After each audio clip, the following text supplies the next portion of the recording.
Forensic expert Nan Shu unexpectedly passed away, only to find herself transformed into a false heiress, cast out and abandoned. Nan Shu wondered, had she not experienced even a single day in the glamorous world, yet now found herself beset by misfortune? With her true parents deceased, the affluent families indifferent, and her diploma still unattainable, her world had crumbled at the outset. Yet she remained undeterred, utilizing her newfound ability to comprehend the speech of furry creatures and swiftly acquiring reward money from the police. Hello, 110. I have located the person mentioned in the reward notice. The address is 110. Once again, greetings, I have found the wanted criminal listed in the reward notice. Chapter 1. Encountering a corpse? I can understand furry creatures. Wang Yusin, a senior at Hangqingno One High School, went missing this morning on the way to school. She has short black hair and a beauty mark on her forehead. At the time of her disappearance, she was wearing a dark blue school uniform, black trousers, and white sneakers. If anyone has seen her, please inform the authorities. Those providing effective leads that assist the police in locating the missing person will receive a reward of 10,000 renminbi. The voice of the local news broadcast seeped through the slightly ajar security door. Hello. Hey, race your takeout. Enjoy your meal. The girl's voice was clear and melodious. A hand emerged from the security door to accept the delivery and swiftly close the door.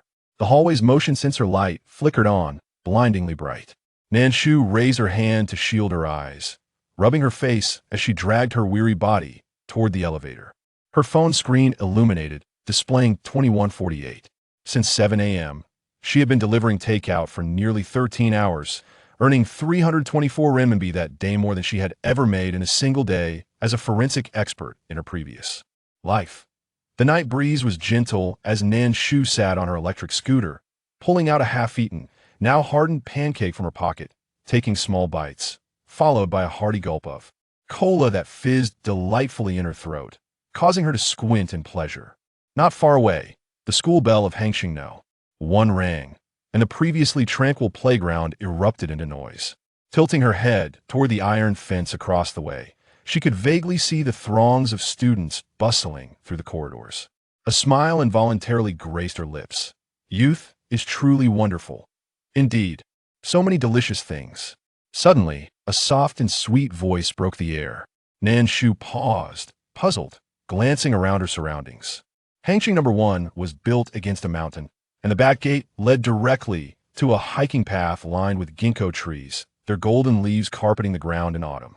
By day, it was a romantic path of gold, but by night, the shadows cast a sense of desolation and an unknown fear. After a long day of labor, she had chosen this quiet path to rest, but to her surprise, it seemed someone else had the same idea.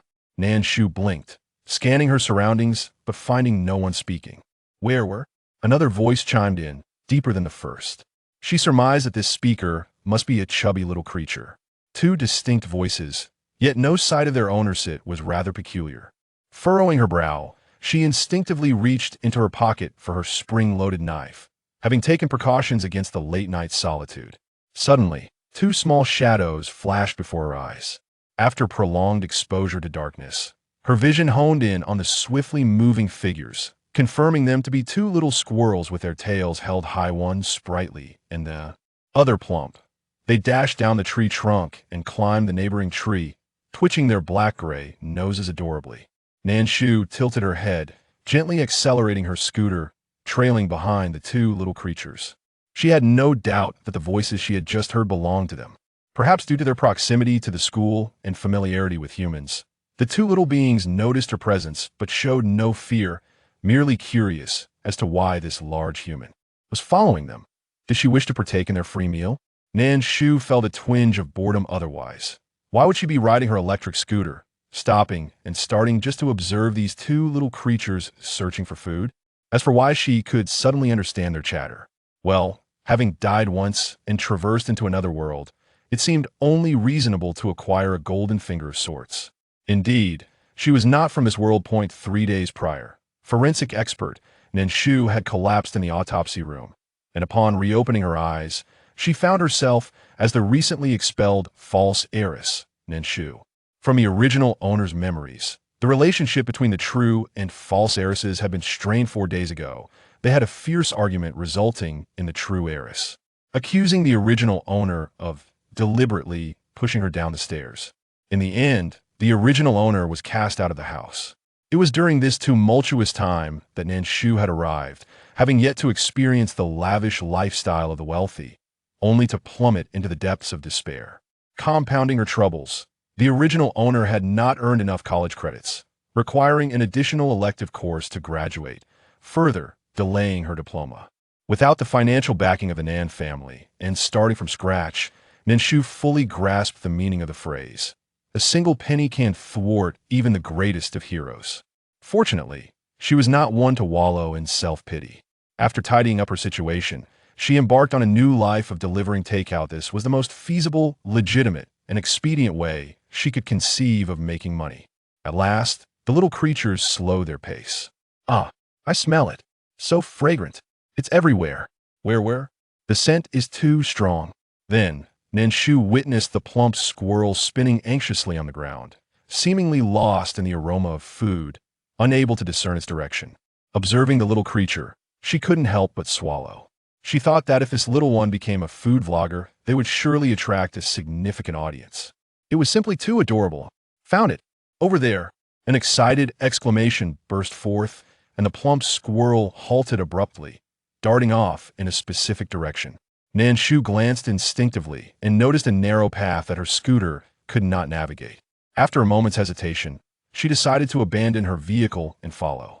Navigating through the bushes that barely reached her calves, she encountered a metal wall, at the corner of which was a low opening just large enough for a person to crawl through. The plump squirrel dashed into the gap and soon disappeared. Nan Shu paused, gripping her spring-loaded knife, considering her options. Having come this far, she thought, why not? Bending down, she crawled through the small opening. Before her lay a row of dense, white birch trees, their long trunks nearly enveloping the entire metal wall. The sounds of munching filled the air. So delicious. You must try it, boss. You fool, eat what? First, we need to store it. Nan Shu glanced at the scene. Ahead, the plump squirrel was devouring its food, while the lean squirrel frantically stuffed pine nuts into its cheeks, puffing them up comically. Unable to suppress a light chuckle, her amusement froze when her gaze landed on a pair of white canvas shoes not far away. A gentle breeze rustled the leaves, casting shadows that danced upon the ground.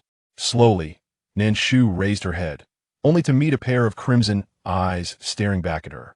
Chapter 2. A suspect? Under suspicion? At the Hangqing Qingshan District Criminal Investigation Team's office, in a dimly lit conference room, a projector displayed the identification photo of a girl. She wore a light blue school uniform, her ponytail framing a shy, sweet smile that radiated youthfulness. To the left, a digital clock ticked away, displaying 16:39. 16 hours had elapsed since Wang Yusin had gone missing from school. According to the investigation, Wang Yusin had left without her phone or wallet, despite being recognized as an exemplary environmental city for 2 consecutive years. The mysterious disappearance of a penniless girl in Hangzhou raises profound concerns, particularly given that she has not been captured on any surveillance footage. Upon receiving the distress call, the police in Qingshan District initiated a comprehensive investigation, which included interviewing the girl's relatives, canvassing the vicinity of her school, and consulting with students and teachers.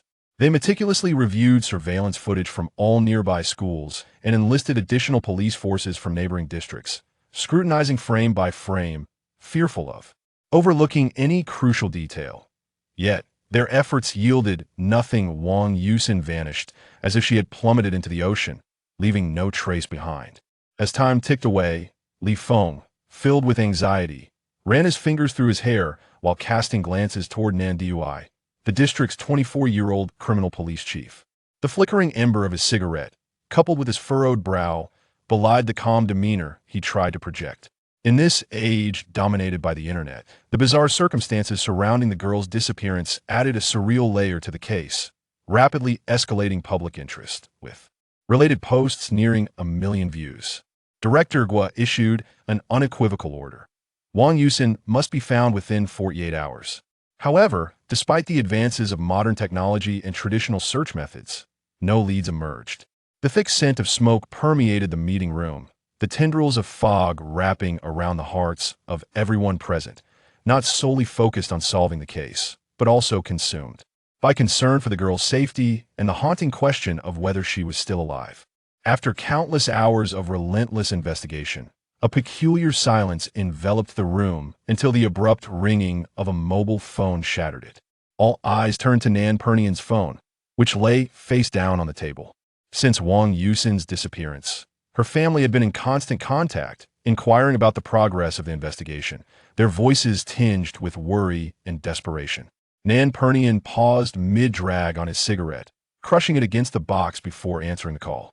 Momentarily stunned by the number flashing on the screen, he quickly composed himself and pressed the answer button. Li DUI. We found someone at Li Feng had been watching the DUI closely, observing the shift in his expression from mild excitement to a grim countenance. His gaze lowered, emanating an unspoken chill. His heart sank at the realization. Indeed, in the next moment, Nan Pernian ended the call and rose to address the gathered officers, his lips pressed into a thin line. Li Feng, summon forensic expert XU.AT. Those words. Li Feng felt his heart plummet. The arrival of a forensic expert indicated only one possibility. There was a corpse to examine. The sound of police sirens echoed as the factory was swiftly cordoned off. As night fell and temperatures dropped sharply, Nan Pernian emerged from an armored vehicle clad in a black leather jacket, his demeanor sharp and focused. Nan DUI, forensic expert Sue, is here, an officer informed him. Where is she? Nan Pernian inquired. Right over there. She claims her name is Nan Shu, a senior finance major at Hangzhou University, who stumbled upon the body while delivering takeout nearby. The trio made their way to the rear of the factory, where Nan Pernian spotted a girl seated on the steps, a policewoman stationed nearby. The girl, clad in a police jacket with her hair tied up in a bun, sat with her head bowed, hugging her knees, lost in thought. You should go examine the body, Nan Pernian instructed forensic expert Sue. Sue Yunli nodded and followed the officer toward the corpse, their movements seemingly disturbing the girl. She slowly lifted her head, revealing a delicate face with bright, almond-shaped eyes, her slightly disheveled bangs framing her weary expression. Her gaze, however, was fixed intently on Sue Yunli, reminiscent of her deceased mother. Nan Pernian narrowed his eyes, observing Sue Yunli as he approached the body for an initial examination. Known for his striking appearance, Sue was not only admired by many in the police force, but also drew the attention of several young women. Yet, Nan Pernian sensed that the girl's stare at Sue was not one of infatuation. Nan DUI, we've compiled a preliminary report, another officer interjected, handing a tablet to Nan Pernian. Upon glancing at the girl's name, he paused, realizing that Nan was indeed the same as his own. I thought your surname was rare enough, and yet here we are, the officer chuckled. Nan Pernian mused silently, continuing to review the girl's details and notes until his brow furrowed in concern. What time was her last delivery, and where was it made? The officer hesitated, admitting he had not inquired about that detail. Nan DUI, I'll check. No need, Nan Pernian interjected, closing the tablet and striding toward the girl. The face exhibits cyanosis, with petechial hemorrhages in the conjunctiva, and livor mortis on the neck appears purplish shred. As he approached, he overheard the girl murmuring softly. Raising an eyebrow, he remarked, Do you have knowledge of forensic examination? Dressed in a black tank top beneath her leather jacket and cargo pants, exuding an air of defiance, he found her calm demeanor in the face of such horror unsettling. Oh, I enjoy reading mystery novels, so I have a bit of understanding, Nan Shu replied nonchalantly. Nan Pernian's dark eyes narrowed. It was unusual for someone to remain so composed upon encountering a corpse.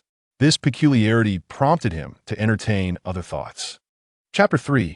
Why Suicide?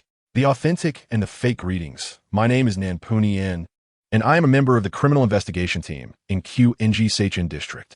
Nan Pernian made a brief self-introduction. Presently, there are several inquiries regarding the case that I would like to confirm with you. May I request that you accompany us to the police station? The girl did not respond immediately. Instead, she took out her phone, glanced at the time, and displayed a look of hesitation. What troubles you? Nan Pernian inquired, his eyes revealing a flicker of wariness. As it stands, Nan SH is the first discoverer of the deceased, yet her demeanor is excessively composed. Coupled with her apparent familiarity with forensic matters. It cannot be ruled out that she may have been involved in the murder of Wang Yusin, disguising it as a suicide. Thus, in Nan Punian's mind, Nan Sh remains the prime suspect. After a moment, she asked, "May I stay at the police station for a night?" Nan Sh pursed her lips and looked up at Nan Punian. "There's a curfew at midnight in the dormitory, and I have no money. In fact, I have a little, 56 yuan and 83 cents, but I have to stretch it for 4 more days until my salary is released." However, this seems unrelated to the case. So Nan Punian did not press further. Nan Sh cast a curious glance at the man, thinking that he should not be financially burdened. She had studied the wage system in this world, which is nearly identical to that of her previous life. The district captain earns less than 10,000 a month. Nan Punian did not appear to be excessively generous either. Nevertheless, she thought to herself, it does not matter. She was relieved that her accommodation for the night was resolved without cost. Additionally, my vehicle will be delivered to the station. Understanding the girl's financial constraints. For reasons unknown, Nan Punian's tone softened slightly. "Very well, then let us proceed." Nan Sh nodded, stood up, brushed off her pants, returned her jacket to the policewoman, and followed Nan Punian into the police car. In the interrogation room, Nan Sh sat on the chair and surveyed the surroundings. This was her first time observing the interrogation room from his perspective, facing the expressionless Nan Punian and a uniformed note-taker, the atmosphere heavy with pressure. This experience was rather novel. "Miss Nan, according to our investigation, your last food delivery was confirmed at 9:48, approximately 1,000 meters from the factory, while you reported the incident at 10:32. May I inquire why a girl like you would enter a restricted factory at that hour?" A sharp glint flashed in Nan Punian's gaze, his tone deliberate yet incisive. Much better than the previous officer Lee, Nan Sh thought to herself, and she calmly articulated the reasons she had prepared. "Why so late?" "Because work kept me occupied until then. I desired some personal time." "Why did you enter the factory?" "I stumbled upon a little squirrel, found it adorable, and instinctively followed it." "Weren't you afraid to go alone?" "I was, but I thought since I was already here, if there were danger, the little squirrel would sense it before I would."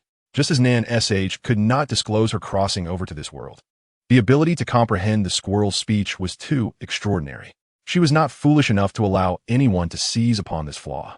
The most critical point was that Su Yunli had sent over the preliminary autopsy report. Upon reading the report, Nan Punian instinctively glanced at Nan Sh. It truly confirmed her suspicions. Wang Yusin's time of death was approximately 6 hours prior. 6 hours ago, the girl was delivering food in another district, leaving no opportunity for her to commit the crime. Furthermore, based on Su Yunli's assessment, it was highly probable that Wang Yuxin's death was a suicide. Following the completion of the inquiry, Nan Punian personally escorted the girl to the station's entrance. "Let us add each other on WeChat. I have already booked a hotel, and I will send you a screenshot shortly." When they emerged, it was already past 1 in the morning, having delayed the young woman's rest. The typically indifferent Nan Punian felt a twinge of guilt. "Very well," Nan Sh replied without hesitation, taking out her phone to add him as a friend. Upon glancing at the screenshots sent by Nan Punian, she could not help but raise an eyebrow. It was a 5-star hotel. A standard room priced at 560 yuan, more than her entire day's earnings from deliveries. She would have to compete with these affluent individuals.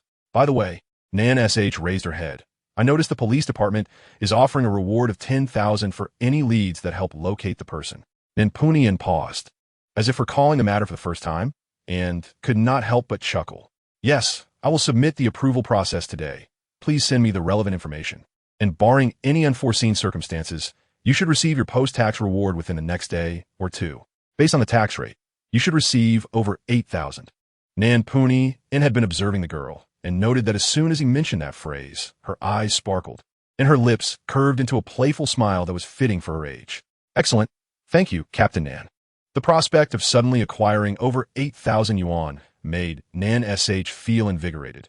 She could continue delivering food for another night. "Don't mention it." Nan Punian seemed to be affected by her enthusiasm, finally revealing the first smile of the day. Yet, in an instant, upon seeing a name flashing on his screen, his expression froze. It was a call from Wang Yusin's mother. Sensing the shift in Nan Punian's demeanor, Nan Sh tactfully suggested taking her leave, and he too lost the desire for further conversation. Wang Yusin had been located, yet many questions remained unanswered. For instance, why did she choose to end her life?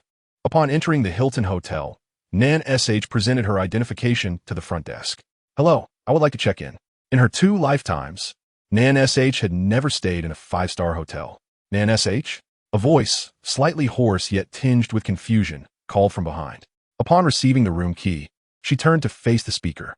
The man, clad in a well-tailored navy suit with slick-back hair, possessed a fairly handsome visage. Beside him stood a middle-aged man, approximately 40 years old, in a white shirt and black-rimmed glasses, exuding an air of elegance despite his modest stature. Nan Sh quickly recognized the individual from her previous memories. Nan knew, the false elder brother of her original self. Before the original had left home, he had just been appointed as the deputy general manager of NSHG New York. "Is it truly you?" Nan knew met her gaze, instinctively furrowing his brow as he sensed something was amiss with Nan Sh, though he dismissed the thought as mere imagination. Stepping forward, he almost interrogated her. "What are you doing here? Are you staying in a hotel alone? Where did you get the money?" "Nan Sh, I thought you had learned your lesson after what happened with WNWN, yet here you are." Chapter 4. Self-indulgence? The missing person notice? Meat. So much meat. Did Nan Sh care for the original self? To some extent, yes. However, at some point, his attitude had undergone a complete transformation, turning cold and distant. When the original was unjustly targeted by Nan WN and cast out, he had observed with indifference, ignoring her explanations. He had claimed that he had spoiled her in the past, and this was merely a lesson to teach her to be a better person. In response, Nan Sh could only think of 2 words: foolishness. Faced with Nan Yu's inquiry, she crossed her arms, narrowed her almond-shaped eyes, and slowly uttered 4 words: "None of your business." Nan Yu frowned. "Nan Shu." Nan Sh did not even glance at him, placing the room key in her pocket and turning to leave. She was exhausted from the day's work and had no desire to waste time with a foolish person. Just as Nan Yu was about to pursue her, he caught sight of the middle-aged man from the corner of his eye, halting his steps and forcing a smile. "My apologies, Lu Ziying. My sister has a rather difficult temperament. I hope you can forgive her." The middle-aged man adjusted his glasses, casting a glance at Nan Sh's retreating figure, his smile gentle. "Sister? I have heard of the recent misunderstandings within the Nan family, but I'm unsure who that was just now." Growing up in the Nan household, the matter of the genuine and the false daughter was not a proud chapter for the family. Additionally, since Nan Sh's biological parents had passed away, both the authentic and the false daughters were still raised within the Nan family. With the family's vast resources, it was merely one more mouth to feed. Thus, the situation remains. In order to preserve the dignity of the Nan family, Nan Yanhui refrained from explaining that Nan Shu had been cast out of the household, a matter too shameful to disclose. General Lu understood with a knowing smile, realizing that it was merely a fade. Indeed, Nan Zong was quite thoughtful. Nan Yanhui was taken aback by his candidness, feeling a pang of embarrassment that quelled his desire to pursue the matter further. As for Nan Shu, who willingly chose to descend into depravity and engage in such activities, he had no intention of intervening, as long as she did not invoke the name of the Nan family from Hangqing. In the hotel room, Nan Shu swiftly dismissed the irrelevant thoughts of others, took a shower, and dried her hair, only to find that it was already 3 in the morning. Lying in bed, her body was fatigued, yet her spirit soared with excitement. She picked up her phone and soon stumbled upon the trending news of a missing person case in Hangqing. The photograph of Wang Yusin, a charming girl cradling a heterochromatic white cat and beaming with joy, caught her attention. Half an hour prior, the Hangqing police had released an announcement stating that a body had been discovered, with further details still under investigation.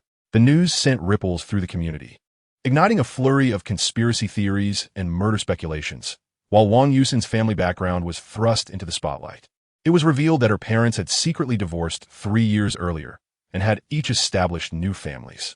Consequently, some netizens speculated that Wang Yusin must have learned the truth and, unable to bear it, chose to take her own life. This comment garnered an overwhelming number of likes. In the ginkgo grove behind Hangchang High School, numerous squirrels frolicked, and Wang Yusin often brought pine nuts to feed them after school. Upon reading this, Nan Shu paused, suddenly recalling the 2 little squirrels.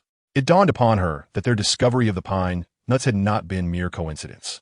Though she could not fathom why Wang Yusin would choose to end her life, she understood that this kind-hearted girl, even in her final moments, had not forgotten to scatter the last of her pine nuts from her pocket, merely to ease the upcoming winter for the little squirrels. Such thoughts evoked a sense of melancholy. Her phone vibrated twice, a message from Nan Pernian. It was a blank data form. Remembering the substantial reward of over 8,000, she sprang from her bed and hurriedly typed away, sending the information within 10 minutes. Buzzing, Nan Pernian inquired, "Still awake?" Nan Shu replied, "Yes. I couldn't sleep thinking about the reward." Upon reading her message, Nan Pernian chuckled softly and began to transfer her information onto the corresponding data form. He had just calmed down Wang Yusin's parents, who had been frantic when their daughter was missing. However, upon confirmation of her suicide, their worries swiftly transformed into mutual blame, culminating in a chaotic dispute, leaving only strands of hair behind. Even for someone as seasoned in handling cases as Nan Pernian, the situation struck a chord of sympathy within him. As he copied the details, he paused when he noticed that Nan Shu had indicated both deceased in the parents section. A wave of compassion washed over him for the girl. Without realizing it, he opened the family search website initiated by the Hangsheng police, which was filled with countless individuals, most seeking abducted children, and among them was Nan Pernian's name. Seeker, Nan Pernian searching for, sister relation, siblings missing. 21 years, everyone in the police department knew that a significant reason for Nan Pernian's assignment to Hangsheng was his quest to find his sister. Yet, they all understood that despite the rapid advancements in technology, the absence of photographs rendered reliance on the genetic database a faint hope. What was happening to him today? Why was he feeling so melancholic? Nan Pernian chuckled at himself, muttering quietly before lighting a cigarette and submitting Nan Shu's application, subsequently turning off his phone. After all, she was merely a stranger they had crossed paths with. The following day, after a long day of toil, Nan Shu generously granted herself a leisurely morning, waking up naturally and dawdling until checkout time. She packed several disposable toothbrushes and toothpaste, maximizing their utility before finally checking out. With no news of the reward yet, life had to carry on. Nan Shu rode her bicycle to a fast food restaurant favored by delivery workers. Known for its cleanliness and generous portions, 10 yuan for 2 meat dishes and 3 vegetable sides. What more could one desire? Upon her arrival, the restaurant was already bustling with patrons, so she decided to take her tray and sit on the curb to eat, observing the bustling crowd, which presented its own unique charm.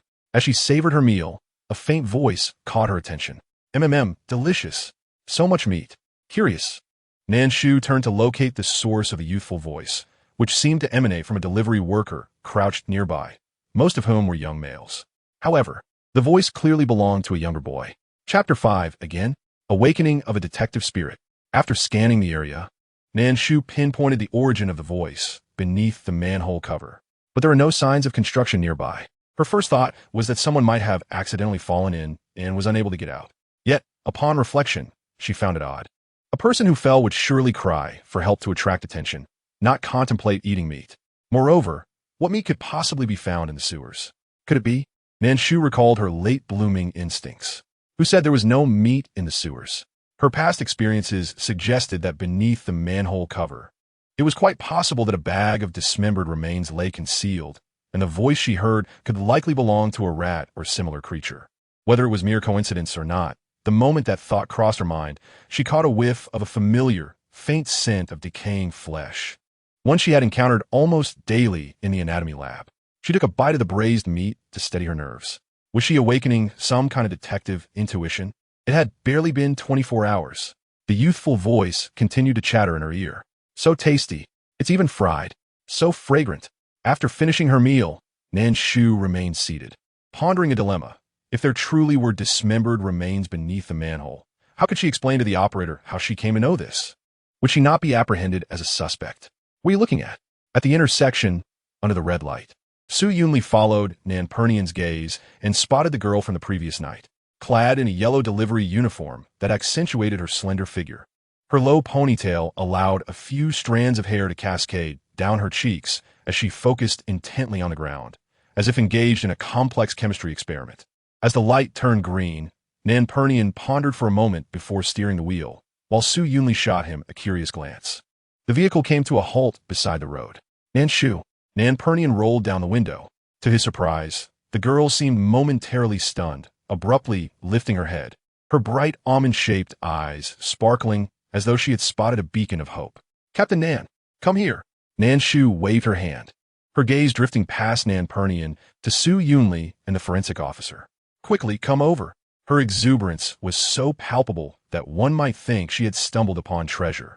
The two exchanged glances, both noting the skepticism in each other's eyes, yet they exited the vehicle. What's the matter?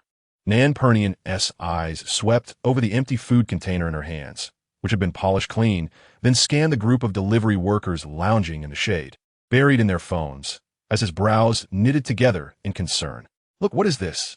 Nan Shu pointed to the ground. The manhole cover. Nan Pernian's confusion deepened. Look at this manhole cover. It's big and round. Nan Pernian and Su Yunli exchanged glances, intrigued by her insistence. Nan Shu gazed intently at Su Yunli, tugging at his clothing and urging him to crouch down, subtly implying, do you detect any peculiar odor? Su Yunli, who harbored a severe aversion to dirt and personal contact, glanced at his attire, feeling bewildered, yet complied with her request to kneel. He twitched his nostrils, initially inclined to shake his head, but his expression suddenly shifted. What is it? Nan Puyin inquired, perplexed, looking at the pair. Su Yunli raised his eyes, casting a deep gaze at Nan Shu before calling a colleague from the forensic team, instructing Xiao Wang to bring over the investigation box. Nan Puyin paused momentarily, quickly grasping the situation, and took out his phone to make a call, glancing towards Nan Shu. Nan Shu looked up at the sky. How fortuitous! Just as she was dozing off, the heavens provided a pillow, sparing her the trouble of reporting the incident herself and facing the ensuing confusion. After Nan Puyin ended the call, he turned to Nan Shu. Miss Nan Shu, we will need you to come to the police station to provide a statement. Upon hearing this, Nan Shu let out a soft sigh. 100 yuan for an hour. If it's less than an hour, it will still be counted as a full hour. I'll cover it personally, Nan Puyin added. Nan Shu's eyes instantly sparkled with excitement. Really? Yes. Assisting in an investigation is the duty of every citizen, Nan Puyin replied. Nan Shu smiled brightly. How swiftly her demeanor had changed. Nan Puyin thought, turning to meet Su Yunli's probing gaze, his eyelids twitching involuntarily as he instinctively remarked, don't misunderstand. I merely feel that this young lady has had a tough time. Oh, Su Yunli replied coldly, turning his face away. It won't be long. Soon, a team of over a dozen police officers arrived at the scene, cordoning off a 2-meter radius around the manhole cover with yellow tape. Nearby, delivery workers pulled out their phones, some taking pictures, others simply watching the commotion. Nan Shu stood outside the tape, accompanied by a police officer. The manhole cover was opened, and the stench of decay intensified. The onlookers grimaced, engaging in hushed discussions. Nan Shu's phone buzzed with messages from a local delivery group chat. Is anyone nearby? That smell is identical to that of a dead rat. Could there be a corpse? Given the situation, it's possible. The forensic team has been dispatched. Scary. I want to be able to eat at this fast food place again. Let's just say I'm already gagging. Upon reading this message, Nan Shu heard several dry heaves nearby. Turning her head, she saw a few delivery workers crouched by the roadside, simultaneously retching toward a flower bed.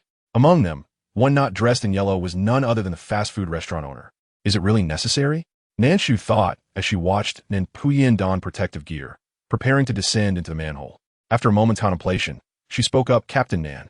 Nan Puyin turned to look at her. Be cautious of the rats. After all, he was her benefactor. Nan Shu deemed it necessary to offer a warning.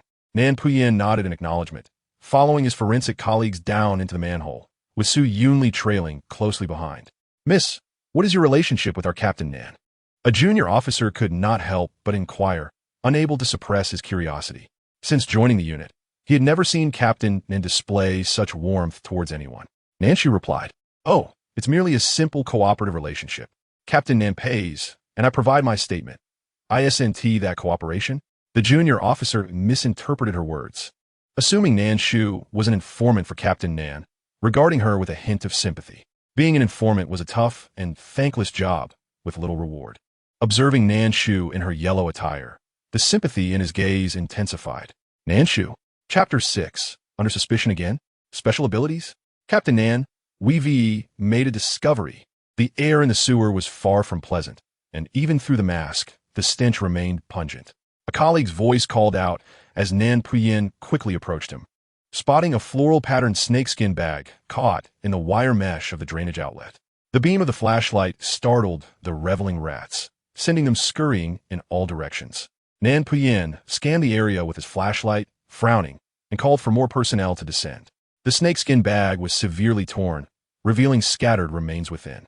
The perpetrator, after committing murder, had disposed of the body by placing it into the bag and discreetly casting it into the sewer, where it ultimately became lodged in the protective netting. In his mind, Nan Shu began to formulate a preliminary theory regarding the case. Soon, several more detectives arrived, equipped with flashlights, and began searching for body parts. Su Yunli led his assistant Xiao Wang into the autopsy room. Nan Shu, unable to change his clothes, arrived at the interrogation room. Upon seeing him enter, the junior officer immediately stood up. Captain. However, the junior officer still didn't know what to ask Nan Shu. Captain Nan had merely instructed him to keep an eye on her. It's fine. You may carry on, Nan Shu replied. The junior officer glanced at Nan Shu, nodding in understanding, as she was indeed Captain Nan's informant. Nan Shu was entirely unaware of the misunderstanding regarding their relationship. He looked at the closed door and retrieved a can of cola from his pocket, sliding it across the table towards Nan Shu. I apologize for the rush. I didn't have time to change. Nan Shu understood that he likely carried an unpleasant odor, possibly infused with the scent of decay. It's all right. She had endured worse smells in her past life. Nan Shu remained calm, opened the can, and took a big gulp. Refreshing. You are remarkably composed. From the moment he first met Nan Shu, Nan Shu had noticed her extraordinary psychological resilience. So, could you enlighten me on how you knew there were dismembered remains beneath the manhole cover? Nan Shu tapped his fingers on the table, his dark eyes sharp. Though he felt a twinge of compassion for the young lady, empathy in the case must remain distinct. Initially, there had been no time to ponder, but now that he reflected, he realized that Nan Shu had been intentionally guiding them from the outset. In other words, prior to the opening of the manhole cover, Nan Shu was already aware of the presence of dismembered remains below. Such knowledge was difficult to dismiss. Nan Shu opened her mouth, about to speak, but was interrupted by Nan Shu raising his hand. Please refrain from using excuses such as being sensitive to the smell of decay or having read too many mystery novels. Nan Shu's dark gaze bore into her, as if to convey that he would not be swayed by such explanations. Nan Shu, all right. This time it's indeed challenging to fabricate a story. If Nan Shu genuinely believed me, I would begin to suspect that such a young captain achieved his position through dubious means. Nan Shu cradled the cola, her gaze lowered, her fingers gently tracing the can surface. Nan Shu, aware she was contemplating, did not rush her. Silence enveloped the interrogation room. After a while, Nan Shu lifted her head. This may sound quite unbelievable. Nan Shu raised an eyebrow. Nan Shu continued, Do you believe in special abilities? Nan Shu responded. Nan Shu succinctly recounted her unique abilities and the process that led her to discover the anomaly of the manhole cover. It had been a while since she had spoken so extensively, and by the end, her throat felt parched, prompting her to take another large gulp of cola as she looked eagerly at Nan Shu.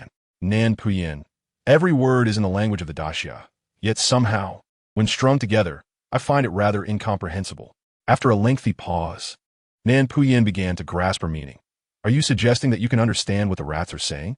And, based on their words, you deduce that there might be a corpse beneath the manhole? Nan Shu nodded obediently, her face radiating sincerity. Nan Shu was left speechless. Nan Shu, isn't that rather extraordinary? Nan Shu replied. Most people would likely not believe it. Yet, if not for that reason, what else could it be? Was Nan Shu the perpetrator? Based on the existing evidence, that hypothesis did not hold water. I can prove it, Nan Shu declared slowly as she observed Nan Shu's serious expression, his demeanor shifting repeatedly. Nan Shu looked up. Go on.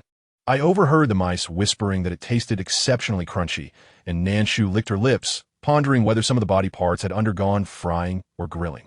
Nan Shu felt a jolt in his brow, realizing the connection. He scrutinized Nan Shu intently and inquired, Do you understand that your recent statement has significantly increased your suspicion? The members of their team had undergone professional training and would never divulge case-related information to outsiders. Therefore, Nan Shu was certain that Nan Shu could not have obtained this information from the police. The only ones who could possess such knowledge were likely the perpetrator. I know, Nan Shu nodded. But this is the truth. Nan Shu tapped his fingers against the table, occasionally glancing at the composed young girl across from him. She exuded an aura of calmness, almost challenging him to investigate if he doubted her. It seemed to fit the profile of a highly intelligent criminal. However, upon reflection, he considered that a highly intelligent criminal would not likely be a dropout. Nan Shu ultimately decided to adhere to protocol. conducting an investigation while restricting Nan Shu's movements. All right. In her previous life as a forensic expert, Nan Shu expressed her understanding and willingness to cooperate. By the way, I just saw that the application has been approved. If all goes well, it should be credited today. After concluding the inquiry, Nan Shu softened his demeanor and took the initiative to remind her. Just as he finished speaking, a notification sound chimed from Nan Shu's phone. She momentarily paused, retrieved her device, and discovered a notification regarding her bank card. Her account had suddenly increased by over 8,000. Despite her silence, Nan Shu could sense her excitement and joy. For the first time, the wealthy Nan Shu felt a tangible understanding of the joy money could bring. Thinking of this, he transferred 500 to the young girl. That's too generous. Chapter 7. A little extra performance. Is there still affection for that little vixen? All in all, including the time spent searching for the dismembered remains, it had only been 3 hours. Though Nan Shu was short on funds, she did not require such a surplus. Consider my treat. Eat less fast food. It's not nutritious. Then I shall graciously accept. Thank you, Captain Nan. Nan Shu tilted her head and regarded Nan Shu deeply. She could sense his goodwill and, after some contemplation, chose not to decline. There's no need for such formality. Nan Shu was already overwhelmed with work.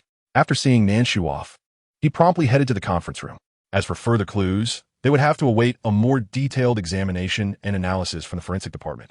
Time was of the essence, so before the results emerged, Nan Shu resolved to follow traditional investigative methods, conducting visits and personnel inquiries. This would be a massive undertaking. Upon exiting the police station, Nan Shu gazed at her account balance and decided to treat herself to an additional 5 hours of takeaway. One must remain vigilant. Even with newfound wealth, one must not grow complacent. 8,000 seemed substantial, but once she graduated, renting in Hangzhou, a place where every inch was precious, would likely exceed that amount for a deposit and first 3 months' rent. Moreover, the original owner had majored in finance, and even from a prestigious institution, securing a decent job would be challenging. Thus, it was imperative to plan ahead. She loved her work. The DNA database comparison yielded no results. Based on the oviposition cycle of flies, it could be inferred that the time of death was approximately 5 days prior. However, due to the body being cooked and blown apart, determining an exact time was difficult. 5 days was merely an estimate. As night fell, Su Yunli finally emerged from the forensic autopsy room, handing Nan Shu a preliminary autopsy report. The incisions of the dismembered tissue were not very clean, suggesting that the murderer was likely inexperienced. Through trace element analysis, it was determined that the dismemberment weapon was an ordinary kitchen knife available on the market. Additionally, I detected an abnormal level of hyaluronic acid in the tissues around the victim's chest and buttocks. Su Yunli paused and turned to Nan Shu, which is to say hyaluronic acid. Nan Shu carefully examined the report and murmured in acknowledgement. A mental image of the victim began to form in his mind. Female, approximately 26 years old, around 165 centimeters tall, slender, weighing about 45 kilograms, possibly with a tattoo or noticeable scar on her left calf. Well done. Nan Shu patted Su Yunli's shoulder. With this information, a missing persons notice could be issued, and by tracing the sewage system, they could conduct inquiries in the surrounding communities, likely identifying the victim swiftly. Of course, it would be even better if any family members noticed something amiss and reached out. Nan Shu remarked, "Is it really that important?" "Isn't it just that he was too busy to wash up?" Su Yunli took a couple of steps back, his actions conveying that indeed, it was very important. It seemed that Nan Shu was indeed more endearing. She did not mind his disheveled appearance. Thinking of her, Nan Shu glanced at the autopsy report and called over Li Feng to issue the missing person's reward. "All right," Li Feng responded swiftly. "Wait." Nan Shu halted Li Feng. "What is it, Captain Nan?" Li Feng inquired, puzzled. "Increase the reward by 3,000. Nan Shu paused, "Deduct it from my personal account." Li Feng's mouth fell open in surprise. It should be noted that the reward amount had specific guidelines. It initially started at 3,000, and if no information was provided, the amount would increase after 24 hours. Naturally, the amounts could vary based on location and case circumstances, but the general process remained consistent. Was this dismemberment case truly so urgent? Urgent enough that Captain Nan had no time to seek approval from Bureau Chief Gua and instead dipped into his own pocket? Seeing Li Feng standing still, Nan Shu furrowed his brow. "Why are you still here? Go." "Oh, right." As Nan Shu turned, he found himself meeting Su Yunli's contemplative dark eyes and blurted, Don't get me wrong. I simply believe that a larger reward can better motivate the public. It has nothing to do with Nan Shu. He wasn't clairvoyant, and besides, Nan Shu had not yet been cleared of suspicion. Su Yinli replied, "Oh." Nan Fuyin continued. The last takeaway order at 9:30 was placed near a high-end apartment complex close to Hangzhou University. Each building has a one-to-one front desk, manned 24 hours a day.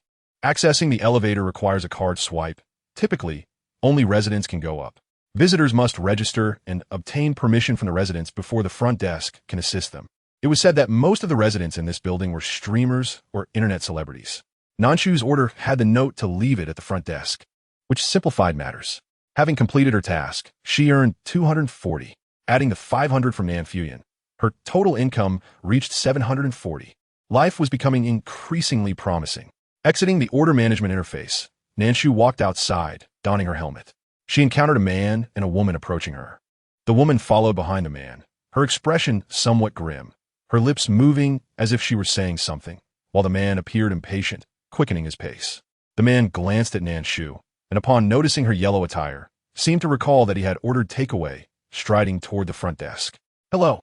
The last four digits are 2215. Realizing there was news to be gleaned, Nan Shu intentionally slowed her pace.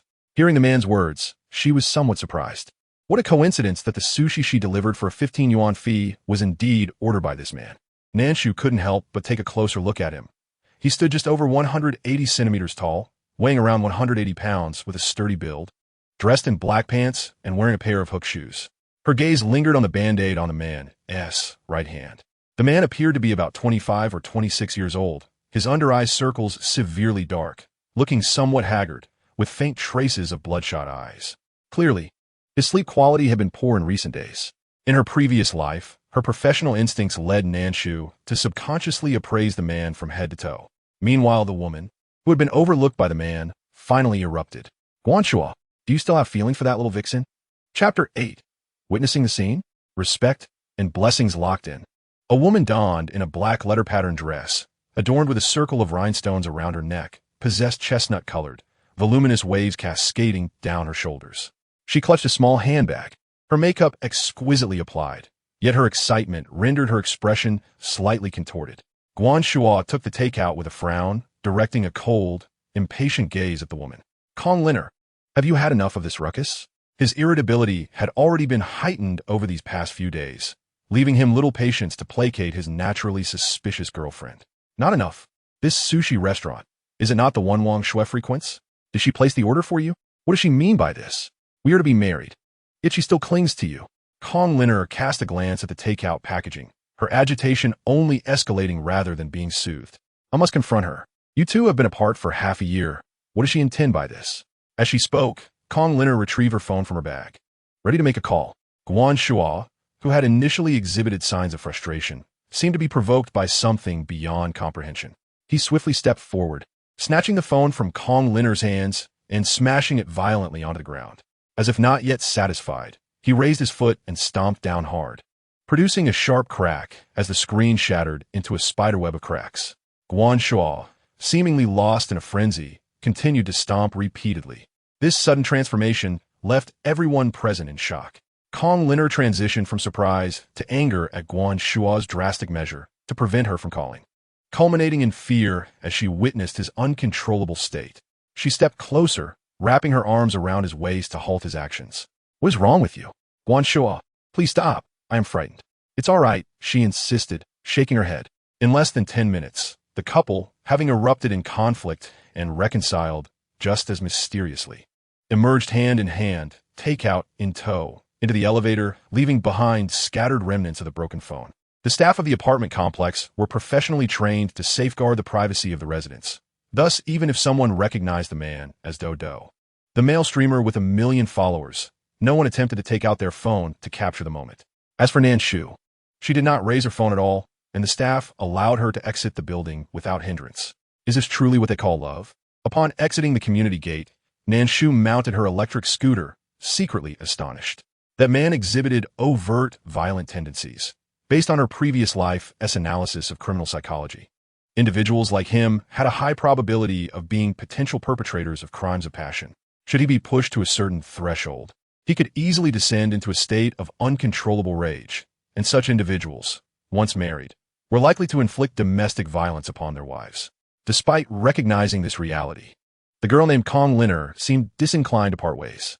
To this, Nan Shu could only offer a silent benediction, respect, blessings, and closure.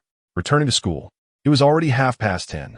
As a fifth-year student extending her studies, Nan Shu shared her dormitory with 3 first-year girls. The 4 of them had created a group chat for dorm-related communications, though it was seldom active. Nan Shu was aware that the 3 younger girls had likely formed a separate group chat, but she paid it no mind.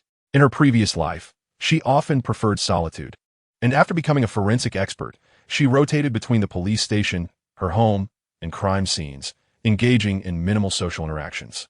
Finally enjoying a break, Nan Shu preferred to stay home and indulge in sleep. Disliking socializing, she had eradicated all contacts related to the Nan family from her phone upon her arrival, including groups and individuals. Although she had once had a few close friends, they had ceased to reach out after learning she had been cast out by the Nan family, seeking to avoid any association with her. Such friends were better left behind, and she found no inclination to maintain those connections. By the way, senior, I heard that the teacher for our elective course has fallen ill, and the school has assigned a new teaching assistant. Coincidentally, that assistant's surname is also Nan. One of the freshmen, named Peng Yuan, remarked. Given that many students in Nan Shu's cohort had miscalculated their credits and thus extended their studies, Hangqing University had altered its policy, allowing students to choose elective courses starting in their first year. When Nan Shu arrived, she coincidentally encountered the course selection process and, after a brief consideration, opted for a subject she was somewhat familiar with, forensic entomology and biological modules. As an elective, the curriculum was basic and relatively easy for her, allowing for routine attendance without requiring extensive revision for midterms or finals, thus freeing more time for her to earn money. As for Peng Yuan, her reasoning for selecting the course stemmed purely from curiosity, as forensic science was a field far removed from the experience of most ordinary individuals. Nan Shu tossed her dirty laundry into the washing machine, responding, "That is indeed quite a coincidence." In her past life, she had encountered few individuals with the surname Nan over her 26 years, yet now, the Nan family alone had numerous relatives, and she had recently met another person named Nan Punyan. One could easily assume that the surname Nan was ubiquitous. Thus, Nan Shu paid it little mind. Peng Yuan, noticing her tepid reaction, returned to scrolling through short videos, eager to enjoy her phone time before their early class the next day. After drying her hair, Nan Shu sat cross-legged on her bed, contemplating her future endeavors. In truth, Nan Shu had considered whether to retake the college entrance examination, switching to a forensic-related major to continue her previous career. However, preparing for the exam for 6 months and then spending an additional 5 years in university was a lengthy timeline, and finances posed a significant challenge.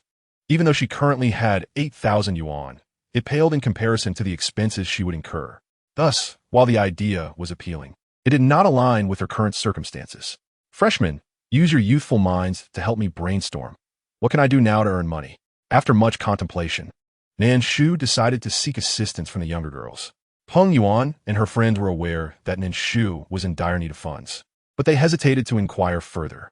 Since the beginning of the semester, the 4 had bonded quickly, and their interactions with Nan Shu were primarily limited to practical matters. When Nan Shu broke the ice, the 3 girls paused momentarily before offering their suggestions. Sales? Particularly in real estate, but that may require strong communication skills. That sounds promising. Nan Shu mused inwardly. Stock trading? Short drama acting? Game boosting? Online literature writing? She found herself doubting her capability for each suggestion. Why not become a streamer? Peng Yuan proposed. The current influencer scene is lucrative. With a touch of differentiation, a single video can garner tens of thousands of followers in no time.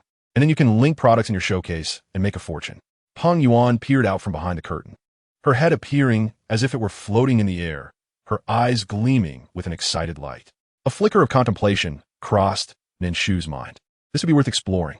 While it was true that the streaming landscape was saturated and rife with uniformity, if she could carve out a unique niche, it would undoubtedly be profitable. Your status as a fifth-year student extending her studies is an excellent hook, especially combined with the takeout delivery angle. Simply brilliant. Peng Yuan elaborated enthusiastically. Listening intently, Nan Shu opened the largest streaming platform in the country, Douyu. She felt a surge of excitement, yet instead of the persona of a fifth-year student delivering takeout. She believed that the concept of conversing with animals would offer a more captivating and distinctive angle, helping to mitigate content uniformity. In any profession, the thicker the barriers and stronger the specialization, the more competitive it becomes, rendering replacement difficult, such as her former career in forensic science. The following day, as the three girls rose early for their 8 o'clock class, Nan Shu also awoke, but instead of rushing to deliver takeout, she devoted her time to researching various videos and information related to becoming a streamer. As the morning swiftly passed, Nan Shu headed to the nearest cafeteria to dine. The cafeteria staff still trembled in their motions, and the food remained as unpalatable as ever. Nan Shu found herself reminiscing about the delectable and affordable 10 yuan fast food. Unfortunately, after discovering dismembered remains in a manhole the previous day, the owner announced in the group that they would cease operations for 3 days, leading to a chorus of lamentations in the food delivery chat. While perusing local news during her meal, she naturally noticed the police's missing person announcement, offering a reward of 5,000 yuan. She pondered the possibility of earning it. However, the last time a person was found was purely by chance. Earning such money was not as simple as wishing for it. With a faint sigh of regret, she continued browsing other news articles. After her meal, Nan Shu ventured to the backstreet of her school, a vibrant food alley known as Jinjie, bustling with students selling handcrafted trinkets. She purchased a small table and a backdrop, dismantled her bed curtains, arranged them in a corner, and created her own little sanctuary. Determined to embark on her live streaming journey, she would not procrastinate. After all, a lack of ambition in earning money indicated a problematic mindset. Nan Shu had contemplated whether she might disturb others and considered renting a place outside. Yet, after reflecting on the exorbitant local rents, she abandoned the idea. With her finances tight and no stable income, she was unwilling to touch the 8,000 yuan she had saved. Thus, she aimed to economize wherever possible, planning to stream when her 3 roommates were out of the dormitory. After setting up her background, Nan Shu applied a simple makeup look and commenced her live broadcast. Struggling with names, she settled on the moniker Heng Chung Xiao Nan, which was straightforward and clear.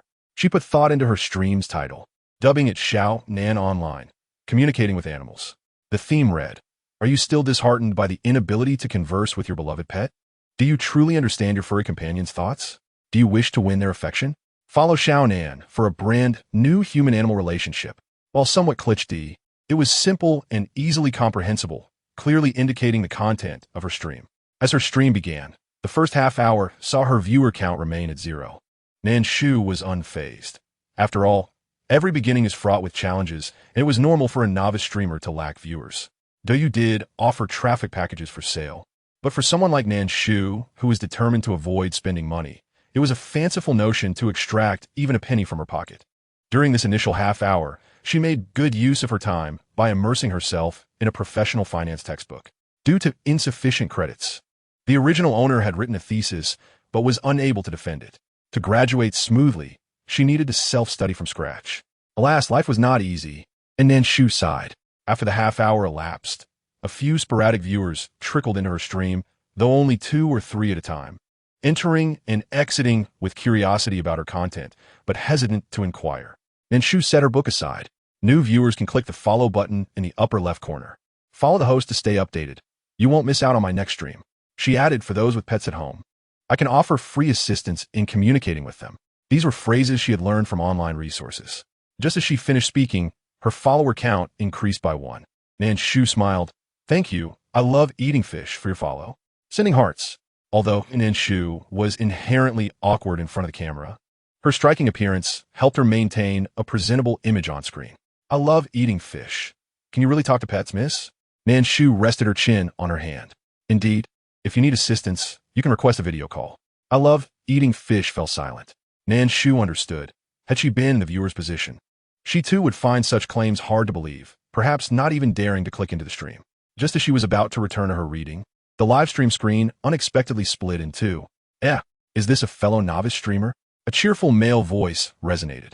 Nan Shu momentarily froze, realizing she had been forcibly connected. Douyu's system offered 2 modes, voluntary connections and forced ones. Streamers with over 10,000 followers could opt out of forced connections. To her surprise, on her very first day of streaming, she found herself in such a predicament. On the opposite screen, a tall, handsome man appeared, seemingly in his late 20s, clad in a black t-shirt and beige casual pants, appearing to be outdoors. His tousle hair and striking features were captivating.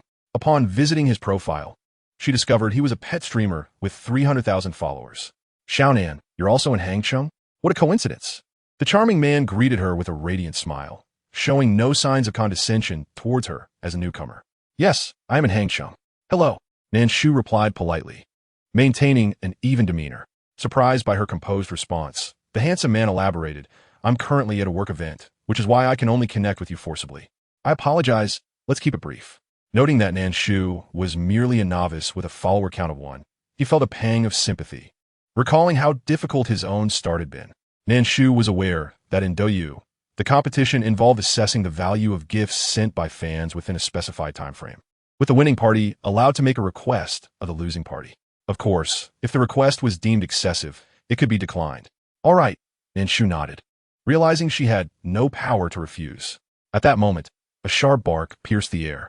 Hi Gao, be quiet. The handsome man gently scolded his boisterous corgi, which was tugging at its leash, causing the camera to sway slightly. Nan Shu caught a glimpse of the adorable creature, its light brown fur smooth and shiny, with its tail groomed into a heart shape, making it exceedingly charming. No wonder it attracted such a following. In the corgi world, it was truly a standout. The corgi, seemingly agitated by something unseen, barked furiously, yet the camera revealed no passers-by or anything that could provoke its excitement. Hi Gao. The man raised his voice slightly, and the corgi whimpered, its demeanor shifting to one of distress as it lay down, letting out a few soft whimpers. The handsome man appeared troubled, concerned for his pet. He took it for a checkup, only to find its health indicators were good, albeit a bit overweight. Consequently, he increased Hai Gao's exercise regimen from half an hour in the morning and evening to an hour each in the morning, noon, and evening. In a live stream, several of Hai Gao's adoring fans urged him not to scold the dog. Apologies, the dog is a bit noisy, the man said apologetically to Nan Shu, noticing a book on her table. By this point, 5 minutes had passed, and the score stood at 3 to 1490. In Douyu, 1 fish ball equated to 1 point, while 1 yuan converted to 10 fish balls. Free gifts were valued at 1 fish ball each, and each person could send 3 free gifts daily. Nan Shu's 3 points were gift from the fan. I love eating fish. That's all right. Nan Shu smiled, digesting the information she had just heard. Her gaze involuntarily drifted towards the top of the man's head, hesitating whether to kindly remind him. Some of the viewers in the handsome man's stream began to notice Nan Shu's content. Can Xiaonan really understand what pets are saying? Yes. Can Xiaonan listen to what Hai Gao is saying? Huh, you guys must be out of your minds. How could anyone possibly understand animal speech?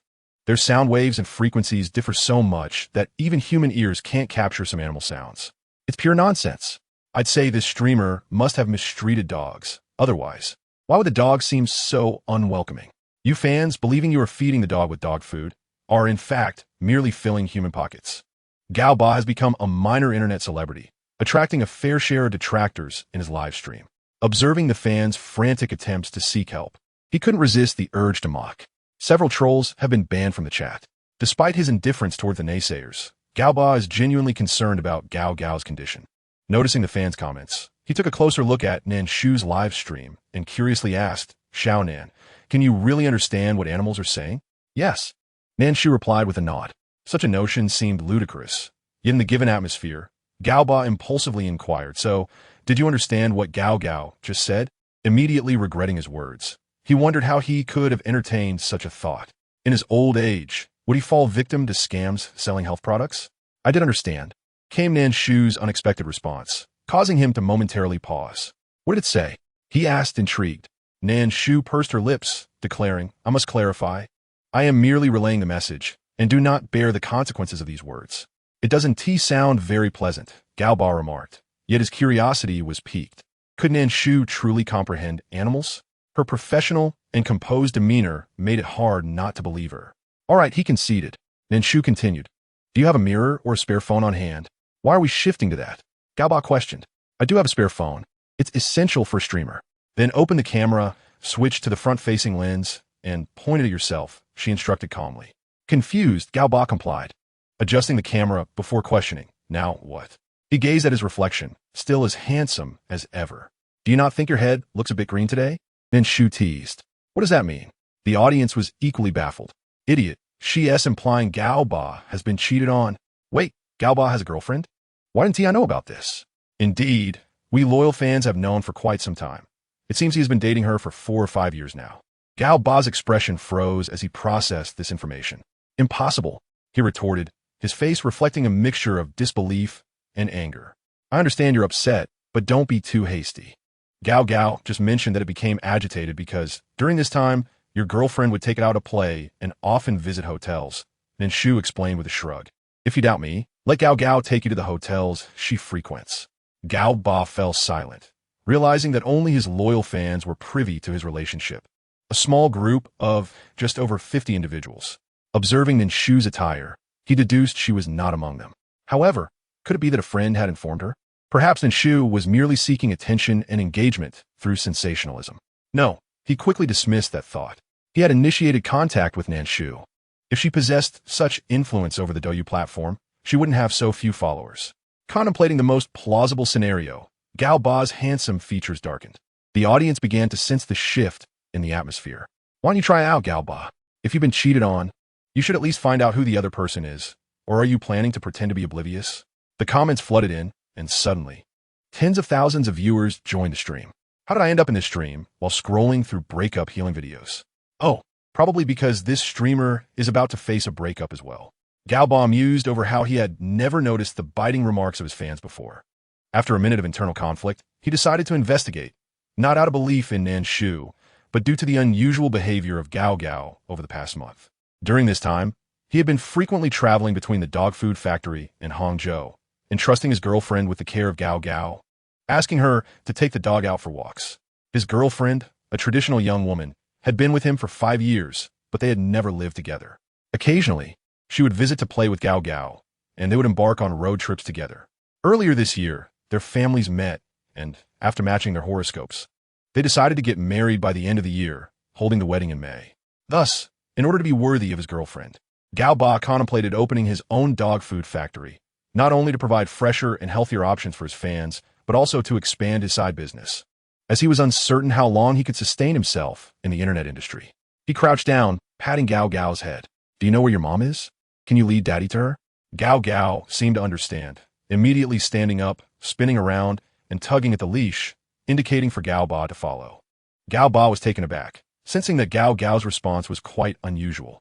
The dog pulled him along at a brisk pace, and as the backdrop shifted rapidly in the camera, Nan Shu noticed a prominent lion sculpture and raised her eyebrows. What a coincidence! She had just been there the night before and had stumbled upon a big revelation. It seemed that Peng Yuan was right. The internet celebrities in Hangzhou all resided in the same neighborhood. In this upscale community, with well-developed amenities, Gao led Gao Ba through the crowd, adeptly navigating pedestrian crossings and halting at red lights to wait for green.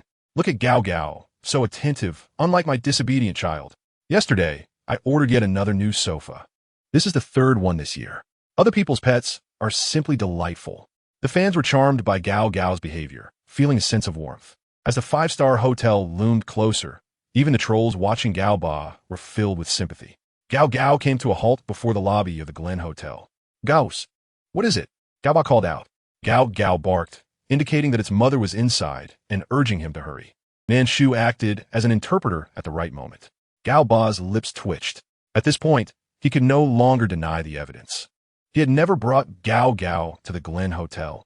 If Gao was familiar with it, someone else must have taken it there. Could it be true that he had been cheated on? What if it was merely a business meeting, perhaps regarding a script? Gao Ba clung to his last shred of hope. Eventually, he decided to follow Gao into the hotel lobby. Hello, are you checking in? We have specialized pet suites that have been thoroughly sanitized. We welcome you to experience them. The receptionist beamed, glancing at Gao. I'm looking for someone. Gao Ba replied. The receptionist's smile faded slightly, her eyes now wary. May I ask who you are looking for? What is her ID number? Gao Ba briefly muted the microphone in the live stream, skillfully reciting his girlfriend's ID number before turning it back on. Greetings. We have indeed located the accommodation details of this lady. May I inquire about your relationship with her? The receptionist asked with a smile. Unbeknownst to Gao Ba, he felt a hint of sympathy emanating from her gaze. He parted his lips, yet the term fiancé remained unuttered. At this juncture, It seemed unnecessary to seek further confirmation. For last night, his girlfriend had lamented about her business trip to Jingcheng, lamenting the necessity of flying economy class, prompting Gao Ba to purchase a first-class ticket for her comfort. Yet now, the girlfriend who should have landed in Jingcheng was still in Hangzhou, within this very hotel. Gao Gao, however, was reluctant to let him leave and barked at him. Nan Shu interjected, stating that Gao Gao said it would lead him to find his mother. Gao Ba thought to himself that he was already aware of his predicament. There was no need to catch anyone in the act and make it a spectacle for all to see. Gao Gao, I still care about my dignity. At that moment, the live stream reached a staggering audience of 100,000 viewers, a far cry from his previous record of 50,000. Oblivious to his father's inner turmoil, Gao Gao tugged at the leash and dashed towards the stairs, insisting that they must find his mother. This child certainly had a knack for piercing his father's heart. Initially, he had felt sorrow over his heartbreak, but now he found solace in the comfort of his audience. The viewers were astounded that this little one could comprehend Gao Gao's speech, marveling at the phenomenon. Perhaps it was sheer talent. The little girl was utterly charming, and they decided to follow her. By this time, Gao Ba had already secured victory in the competition, yet the outcome had become irrelevant. Everyone eagerly awaited the live capture of the act of infidelity, a thrilling spectacle indeed. Was this not the fabled tale of love lost in personal affairs, yet triumphant in professional realms? Gao Ba, remain strong. You still have us. Observing the enthusiastic crowd, Gao Ba's lips twitched in frustration as he felt the firm pull of Gao Gao's small frame. Indeed, he should not have streamed today. Despite his reluctance, he was dragged by Gao Gao to the 5th floor. Upon exiting the elevator, Gao Gao became exuberantly excited, claiming to have caught a whiff of his mother's scent. Nan Shu rested her chin in her hand, her voice soft yet piercing. Very soon, Gao Gao halted before a door, tilting his head to look at Gao Ba without uttering a sound. Beyond that door lay a pivotal moment that could irrevocably alter his life. Nevertheless, Gao Ba lifted his hand and knocked. A drowsy voice echoed from within, filled with annoyance at being disturbed. Who is it? The voice belonged to a man, causing Gao Ba's blood to surge. Despite having prepared himself mentally, he instinctively clenched his fist upon hearing it. Hello, Gao Ba said in a lowered tone. He had previously practiced adjusting his voice to sound softer and more approachable for his broadcasts. The audience buzzed with anticipation for the unfolding drama. Was this not more riveting than a television drama? Gao Ba felt an inexplicable nervousness despite not being present at the scene. Oh, no need, the man replied impatiently. The corridor fell silent for a moment. Gao Ba contemplated before knocking again. Is there something else? Lu Xian opened the door. This time, he revealed his intent without hesitation. Inside, silence reigned. The viewers were bewildered. What is happening here? Clearly, the man is someone Gao Ba knows well. It makes the situation even more tragic. Is this really not scripted? Such excitement on a Monday afternoon? Gao Ba, scripted? Do you see me smiling? Nan Shu had not anticipated that during her first live stream, she would witness such a scandal, especially involving someone familiar. The reality surpassed any script. After a seemingly interminable 10 minutes, the door finally swung open, revealing a tall man. Lu Xian, upon seeing Gao Ba, wore an expression of discomfort. Wugo, what brings you here? Oh, I brought Gao Gao to find his mother. Compared to his earlier fury, Gao Ba now exhibited an unsettling calmness. The audience sensed an impending storm brewing. Would something go awry? Even if Gao Ba was furious, he must not act foolishly. Lu Xian opened his mouth, seemingly wanting to explain, but Gao Gao had already eagerly slipped past him into the room. Gao Ba pushed past Lu Xian and stepped inside. The spacious room was in disarray, remnants of rose petals scattered on the bed, its overall ambience intimate and romantic, reminiscent of a couple's retreat. Yet, Lu Xian was the only occupant. Gao Gao circled the room, finally pausing before a wardrobe. Gao Ba, his expression unreadable, opened the doors to find it completely empty.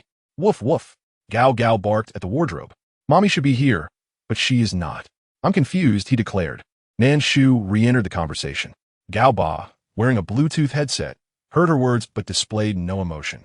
He reached into the wardrobe and quickly discovered a concealed latch.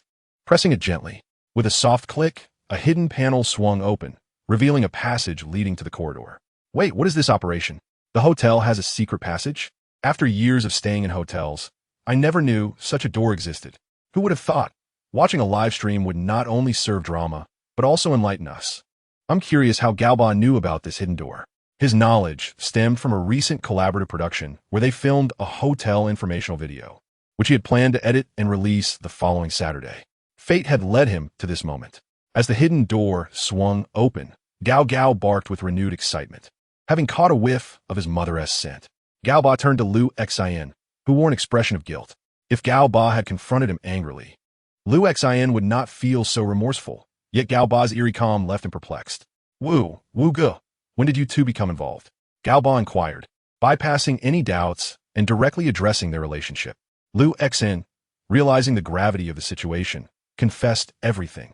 A little over a month ago, Liu Xin had been Gao Ba's assistant and partner, someone he had trusted implicitly. The revelation of their relationship was a profound betrayal for Gao Ba. I recognize that voice. Isn't that Gao Ba's assistant? The viewers exclaimed in the chat. What a thrilling twist.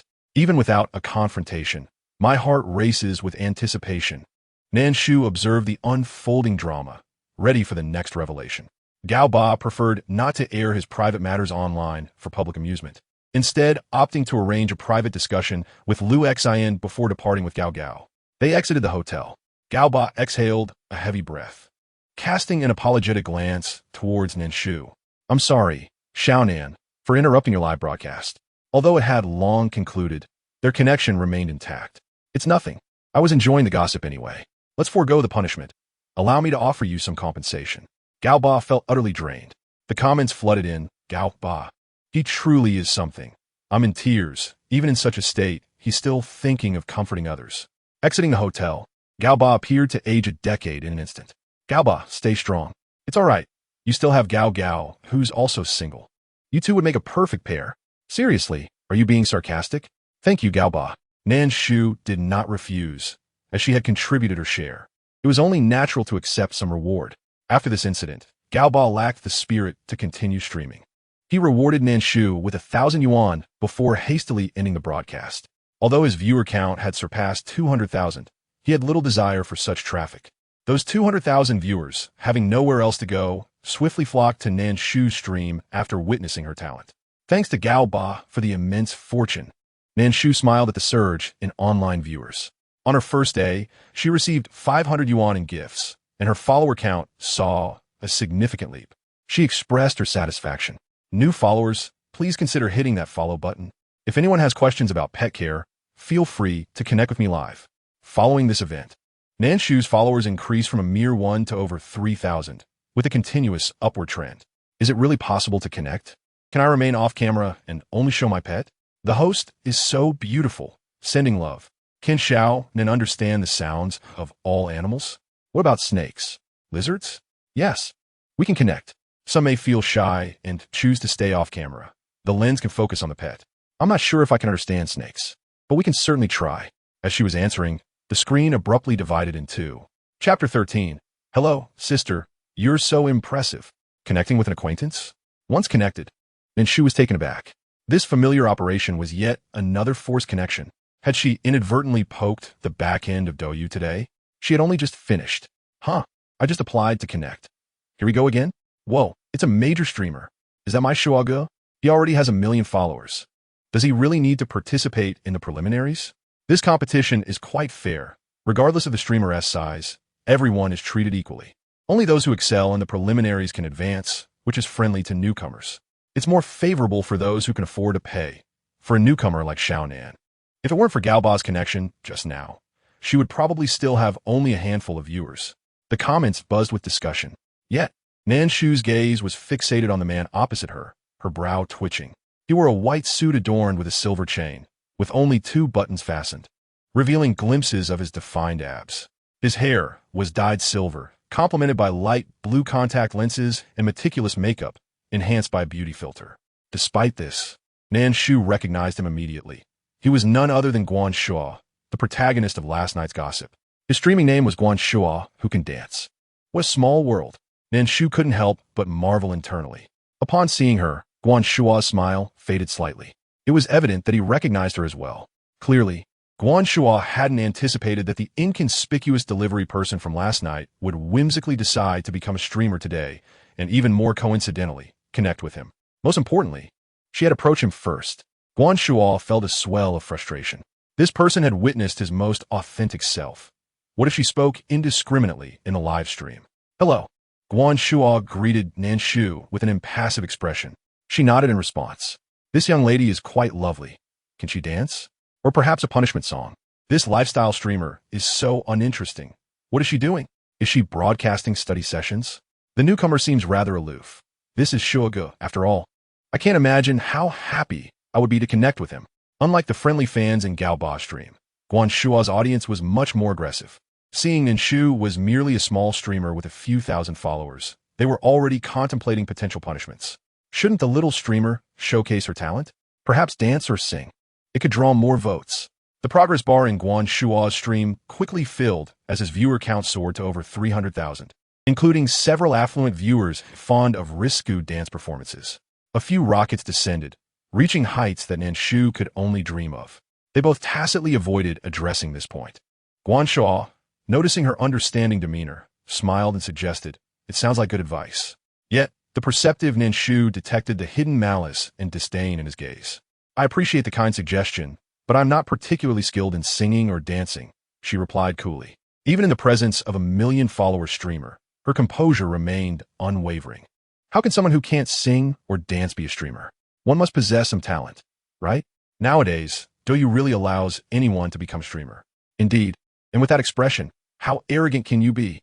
Could it be that this woman is deliberately playing hard to get, hoping to attract our Xiao Shua's attention? Look at her live stream description. She claims to understand animal speech. That's quite amusing. There's no need to exaggerate for views. Observing Nan Shu's reaction, Guan Shuo remained silent. But his fans could not hold back. Their outrage was palpable. How could a newcomer act so haughty in front of a major streamer with 1 million followers? Various verbal assaults were directed at Nan Shu. Some even ventured into her stream to hurl insults, using harsh language. Most of Nan Shu's followers were pet enthusiasts from Gaoba stream, typically gentle and unaccustomed to such confrontations. Since their curiosity had initially drawn them to Nan Shu, they had not yet reached the level of defending her. Thus, when Nan Shu was attacked, they merely attempted to mediate, urging everyone to calm down and refrain from such behavior, asserting it was unnecessary. There's no need for this. Guan Shuo seemed taken aback for a moment before he quickly intervened, turning to Nan Shu with an apologetic expression. "I'm sorry, my fans can be a bit straightforward. Please allow me to apologize on their behalf." Nan Shu thought to herself, what a strong aroma of tea. Before she could respond, a message appeared. "I love eating fish, gifted the streamer Douyu number 1, 2, 3, 10,001 dough coins. I love eating fish, gifted the streamer Douyu number 1, 10,001 dough coins." A cascade of 10 Douyu number 1 gifts flooded the screen, accompanied by a spectacular submarine effect that obscured the relentless barrage of comments. Not only did the fans in the live stream pause, but Nan Shu was also taken aback. What? A hidden wealthy fan? 1 Douyu know. 1 is roughly 1,000 yuan, so 10 amounts to 10,000. Without doing anything, just from the gifts, I can earn 5,000. No wonder so many people are eager to dive into the internet economy. It's simply too enticing. Guan Shuo's fans exhibited high loyalty and relying on their foundational support. His journey had been relatively smooth. Thus, the affluent viewers on his leaderboard had not exerted much effort. There were so many people. Yet a major streamer with 1 million followers couldn't even surpass a newcomer with less than 10,000 followers. How embarrassing. This was truly humiliating. Nan Shu blinked, finally coming to her senses, and expressed her gratitude for the precious gifts from "I love eating fish. I have a fondness for fish, little one, and there is no need to present such extravagant gifts. It is far too wasteful. Losing is of no consequence. After all, if the punishment task is excessively harsh, she can refuse it, although such a refusal may tarnish her reputation, leading others to speculate that she cannot afford to play. Yet, those individuals behind the screen hold no power over her. Should anyone dare confront her in person, Nan Shu would not flinch. Rather, she harbors some concern for my wallet. Perhaps, dear fish, after I conclude my broadcast, I shall add you on WeChat, and once the platform permits withdrawals, I will return my share to you. Chapter 14. Yearning for such humiliation.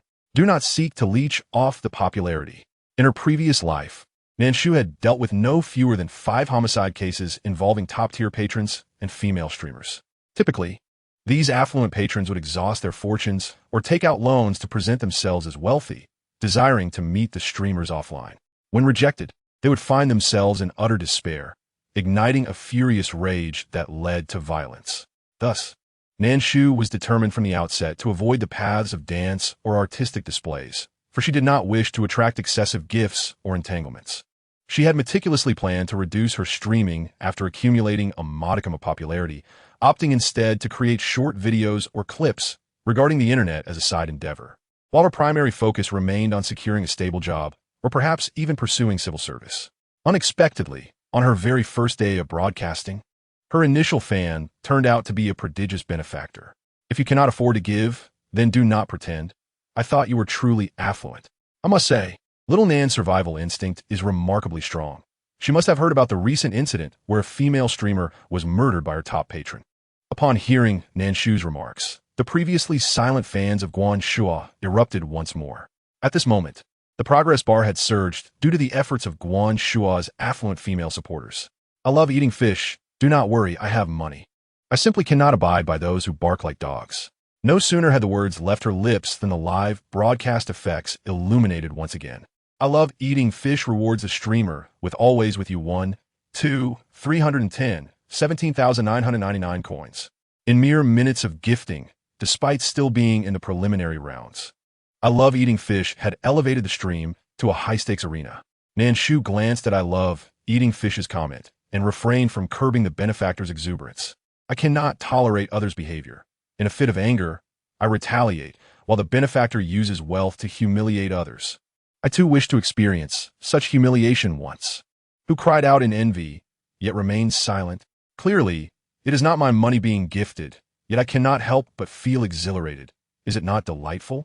Guan Shaw observed that Nan Shu's streaming room had only one individual climbing the ranks while overshadowing him, and his countenance darkened slightly. However, before Nan Shu, he felt inexplicably uneasy and refrained from dancing to entice the wealthy women into gifting him. With just a minute remaining, the sisters did their utmost. The opponent was simply too formidable. Guan Shua smiled at the viewers in the broadcast, turning to Nan Shu. Little Nan is truly impressive. On her very first day of streaming, she has attracted a generous benefactor. Though his tone was steady, Nan Shu detected the underlying aroma of tea. Especially after witnessing Guan Shua's volatile reaction when he smashed his phone, now contrasting sharply with his current demeanor. Indeed, it was true what they said.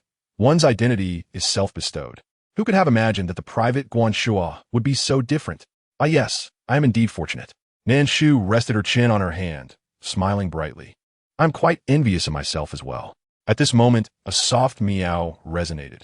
Guan Shua bent down to lift the white cat, presenting it to the camera. To ease the tension, he said, Little Bai, come greet the sisters. Little Bai, it has truly been ages. Has it been half a year? Is this the little cat raised by Guan? It is so lovely. Why have I never seen it before? Guan Shua cradled the white cat, whose heterochromatic eyes, one violet and the other blue, were utterly adorable. Its plump physique and beautiful fur indicated it had been well cared for, though its tear stains were rather pronounced. Perhaps it was merely nervous in front of the camera, as its breathing appeared slightly rapid, revealing its unease.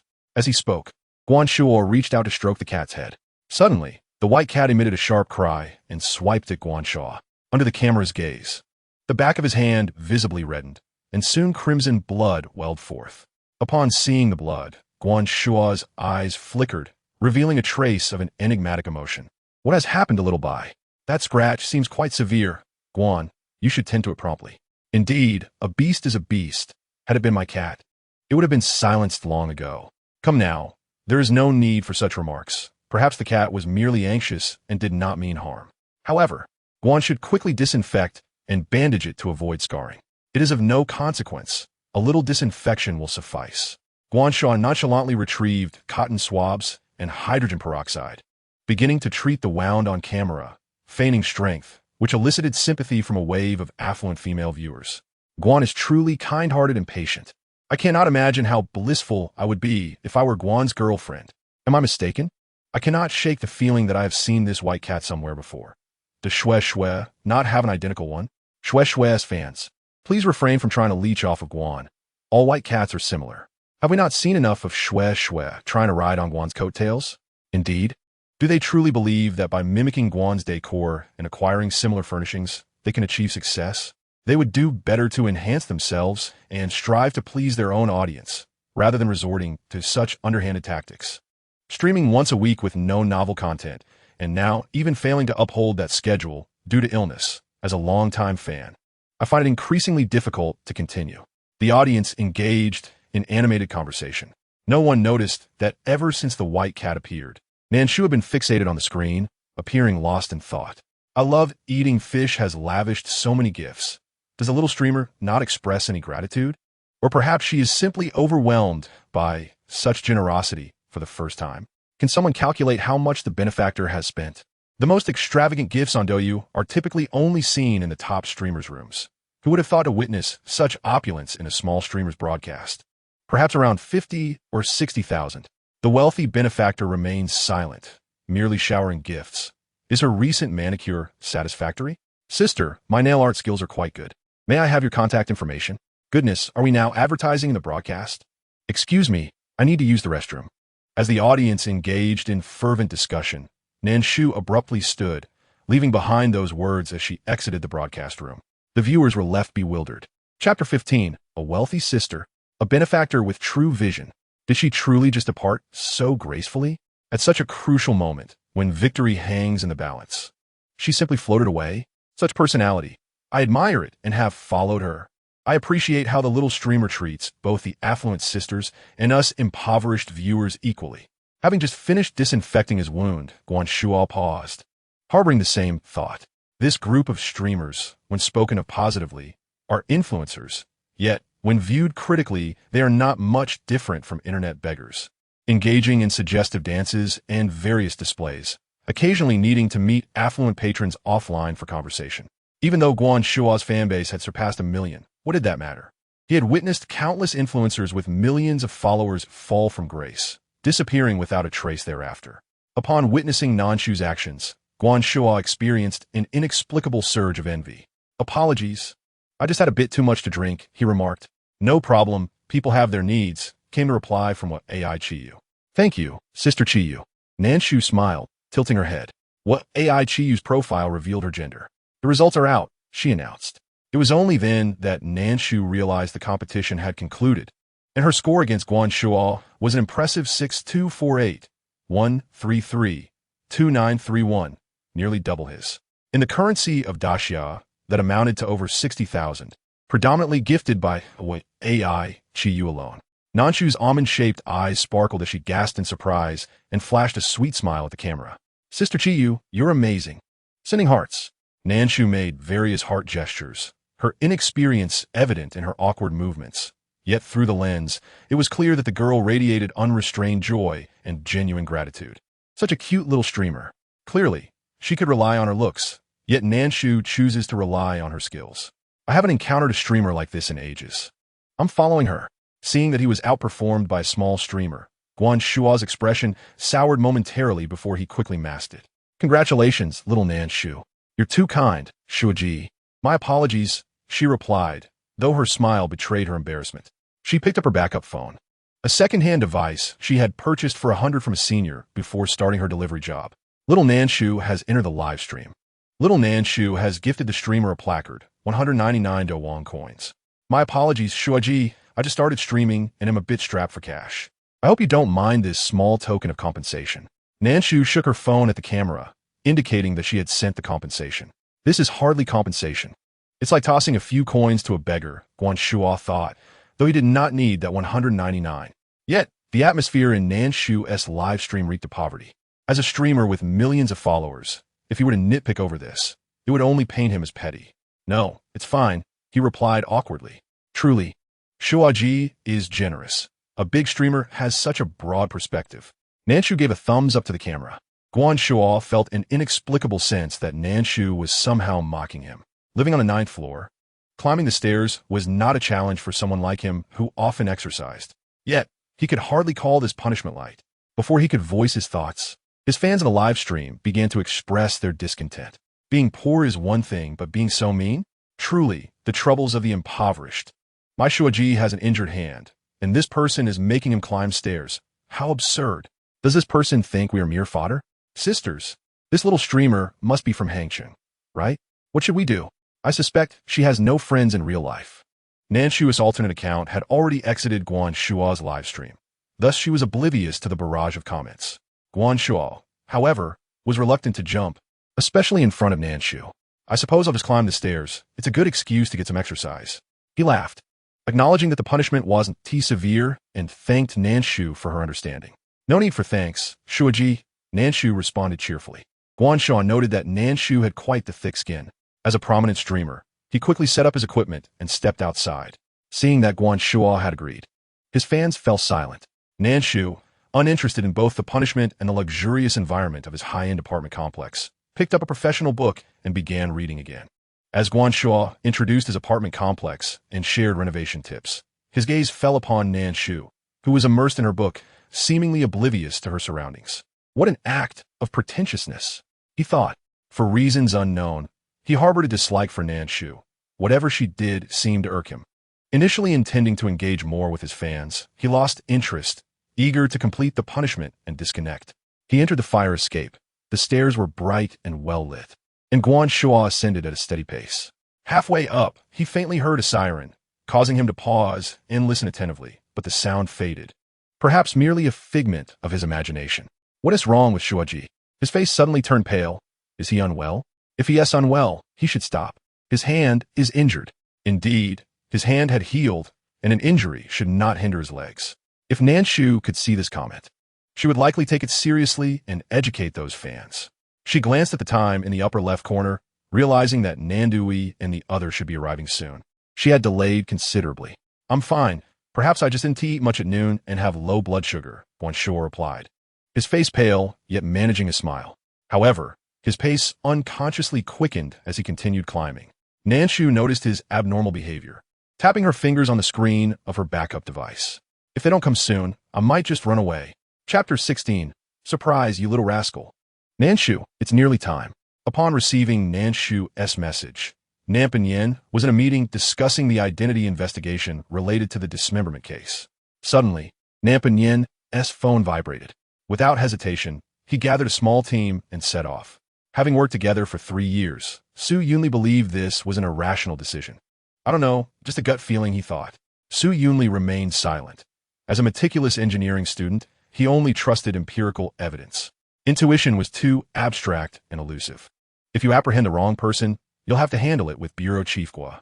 Understood, Nan Yen smirked. Don't worry. I want to ask you to help me write a reflection this time. It better be that way.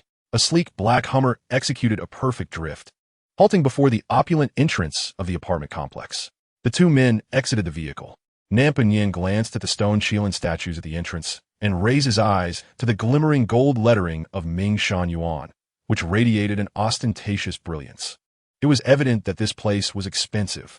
This complex was not within the scope of the underground pipeline related to the dismemberment case. However, it did not rule out the possibility of Guan Shua being a suspect in another case.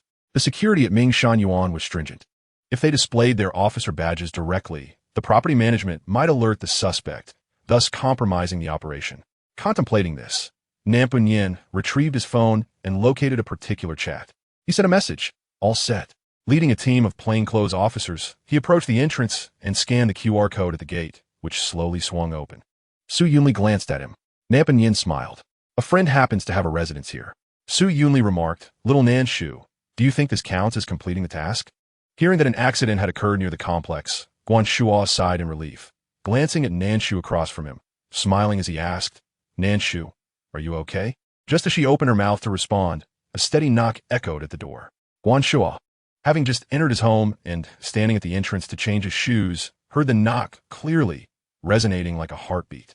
His brow furrowed. He knew that the neighbors next door were a family of 3, with the husband being a high-level executive who rarely stayed there, only visiting occasionally on weekends. Today was not the weekend. Who could it be? It is implausible that the property management is involved, Guan Shua mused. The staff would certainly inquire beforehand before approaching, never acting so recklessly unless they were eager for complaints. Outside, a nonchalant voice resonated. Guan Shua's expression shifted, his heart sinking. Upon hearing that, Nan Shu secretly sighed in relief, unwilling to end the call just yet. Such a captivating piece of gossip would be a pity to miss. Meanwhile, the fans in Guan Shua's livestream were filled with confusion. The police? What do they want with our Guan Guan? Could it be that a murder has occurred nearby, and the police are here to investigate? No one suspected Guan Shua. Guan Shua pressed his lips together, suppressing the turmoil within. If he were not live streaming, he could feign that no one was home, but now he had to muster the courage to open the door. Two figures abruptly entered the viewer's sight. Wow, two incredibly handsome young men. Is this not a surprise prepared by Guan Gu for us? What is the Douyu account of the handsome guy? I want to follow. They represent two entirely different types of handsome, yet both have captured my heart. I want their contact information. They aren't wearing police uniforms. They must be the male bodhisattvas Guan Gu prepared for us. No one can snatch them from me. I have my eyes set on the scholarly type at the back. If Guan Shua could see the bullet comments, he would undoubtedly curse. What surprise! Despite the lead man's stern features, he radiated an indescribable authority, his sharp black eyes resembling those of an eagle, making it difficult to meet his gaze. Nan Puyin glanced at the shoe rack and exchanged a discreet look with Nan Shu through the screen. Nan Puyin even took a moment to think that the young lady had made herself up today. She looked quite adorable. Is that a police badge? This isn't an act? This is definitely not a prop. I can attest to it. My brother is a police officer, and his badge looks exactly like this. If this isn't an act, could it be a murder case? What about Guan Gu? Most of Guan Shua's fans were enamored with his looks. Though they occasionally let their views be swayed by appearances, they remained rational, especially regarding serious criminal matters. No one would be foolish enough to claim that such a handsome man could not be a murderer. After all, the police had come knocking. Witnessing it firsthand left no room for denial. The fans in Nan Shu's stream, however, were engaged in even more fervent discussions. I feel like a piece of chaff in a melon field, bouncing around, utterly delighted. The excitement in the Anchor's live stream is unparalleled. Each piece of gossip is more thrilling than the last. I've decided to stay. This will be my exclusive gossip haven. I love eating fish. Did the anchor hear something? At that moment, a vibrant bullet comment appeared. As the top supporter in Nan Shu's stream, I love eating fish's messages were adorned with special effects. Nan Shu wore an innocent expression. What? I have no idea. Yet, she was somewhat surprised that this wealthy sister had such a high level of awareness. I love eating fish was the only viewer who connected Nan Puyin's arrival with herself. Chapter 17. The bad person who killed mom. Supporting the top sister? She indeed heard it. Just as the white cat clawed Guan Shua, it cursed vehemently. The bad person who killed mom. Get away from me, you pervert. Following that was a string of unintelligible sounds emanating from its throat, which Nan Shu could not translate. But that one phrase sufficed. Though it remained unclear whom Guan Shua had supposedly killed, a thorough investigation would undoubtedly yield results. As for that officer, I wish to greet him on behalf of the viewers. With circumstances at hand, Guan Shua realized he had no choice but to cooperate. He took a deep breath to appear composed, smiling as he spoke. Nan Puyin gestured for him to proceed. Guan Shua turned to the camera and waved. Apologies. I need to attend to some personal matters, so today's live stream ends here. Goodbye, ladies.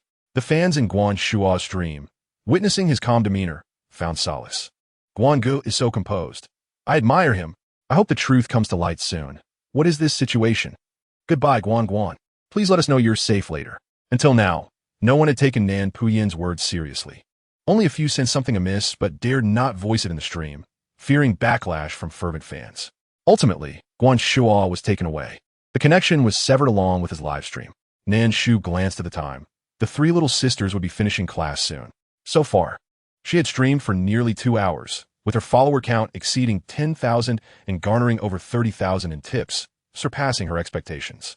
Nan Shu was exceedingly satisfied, even pleasantly surprised. It's about time for me to end the stream, Nan Shu announced. Huh? Ending the stream? So early? The sun hasn't even set yet. How can you? So young, end the stream this early. How can you bear to do so? Young people should keep going. Anchor, should you not check the current number of viewers in your stream? This immense traffic and wealth, and you don't cherish it at all. Xiao and Nan, you might really lose us like this. After Guan Shua's stream concluded, many onlookers flocked to Nan Shu's stream once more. Having absorbed the viewership from two major anchors, Nan Shu's online count astonishingly reached 80,000. This number reflected real-time viewers. It was worth noting that even some prominent anchors might not reach 80,000 if their engagement was low, yet Nan Shu ended her stream, just as she announced. The viewers realized that the anchor was streaming from her dormitory and was concerned about disturbing her roommates, hence the early conclusion. Goodbye, everyone. If I stream tomorrow, I will give notice in advance. With that, Nan Shu disregarded her fans' desperate pleas and resolutely ended the stream. Today served as a trial run. She had progressed from hesitating to say baby to being able to say it almost effortlessly. After patting her cheeks, Nan Shu checked the back end and was thrilled by the earnings displayed. The Douyu platform only allowed withdrawals once a month. Yet that did not prevent her from savoring her account for a full 10 minutes before checking the back end. She had 99 private messages containing expressions of admiration, insults from Guanshua's fans, and some exceedingly distasteful comments. From the private messages alone, Nan Shu witnessed the myriad facets of human nature. The account of "I love eating fish" stood out, being the only one with vibrant effects. Even her private messages were adorned with special effects, showcasing the prestige of the top supporter.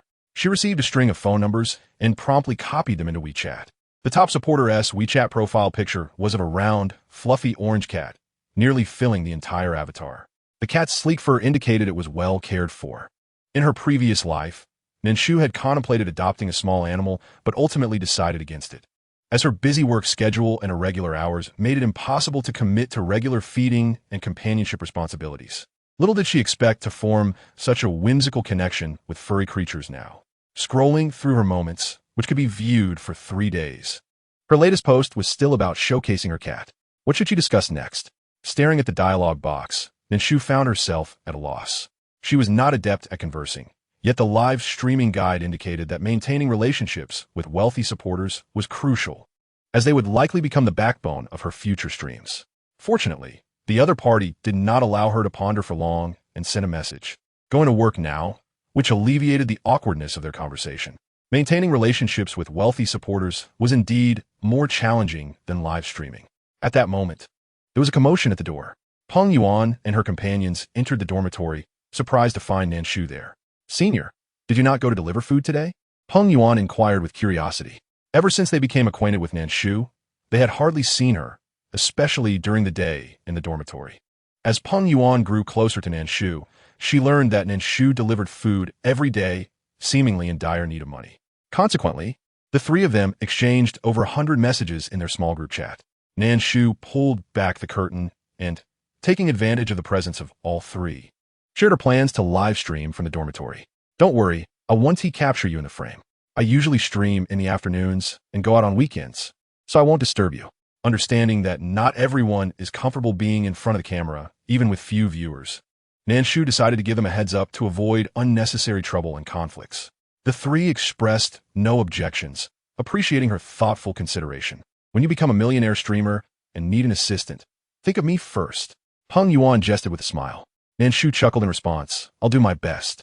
The three of them were discreet and refrained from inquiring about the content of Nan Shu's streams or which platform she would use. Nan Shu appreciated this boundary-respecting dynamic. It was neither uncomfortable nor overly distant, striking the perfect balance. "By the way, Senior, will you be streaming every day? What about weekends? We're planning to visit the Hangchang Zoo this Sunday to see Hua Hua. Would you like to join us? With a student ID, the tickets are half price." Hua Hua is the internet-famous giant panda in Hangchang. Unbeknownst to her, Peng Yuan was unaware that her senior had already become quite wealthy, so she added this detail, fearing Nan Shu might decline the invitation due to ticket costs. Seeing the eager expressions of the other two junior sisters, Nan Shu pondered for a moment and nodded. "All right, let us go together. Life, after all, is not merely about the mundane. It is sometimes necessary to seek a bit of poetry and adventure," she mused. Chapter 18. Midnight Visitor? Is she playing hard to get? In Jingcheng, the makeup room door swung open. Wei Yu looked up and greeted the newcomer, Xin Yen Ge. Nan Xin Yen, clad in a khaki knitted sweater beneath a black trench coat, appeared even taller, his silver-framed glasses concealing his expressive peach blossom eyes, evoking the phrase, "a refined rogue." "Are you still worried about the fishball before the recording?" Nan Xin Yen asked, closing the door and glancing at Wei Yu's phone screen, which displayed the apartment surveillance footage. There, a hefty orange cat stood by the large floor-to-ceiling window, its silhouette exuding a sense of melancholy and solitude. "It hasn't eaten much cat food today. It only finished half the can," Wei Yu said, his tone laced with concern. Nan Xin Yen raised an eyebrow, thinking it might be a blessing in disguise for the overweight feline. "Isn't it good that it's not eating much? Less food means it could lose some weight." However, he refrained from voicing this thought, fearing that Wei Yu might take offense. Wei Yu looked up at Nan Xinyan. Xinyan go, how is your turtle doing?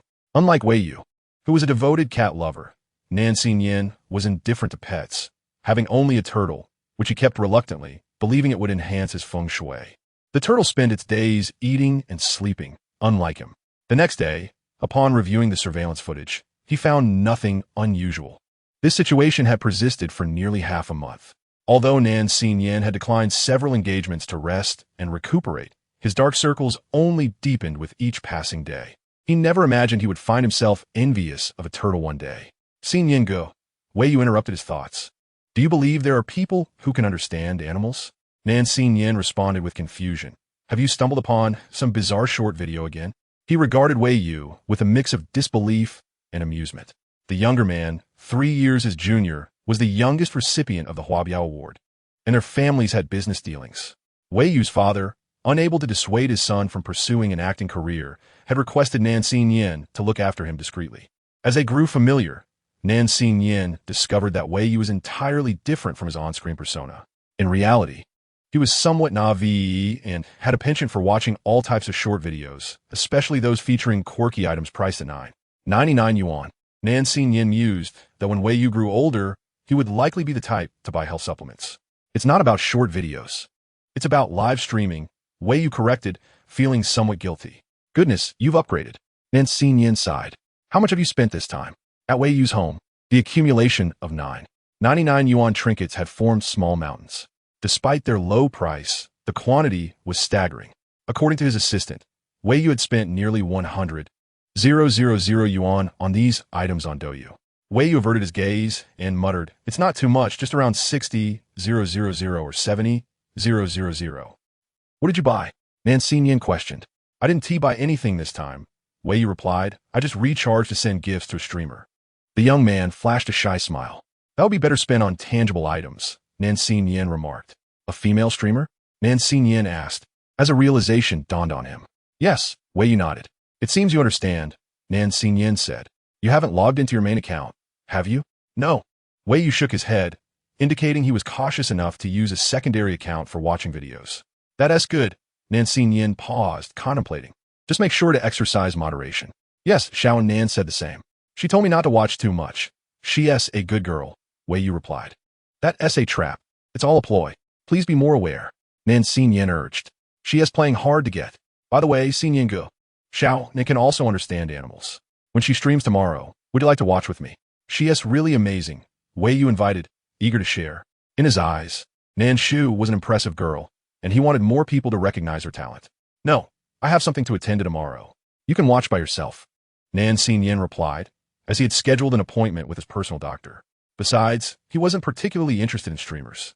All right, in the midst of a live stream, Guan Shuo was taken away by the police, which quickly became the top trending topic on Douyu. While most viewers were captivated by the handsome police officers, they were also curious about Guan Shuo's alleged crimes. Additionally, observant viewers noticed that both trending topics on Douyu involved the same individual. Upon searching for the account, they discovered the small streamer had created her account just today. Talking to animals? Understanding their voices? Is it real or fake? Let us follow to see. The internet was never short of onlookers eager for entertainment. Those who followed now would become loyal fans in the future. Meanwhile, in the Qingshan District Criminal Investigation Team in Hangcheng, Team Nan, we have thoroughly investigated Guan Shuo's social connections and discovered that his ex-girlfriend, Wang Shui, seems to have gone missing recently, Li Feng reported, handing documents to Nan Punyan. Nan Punyan quickly skimmed through the materials, his gaze settling on Wang Shui's information. They were able to confirm her disappearance swiftly because Wang Shui, like Guan Shuo, was also a streamer, primarily focusing on gaming live streams and occasionally uploading highlight videos. Chapter 19. Let her die outside. What crime has she committed? It had already been over 3 days beyond the usual time frame. Certainly, it is not entirely improbable that she encountered some unforeseen circumstance that delayed her updates. However, curiously, her account indicated that a live broadcast was scheduled 2 days prior. Yet no broadcast took place. Thus, Li Feng deduced that Wang Shui might be unreachable. Have you called her? Nan Puyin inquired. I did, but there was no answer. Li Feng replied. What about the phone's location? Li Feng paused, realizing he had not checked that yet. Find out if Wang Shue's family has been contacted. Nan Puyin said as he proceeded toward the interrogation room. I did manage to reach them, but Li Feng hesitated, a troubled expression crossing his face. But what? According to her family, Wang Shui has not been in touch with them for quite some time. It seems her relationship with them is rather strained. Strained is an understatement, Li Feng remarked. When he mentioned Wang Shui's name during the call, he was met with a barrage of insults before he could even finish his sentence. Upon hearing that Wang Shui might be in trouble, the woman's voice on the other end escalated sharply. Let her die out there. Don't come looking for us. The call was abruptly terminated. Observing Li Feng's demeanor, Nan Puyin surmised the situation over the years. He had handled numerous cases and witnessed the fickleness of human emotions and the myriad forms of life. By the way, in DUI, Wang Shui has a tattoo of a bird on her left calf. Nan Puyin paused, abruptly turning to look at Li Feng, his dark eyes heavy with intensity. What did you say?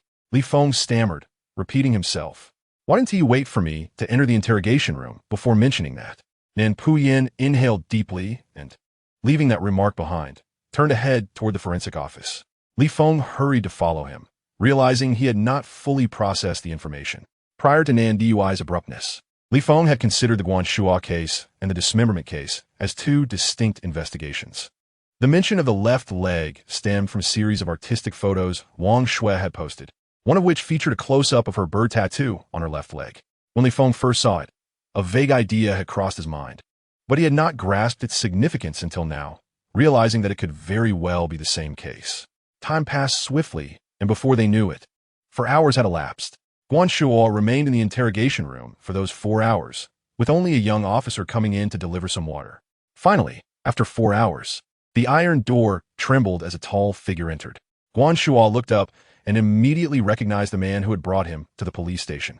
Hearing the young officer refer to him as Nan Dui, Guanxua felt a sense of conflict about the name. Let's discuss why you killed Wang Shui. Guanxua's eyelids flickered. He moved his lips, about to speak, but was interrupted once more by Nan Puyin. Given that I am asking you this, you should understand that the police have already gathered substantial evidence. This is merely an opportunity for you to confess and receive leniency. As he spoke, Nan Puyin cast a penetrating glance at him, his impassive expression causing Guanxua's already unsteady heart to flutter anxiously. Guanxua lowered his head, falling silent. Nan Puyin remained unhurried, lightly rubbing his rough fingertips together. His craving for a cigarette surged. He retrieved some chewing gum from his pocket and popped a couple of pieces into his mouth. He had long contemplated quitting smoking, yet all previous attempts had failed. However, this time, Nan Puyin found himself chewing gum longer than before. He had not smoked for 3 days. As he pondered this, Guanxua lifted his head, his fingers clenching and relaxing, his voice hoarse as he asked, "Officer, if I confess, will I really receive a lighter sentence?" Nan Shu received a message from Nan Puyin shortly after 9 in the evening. Having just finished drying her hair, she lay down on her bed. After so many days, this was the first time Nan Shu felt truly relaxed and free to enjoy her evening, without the worry of late deliveries or negative customer reviews. As she contemplated watching a movie, a WeChat notification popped up. Nan Puyin, are you free? I am downstairs with forensic Dr. Su. Upon reading this message, Nan Shu sprang up from her bed in surprise. Has the interrogation concluded? So soon? She stared at the chat window, contemplating, her fingers tapping the screen. Yes. I'll be right down. After sending the message, she casually threw on a jacket and grabbed her phone before heading downstairs. Nan Shu was genuinely curious about whom Guanxua had murdered and the details of the case. With rampant rumors circulating on Douyu, she had watched a few videos but was inundated with Guanxua-related content, which was becoming overwhelming. Now, with a chance to uncover the truth directly, she certainly could not miss it. Arriving downstairs, she saw 2 figures emerging from beneath a camphor tree. Xiao Shu, Nan Puyin called out effortlessly. Nan Dui, forensic Dr. Su. The entrance to the dormitory was bustling, but neither Nan Puyin nor Su Yunli had a penchant for drawing attention, so they simply found a corner to wait. Upon seeing Nan Shu exit, they stepped out of the shadows. Are you hungry? Would you like to grab a late-night snack? Barbecue or dry pot? Nan Puyin asked, offering no room for Nan Shu to decline. Nan Shu tilted her head, glancing at Nan Puyin and then at Su Yunli, a thoughtful expression flickering in her eyes before she nodded. I'm indeed a bit hungry. Barbecue sounds good. Very well. The 3 of them made their way to Jean Street at Hangcheng University, where numerous students were still out shopping and enjoying late-night bites at 9:30. Nan Shu guided them to a popular barbecue stall, where luck was on their side, as a table had just become available. Nan Puyin ordered a plethora of dishes. "Isn't that a bit excessive?" Nan Shu remarked, astonished at the 2 large trays filled with skewers. "We haven't eaten since we started the case." "Don't worry. There won't be any waste," Nan Puyin replied with a smile. The cold, stern facade of his countenance softened slightly amidst the warm ambience of the food. "Indeed." Nan Shu nodded. This obsession with cleanliness is even more pronounced than in her previous life. Without a hint of shame, Nan Puyin pulled over the chair that Su Yunli had just wiped down and placed in front of Nan Shu. "Sit. You are quite the opportunist," she teased, glancing at Su Yunli as she slowly took a seat. Nan Puyin then pulled a piece of gum from his pocket, popped it into his mouth, and after chewing a couple of times, leaned his head on his hand, smiling at her. "Xiao Shu, are you not curious about what crime Guanxua committed?" Chapter 20. Special Consultant. The murderer of the dismemberment case. Upon hearing Nan Puyin bring it up, Nan Shu did not hold back, her bright almond-shaped eyes sparkling with curiosity. "Can you tell me?" She was genuinely intrigued. Generally speaking, non-case supervisors are not permitted to disclose such information. Nan Puyin maintained his cheerful demeanor, his gaze toward Nan Shu reminiscent of a wolf eyeing Little Red Riding Hood, filled with a hint of mischief. However, Nan Puyin opened his jacket zipper and produced a paper contract, handing it to Nan Shu. "If you sign this, then it will be permissible." As expected, Nan Shu realized the truth. Nan Puyin never approached without purpose, and given that he had 2 cases at hand, it was unlikely that he would be seeking her out for a casual late-night snack. She took the document, and, upon glancing at the cover page, she was momentarily taken aback. "Special consultant? Yes, you may review the conditions first." Nan Puyin gestured for her to continue. Nan Shu flipped to the section detailing the remuneration. As a special consultant, the terms differed significantly from those of regular officers. There was no formal position, and the monthly salary was 5,300. In addition to personal accident insurance, the other 5 insurances and housing fund would be disbursed alongside the salary. Furthermore, it was promised that upon her graduation, she would have the opportunity to transition into a formal position, during which housing would also be provided. This offer was indeed more favorable than that of a typical formal position. It was initially expected to contribute to the 5 insurances and 1 housing fund. However, should that occur, one would lose their status as a fresh graduate. Hence, a compromise was devised. Nan Puyin added that he had even considered this aspect. The conditions were quite favorable. Nan Shu closed the contract and, perplexed, looked towards Nan Puyin, inquiring about her obligations. There are no free lunches in this world. These terms were even superior to those offered to some formal civil servants. Furthermore, she was not required to clock in daily. Her role involved assisting in solving cases on a selective basis. This meant her schedule was exceedingly flexible, and she need not worry about her work hours conflicting with her live streaming commitments. Yet, what could she possibly contribute? The contract stated assisting in solving cases. But how could she assist? Would she be doing forensic work? Nan Shu glanced at Su Yunli. Su Yunli had just finished polishing the last stool and, noticing Nan Shu's gaze, glanced at her before looking back at Nan Puyin. Clearly, he was also taken aback by this unexpected turn of events, appearing more like a tool brought along by Nan Puyin for companionship.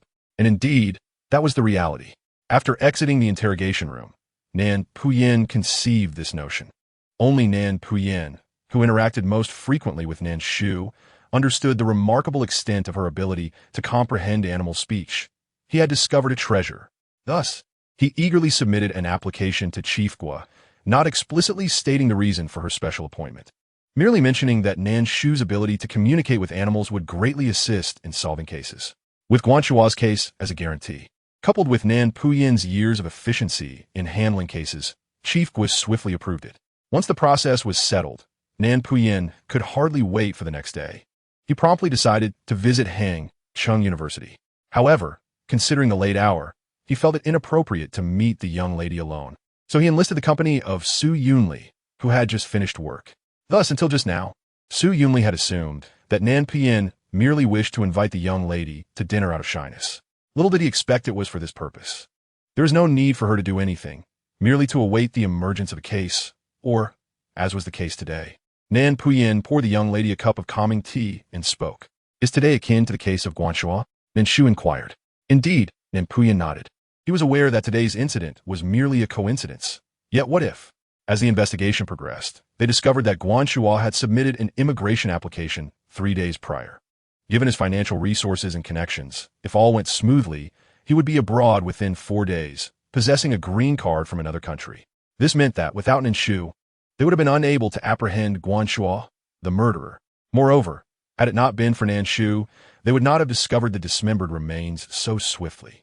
If the stench of decay had been allowed to permeate or municipal workers had checked the sewers first, Guan Shuo would likely have escaped long ago, and by then, the body parts would have rotted considerably, complicating the investigation and consuming immeasurable human and material resources. In any case, to summarize, Nan Shu's ability was exceedingly advantageous for uncovering case details and breakthroughs. Even if this incident was fortuitous, and even if Nan Shu could not assist in future cases, Nan Puyin had a premonition that if she could, it would undoubtedly serve as the most crucial breakthrough in the case. Thus, offering such a condition to Nan Shu was a wise investment. Even if the higher-ups did not approve, Nan Puyin had contemplated funding the collaboration himself, developing Nan Shu into his informant. "All right, I will sign," Nan Shu replied. A glimmer of amusement passed through Nan Puyin's eyes as he handed her the prepared pen, as if he had never doubted her agreement. "Advisor Nan, may our future collaboration be fruitful." The contract was prepared in duplicate. Nan Puyin took one. Glancing at Nan Shu's signature, which was sharp and exuded a certain elegance, most appealing. "Captain Nan, forensic expert Sue. I look forward to working together in the days to come." With a formal job secured, Nan Shu was in high spirits, smiling as she spoke. Su Yunli nodded politely, while Nan Puyin smiled, finding this young lady exceedingly agreeable. At that moment, the boss brought forth the first plate of barbecued delicacies. After a long day, Su Yunli, who typically refrained from late-night snacks, leisurely savored his meal while listening to the two converse. "We discovered Wang Shue's head and left leg in the freezer of the property Guan Shuo owns near Huaimin Road. This property is not registered in his name, but rather in his cousin's. Had they not conducted a meticulous search, they might not have unearthed such compelling, irrefutable evidence against Guan Shuo. It was astonishing that Guan Shuo was the murderer in the dismemberment case. Nan Shu marveled at the coincidence. She was the one who had uncovered the dismemberment and reported Guan Shuo. This coincidence made her ponder whether she had awakened some peculiar talent akin to that of Conan. Chapter 21. The motive for murder? To extract her blood. Indeed, Nan Puyin had not anticipated that what he initially assumed to be two separate cases would, upon deeper investigation, reveal itself to be one and the same. In less than 24 hours, the identities of the deceased and the murderer had come to light, shattering all previous records of case resolution speed for Nan Puyin. Then what was Guan Shuo's motive for murder? Upon learning that the deceased was Wang Shui, Nan Shu immediately recalled an analysis post she had previously read. However, neither party had openly acknowledged it. At that time, Guan Shuo was merely a small streamer with a few 100,000 followers. Subsequently, with the rise of suggestive dancing, he transitioned from eating broadcasts to a surge in followers, resulting in his current popularity. Thus, faced with rumors of Guan Shuo's involvement with Wang Shui, his fans reacted strongly, often visiting Wang Shui's live stream to berate her for seeking attention. Simultaneously, Wang Shui, who had one streamed daily and posted a video each day, abruptly announced a change to her streaming schedule, reducing it to once a week, and her social media content shifted from gaming to showcasing her culinary creations. The author of the post speculated that the two were likely in a romantic relationship, citing Guan Shuo's strong possessiveness and traditional masculinity, disapproving of his girlfriend's public exposure. This situation persisted until 6 months prior, during which the author provided various videos and screenshots for analysis, concluding that the two had likely broken up around that time. The post was lengthy and well supported by evidence, garnering significant attention. Nan Shu found it thoroughly engaging. The details were indeed strikingly accurate. After hearing Nan Shu's account, Nan Puyin raised an eyebrow, exclaiming, "Truly, there are masters among the common folk." According to Guan Shuo's statement, he and Wang Shui had indeed separated 6 months ago. With Wang Shui initiating the breakup, Guan Shuo harbored deep resentment over this, having sought Wang Shui out numerous times, yet never managing to see her. Nan Shu recalled the words of Guan Shuo's current girlfriend, who seemed to suspect that her boyfriend's ex had not moved on, not realizing that the one truly unable to let go was Guan Shuo himself. Guan Shuo believed that Wang Shui's decision to end their relationship was premeditated. She must have been unfaithful beforehand. Coupled with his repeated rejections, he was driven by rage to follow Wang Shui home, ultimately leading to her brutal murder. Nan Puyin took a deep breath, pouring himself another cup of tea. Guan Shua's current girlfriend. Nan Shu listened intently, frowning at this revelation. She began dating him after breaking up with Wang Shui. Anticipating what Nan Shu was about to say, Nan Puyin added, "What double standards?" He seamlessly transitioned from one relationship to another, yet could not tolerate his ex-girlfriend's new boyfriend. Such is the nature of individuals Nan Puyin had encountered throughout his years of casework. Their rationale defied conventional understanding, and Guan Shua was no exception. "Is there anything else you wish to know, Advisor Nan?" "No." Nan Shu shook her head, feeling she had gleaned sufficient information. Nan Puyin stood up. At this moment, Jinjie was nearly deserted, with the gentle night breeze dissipating the lingering scent of barbecue. Su Yunli, who had been quietly savoring skewers without uttering much, suddenly turned to Nan Shu, his eyes filled with curiosity behind his glasses. With a serious demeanor, he inquired, "Can you truly understand the speech of animals?" Nan Shu paused momentarily before nodding. "Then what is it saying now?" Su Yunli pointed toward a direction. Following his gaze, Nan Shu spotted a mouse lurking at the edge of a drainage ditch. "I can indeed comprehend speech, but it isn't speaking at the moment," she replied. Upon hearing this, Su Yunli picked up a wooden skewer from the table and tossed it at the mouse, hitting it squarely on the head. The mouse squeaked in protest, glaring at Su Yunli with its tiny, bead-like eyes. "What about now?" Su Yunli asked. "No, it's clear you're the real dog here," she retorted, noting the unpleasant words the mouse had uttered. Nan Shu smirked slightly. Su Yunli, realizing the truth behind the mouse's gaze, finally accepted her claim, his eyes now reflecting a peculiar green light when he looked at her. "Can I draw a vial of your blood for research purposes?" he asked, his curiosity piqued. "Get lost," Nan Shu replied dismissively. Nan Puyin had just settled the bill for their drinks and approached them, overhearing Su Yunli's remark. He quickly interposed himself between them, separating Su Yunli. "Don't mind him. He is a research fanatic," he said, casting a disdainful glance at Su Yunli before turning to Nan Shu. She nodded obediently in response. Su Yunli, unperturbed by the push, calmly followed behind them, his dark eyes never straying from Nan Shu. The following day, the first thing Nan Shu did upon waking was to list her second-hand electric bicycle and delivery gear on a resale platform. Today, she was no longer the same as yesterday. She had secured a formal job and no longer needed to worry about basic sustenance. As she logged in, the system automatically pushed a notification from the Hangzhou police regarding the Guan Shua case. The announcement was straightforward, briefly detailing the identity of the deceased, the relationship between the two parties, and the motive for the murder. Even though it used terms like Guan and Wang, those who had been following the case closely immediately recognized who it referred to. Wow, did these two actually date? The focus shifted, didn't it? I never imagined Guan Shua, who looked so refined, could be so ruthless. Many netizens were discussing the matter in the comments, given that both individuals involved were well-known streamers, making the incident particularly shocking. Among them, a comment that garnered the most likes caught Nan Shu's attention. It was from someone claiming to be a friend of Wang Shui, consisting of a lengthy narrative. Chapter 22. The wealthy woman at the top of the charts turns out to be the boss? Live connection. Nan Shu read through every word, feeling a twinge of melancholy. From what she gathered from Nan Puyin, Wang Shui's left leg had been hidden by Guan Shua because it bore a tattoo of a bird. After reading the comment, Nan Shu finally understood the story behind the tattoo. Wang Shui had escaped from her family at 18, as her parents wanted to marry her off to a nearly 40-year-old bachelor from the neighboring village in order to save money for her brother's dowry. Unexpectedly, this led to her being trapped in that life until her parents insisted she buy a house for the family. It was then that Wang Shui could no longer endure and severed all ties with them, getting the tattoo in the hope of breaking free like a bird and living life on her own terms.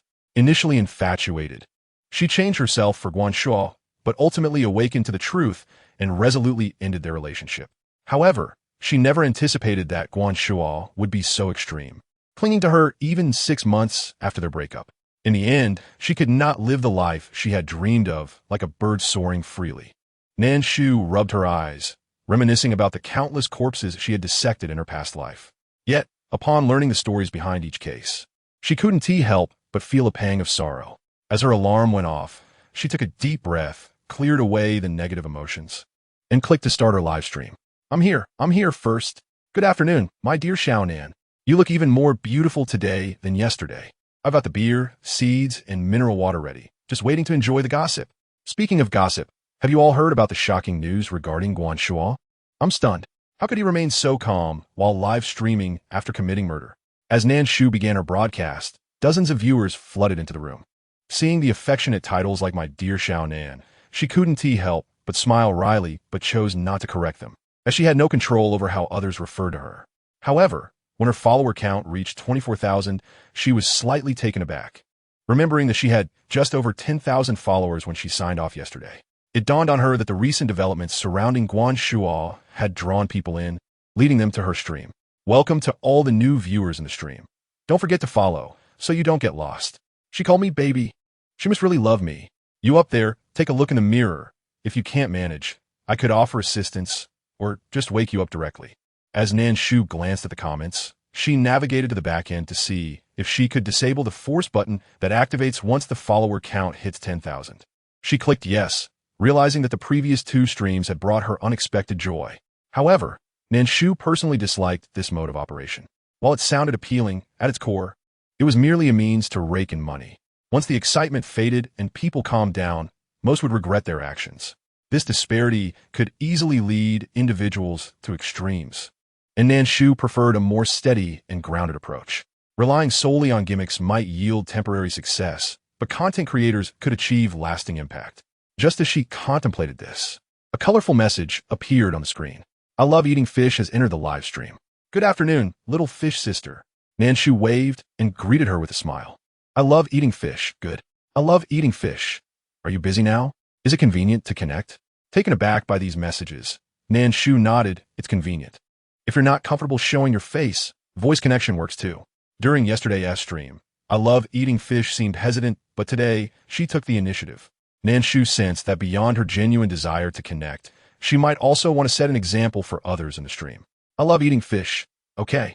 As soon as the message was sent, Nan Shu received a request to connect, which she accepted.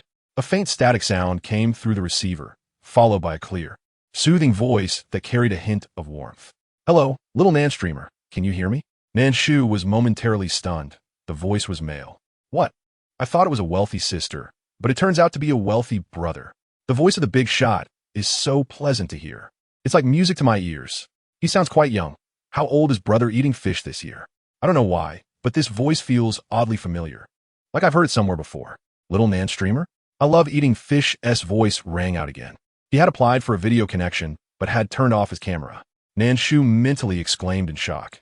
She hadn't expected "I love eating fish" to be male. She had been calling him Sister Fish all along, and he had never corrected her. On the other end, he responded with an followed by a light sound, akin to a gentle slap against soft flesh. In Nan Shu's mind, an image involuntarily surfaced, a photograph of a robust, plump orange cat that she had seen in the social circle of what AI Chiyu. "Meow?" A delicate meow echoed. "Fish egg, tell daddy. Why haven't you been eating well these past few days?" The voice of what AI Chiyu once again resonated. "Daddy, bye-bye. Didi, I am your long-lost son. I'm right here. People these days have no moral compass. They kneel before the wealthy. But I am different, father. Do not heed their nonsensical chatter. I am your true son." What AI Chiyu was conversing with his little kitten, which seemed to be quite a chatterbox. Although its tone conveyed impatience, it continued to engage in a back and forth with what AI Chiyu, both unable to comprehend each other's language, yet somehow harmonizing perfectly. Nan Shu rested her chin on her hand, listening intently. She finally grasped the source of the kitten's discontent. It was rather trivial. About half a month ago, the plump orange cat had gone out for a stroll with what AI Chiyu and encountered a beautiful female cat who dismissed it for its size and, instead, lavished affection upon another tabby cat. After hearing the tale of the unfortunate orange cat, Nan Shu found herself both amused and exasperated. Just as she was about to reveal the truth to what AI Chiyu, a faint, ancient voice interrupted her thoughts. Chapter 23. The person in the ceiling? Should I report it? How vexing. The most bothersome thing is a kitten with no sense of boundaries. Not to mention that person hiding in the ceiling who prevents anyone from sleeping at night. Nan Shu paused, puzzled, and inquired, "Shall you go besides the cat? Are there any other animals in your home?" "Other animals?" What? AI Chiyu was momentarily taken aback before realizing, "I am not at my home. I am at a friend's house. where he has a turtle. No wonder. A flicker of understanding crossed Nan Shu's eyes, but her brow furrowed involuntarily. If that elderly voice belonged to the turtle, what did it mean by the person in the ceiling? Suppressing her doubts, Nan Shu cautiously asked, "Is your friend at home now? Are you gathering for dinner today?" "No, my friend has gone out for something. He asked me to come and help feed the turtle. We live very close." "So, that means it's just you and the kitten at your friend's house?" Nan Shu probed further. "Yes, what about it?" Wei Yu keenly sensed that Nan Shu's inquiries had ventured beyond mere curiosity. He did not perceive her questions as an intrusion into his privacy, but rather suspected that she might have overheard something unusual. Nan Shu smiled at the camera, her expression devoid of any unnecessary emotions. Outside the frame, her hand rested on her knee, her fingertips tightly gripping her palm as she strove to maintain her tone as it had been moments earlier. Wei Yu gazed deeply at the girl on the screen. Though he was unaware of the unfolding events, he chose to trust Nan Shu. This trust felt sudden and inexplicable. "All right," Wei Yu eventually said, rising to gather the plump orange cat and heading toward the door. The sounds of opening and closing the door followed, then the thump of slippers on the floor, and the sound of the elevator doors opening and closing. Meanwhile, the audience in the live stream remained oblivious to the unfolding drama, finding Nan Shu's request somewhat peculiar. Some onlookers began to question whether she truly understood animal speech or if this was merely a persona she had crafted for herself. While the earlier connection with Gao Ba might have been a mere coincidence, the barrage of comments flooded in. However, Nan Shu was unfazed until Wei Yu's voice echoed once more. Glancing at the time, Nan Shu noted that it had been less than 5 minutes, indeed quite close. It seemed that Ai Chi Yu and his friend lived in the same building. As the door closed, Nan Shu exhaled a sigh of relief and reconfirmed with what Ai Chi Yu. "Xiao Yu Ge, just now, was it truly only you in your friend's house?" Wei Yu finally comprehended, pausing his action of removing the leash from the fish egg. "Yes, I confirm." Or rather, in his understanding, Xin Yanji's home should only contain him. Xin Yangu was an individual who valued his privacy immensely.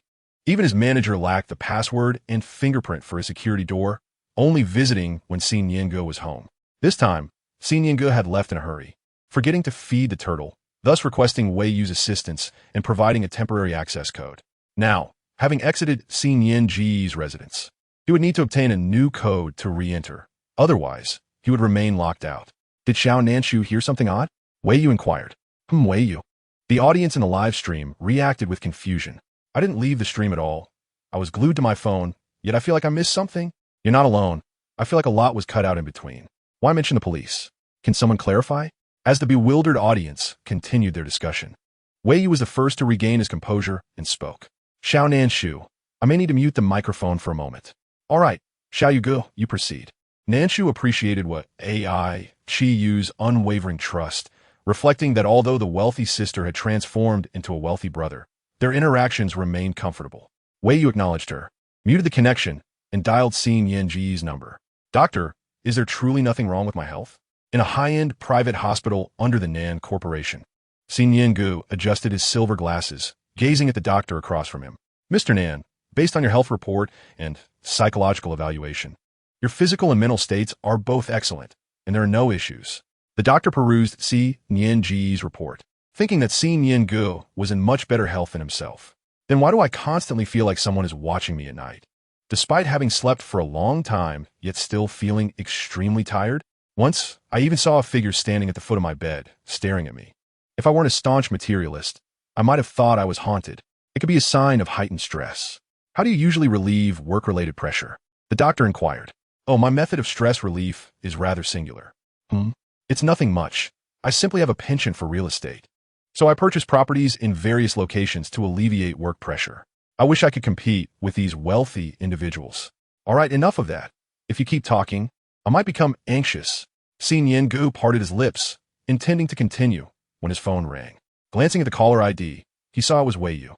Pressing the answer button, he asked, "What is it?" Confused, he first thought something might have happened to his turtle. However, Wei Yu's voice emerged, delivering words that left Xi Niangu perplexed. "Xi Niangu, don't be alarmed, but there may be someone else hidden in your home." Xi Niangu. Chapter 24. It's my choice to smash. What business is it of yours? While awaiting Wei Yu's return, several individuals applied to join the conversation. But Nan Shu did not approve their requests. For those who need to chat, Please wait until Xiao Yuji's matter is resolved before applying. For now, I will close the connection requests, Nan Shu announced. Since the situation with what AI Chi Yu remained unresolved, Nan Shu had no intention of connecting with anyone else midway.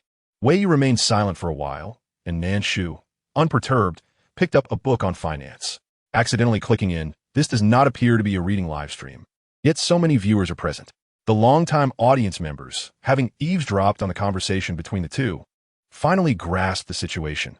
The host had discerned that someone was hiding in her friend's home.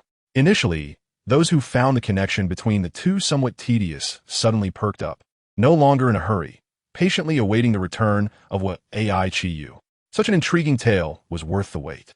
Consequently, although Nan Shu was engrossed in her book, the number of online viewers in the live stream remained exceptionally high, triggering Douyu's promotional mechanism for new live streams, which showcased Nan Shu's room on the main page.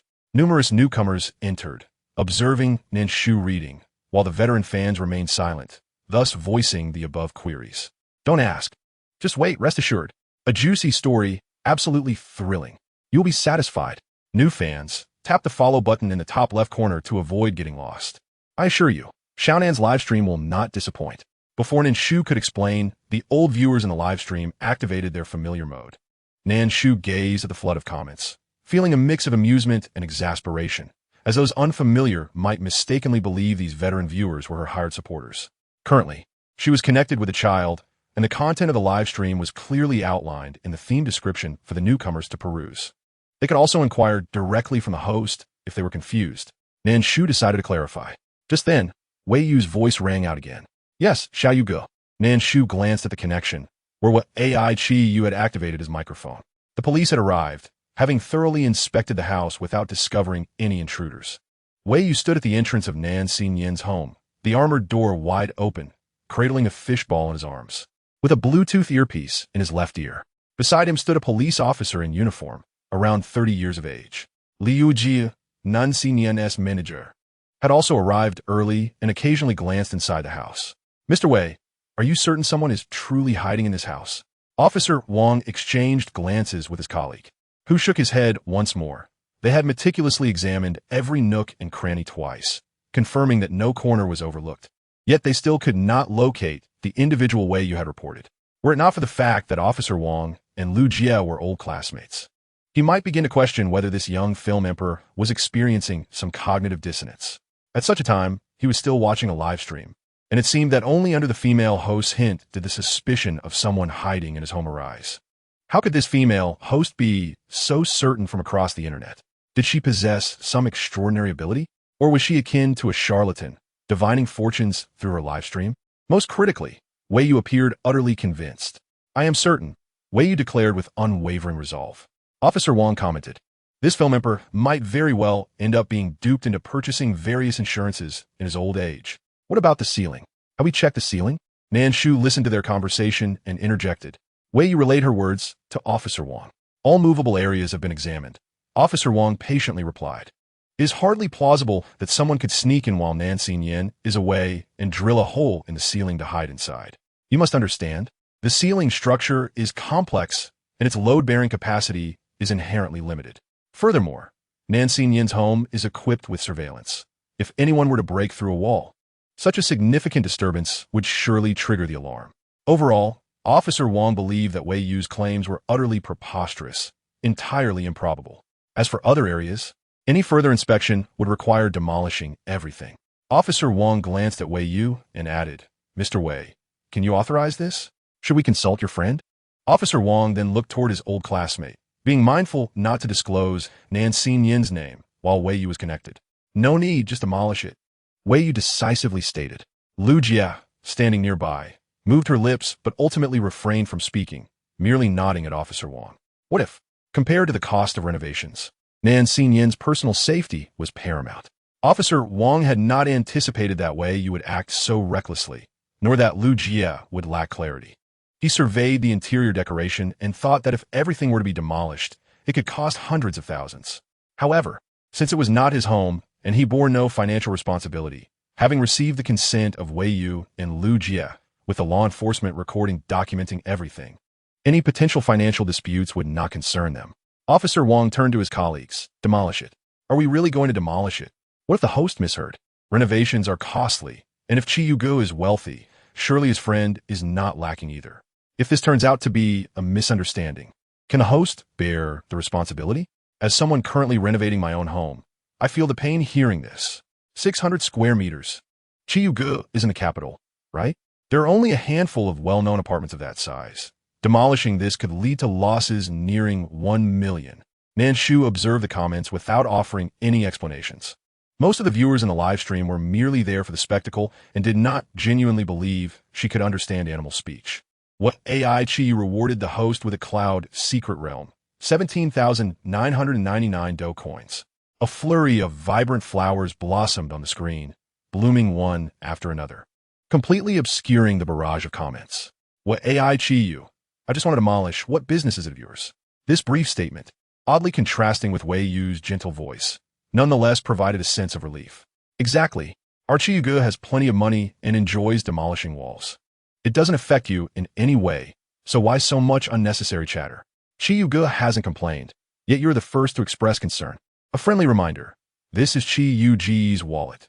There's no need to control others' finances so tightly. Some people are just overly concerned with others, always fretting over this and that. Instead of worrying about others, perhaps they should focus on themselves, rather than spending time here watching live streams. They should think about how to earn more money. Chapter 25. The Film Emperor? Brother? Quite curious to reveal the truth. Ignore them. Wei Yu continued to reward 10 cloud secret realms before speaking to Nan Shu. Nan Shu narrowed her almond-shaped eyes and nodded with a smile. MHM. Seeing that Nan Shu remained unaffected, Wei Yu finally breathed a sigh of relief, a smile unconsciously forming on his lips. Observing the entire exchange, Officer Wong thought, this person is truly beyond help. I hope the next time we meet, it is not in a fraud ring in Myanmar. The sound of clanging and crashing echoed. Although the viewers could not see the scene, merely hearing the noise was enough to evoke a sense of pain. Xiaonan, grant me a moderator role. Wei Yu pulled up a chair to sit down, gazing at the screen where Nan Shu was, and spoke. All right, set what AI Chi Yu as a moderator. Done. MHM. Wei Yu acknowledged. Then Nan Shu witnessed. Not wearing underwear is refreshing was kicked out of the live stream by what AI Chi Yu. One straight line was removed from the live stream. Tomorrow, I love. Wei Yu kicked out over 10 individuals in succession, due to the top donor status. Even the system messages of the removals were dazzling. Although they had only known each other for less than 2 days, Nan Shu felt as if they had been acquainted for a long time, their connection warm and comforting. Thank you, Chi Yugo. Nan Shu cupped her face and smiled brightly, her almond eyes sparkling with youthful playfulness. What AI Chi Yu? You're welcome. Wei Yu found great delight in Nan Shu's smile. He watched short videos, but was not obsessed, aside from occasionally purchasing a bunch of items for 9 with free shipping. He rarely rewarded streamers, particularly female ones. He preferred watching live streams about ocean fishing or clam opening. Yet yesterday, he stumbled upon Nan Shu's live stream. His first impression was one of tranquility. The girl sat quietly in front of the screen, turning the pages of her book, page by page. Unlike mere stage performances, Wei Yu could discern that Nan Shu was genuinely engrossed in her reading. The more he perused her live stream introduction, the more intrigued he became.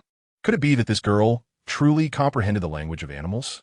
With this curiosity in mind, he found himself unwittingly lingering in a live stream with only a handful of viewers.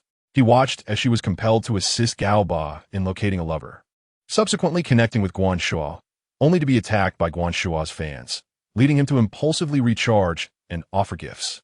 As an actor, Wei Yu could interpret the nuances of facial expressions and movements, allowing him to ascertain whether the person before him was genuine or merely acting. Thus, he was captivated by Nan Shu's authentic demeanor. Her anxiety was palpable, and her joy was sincere. Although the abundance of donations brought him delight, it also instilled a sense of trepidation and unease. Wei Yu relished this emotional connection. However, to others, this sudden infatuation appeared as though Wei Yu had been bewitched. He chose not to explain himself to anyone. After all, he alone understood the beauty of Xiaonan. Ding! The sound of the elevator echoed. Brother. Wei Yu stood up. Nan Xinyan emerged from the elevator and noticed Wei Yu engaged in a live stream, giving him a subtle nod. Initially, we heard Wei Yu mention that a female streamer had claimed her turtle communicated that someone was hiding in her home. Nan Xinyan found it utterly ludicrous. He even pondered whether Wei Yu's mind had been warped by watching too much live streaming. believing such a bizarre lie. Yet, Wei Yu's unwavering conviction prompted Nan Shu to reflect on his own months of insomnia and hallucinations. The private hospital under the Nan family was highly reputable, and he did not believe a doctor could make a misdiagnosis.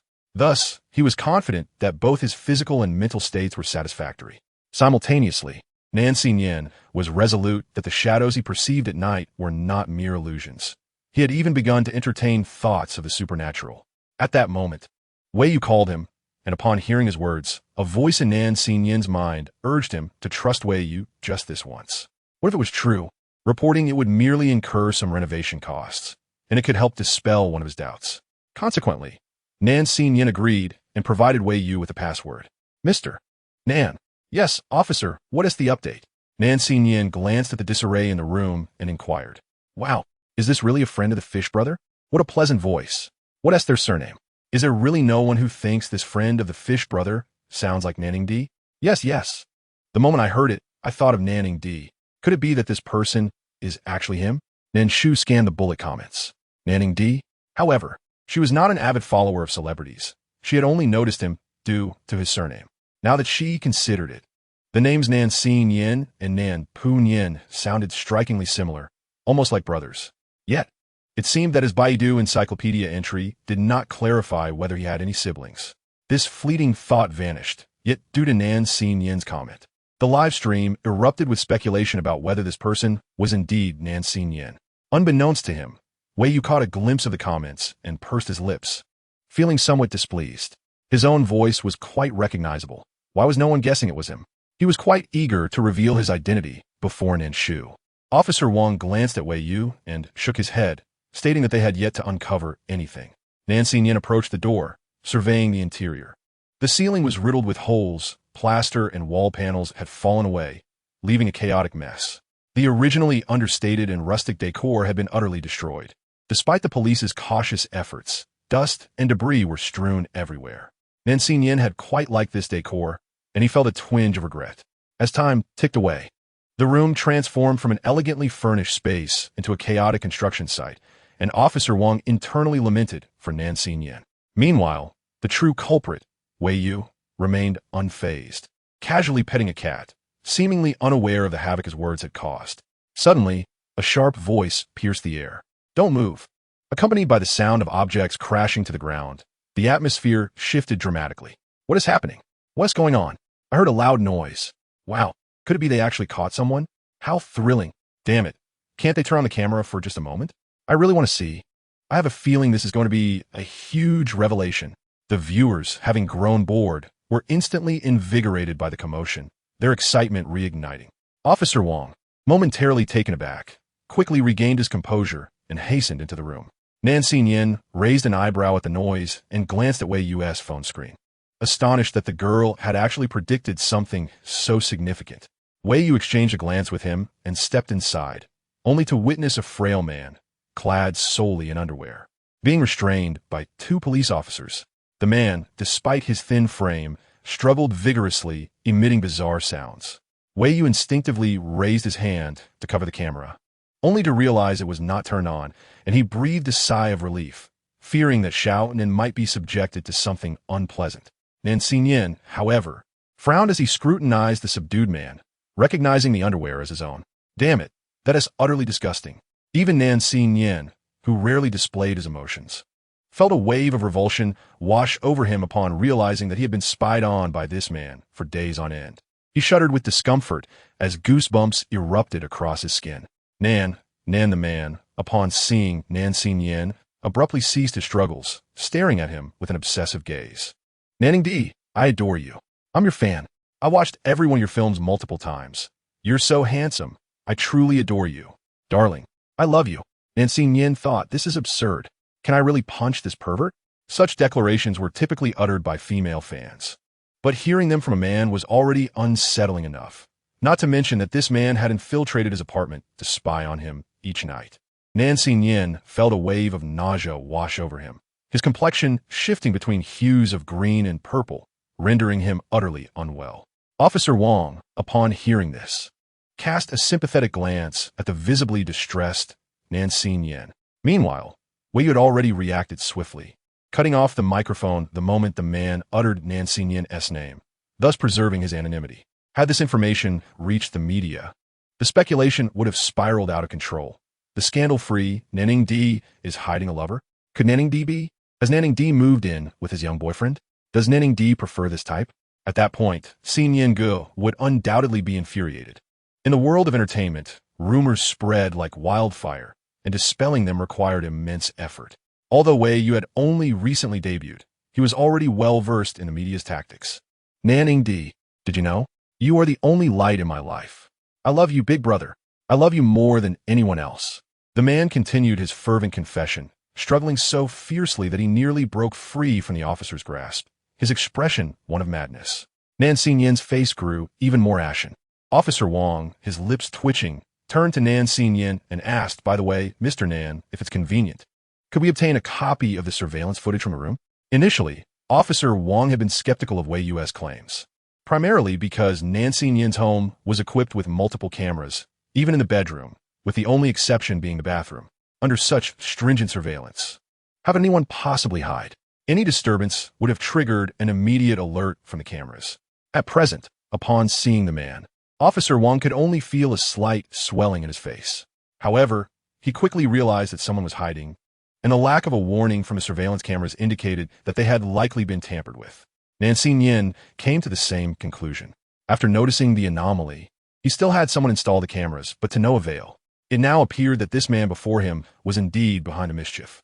The man continued to profess his feelings, causing the corners of Wang's mouth to twitch as he gestured to a colleague, who promptly covered the man's mouth with a piece of tablecloth. Finally, the world was at peace. Mr. Wei, we owe you a debt of gratitude this time, Officer Wang stated as he took the man away. Nan Shu's manager, Sister Lu, stepped forward to express her thanks to Wei Yu. When she laid eyes on the man, she was momentarily stunned, followed by an overwhelming sense of dread. It was not only due to Nan Shu's status as an acclaimed actor. More importantly, Nan had assigned her to look after Mr. Nan. Had it not been for Wei Yu's timely discovery, given the fervor of that obsessive fan, who knew what might have befallen Nan Shu, Wei Yu shook his head and pointed to the screen of his phone, saying, Sister Lu, you should thank Xiao Nan. Only then did Sister Lu glance at the girl on the screen. With exquisite features and fair skin, her hair fell gently over her shoulders, accentuating her delicate face. She was quietly engrossed in a book, seemingly unfazed by the barrage of comments flooding the screen. This was a countenance that would not fade into obscurity even within the entertainment industry, Sister Lu mused. Yet, she appeared too docile. The overly compliant persona seemed ill-suited for the world of showbiz.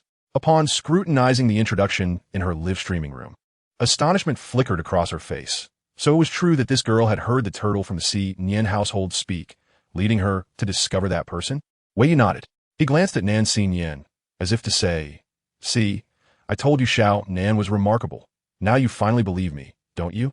Nan Shu directed his gaze towards Nan Shu. Earlier, he had merely glanced at her without paying much attention, but now, upon seeing her, he was momentarily taken aback. She was somewhat different from what he had envisioned.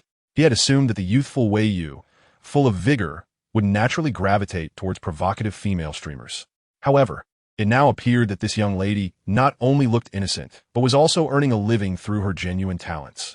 As for Nan Shu's ability to comprehend animal speech, Nan Shu quickly accepted this notion. After all, the world was vast and filled with wonders. Xiao Nan, Wei Yu activated the microphone. Nan Shu looked up, revealing a pair of clear, sparkling apricot eyes. Nan Shu had not yet shifted his gaze from the screen, and in that moment, the two seemed to lock eyes across the digital divide. He found himself momentarily dazed by those eyes. Brother Chi Yu, has the matter been resolved? Chapter 27, Painful Memories? Is this meager reward unreasonable? As I love eating fish muted the microphone, a chorus of lamentations erupted in the live stream. Just when there seemed to be progress, the connection abruptly cut off, leaving viewers in a state of suspense and discomfort. Some even urged Nan Shu to converse with Brother Chi Yu and turn the microphone back on to alleviate their anxiety. Nan Shu declined. She understood that Brother Chi Yu's choice to mute the microphone indicated that some matters were of a private nature. With so many people in the live stream, separated by screens and distance, no one could truly fathom the thoughts of those watching. During the wait, Nan Shu picked up a thick, professional book once more. Yes, it has been resolved. As you mentioned, that person was indeed hiding in the ceiling. It just took some time to locate him due to the large area. I apologize for delaying your live stream, Xiao Nan, Wei Yu remarked, glancing at the connection duration, which exceeded an hour. The girl remained remarkably patient, showing no signs of impatience or agitation. It's fine, as long as the person has been found. The other side remained shrouded in darkness, and Nan Shu didn't mind. She closed her book and smiled at the camera. Phew, my heart just took a hit. How can my wife be so adorable? To the one above, draw your sword. The vengeance for stealing a wife cannot be overlooked. All right, Brother Chiyu, you need not say more. We already know that your home and your friend's home are quite spacious. Some viewers were captivated by her beauty, while others were still fixated on the unfolding drama. Wei Yu couldn't help but smile as he glanced at the entranced Nan Shu, who appeared perplexed, seemingly still astonished by Nan Shu's unique abilities. Wei Yu poked the screen. I love eating fish, gifted the streamer a starry rose worth 232, 320 coins. A cluster of vibrant roses blossomed on the screen, and though merely a visual effect, it inexplicably evoked a sense of being enveloped in a sea of roses, as if the air around them was infused with a rich rose fragrance. Thank you, Brother Chiyu. Nan Shu had already gleaned insights into I love eating fish's financial prowess, realizing he was not short of funds, so she graciously accepted the gift. You deserve it. Wei Yu smiled tenderly. Fortunately, Xinyan had always maintained a pristine reputation, never having been embroiled in any rumors with female celebrities, which provided great reassurance to her as a manager. As Sister Lu turned to glance at Nan Xinyan, she noticed he was intently staring at Nan Shu on the screen, his eyes shimmering with a tumult of emotions. Sister Lu pondered. Does she go by Xiao Nan? Is her surname Nan? Nan Xinyan suddenly inquired. Wei Yu paused, glanced at Nan Shu, who had evidently heard the question, and nodded in affirmation. Nan Xinyan fixed his gaze on Nan Shu, exhaling a breath laden with complexity. He was somewhat out of sorts. Please convey my gratitude to her. I will transfer it to you later. He did not possess a Douyu account, and had no intention of downloading one specifically for Nan Shu. All right, Wei Yu agreed. I love eating fish, gifted the streamer Cloudy Mystique worth 234, 169 coins. Enough already, Brother Chiyu. I intend to compete with you wealthy individuals. For the first time, I feel that the most expensive gift on Douyu is quite undervalued. I've grown weary of the effects. I think I've come to realize that Brother Chiyu truly loves this streamer. He spares no expense when it comes to his friends. Can anyone calculate how much Brother Chiyu has rewarded so far? I love eating fish, gifted the streamer Cloudy Mystique worth 169, 999 coins. Wei Yu poked the screen for a solid 3 minutes. Beside him, Nan Xinyan remarked, Brother, Xiaonan has done you such a significant favor. Is this modest reward truly appropriate? After Wei Yu finished his gifting, he turned to Nan Xinyan, feigning innocence as he countered. Nan Xinyan wondered why he suddenly detected an intense aroma of tea. No, it's not excessive. A gift worth 700 coins, even 100, would only amount to less than 200,000. Had he not discovered that person, the losses could have been far more substantial. Indeed, Wei Yu acknowledged. Turning back to Nan Shu. Xiao Nan, you've heard him. Don't be shy. This is rightfully yours. Brother Chiyu, is this really how you treat your friend? Nan Shu questioned. However, considering she could engage with Brother Chiyu, it was evident that his friend was also well off, allowing her to accept the gifts without hesitation. In less than 2 hours, she could potentially earn 100,000 coins, and Nan Shu finally comprehended why so many were eager to become streamers. The money flowed in with astonishing ease. Thank you, Brother Chiyu, and your friends, Nan Shu beamed. Over the course of 2 days, she had transformed from having mere coins in her pocket to becoming a little wealthy. How could she not be elated? Life was indeed getting better. You're welcome. Wei Yu replied with a smile. I'm already numb. I didn't fully indulge in the drama, yet I've been showcased by the wealthy. Who isn't? Wealthy individuals possess their own currency. Us ordinary folk should focus on working diligently to make a living. Though the experience left them somewhat unsatisfied, it reaffirmed one truth. Nan Shu could genuinely understand animal speech. As a result, the audience members with small pets at home began to stir with excitement. Who wouldn't want to know what their beloved companions think of them and what thoughts occupy their minds during quiet moments? There are no strict requirements. Simply illuminating the fanlight board will suffice. Not everyone can afford generous rewards like Chiyu Go, as some individuals even scrimp and save. ensuring their pets eat better than they do. A fanlight board costs merely 10 do coins, equivalent to 1 yuan, a price most can easily manage. The host exclaims, "I truly cannot take it anymore. Enough said. I have applied for a connection, hoping to secure a spot, lest I disappoint." Another viewer remarks, in her heart, "I'm just like Chiyuga. For this reason, I have decided to follow Xiao Nan to the ends of the earth." A third voice chimes in, all right, let us spare the melodrama." Upon hearing this, the number of connection requests surged, the list nearly extending indefinitely.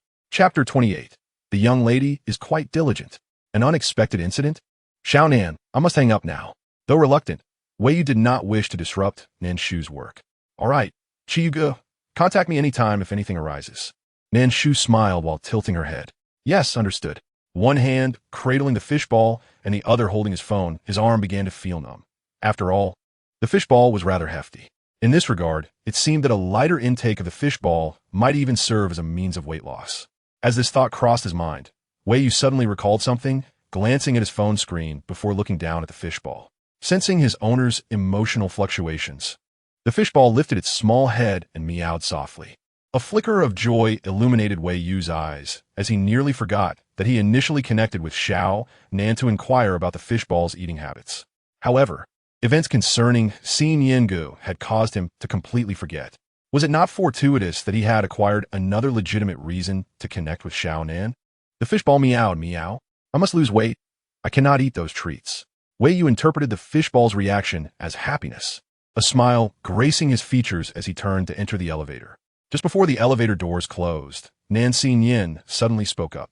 Wei Yu looked at him in confusion. "Could you send me her live stream link later?" Wei Yu replied, "Oh, what does his sudden displeasure mean?" Wei Yu departed, leaving only Nan Xin and Lu Jie to confront the mess in the room. Lu Jie pulled out her phone, but before she could speak, Nan Xin interrupted. "No need, Lu Jie. I could just stay at Wei Yu's place." Lu Jie was taken aback. "Does Wei Yu know about your decision?" Nan Xin had evidently made up his mind, stepping into the house to retrieve the turtle along with its tank and food. As he contemplated changing clothes, the image of a large pair of shorts resurfaced, and the goosebumps he had just managed to suppress rose again. "Lu Jie, sell, throw away, or donate everything in the wardrobe. Just please handle it." Lu Jie nodded in understanding, agreeing that the current state of the room was quite unsettling. "All right," Nan Xin affirmed, cradling the turtle and its belongings as he entered the elevator. Soon, he stood at Wei Yu's doorstep, skillfully entering the code to unlock the door. Compared to his vigilance, Wei Yu was far more straightforward, having shared the code with Nan Xin long ago, though Nan Xin had not attempted it until now. Stepping inside and closing the door behind him, he changed into slippers with ease. Placing the tank on the table, he noticed Wei Yu lounging on the sofa, holding the fishball and idly petting it, while his phone, which had been nearly glued to his hand, lay turned off on the coffee table. Surprised, Nan Xin asked, "Why have you stopped watching the live stream? Have you calmed down so quickly?" Wei Yu replied, "Oh, Xiaonan has finished her broadcast. Did she stream for long? Why is she off so soon?" Nan Xin took a seat beside Wei Yu, stroking the fishball's head, appreciating its softness, far superior to the turtle's. "No, when we connected, she had just started her stream." Wei Yu appeared listless, as if his spirit had been drained. "So, she ended her stream early?"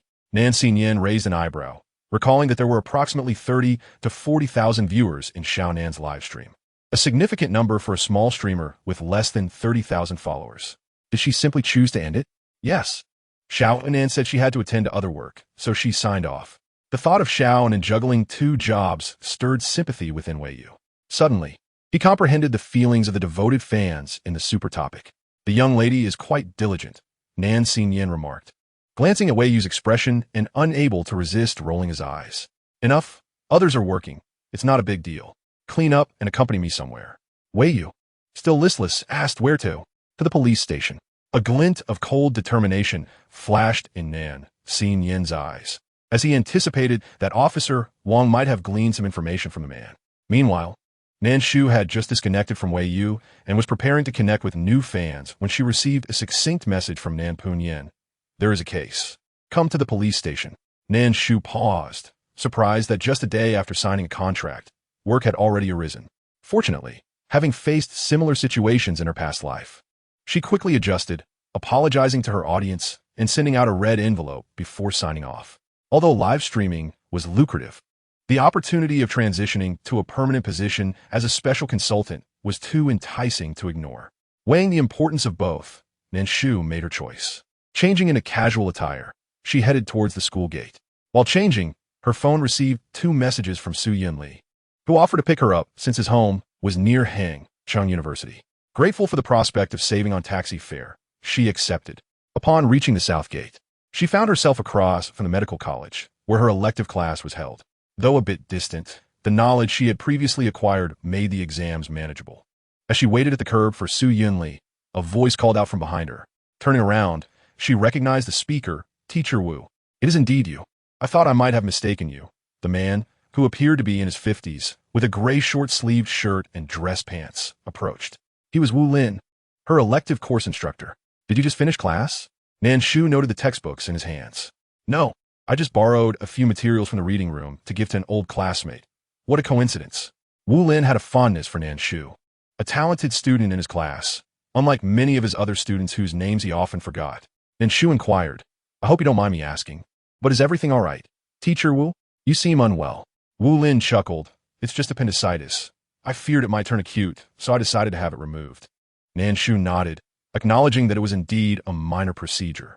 "By the way, isn't today a day off? What brings you to the medical college?" Wu Lin suddenly recalled and inquired, remembering that the young girl seemed to be a senior who had extended her studies. Aside from the elective course he taught, she likely had no other classes left. "I have something to attend to, and a friend is here to pick me up." Wu Lin understood, but wanted to say more when a black Audi slowly came to a stop before them. The driver's window rolled down, revealing the youthful, slightly fairer and gentler profile of Su Yunli. "Xiao Su." Nan Shu was about to take her leave when she heard Wu Lin's voice filled with surprise. Su Yunli glanced at Nan Shu, exited the car, and greeted Wu Lin with a polite nod, dressed simply in a white shirt and casual trousers. His shirt sleeves meticulously folded to the same height. "Teacher Wu Lin, what a coincidence. I was thinking of visiting next month," Wu Lin remarked, his eyes sparkling with excitement akin to Nan Shu's reaction upon seeing her current balance, intense and joyous. "You're exaggerating, teacher." Su Yunli maintained a polite, yet distant demeanor. "It's not an exaggeration, you rascal. I've sought you out numerous times to teach at Hangzhou University, yet you always decline. If the mountain won't come to me, I must go to the mountain." Clearly, Wu Lin and Su Yunli were old acquaintances. Wu Lin had long recognized Su Yunli's aloof nature and remained unfazed. In fact, if one day Su Yunli were to display excessive emotion, Wu Lin would suspect that something was amiss. "You know, the police force is quite busy. I genuinely can't free myself." Su Yunli replied with a hint of helplessness in his voice. "I understand you're busy. After all, you're merely an honorary lecturer. Just a few lectures a semester." Wu Lin persisted, his greatest strength and flaw being his inability to resist the allure of genius. Su Yunli was the most gifted forensic expert Wu Lin had ever encountered. Graduating with perfect scores in his undergraduate studies, he directly advanced to the nation's top military medical university for forensic science, pursuing a combined master's and doctoral degree. A prodigy who entered Hangzhou University's youth program at 16, he graduated with a doctorate at just 24.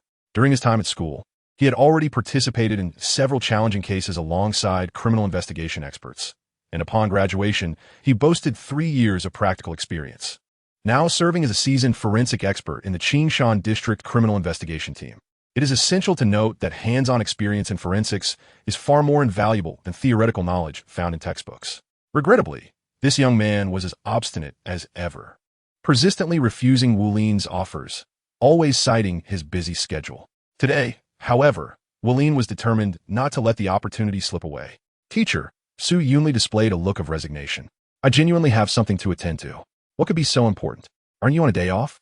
Wu Lin had even memorized Su Yunli's schedule in pursuit of his interest. "Xiao Shu." Wu Lin's eyes widened in disbelief.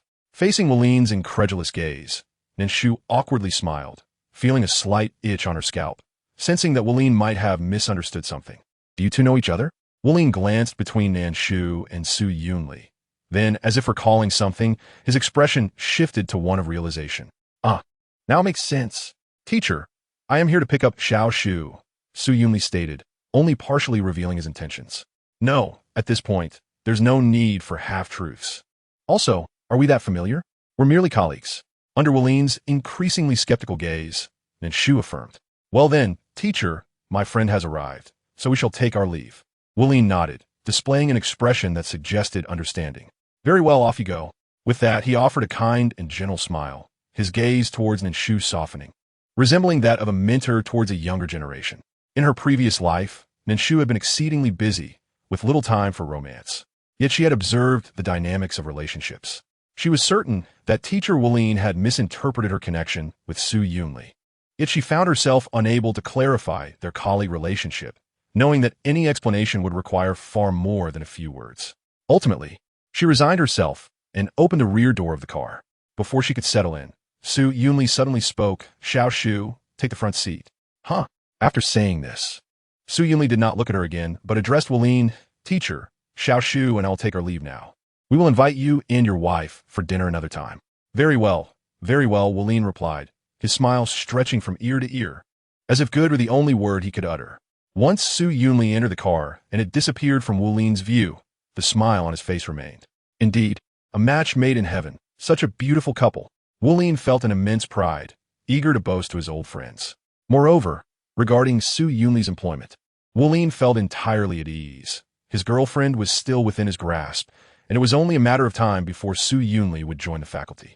Just then, Wuling paused, turning to see a young woman in her early 20s sprinting towards him from the medical school, a stack of textbooks in her arms.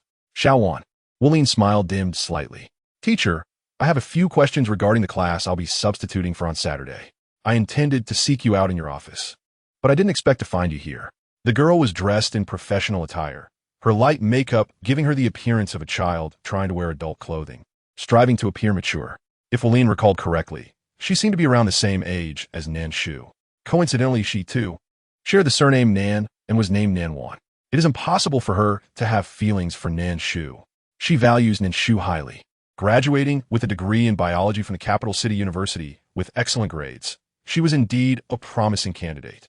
However, given the current hiring requirements and processes at Hangqing University, it was uncertain whether she could secure a position, let alone directly transition to an assistant lecturer role. Wuling had heard that Nanwan's father was the chairman of the Nan family construction firm in Hangqing. Therefore, while he could mentor her in a traditional sense, he found it difficult to genuinely care for her or provide hands-on guidance, as his conscience would not allow it. "What questions do you have? Let's discuss them in your office. I need to head there as well," Wuling said with a smile. His expression was neither overly friendly nor too distant, distinctly different from the one he had shown earlier. Nanwan was aware that teacher Wuling did not hold her in high regard and recognized that she had leveraged her family's connections to gain entry. Nevertheless, she believed she was still quite exceptional. At the very least, she was far superior to Nan Shu, who relied on her family's donations to access Hangqing University. "All right, teacher," Nanwan beamed, confident that as long as she proved her worth, teacher Wuling would eventually acknowledge her. However, as they walked toward the main campus, Nanwan casually asked, "Teacher, were you just chatting with a senior?"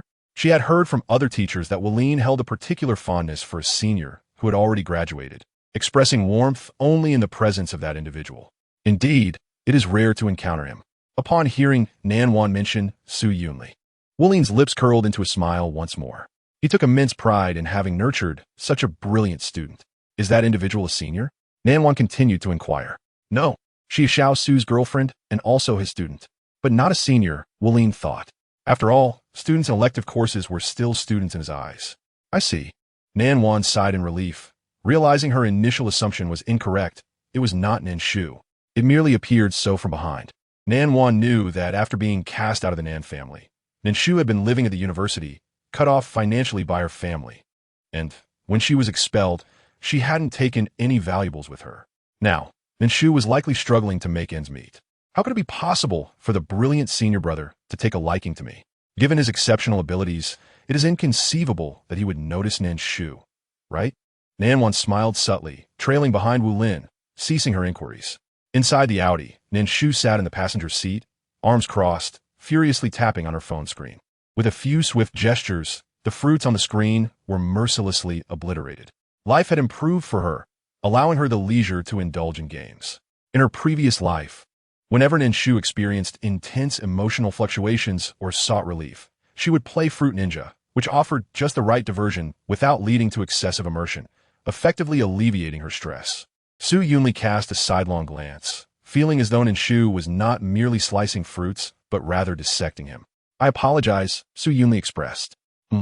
Nan Shu paused her movements, narrowing her almond-shaped eyes and tilting her head to regard him.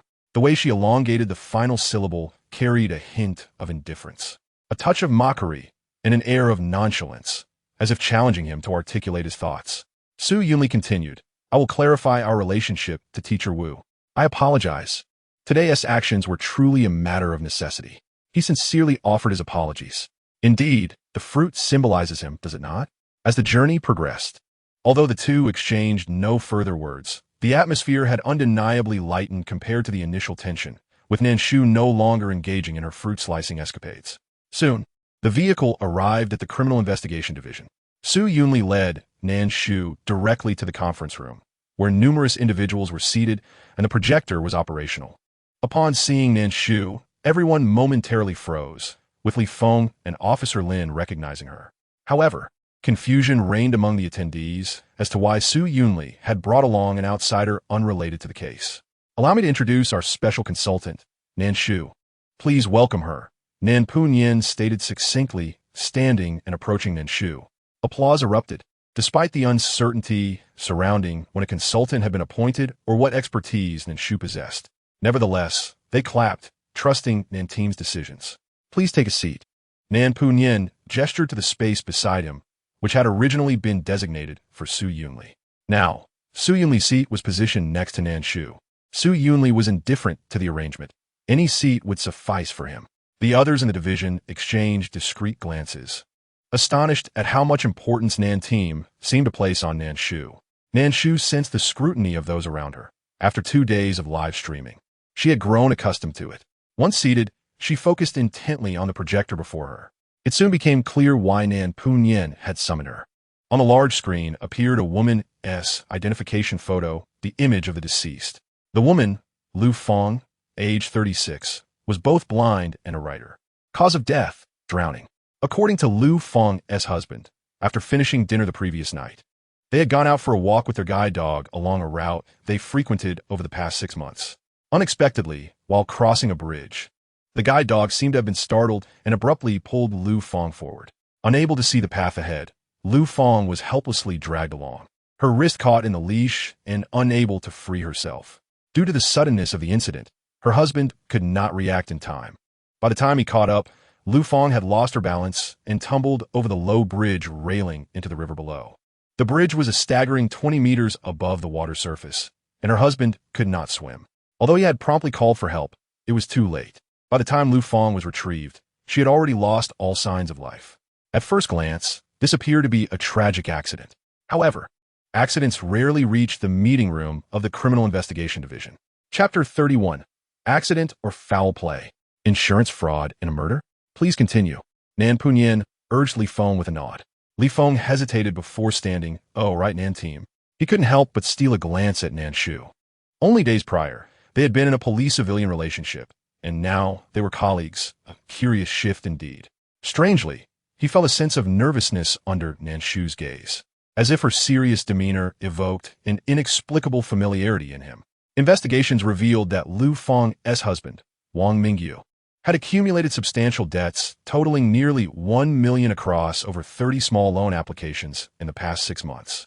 Initially, officers had found that the surveillance footage from the bridge aligned almost perfectly with Wang Mingyu's account of events. Although the notion of a guide dog acting erratically was hard to believe, life is often composed of unexpected occurrences. The records and video footage revealed no anomalies, and Lu Feng's death was classified as accidental. However, her parents could not accept this conclusion, suspecting foul play and urging the police to ensure their daughter did not suffer unjustly. Yet, initiating an investigation requires substantial evidence. Mere suspicion is insufficient. Otherwise, relying solely on conjecture would drain police resources. Lu Feng's death, as per the surveillance, records, and witness testimonies, presented no irregularities, leaving the police in a difficult position. Lu Feng's parents protested at the station for an entire night, even blocking the entrance with their daughter's body while live-streaming their ordeal. Their actions made local headlines within hours. While the police must not be swayed by public opinion, the situation had escalated uncomfortably, and the community held the right to oversee the conduct of public officials. Ultimately, after considerable discussion, the case was transferred to the Criminal Investigation Division of Qingshan District. Nan Punyan's approach was to resolve any uncertainties. After reviewing the handover documents from the local police, he dispatched personnel to the scene for further investigation, methodically exploring Lu Feng's connections. Gradually, valuable information began to surface. For instance, it was revealed that Lu Feng's husband, Wang Mingyu, had originally moved into her family home. Lu Feng was the only child of local residents in Hangcheng, and her parents were protective, fearing for her future as a blind woman. Thus, they had sought a son-in-law to ensure she would not be left alone in the world. Wang Mingyu, hailing from Jiangcheng, was a graduate of a prestigious university. While not conventionally handsome, he was honest, diligent, and, crucially, he did not look down upon Lu Feng due to her blindness. Lu Feng's parents prioritized character over appearance, believing that as long as their daughter was content, it mattered little. Had it not been for this tragedy, they would soon have celebrated their 5th wedding anniversary. Marrying into the family was not seen as disgraceful. However, after their marriage, Wang Mingyu had quit his job to care for Lu Feng full-time. Lu Feng's parents had sold the property to provide him with $1 million to start a business, but the venture had failed, leaving him with over $300,000 in debt, which Lu Feng's parents ultimately helped to repay. While they did not blame Wang Mingyu and understood the challenges of entrepreneurship, they recognized his limitations and ceased further investments, instead providing the couple with a monthly allowance of $20,000 for living expenses. A year ago, Wang Mingyu had suddenly begun frequenting gambling websites, gradually succumbing to addiction, starting with hundreds and escalating to tens of thousands. Even if he harbored intentions to mend his financial woes, he found himself devoid of any sources of income. After fruitlessly soliciting funds from Lu's parents, Wang Mingyu, half a year ago, purchased numerous insurance policies for Lu Feng. The combination of keywords such as only child, son-in-law by marriage, and gambling debts inevitably evoked in Nan Shu memories of the notorious case of a husband murdering his wife for insurance money. In her previous life, Nan Shu had been involved in a widely publicized case where a husband, while on a trip abroad with his pregnant wife, pushed her off a cliff. Had it not been for the wife's fortuitous survival and her revelation of the truth, the incident would likely have been dismissed as an accident. The circumstances surrounding Lu Feng's case were so entangled that it was difficult to perceive it as anything but suspicious. Has the guide dog been found? Nan Shu inquired. Lu Feng's family resided in Fuqing District, which was a considerable distance from Qingshan District. Yes, it has been quite the endeavor, Nan Shu acknowledged. No. It is entirely my responsibility, came the modest reply. It was curious that although Nan Shu had only recently assumed her role as an advisor, Li Feng felt an inexplicable sense that she had been working for an extended period, making him feel like a novice in her presence. Nan Punyan glanced at Nan Shu, seemingly surprised. He had anticipated that the young lady would feel anxious on her first day, but it appeared he had underestimated her. She moved with such ease, as if the precinct were her own home. At that moment, the door to the conference room swung open.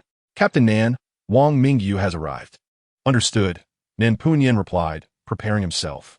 Everyone else, conduct your investigations, and those who need to visit, please proceed. Let us not linger. Let us get to work. Yes. Finally, turning to Nan Shu, Nan Punyan remarked, I will guide you through the entire case process. The contrast in his tone was striking. Walking at the rear, Li Feng was nearly taken aback. Was this truly the captain Nan he knew? What monster? Get off him, Captain. He intentionally slowed his pace, hoping to eavesdrop further, only to find Nan Punyan suddenly turning and glaring at him. What is the matter? Is your leg broken? Shall I arrange for someone to fetch a wheelchair for you to be taken to the scene? Li Feng thought to himself, confirming that Captain Nan was indeed the same, only displaying gentleness towards a young lady. Double standards. This is blatant discrimination. No, Li Feng retorted inwardly while feigning a smile. Then hurry along. Let us go. Let us go. Li Feng hastily exited the conference room, pausing at the entrance to peek inside. He observed Captain Nan, who had just been stern with him, now turning to the young lady with a gentle smile. Shall we?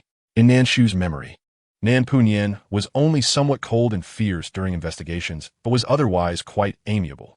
The others in the police force were oblivious to her thoughts. Had they known, they would surely be astonished.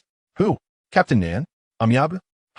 This is specially designed one-way glass. Those inside the interrogation room cannot see us, with a wall separating them. Nan Punyan gestured towards the interrogation room, explaining to Nan Shu, you must have seen this in many mystery films. Indeed, Nan Shu nodded, her gaze settling upon Wang Mingyu.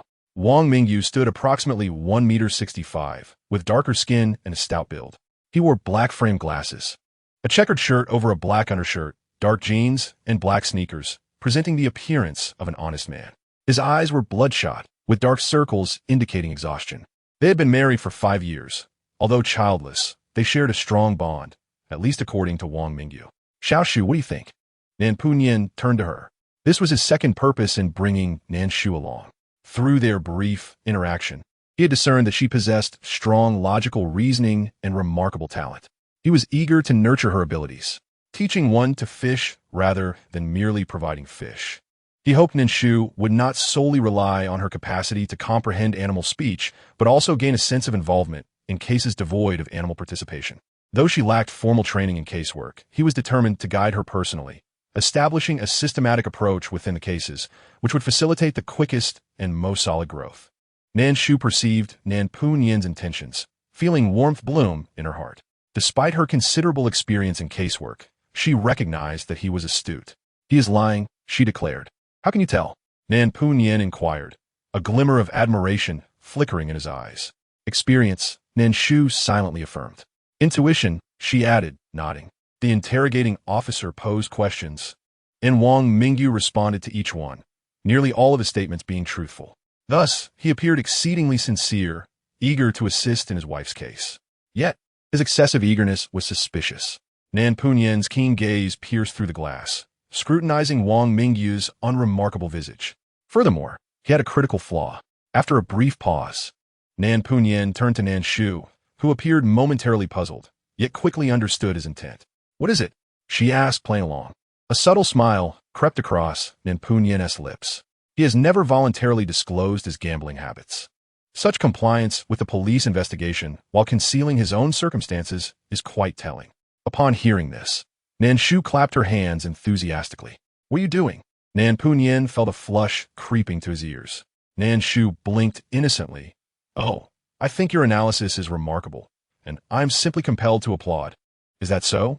His ears reddened further, yet his lips betrayed him, curving upward. Yes, yes, Nan Shu insisted, her expression earnest. Nan Punyan's dark eyes flickered, and he cleared his throat, reminding himself that they were engaged in an investigation and must maintain seriousness. Yet he found his mouth betraying him once again. Nan Shu observed his demeanor and nodded in satisfaction. In her efforts to enhance her streaming, she had recently perused numerous strategy posts, testing one on Nan Punyan today, and the results were indeed promising.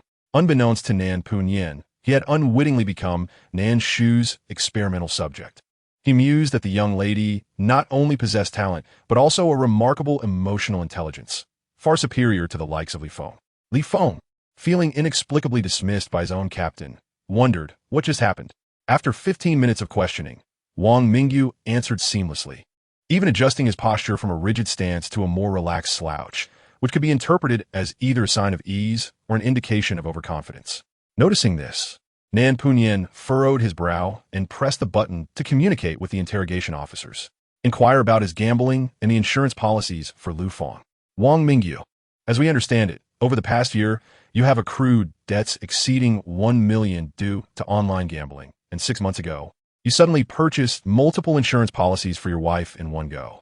Yes, officer, Wang Mingyu did not conceal this fact, his sincere visage displaying a hint of appropriate confusion. But officer, how is this related to my wife's demise? If you were to investigate thoroughly, you would find that I am listed as a beneficiary, as are my parents. Being a son-in-law, he referred to Lu Feng's parents as his own. Wang Mingyu smiled knowingly. Officer, are you suspecting me? Yes, I gamble and owe money. And I bought insurance. Given that I was present when Feng had her accident, it certainly raises suspicions. However, I assure you, I love her dearly and would never commit such an act. Moreover, that 1 million debt is hardly significant. I've had my share of debts in the past. The reason I chose not to disclose this matter to Feng was purely to preserve the harmony between us. Simultaneously, I aspire to repay this sum through my own capabilities. Wang Mingyu adjusted his glasses and offered a shy smile. Before my departure, I was earning a decent salary of 8. I believe that within 2 to 3 years of diligent job searching, I will be able to settle the debt. Officer, considering that you have investigated my gambling activities, You should also be aware that for the past month, I have been preparing my resume and have applied to several companies. Nan Pernian's gaze sharpened. Indeed, Wang Mingyu's words rang true, and his reasoning was sound. Officer, I understand that my parents' streaming activities have placed you in a difficult position, but you cannot let such unrelated speculations cast suspicion upon me. That would be quite unjust. Wang Mingyu fixed his earnest gaze upon the questioning officer, his tone gentle. After all, we reside in a nation governed by the rule of law, where apprehensions must be substantiated with evidence. Would you not agree, officer? Wang Mingyu offered another bashful smile. Behind his lenses, his eyes suppressed an almost overwhelming sense of pride. The only evidence lies with Chi-Chi. Yet Chi-Chi is merely a dog, incapable of human speech. Chapter 33, How Long Concealed. Cultivating affection? He appears rather arrogant. Nan Shu leaned back in her chair, observing Wang Mingyu, contemplating. Wang Mingyu's assertion was a calculated reliance on procedural justice. Without evidence, no matter how substantial his suspicions might be, the police cannot convict him. The expressions of Nan Pernian and the questioning officer darkened. At that moment, a knock echoed at the door.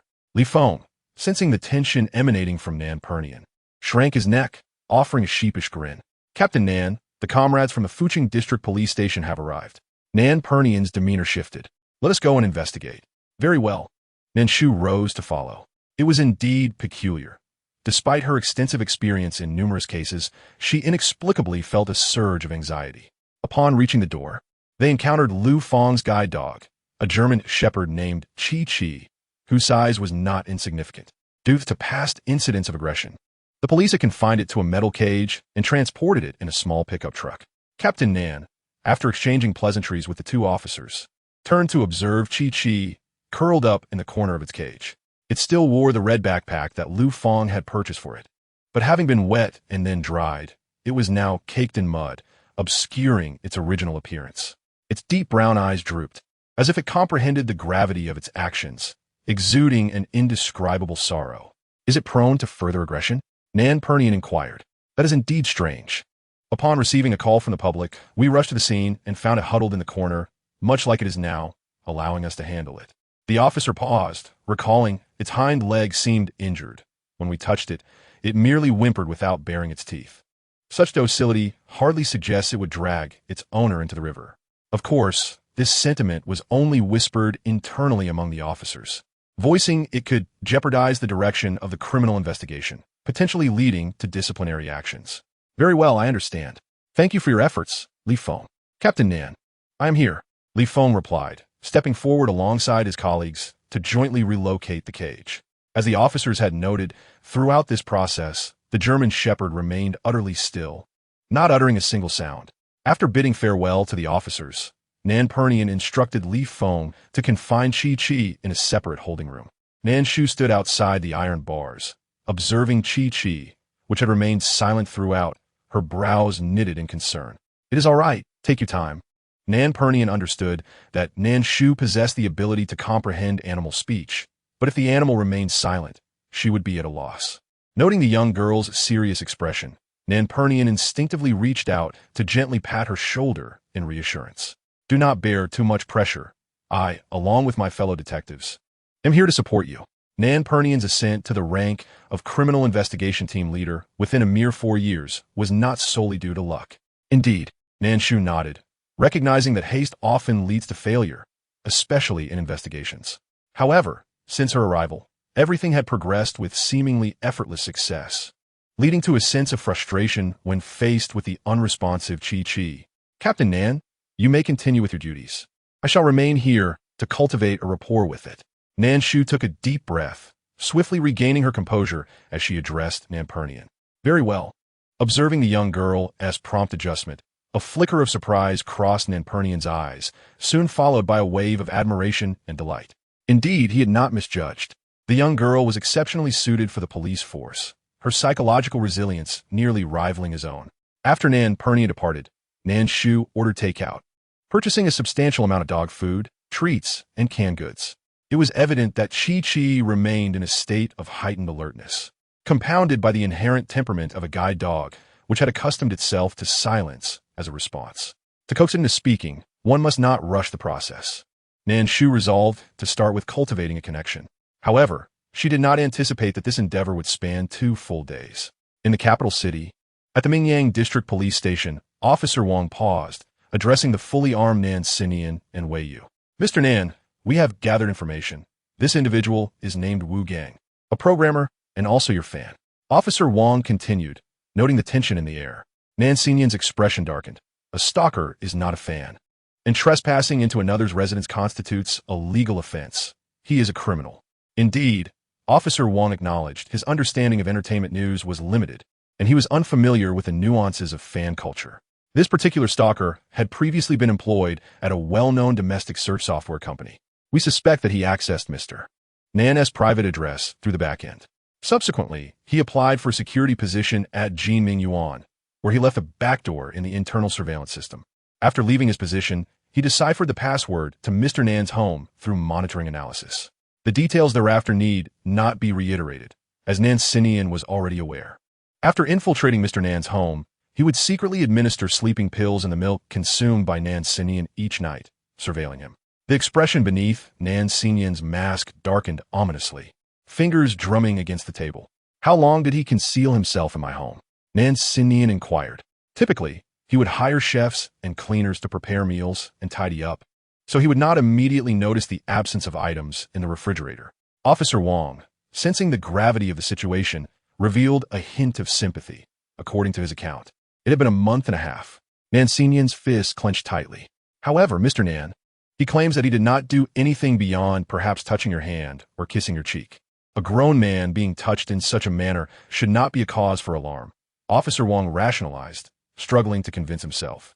It was not only Nan Shu who found Wu Gang's obsessive recounting unsettling. Even Officer Wang felt a shudder during the interrogation. He silently cursed the man, labeling him a perverse deviant. What a waste of a talented individual to engage in such vile behavior. Nan Shu gritted his teeth. He should consider himself fortunate that he dared not pursue anything further. Otherwise, a flicker of malevolence glinted in Nan Shu's eyes. Officer Wang opened his mouth, uncertain how to offer comfort, ultimately choosing silence. Exiting the police station, Wei Yu turned to the taciturn Nan Shu. Brother Nan, how about I accompany you for a drink? Witnessing such events is nauseating for bystanders, let alone the individuals involved. Nan Shu dismissed the offer, adjusting the brim of his fisherman's hat before tossing the car keys to Wei Yu and hailing a taxi by the roadside. Driver, to Teojiwen, please. The location near the outskirts of Jing is picturesque, yet this time, few venture there. It is a cemetery. Chapter 34, No More Acting. What on earth has transpired? Lacking concrete evidence, Wang Mingyu was released from the task force the same day after being interrogated. According to regulations, Officer Nan, if there is no evidence proving that my wife's death was caused by human actions, as her family, we have a right to withdraw the case. In the reception room, Wang Mingyu remained in his usual attire, though he appeared noticeably less sorrowful than during their last encounter, even wearing a smile that was almost impossible to suppress while conversing with Nan Shu. This feeling of having the police at his mercy was simply delightful, Wang Mingyu mused. Ever since his entrepreneurial failure, he felt unable to stand tall in the Liu household. He merely had not found the right path for his business ventures. Having incurred debts of over $1 million, the Liu family treated him like a thief. They claimed to be family, treating him as a half-son, but that was nonsense. The Liu family looked down upon him, the son-in-law. Liu Fong even said she feared having children would pass on her disability, but in truth, she simply did not want to have children with him. Liu Fong still harbored feelings for that handsome boy from high school. They all said he was incapable, but now, look, even the police had no way to deal with him. Nan Shu's gaze sharpened. Indeed, he was no longer pretending. A cold glint crossed his eyes as he forced a smile. It seems Mr. Wang is quite familiar with our investigative procedures. However, I regret to inform you that we have now obtained some crucial evidence proving that Liu Fong's death was not an accident. According to our national laws, a criminal case that is under prosecution cannot be withdrawn. Wang Mingyu's expression darkened. What crucial evidence? Nan Shu rose from his seat, pulled the door handle, and gestured to Wang Mingyu. Do you have any other matters, Mr. Wang? The Public Security Bureau is next door. You may handle your affairs there, as we are the criminal investigation team, solely responsible for criminal cases. You.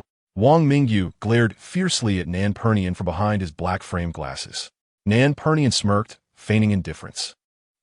Wang Mingyu scoffed before storming out. Li Feng watched his figure disappear through the door before turning to Nan Pernian with confusion.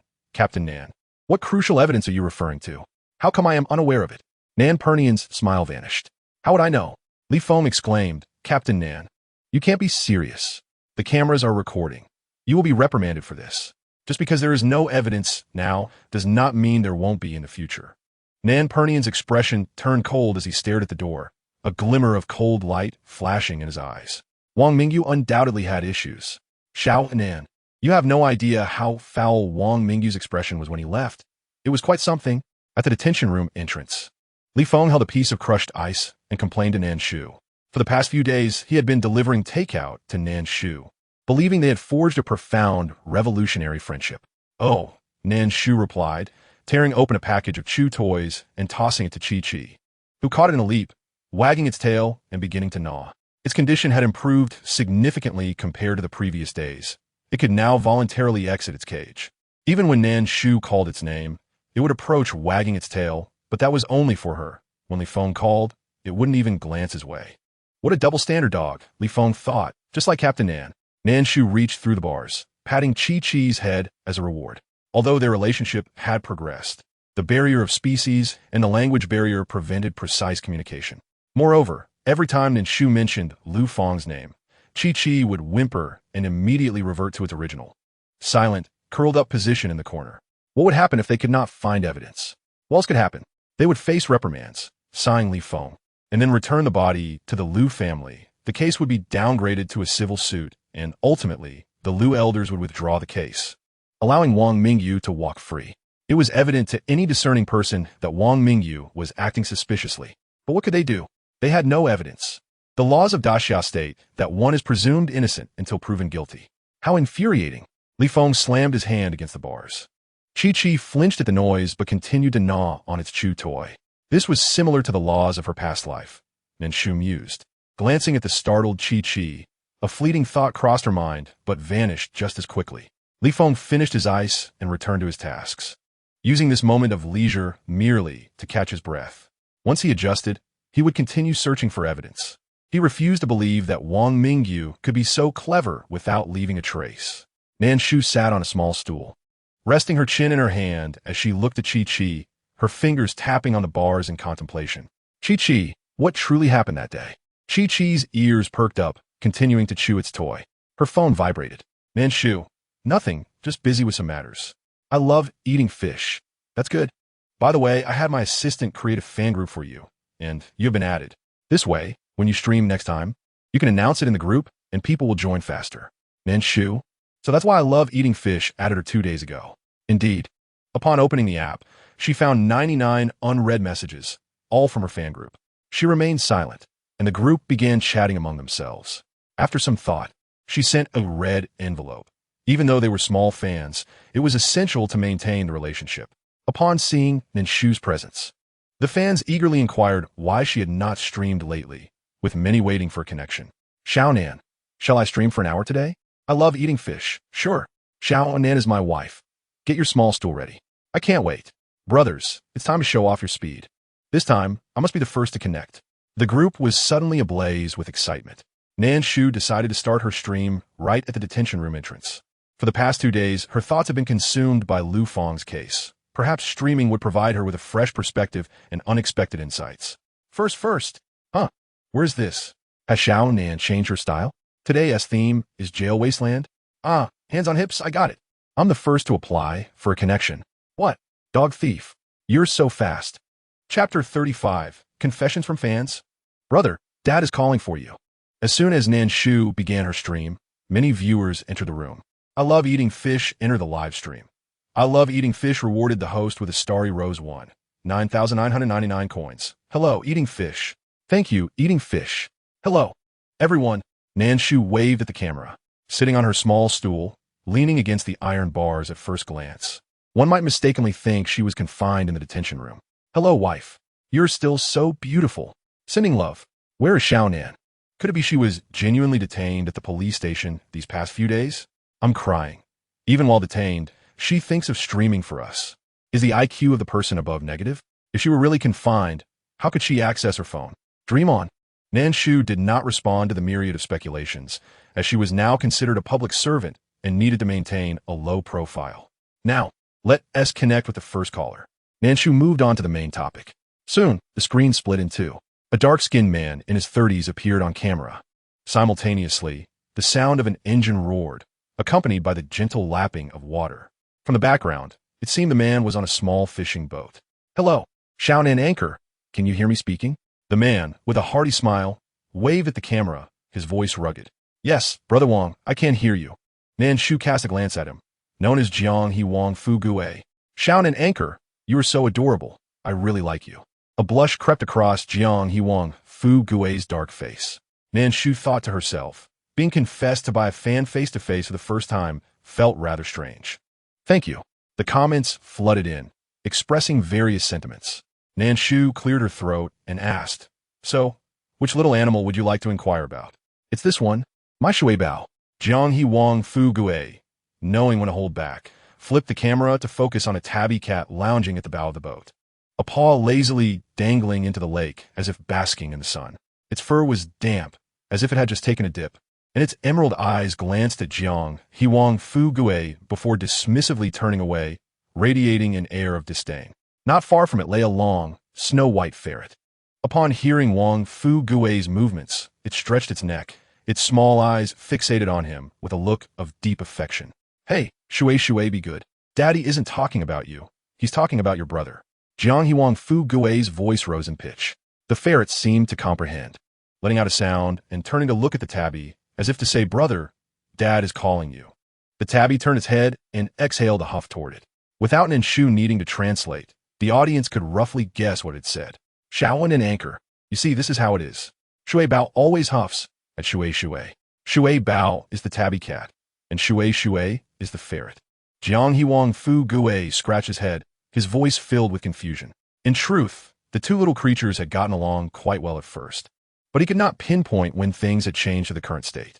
Nan Shu pondered for a moment and called out, "Shui Bao." The tabby twitched its tail. Jiang He Wang Fu Gue exclaimed, "Nan anchor, you are truly remarkable. Sometimes when I call it, it doesn't even respond to me." Nan Shu considered and replied, "Perhaps it's because you aren't calling it with enough enthusiasm." Jiang He Wang Fu Gue looked perplexed. Isn't it the same? He thought there was no difference, but still followed Nan Shu's suggestion and called out to Shui Bao. The comments erupted in laughter, pointing out the clear distinction in his tone. Jiang He Wang Fu Gue felt embarrassed, realizing he had been oblivious to it. "Yes, very much so," Nan Shu affirmed. Just as she finished speaking within the frame, the tabby, seemingly fed up with the ferret's antics and its father's neglect, suddenly swiped its paw and landed a definitive blow on the ferret's head. The ferret was momentarily stunned, and Jiang He Wang Fu Gue was taken aback. The sound of the slap was crisp and resonant, leaving the audience momentarily speechless. The tabby turned to face Jiang He Wang Fu Gue, meowing sharply. Although the audience could not decipher the words, they sensed that the tabby was expressing something particularly harsh. After its tirade, the tabby leapt into the lake, splashing its paws as it swam ashore, leaving the viewers and Jiang He Wang Fu Gue with a cold, aloof silhouette. "Nan anchor, what did Shui Bao say?" he inquired. Nan Shu cleared her throat and succinctly conveyed the tabby's grievances. Shui Bao, being a cat with a strong sense of boundaries and territory, finally erupted on camera. Upon hearing Nan Shu's translation, Jiang He Wang Fu Gue felt a pang of guilt. "So that is how it is. Cats can have such complex feelings? I thought it just needed food and water," he mused. "Nan, actually cats are quite intelligent. Especially tabbies, their IQ is comparable to that of a 5-year-old child. Alright, there is also a little cat at my place." However, Shui Bao wasn't truly angry.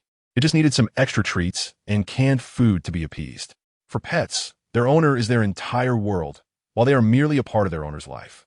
The tabby, being the most free-spirited among farm cats, despite its irritation, had not distanced itself from Wang Fu Gue, signifying its affection for him. Hearing this, Wang Fu Gue's sense of remorse deepened. "I understand now. Thank you, Nan anchor. Otherwise, I wouldn't have known how much Shui Bao had to endure."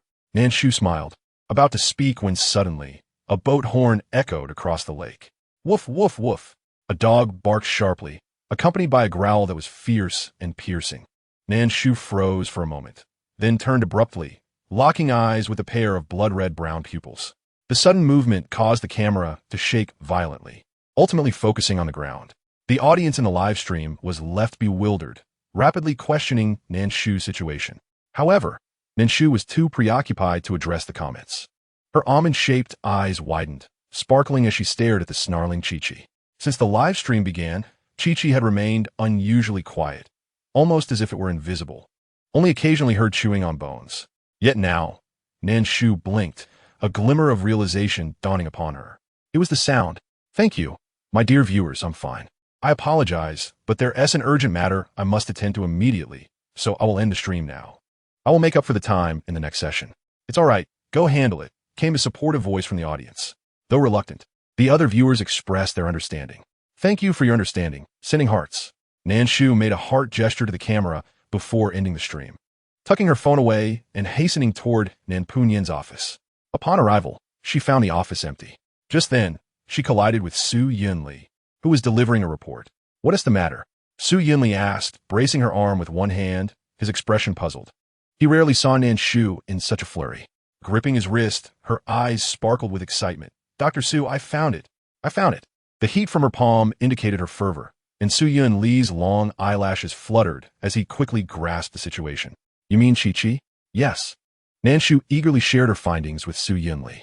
"If I recall correctly, the incident occurred at the Chongjiang de Qiao." "Indeed," Su Yunli replied, handing her the report. "I have some other findings as well." Nan Shu took it and quickly skimmed through the document. Noticing her adeptness at reviewing forensic reports, Su Yunli's fox-like eyes narrowed slightly, a thoughtful expression crossing his face. Soon, she spotted what she was looking for. According to the latest added pages, the injury on Lu Fang's wrist caused by the tether seemed peculiar. Logically, when Chi-Chi suddenly went berserk, Lu Fang should have been able to release her grip upon sensing something was off, preventing her from being dragged to the bridge's edge. It is not uncommon for individuals to make erroneous judgments in moments of panic, especially considering that Lu Fang is blind. However, the evidence submitted to the police station was devoid of any such indications. The report reveals that an analysis of the wounds on Lu Fang's wrist suggests that the knot on her wrist transformed into a noose during the incident. This explains why Lu Fang was ultimately unable to escape and was taken down the bridge by Chi-Chi. In other words, barring any unforeseen circumstances, the severed knot should have remained entangled around Lu Fang's wrist. Yet, it has mysteriously vanished. Who could be responsible for this? "Did you review the surveillance footage?" Nan Shu inquired. Su Yunli was hearing Nan Shu speak with such earnestness and a sense of official duty for the first time, his dark eyes flickering with curiosity. "Yes, I watched it." When Lu Fang was retrieved, the night had fully descended, and the scene was chaotic and blurred, making it impossible to discern whether there was still a knot on her wrist. "There must have been one, without a doubt," Nan Shu asserted confidently. She lifted her gaze to Su Yunli. "If Wang Mingyu did not dispose of that knot, it must still be hidden somewhere. Everything that occurs leaves traces." This was a lesson imparted by her instructor on her first day in forensic science. Su Yunli met the girl's gaze and nodded slightly, then shifted his focus. "Regarding Chi-Chi's condition, we may need to conduct further experiments to ascertain that Chi-Chi only reacts to the sound of the ship's whistle. Only then can we prove that Chi-Chi's episode was not a spontaneous occurrence, but rather a result of intentional training, suggesting that this incident was not accidental, but rather a deliberate act by someone." He stated.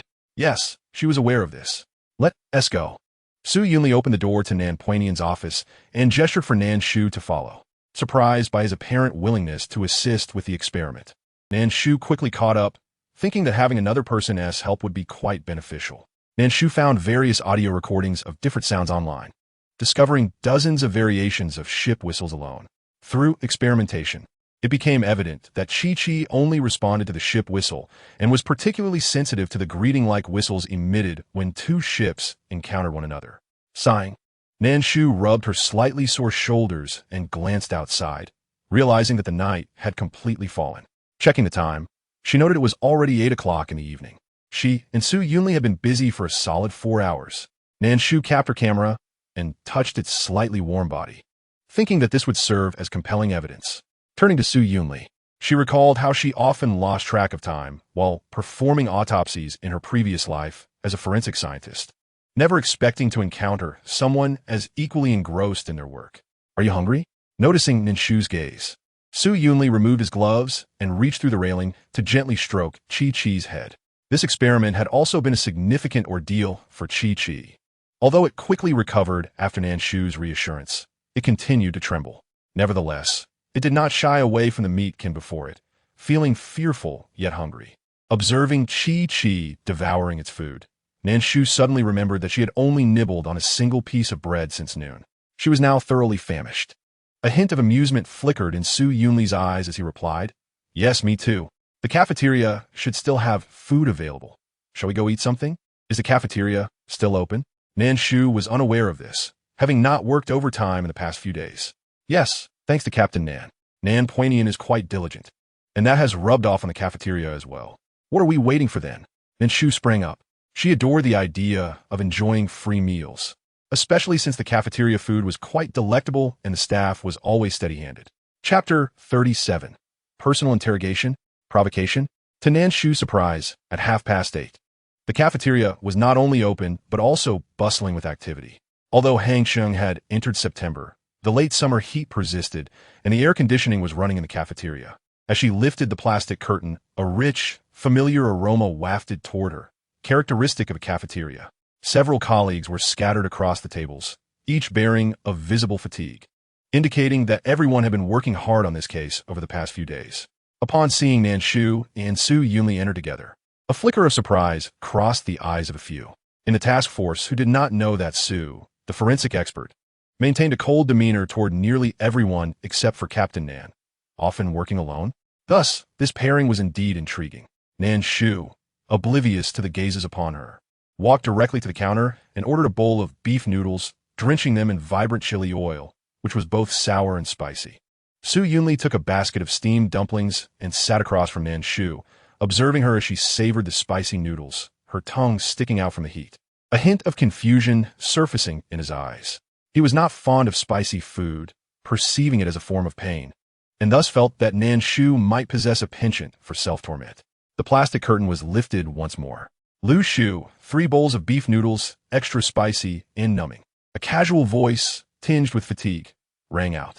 Following this, an additional person joined the seats beside Su Yunli and across from him. "Lu Shu, I'll take the same as Captain Nan." "Sure thing." Su Yunli looked up to see Nan Poinian, who had brazenly dragged the dumplings in front of him and began to eat without hesitation. Nan Shu turned to Nan Poinian and Li Feng, who was eagerly swallowing. Li Feng swiftly snatched a dumpling from Nan Poinian's grasp, popping it into his mouth as he waved his hand dismissively, exclaiming, "Don't mention it. I've been staring at the surveillance footage all day, and my eyes feel like they're going blind." The only conclusion I could draw was that Lu Feng particularly enjoys the food from the snack street and often asks Wang Mingyu to buy it. But nothing else is discernible. "What about you, Xiao Shu?" Nan Poinian turned to Nan Shu. After leaving the surveillance room, Nan Poinian had learned from colleagues that Nan Shu and Su Yunli had visited him earlier that afternoon. Initially, he intended to call Nan Shu, but upon hearing she was in the cafeteria, he decided to come directly. Thus, he was not surprised to see them together. Nan Shu did not respond directly, but instead posed a question. "Hey, that's impressive. How did you know?" Nan Poinian stirred the chili oil with his chopsticks, ensuring the noodles were evenly coated. Starved and eager, he did not rush to eat, but instead turned his attention to Nan Shu, knowing that her words indicated she had discovered something significant. Nan Shu smiled lightly. "Let us eat first. Afterward, I'll show you something." She feared that if she divulged any details now, they might lose their appetite. A glimmer of intrigue flickered in Nan Poinian's eyes. "All right, the following day, in the interrogation room." "No, I ask you, officer, why have you summoned me again?" Separated by a glass barrier, Nan Shu yawned lazily as she looked at Wang Mingyu across the way. Unlike his plain attire during previous visits, Wang Mingyu was now clad in designer clothing, sporting the latest Gucci ensemble, and even his shoes were high-end luxury. Even his glasses were a pair of nearly 10,000 yuan designer frames. Altogether, he was likely dressed in outfits amounting to 30 to 40,000 yuan. Wang Mingyu's eyes were heavily shadowed, and as his escort informed, he had been taken from a nightclub. He and a group of friends had rented a luxurious private room, ordering nearly 100,000 yuan worth of alcohol in one night.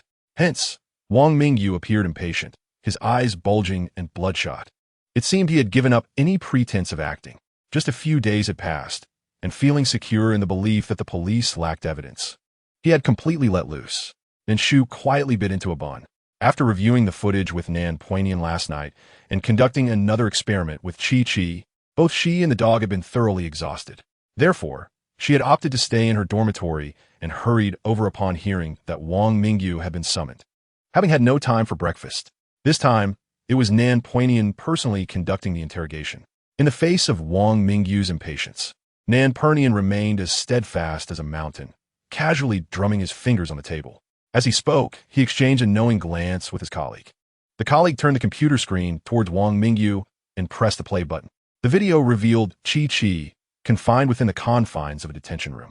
Wang Mingyu regarded Chi with an expression of indifference, even displaying a hint of disdain, as if he had long harbored discontent regarding the presence of such a dog in his household. However, in the next moment, upon hearing the sounds of chirping birds and crickets, Wang Mingyu's demeanor subtly shifted. He instinctively leaned back against his chair, his posture straightening. After Chi remained unresponsive to all the animal sounds, a cool male voice pierced the silence. "What about this one?" Immediately, the sound of a ship's whistle erupted, and Wang Mingyu witnessed Chi, who had been engrossed in gnawing on a bone, suddenly rise to her feet, her pupils dilating, barking fiercely at the source of the sound with a ferocity that suggested a desperate desire to break through the iron bars, fully intent on a confrontation. Wang Mingyu swallowed hard. "Officer Nan, why are you showing me this?" Nan replied with a playful smile. "Oh, it's nothing really, just a simple demonstration." Wang Mingyu's brow furrowed in confusion. "When I received this case, I found it peculiar. After all, guide dogs are among the gentlest of breeds. They suppress their instincts, accommodating their owner's every whim, and even when injured, they remain silent. They are patient and restrained. How could they suddenly go berserk, even dragging their owners into a river?" Nan gaze fell upon the screen before he swiftly turned to Wang Mingyu, a smirk playing at the corners of his mouth. "I believe I now understand." Wang Mingyu's eyes flickered, a forced smile stretching across his face, revealing his bewilderment. "Officer Nan, you can't possibly have summoned me here just to watch a video, right? You know my wife has just passed away. I am quite busy and do not have time for this." He was convinced that the police would find no evidence against him. This video could only imply Chi's madness, but could not establish a link to him. With this thought, Wang Mingyu relaxed, folding his arms and casting a dismissive glance at Nan wearing a challenging grin. As long as he endured another 12 hours like the last time, he would be free. At that moment, the door swung open with a bang. Chapter 38. Could she have been wrong? Little white face. Nan Shu turned to see Li Feng rushing in, breathless. "Did you find it?" He approached the water cooler and poured himself a cup, gulping it down and nodding. "Yes, I found it. The knot hidden by Wang Mingyu during the chaos. And the ship whistle audio that Wang Mingyu destroyed but forgot to delete from the cloud drive. Both were located at Wang Mingyu's cousin's house. Now, the evidence chain is complete, sufficient to prove that Chi's madness stemmed from Wang Mingyu's specialized training. In other words, the charge of murder against Wang Mingyu stands." Li Feng wiped his mouth and glared at Wang Mingyu in the interrogation room. "I have long been displeased with this guy.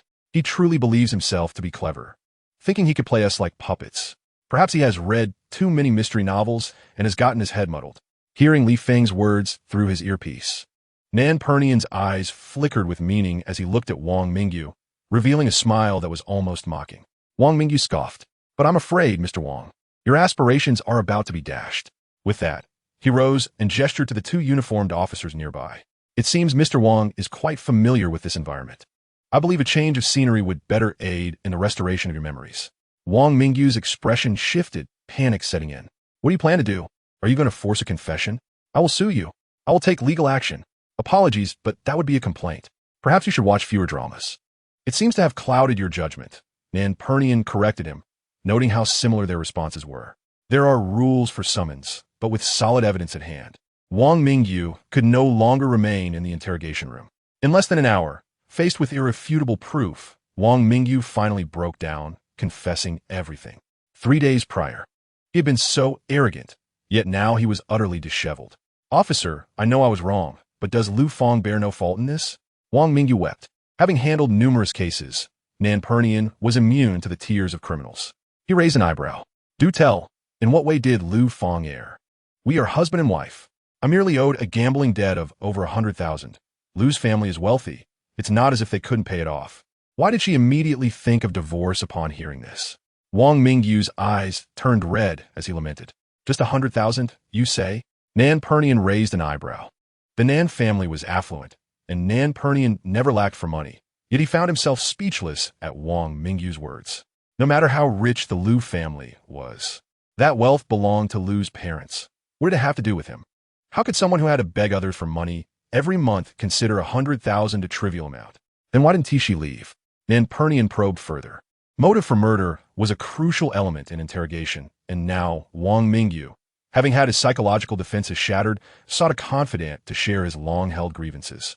I knelt and begged her, wrote a guarantee that I would work to repay the debt, and vowed never to gamble again. Only then did she refrain from bringing it up. Wang Mingyu gritted his teeth. Something seemed to dawn on him, and his expression twisted in humiliation. They say a husband is a woman's heaven. I even knelt to plead with her, yet she treated me like a thief. It was only 6 months ago, when I discovered her hidden yearbook, that I learned why she had never wanted to have children with me. Wang Mingyu's eyes glinted with fury. So she had always been thinking of that little white face. Nan Pernian frowned. What little white face? Who else could it be but her high school classmate? The school heartthrob, delicate-looking. Everyone teased them as a pair. No wonder after 5 years, even a stone would have warmed up by then. Yet she refused to have children with me. Wang Mingyu, being a man himself, did not mind being called a kept man or being supported by his wife's family. He even had no issue if their child carried the Liu surname. Yet why was Liu Fong still unwilling to bear him a child? It could only be that she had someone else in her heart. Nan Pernian, hearing this, furrowed his brow even tighter, pulling out a report and handing it to Wang Mingyu. Perhaps you should take a look at this first. What is this? Wang Mingyu took it, the shackles clinking against the armrest, producing a sharp metallic sound. Upon seeing the contents, his eyes widened in shock, his face darkening. This cannot be. This is absolutely impossible. It was his own medical report, dated earlier this year. Diagnosed with asthenozoospermia. The Liu family arranged for annual health checkups for him and Liu Fong. And Wang Mingyu had dismissed the Liu family's concerns, believing he was too young to have any ailments. Therefore, during each checkup, he paid little attention to the tests or the results. Consequently, his reports were always kept with Liu Fong, and the electronic copies were sent to her phone. This is indeed your report. We have verified it with the hospital. This means that the reason you and Liu Fong have no children lies with you. Nan Pernian picked up the report, brushing off the dust that had settled on it, striking at the very core of Wang Mingyu's being. How could this be? This is impossible, Wang Mingyu murmured, unable to comprehend the implications. According to the investigation, Liu Fong has long lost contact with the high school classmates you mentioned. Nan Puyin stepped forward, slamming his palm heavily in front of him. Wang Mingyu's body trembled slightly as he lifted his head. A flicker of hostility and coldness crossed Nan Puyin's gaze. However, even if we were to take 1,000 steps back, regardless of Liu Fong's character or whether she had wronged you, that does not justify your intent to murder her. Wang Mingyu's pupils constricted sharply, his lips moved, and his shoulders drooped in resignation, no longer offering any defense. A mere wall separated them. Xiaonan, how can you remain so composed? Li Feng curiously looked towards Nan Shu.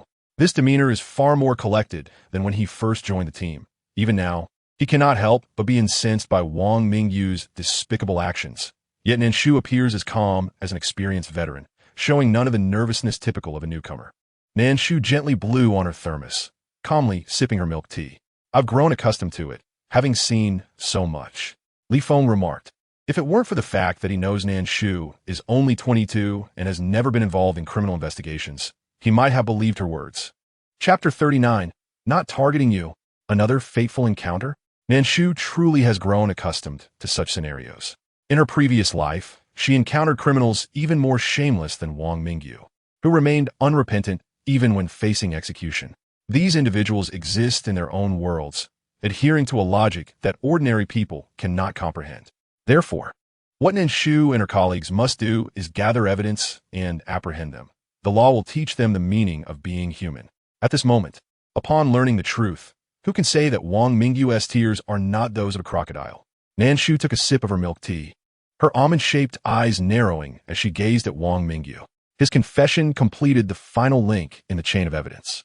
The Qingshan District Police also issued a blue notice, providing a concluding statement regarding this case. which appeared to be an accident but was, in fact, a calculated murder for insurance fraud, thus bringing a perfect conclusion to the matter. The announcement stirred considerable excitement online. Had it not been for the persistence of the Qingshan District Criminal Investigation Team, Wang Mingyu might have evaded justice. Today is yet another day of fear towards marriage and parenthood. Actually, people like Lu Fong are genuinely afraid of the consequences of a broken relationship. So one should thoroughly assess potential partners. Sisters, do not rush into marriage. Previously, I watched a live stream where Lu Fong's parents were in tears, yet her husband showed no emotion. I sensed something was amiss, and indeed, my instincts were correct. This person's demeanor suggests he is difficult to deal with and not trustworthy at all. Many netizens commented below. In the conference room of the Qingshan District Criminal Investigation Team, Nan Puyin succinctly delivered a concluding statement. In this case, I must commend Comrade Nan Shu. Had she not discovered the underlying cause of the anomalies concerning Chi, this case might not have been solved so swiftly. Let us applaud her. Applause erupted. Nan Shu thought to herself. How had she never realized that Nan Puyin's summary was so old-fashioned? Standing stiffly and awkwardly smiling, she received the appreciative gazes of her colleagues. After the meeting concluded, just as Nan Shu was about to exit the room, she was called back by a female voice. Sister Wang, what's the matter? The one who stopped her was a female officer named Wang Yakin, who had been on the front lines for approximately 6 or 7 years and had more experience than Nan Puyin.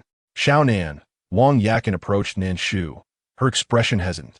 Meeting Nan Shu's puzzled gaze, she moved her lips and said, I apologize for targeting and ostracizing you these past few days. Nan Shu was taken aback. Previously, I thought you were someone who entered through a back door due to your connection to Captain Nan, receiving a high salary without merit. After this case, I realized that you are indeed quite capable.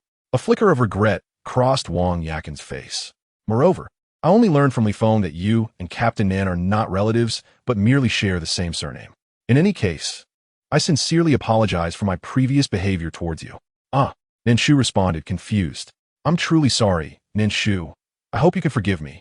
Wang Yakin bowed to Nan Shu, adding, from now on, we are comrades in the same trench.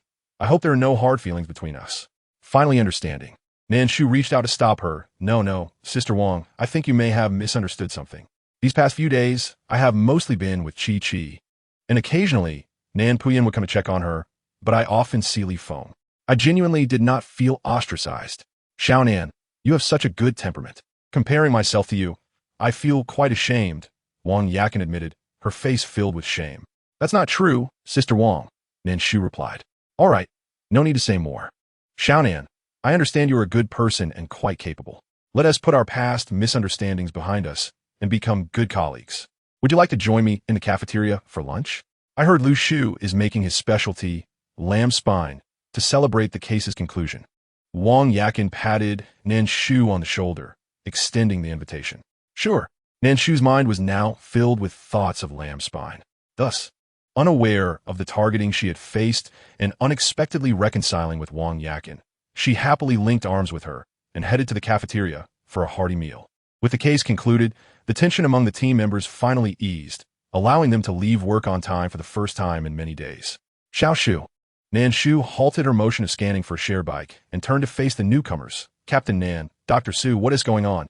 For some reason, Nan Puyin's expression appeared somewhat displeased. Captain Nan is treating us to a meal. Are you coming? Without waiting for Nan Puyin to respond, Su Yunli adjusted his glasses and added, Michelin 3-star. Nan Puyin nodded in acknowledgement, yes. Any hesitation would be a disrespect to a grand meal. This seemed to soften Nan Puyin's expression slightly. The three of them got into the car. Su Yunli fastened his seatbelt and, as if recalling something, turned to Nan Shu in the back seat. Xiao Shu, I've already explained the situation to Teacher Wu Lin. Nan Shu was taken aback, but nodded, oh, okay. Explain what? Nan Puyin's fingers rested on the steering wheel as he glanced at the two through the rearview mirror, puzzled. Nothing. This is a personal matter between Xiao Shu and me, Su Yunli replied casually. Nan Puyin's dark eyes narrowed sharply as he shot a glance at Su Yunli, wondering why this person was becoming increasingly intolerable. The car stopped in front of an elegantly decorated Western restaurant. Soon, a waiter approached, leading the three to the main dining area. That table, please. Nan Puyin pointed to a spot by the window, clearly familiar with the establishment. He turned to Nan Shu. The view here is quite pleasant. Nan Shu nodded. As for Su Yunli, who was being overlooked, he was merely tagging along for the meal and did not mind. Before long, the waiter served small bread rolls accompanied by caviar and cheese. As Nan Shu nibbled on the bread, she engaged in casual conversation with the two. Suddenly, a familiar male voice rang out. Nan Shu. Turning her head, she saw the speaker and could not help but roll her eyes. How is it you again? The newcomer was none other than Nan Yanhui, the meddlesome fake brother she had encountered at the hotel. Nan Shu thought to herself, Hangzhou isn't that small. How come I keep running into him? Indeed, it is you. Nan Yanhui was dressed in a black suit, and not far away was the familiar Lu Zong. The two appeared to have just concluded a business discussion before dining. Nan Yanhui frowned, his gaze sweeping over Nan Puyin and Su Yunli, revealing a look of realization. Had it not been for Lu Zong's reminder, I wouldn't have recognized you, Nan Shu. Have you truly fallen to such depths? I must say I misjudged you. Chapter 40. Suspected of fraud? Not a good person. If we were to say that last time Nan Shu did not wish to engage with this lunatic, this time, Nan Yanhui's words were clearly laced with insult. The expressions of Nan Puyin and Su Yunli instantly darkened, their gazes turning icy. Nan Shu set down her small bread, narrowed her apricot eyes, and let out a cold snort. Excuse me, elder brother, who do you think you are? Are we even familiar? You may dress like a decent person, but you are utterly devoid of any substance. If your mouth can't speak sensibly, perhaps it would be better to simply donate it. Oh, I forgot.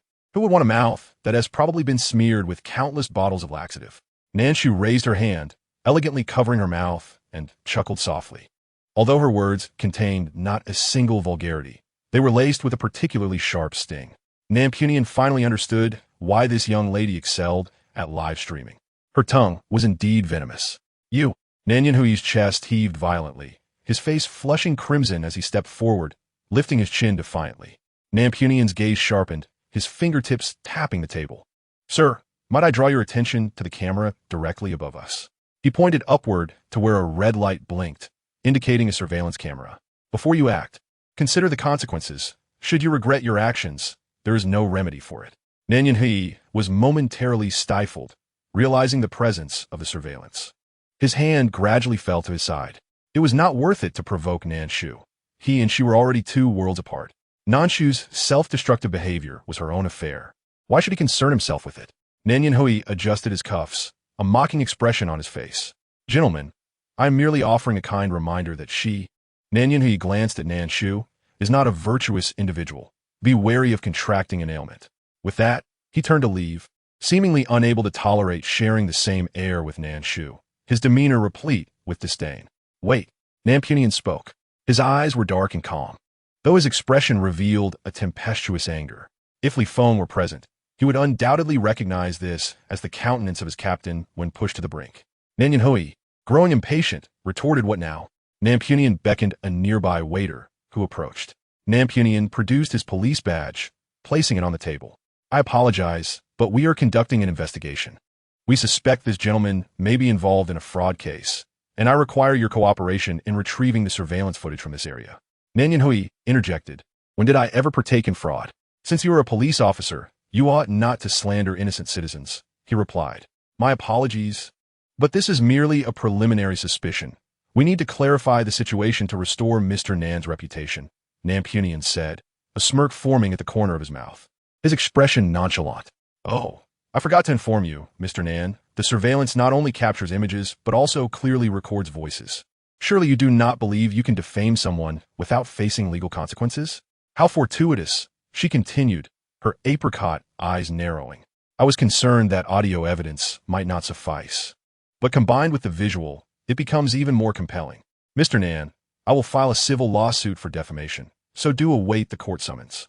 The two exchanged barbs, leaving Nan Yanhui at a loss for words, both astonished at Nan Shu's newfound eloquence. It was as if she had transformed. She who once could barely muster the courage to meet his gaze. Yanhui, let's go. This is simply a misunderstanding. I hope Captain Nan will exercise restraint and not hold it against Yanhui. At this moment, the usually silent Mr. Lu stepped forward, smiling at the three. And you are? Nan Puyin leaned back in his chair, scrutinizing Mr. Lu. His memory was sharp. He would never forget a face he had seen before. Yet, this man was unfamiliar to him.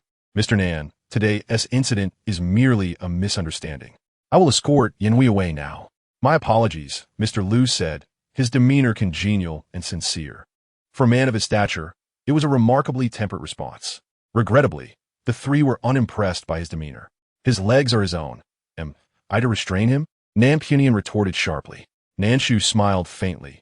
She had never liked Mr. Liu, and her feelings had only intensified. Mr. Nan, do not forget to anticipate the summons. Su Yunli raised his voice. Excuse me. Waiter, could you please remove this eyesore? Nan Yanhee, ultimately, was led away by Mr. Liu. The trio's dining experience was undoubtedly marred.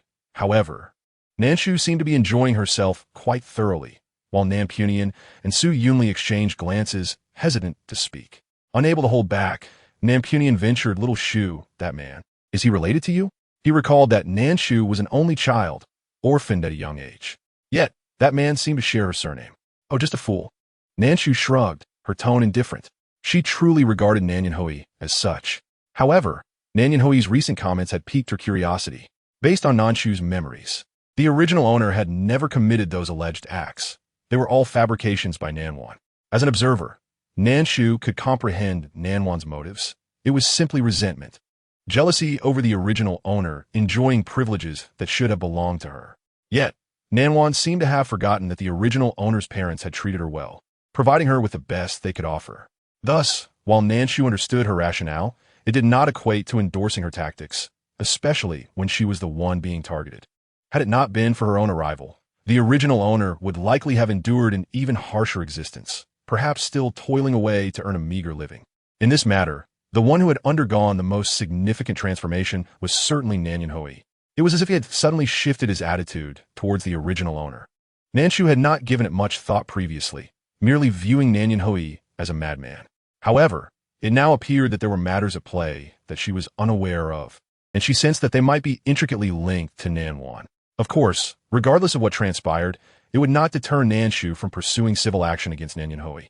Accustomed to his high status, he had come to view his life as a narrative, believing himself immune to legal repercussions. Nan Shu felt imperative to impart a lesson to him. Chapter 41. Just an accident. Yet, he possesses a tongue. Nan Punian glanced at Nan Shu, who had fallen into contemplation after uttering that remark as he peered into the rearview mirror. He bit his lip, suddenly recalling the scene when he first encountered the young lady. She sat all alone on the stone steps, her gaze serene and undisturbed. In her presence, that man spoke of her in such a manner, while behind their backs, the young lady had likely endured countless grievances. As this thought crossed his mind, a glint of coldness crossed his sharp black eyes. The phone beeped twice before being answered. What is it? Came a husky voice tinged with a magnetic quality. Second brother. Nan Punian called out. The man on the other end paused, his tone softening, perhaps surprised by the long-forgotten address. Could you help me investigate someone? Nan Punian asked, instinctively reaching for a cigarette, only to halt upon touching the gum in his pocket. He pulled it out and popped 2 pieces into his mouth. Why? Isn't it easier for you to investigate yourself? The man queried, raising an eyebrow. It's different. This is personal. As a captain, I should set an example, Nan Punian emphasized. That essay change, you didn't use to be so principled, the man replied. Who is it? A girl named Nan Shu. She might have a brother? As the last 2 words were spoken, NP felt an inexplicable discomfort, a persistent belief that the man in question did not deserve such a title. Another NN? The enormous floor-to-ceiling window reflected an N's exquisitely gentle visage as he raised an eyebrow, wondering if he had inadvertently crossed paths with another member of the NN family. The little NN streamer also shared the same surname. Well, I see. After addressing the main topic, the 2 brothers, who had not spoken on the phone for quite some time, fell into a sudden silence. At that moment, NP heard a faint sound from the other end of the line, akin to the mewing of a cat. He paused. Second brother. Did you get cat? And glanced down at YDN, who had approached from the couch, crouched down, and stroked its little head. No, it's a friend's cat. There have been some recent developments, and I'm temporarily staying at my friend's house. What happened? NP instinctively inquired with concern. Second brother, NP frowned, recalling that incident from years ago was merely an accident. He urged, please don't. SNI did not wish to delve deeper into the topic and shifted the conversation. YDN, content with the affection, closed its eyes and let out a soothing purr. And NSNI's mood inexplicably brightened. No, not really. NPNI rolled down the car window, gazing at the nearby lake. Brother, I have come to realize that I actually enjoy my current job. In truth, given the N family stature, NPNI need not exert himself so fervently. Although frontline criminal investigators are not as perilous as narcotics officers, the risks remain considerable. Initially, NPNI had concealed his plans from the family and resolutely enrolled in the police academy, graduating with top honors. Even without relying on the N family's connections, he could have remained in the capital instead of traveling all the way to HNGCH. The reasons behind his decision to pursue HNGCH were well understood by the three brothers. However, after all these years, with the N family's resources, if they could truly locate him, they would have done so long ago. Listening to NPNI's words, and NSNI fell silent for a moment before responding. As long as you enjoy it, that's what matters. After exchanging a few more pleasantries, the call ended. Just as the call concluded, NPNI sent a message, concerned that his second brother might not recognize which character the SH and she OSH referred to. And NSNI glanced at the message and forwarded it to his agent, Lugia, who had specific connections in the industry. Investigating someone would be quite straightforward for her. The following day, an NSH awoke naturally, only to find her roommates had already left for class. Suddenly having free time left her feeling somewhat unaccustomed. After washing up and having breakfast, she checked her second-hand platform messages, discovering that the little electric scooter delivery box and delivery attire she had posted had all been purchased by a buyer named Bichu in KZH Oliang Shuing. The buyer had privately messaged her asking where to meet for the transaction. The message had been sent around 1 o'clock in the morning, and SH glanced at the time. It was now 9:30. She wondered if the buyer was awake, as he claimed to be a student at HNGCH in university. After some thought, she decided to meet at the east entrance of JNG, a bustling spot ideal for exchanges. The buyer mentioned being in class and would finish in 20 minutes. After agreeing on a time, and SH got up to prepare for her departure. Compared to the evening, JNG during the day, particularly in the morning, was not as lively, with many shops closed and only a few bubble tea and Bowsy stores open. And SH pushed her scooter to the designated location, found a shady spot to sit, and began scrolling through short videos. Before long, a shadow loomed above her. Failing classes, are we? Came a voice tinged with the unique raspiness of a voice in transition. And SH was momentarily taken aback. Looking up, she met a pair of striking, sharp dancing eyes. The young man wore a white shirt paired with a denim vest, dark casual trousers, and had deep blue hair. His sharp features were complemented by a cobalt blue earring in his left ear, making him appear quite flamboyant and defined. Bichu NKZH Oliang Shuing? After asking, he realized how embarrassing it was to utter that screen name aloud. Awkwardly scratching his head, he stood up. Yes, that's me, senior. A smile crept across the young man's lips as he spoke. And NSH brushed off non-existent dust from her pants, puzzled by his address. Do you know me? In the elective course FYK NCH NYSH NGWM QI. She was the only senior who had extended her studies, making it hard for anyone not to remember her. The young man chuckled. Of course, you're the only senior. Oh, thank you, she replied, wishing not to be remembered in such a manner. Well, you must know my name then. It's NSH. Yes, I know. After all, you are a senior, he replied. All right, that's enough. I understand. NSH raised her hand to interrupt him. The young man was quite handsome, but his chatter was a bit much. Are you planning to use this for delivering food? NSH changed the subject, her gaze drifting past his earring. While she had little knowledge of gemstones, she could tell it was genuine, likely worth a substantial sum. With such a background, shouldn't he find himself reduced to delivering food? Should he? Chapter 42. Baby? Can spiders talk? To facilitate transactions, she had listed the electric scooter and delivery sets separately. Yet, JYN bought all three at once without haggling over the price. He did not seem like someone in need of money. Oh no, it's my younger brother. He's going through a rebellious phase and insists he doesn't want the family support, claiming he won't starve while delivering food. So, I thought it would be a good experience for him.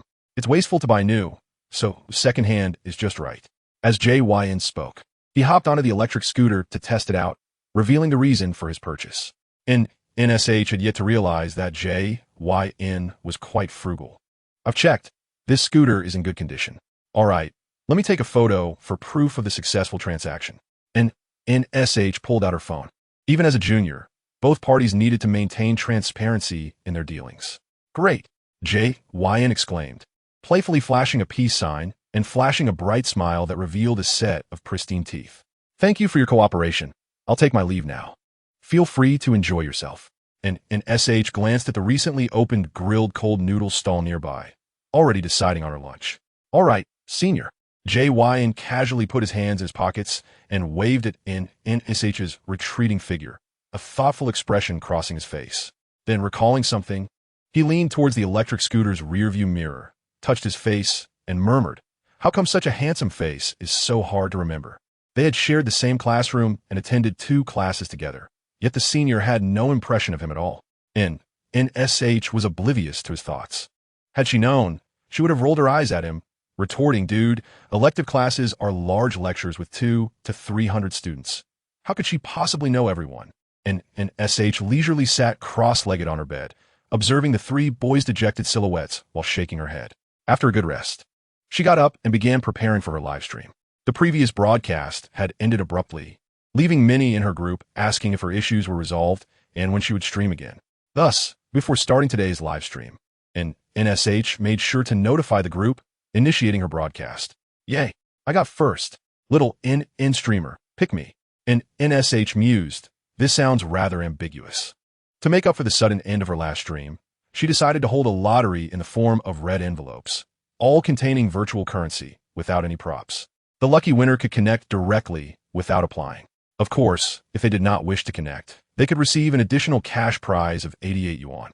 Brothers, if I can't win with my wallet, I refuse to believe my luck can't surpass yours. Little streamer, hurry up.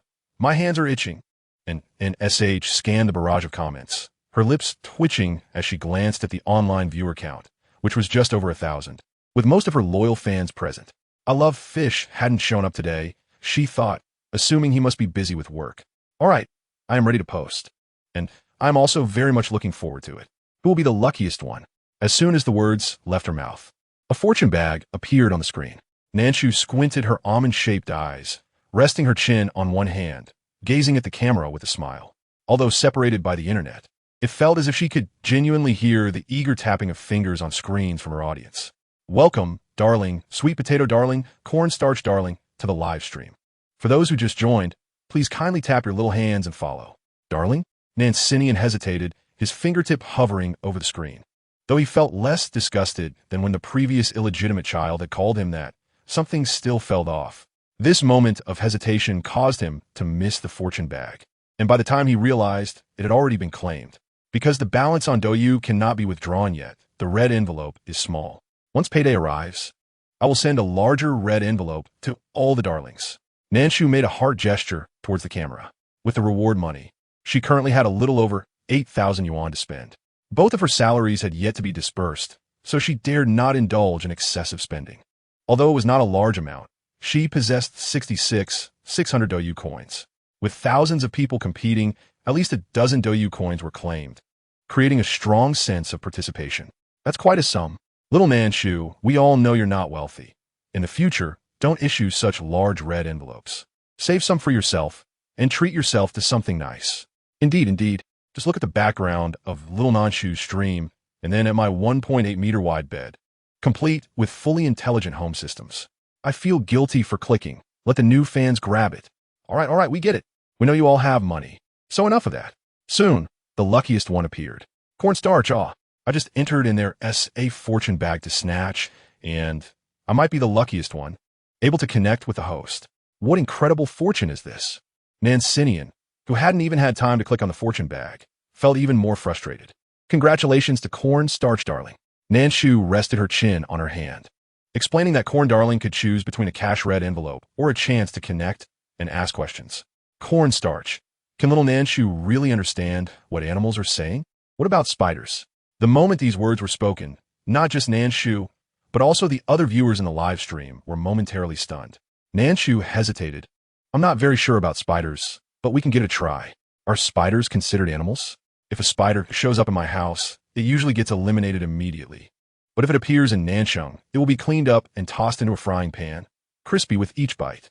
Oh, speaking of which, I am no longer afraid. I went to Nansheng once and overcame my lifelong fear of spiders. Now, whenever I see one, I can't help but think of the flavor of cumin. Cornstarch shivered, realizing that people who raised exotic pets were indeed not on the same wavelength as ordinary folks. Cornstarch, all right. As soon as the message was sent, Nan Shu received Cornstarch's connection request and clicked to connect. A girl with a very innocent appearance, dressed in Lolita fashion, appeared on the screen. Little Nan Shu. The girl waved shyly at the camera. Even with makeup, her nervousness was evident. Hello, Corn. Nan Shu smiled. It seemed this was her first connection with a female viewer. Oh my, I initially thought it was some creepy older guy, but I was wrong. What is wrong with raising spiders? They're so adorable. How can one eat them? The one above, crispy with each bite. Get lost. That was my cat typing. Chapter 43. Can spiders talk? No wonder they can't get married.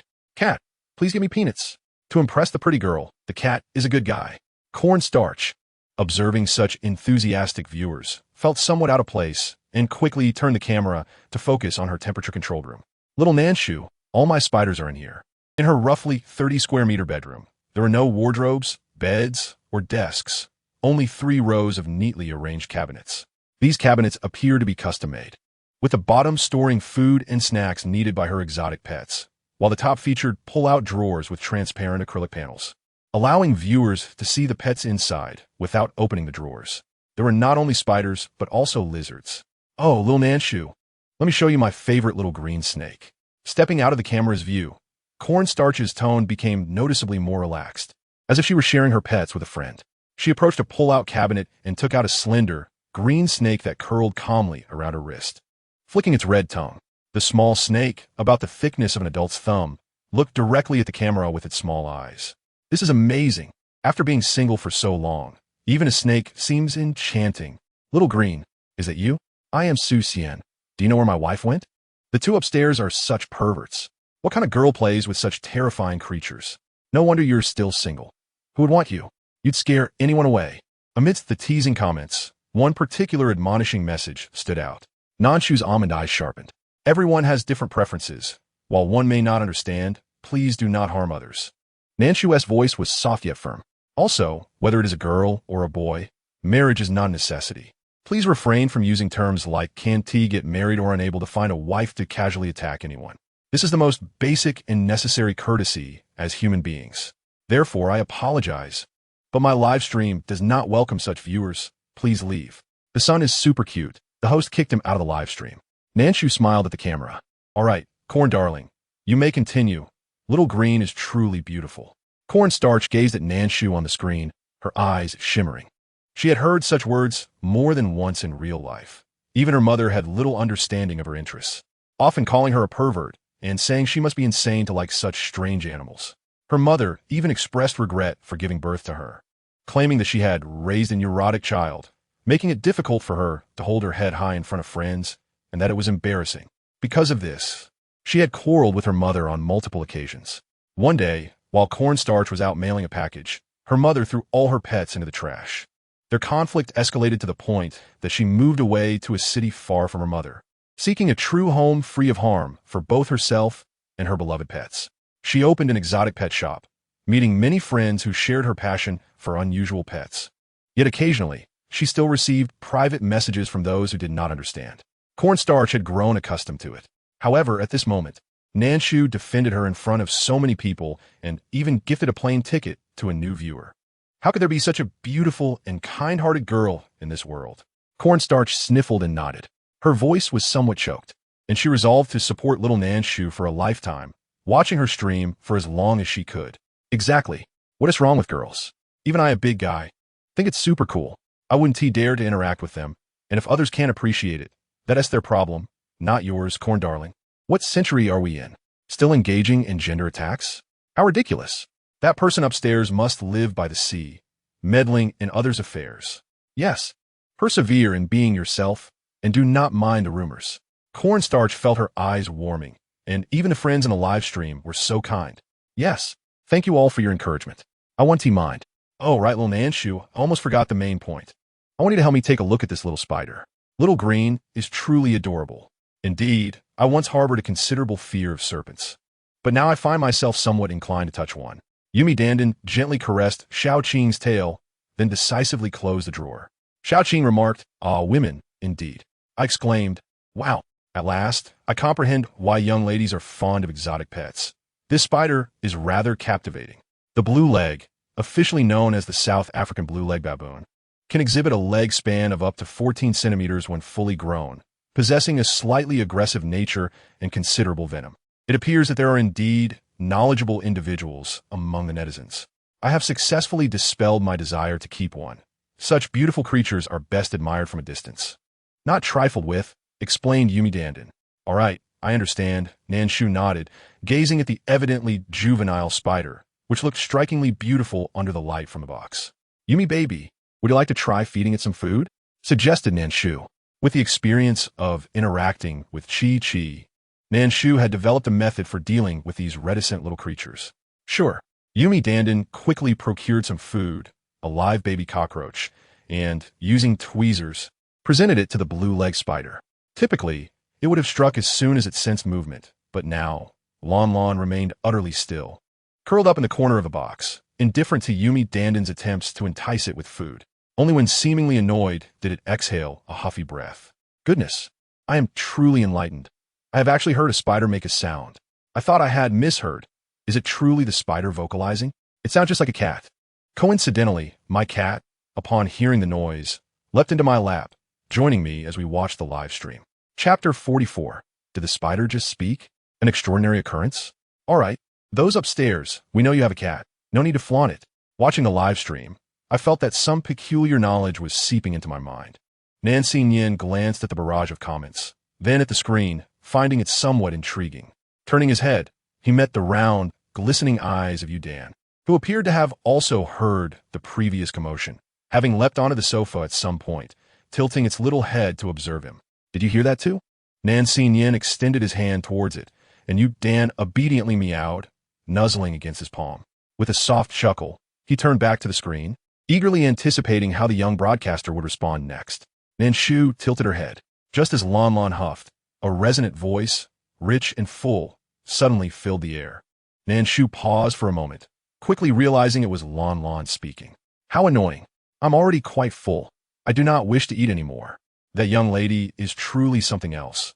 The room is so dirty, she doesn't even consider tidying it up, filled with little bugs, making me climb up and down every day. Nan Shu blinked, striving to comprehend Lon Lan's words. Yumi baby, does Lon Lon occasionally escape? Nan Shu inquired. Yes. Little Nan, how did you know? Yumi Dandan responded with surprise. This was also a source of great vexation for her. Lon Lon was the most free-spirited and reckless among her exotic pets, and the box could hardly contain it. If confined for too long, it would become agitated and rattle against the box. Nan Shu smiled. I heard it. Is there a part of the house you currently reside in that is rarely cleaned and somewhat neglected? Nan Shu continued her questioning. This deduction stemmed from Lon Lan's words. The camera revealed a clean and tidy feeding room, indicating that Yumi Dandan was indeed a girl who valued cleanliness and regularly tidied up. However, regarding the many bugs Lon Lon mentioned, Nan Shu observed that the cabinet where Yumi Dandan stored pet food was custom-made, which seems perfectly sealed and equipped with weather stripping. Given Lon Lan's size, it couldn't possibly squeeze inside. This implies that there might be an area in Yumi Dandan's home that even she could not access, making it impossible to clean, thus allowing bugs to go unnoticed. Yumi Dandan was taken aback, her eyes widening. Yes. Little Nanjia, you are truly remarkable. The sound of hurried footsteps echoed. The camera shook violently before finally halting in front of a locked room door. The room I rent used to be a 3-bedroom, 2-living room layout, but the landlord said there was too much stuff inside to move, so he needed to keep one room for storage, reducing my rent by 500 yuan. Yumi Dandan scratched her head. At that time, she had just moved out from her home, her finances tight, so naturally, she accepted the deal without hesitation. The total rent was 1,200 yuan, and with a discount, it became 700, a price that could not be described as economical. Only as a stroke of luck. Without a second thought, she agreed and signed a rental contract with the landlord. As she was living alone, Yumi Dandan had been cautious, asking the landlord to unlock the room, and she meticulously inspected it to ensure there were no hidden occupants or bizarre items. I also checked the room. It contained a safe, some art easels, and a small piano, but nothing else of note. Yumi Dandan curiously asked, "Little Nan Shu, is there something wrong with this room?"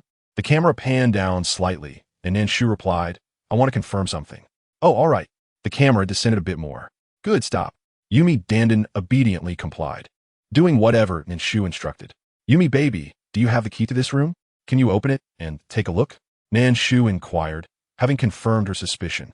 Yumi Dandan hesitated for a moment, unsure why Nan Shu asked this, but replied, "Little Nan Shu, I will call the landlord and ask." She trusted Nan Shu, believing she had her reasons. "All right." Yumi Dandan muted her microphone, and, after a short while, she reappeared. "Little Nan Shu, I got the key." As she spoke, the camera shook, and the sound of a drawer being opened resonated. "Found it." Yumi Dandan held the key in one hand and her phone in the other, unlocking the room. The room had not been ventilated for a long time, with a thick layer of dust covering the floor, and the unpleasant smell made Yumi Dandan cough as she stood at the door, hesitant to enter. The curtains were tightly drawn, casting the room in dim light. With a click, she turned on the light, revealing the full view of the room to Nan Shu and the others. It is evident that the landlord is not short on money. A Steinway piano left unused, along with those art easels and a complete set of oil paints. An art student would surely weep in despair. Indeed, and the rest that's safe. It seems they're not concerned about thieves taking it all away. What do you mean by calling this a storage room? With rent at 2,000 yuan a month. A single room with an en-suite bathroom smaller than other storage rooms is enough to make me cry. The room was approximately 30 square meters, comparable in size to the climate-controlled chamber Yumi Dandan had previously transformed, featuring a built-in wardrobe. The space that would typically accommodate a bed now housed a piano covered in dust cloth, with art easels stacked in the corner, and a safe situated near the bay window. The safe was locked. As the camera focused on the safe, enlarging the view, while the live-stream audience joked about the opulence of the room, Nan Shu's expression grew serious. Following Nan Shu's instructions, Yumi Dandan complied. The camera zoomed in, revealing a dark stain in front of the safe, where 4 or 5 mutilated cockroach corpses and a few fly remains lay. "Wow, Little Nan broadcaster. Your eyesight must be exceptional to spot that from so far away." I was in the middle of dinner. Deliciously sour, perfect with rice. One bite, and it's incredibly crunchy. Absolutely delightful. While cleaning up fish droppings, Nan Xin, having just scooped up the mess with a spatula, looked up and was immediately confronted with the enlarged scene. His lips twitching. Suddenly, he felt as though his hands were not entirely clean. He had a mild obsession with cleanliness, though it was not severe. Meow. The fish ball sat nearby, tilting its head, watching the newly appointed litter-cleaning officer abruptly cease his actions, and urged him with a sound. "Fine, I understand. I will clean it for you, what a hassle." Nan Xin resumed his task. He thought to himself that indeed, turtles were much better. Cats were the most troublesome. Zooming in on the scene, one could discern that the incomplete corpse of the cockroach was entwined with fine strands of white silk, spider silk. Was this Lanlan's silk? Chapter 45. Something's amiss? Nan Shu's? Cornstarch was taken aback. "Yes," Nan Shu replied, yet her gaze remained fixed on the screen, her delicate brows slightly furrowed. Lost in thought. "Ah, I see. Lan snuck into this room and ate her fill, which is why she refuses to eat what I offer. Is that right? Little Nan Shu?" Cornstarch sought confirmation from Nan Shu. "Yes, that's correct."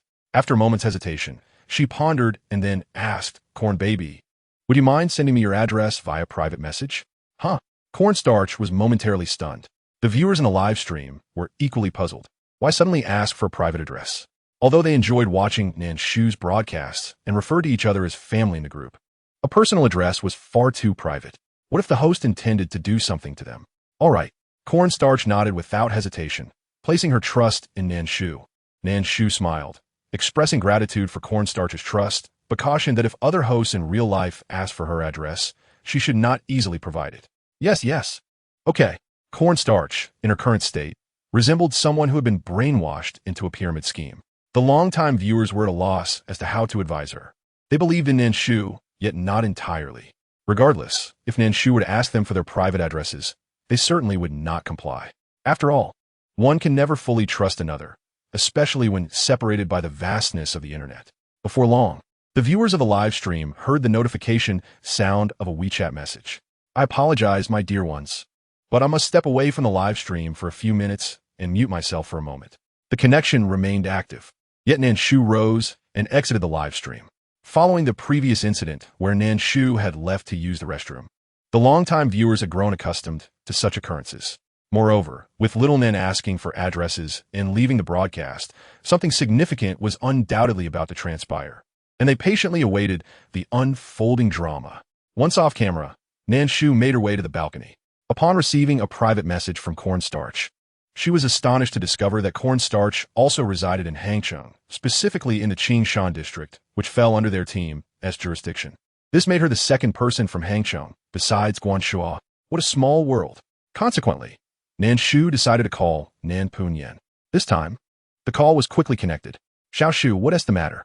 Nan Punyan's voice came through, accompanied by a noisy background, suggesting he was in the company of many others. Nan Dui, are you all very busy right now? Nan Shu inquired. Not particularly busy.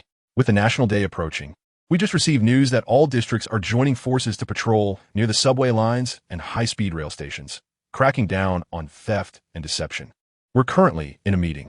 Hangzhou was a popular tourist destination, attracting many visitors eager to see the scenic beauty of Nanhu. Such joint operations occurred annually, and this year, a promotional video featuring Hangzhou had gone viral on Douyu, leading to a projected 30% increase in tourists compared to last year. Thus, preparations have begun early. Is Su Yuli also there? Nan Shu asked. Oh yes, Su Yuli is sitting right next to me. He had finally managed to avoid autopsies, and the forensic evaluations were not too demanding, allowing him a moment of respite. However, he did not anticipate being pulled into a meeting by Nan Punyan. Director Guo's speeches were quite repetitive, and both of them had grown weary of hearing them. Su Yuli could distinctly sense Nan Punyan's impatience, but the next moment, the phone vibrated, and after a glance at the screen, he noticed the impatience on Nan Punyan's face dissipate, his lips curving into an involuntary smile. The thought that the call was from Nan Shu suddenly crossed his mind. As expected, upon answering, Nan Punyan's tone softened. Yet, for reasons unknown, he suddenly cast a glance at Su Yuli, his expression tinged with disdain, asking, "What do you want?" Su Yuli. Following this, Nan Punyan's demeanor shifted, his tone becoming grave. "All right, let's go take a look." After hanging up, he murmured, "Their SA situation." Su Yuli paused, then quickly comprehended. The two rose, interrupting Director Guo. Director Guo blinked in surprise, nodded understandingly, and said, "All right, you two go quickly. Theft can be addressed at any time, but criminal cases cannot be delayed." The two hastily departed, while the other district's criminal police team leaders cast envious glances at their retreating figures. They would rather handle cases than sit through this meeting. After ending the call, Nan Shu dialed Cornstarch's WeChat call, briefly explaining the situation. Is little Nan Shu's friend a police officer? Cornstarch began to piece it together. Simultaneously, a vague suspicion formed in her mind as she glanced at the safe, instinctively moving towards the balcony, where there was light, providing her with a sense of security. "No need to be afraid. I will stay here with you," Nan Shu said gently. Cornstarch softly acknowledged, tightening her grip on the selfie stick. She did not leave the live stream. She could clearly see that after Nan Shu's departure, some viewers grew impatient and exited the broadcast. The online count had dwindled from 5,000 to 6,000 to 4,000 and seemed to be decreasing further. All right. Nan Shu understood that Cornstarch was also doing this for her, and she agreed, adding as she hung up, "By the way, when they arrive, stay away from that storage room and do not look at the safe." Cornstarch's eyelids twitched as realization dawned upon her, and she swallowed hard, nodding obediently. "Okay. Tianqing say deng deng yin yu. Er was zai deng deng, xiao, nan jubo." Nan Shu displayed a look of apology. "No worries, no worries. As long as little Nan Zhu Bo shares the private conversation with us, that is sufficient. Let us listen closely for whispers." "There are no whispers, but it might get a bit thrilling later, so those with weak hearts should try not to watch." Nan Shu tilted her head. "Woohoo, I love thrilling things." Upon hearing this, the barrage of comments flooded the screen once more. Nan Xinyin washed his hands clean, chuckling at the bluntness of the suspenseful tactic. Just as he was thinking, his phone vibrated. It was a message from Lu Jie, a file named Nan Shu. Chapter 46. Little Nan Zhu Bo is Nan Shu. Lu Jie was a top agent at Tianwan Entertainment, a subsidiary of the Nan Group, renowned for her extensive connections, excellent resources, and outstanding personal capabilities. It was astonishing how efficient she was. They had only spoken last night, and within 24 hours, she had conducted an investigation. Nan Yin was not particularly interested in others' privacy and was about to forward the document to Nan Yin. However, as he had just washed his hands and not thoroughly dried them, his hand slipped, causing him to click on the document instead. Furrowing his brow, he intended to exit, but upon glimpsing the girl's identification photo within the document, he froze in place. Compared to the ID photo, the girl on camera exuded a serene composure. Yet her features were identical. Little Nan Shu is Nan Shu? Could the world really be this small? An avalanche of questions flooded his mind. What was the relationship between Yin and her? Why had he entrusted her investigation to himself? How did the two know each other? Did Yin, like Wei Yu, have feelings for Nan Shu? Was Nan Shu aware of this? She approached Yin. Could it be that she was aware of his true identity? Nan Yin had been engaged in a battle of wits with robbers since childhood. It was only a decade ago, with a widespread installation of surveillance cameras, that those coveting the Nan family's wealth began to exercise restraint. Thus, one cannot blame Nan Yin for his overthinking. He had no choice but to be cautious. This vigilance compelled him to abandon his principle of respecting others' privacy and continue his search. His fingertips glided over the screen, yet his brow furrowed tighter with each revelation. The false daughter of a Nan family in Hangshan? Was she originally a sibling of Nan Yanhui? Had she truly been cast out by the Nan family? How tragic. His fingers paused. Nan Yin raised his gaze to the camera, observing Nan Shu quietly perusing her textbooks. It was difficult to imagine how she had endured such experiences. No wonder she sought to earn money through live streaming. In that moment, an indescribable feeling surged from his heart, an emotion named pity, which was somewhat foreign to him. He had never been one to overflow with compassion. On the contrary, he was somewhat cold-blooded. Perhaps it was due to his childhood experiences, or perhaps for other reasons. In any case, he was aware of his own lack of empathy and selfishness, and he never thought it was wrong. Therefore, the uncontrollable surge of emotion at this moment took him by surprise. Then a knock echoed through the air. It was not a knock at his door, but at the door of Yumi Dianfun. Did anyone hear the knock and instinctively glance toward the door? Raise your hand. Me. It startled me so much that I tightened up. Can those who are making a fuss about bodily functions please step outside? I'm trying to eat. Who is it? Yumi Dianfun was startled as well. The wait was always long and tormenting. Upon hearing the knock, she was initially taken aback, but quickly approached the door, tiptoeing to peer through the peephole. Upon seeing two young men in police uniforms standing at her door, she breathed a sigh of relief. She opened the door. Hello, I am a captain of the criminal investigation team in Qingshan District. My surname is Nan, and this is my identification badge. The gentleman beside me is our forensic expert. Upon learning from Nan Shu that the visitor was a girl living alone, Nan Yin concealed his casual demeanor, becoming serious as he presented his badge to her. Hello, officer. Yumi Dianfun blushed at the sight of the two men, stammering. The 26-year-old Nan Yin, with his serious demeanor, made her step aside to allow them entry. As she had been forewarned, Yumi Dianfun did not point her camera at the two, as that would be impolite. The audience could only see the two men in police uniforms entering the house without glimpsing their faces. Dear viewers, do you feel that the officer's voice sounds familiar? As if you've heard it somewhere before? Isn't that the handsome officer from last time when they went to Guan Shua's house to make an arrest? His voice I will never forget. It's not impossible. It does sound similar. Little Nan, could the friend you mentioned be this handsome officer? The viewers in the live stream began to gossip about the relationship between Nan Shu and Nan Yin. By the way, did you notice? The handsome officer just introduced himself as Nan, and little Nan also shares the same surname. They must be family. When a knock sounded, Nan Shu closed her professional book and, glancing at the comments, tilted her head and smiled. No need to guess, dear ones. It's a friend, nothing scandalous. Let us focus back on the live stream. Oh, now it's a friend. Who knows what might be later? Which friend can just drop by any time? Aren't you all love-struck? Just because they are a man and a woman, you start shipping them? The key issue now should be why the police have come knocking, especially with a forensic expert in tow. Do you know what that signifies?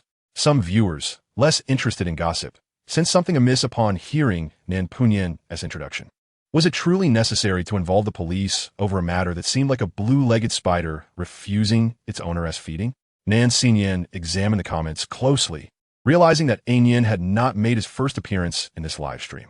He had already been present before, suggesting that in real life, Yin had known Nan Shu for quite some time.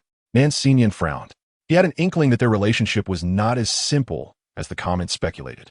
But if it was not the kind of relationship suggested, what was it?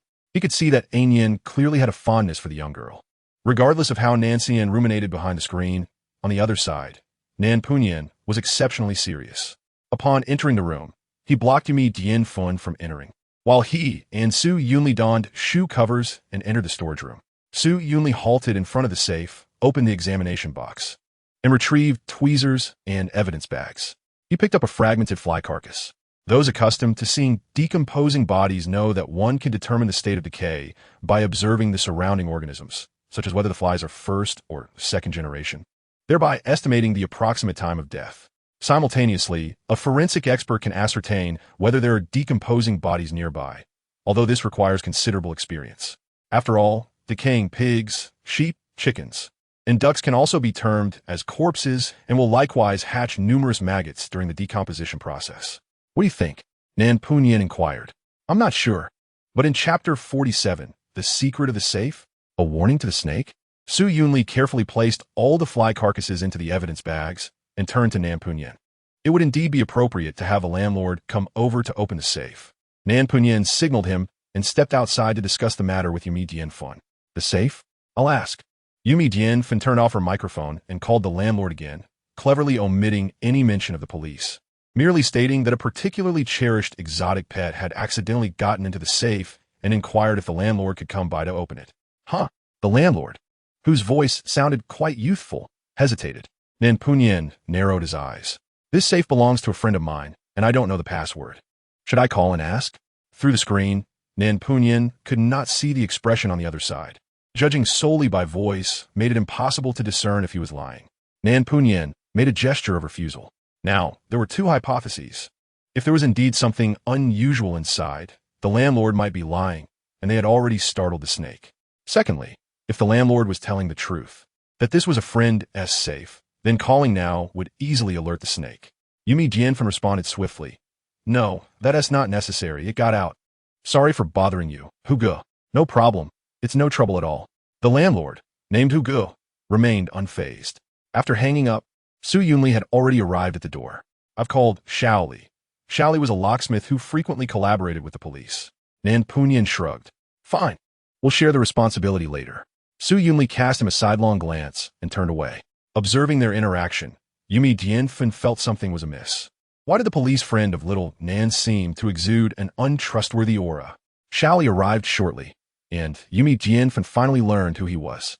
A young man, around 20 years of age, slender, and carrying a toolbox filled with various lockpicking tools.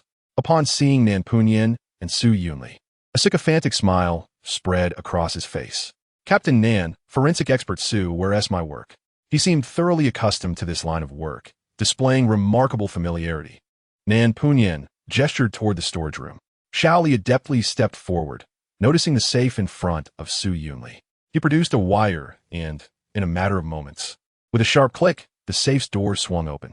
Observing the door pop open, Yumi Dianfun was momentarily taken aback, glancing at Nan Punyan and then at the remarkably composed Su Yunli. A phrase suddenly echoed in her mind, Xian Li Hobing, courteously inquiring with the landlord. She learned that the safe could not be opened, prompting her to act directly with tools. However, the next moment, as her gaze caught a glimpse of something within the safe, Yumi Dianfun's face turned ashen. Nan Punyan swiftly closed the door to the storeroom, blocking the view. Yet even so, Yumi Dianfun had seen it. Her body trembled uncontrollably. Inside the safe was, astonishingly, a human head. It's all right, don't be afraid, Nan Punyan said from the side. He was not particularly skilled at comforting others, especially young girls. Seeing Yumi Dianfun on the verge of fainting, he could only utter this rather dry reassurance. Yumi Dianfun thought, does simply saying not to be afraid make it so? She hastily made her way to the balcony, opened the microphone, directed the camera at herself, and pouted Xiao Nanjia. Although there was no sound, the camera still pointed at the ground. Observing Yumi Dianfun's demeanor, Nan Shu instantly guessed what had transpired. Are you scared? Yumi Dianfun's eyes reddened as she nodded. Despite raising exotic pets, her courage was not so formidable, especially since it was not merely an animal specimen, but an actual human head. Any normal person would be frightened, indeed.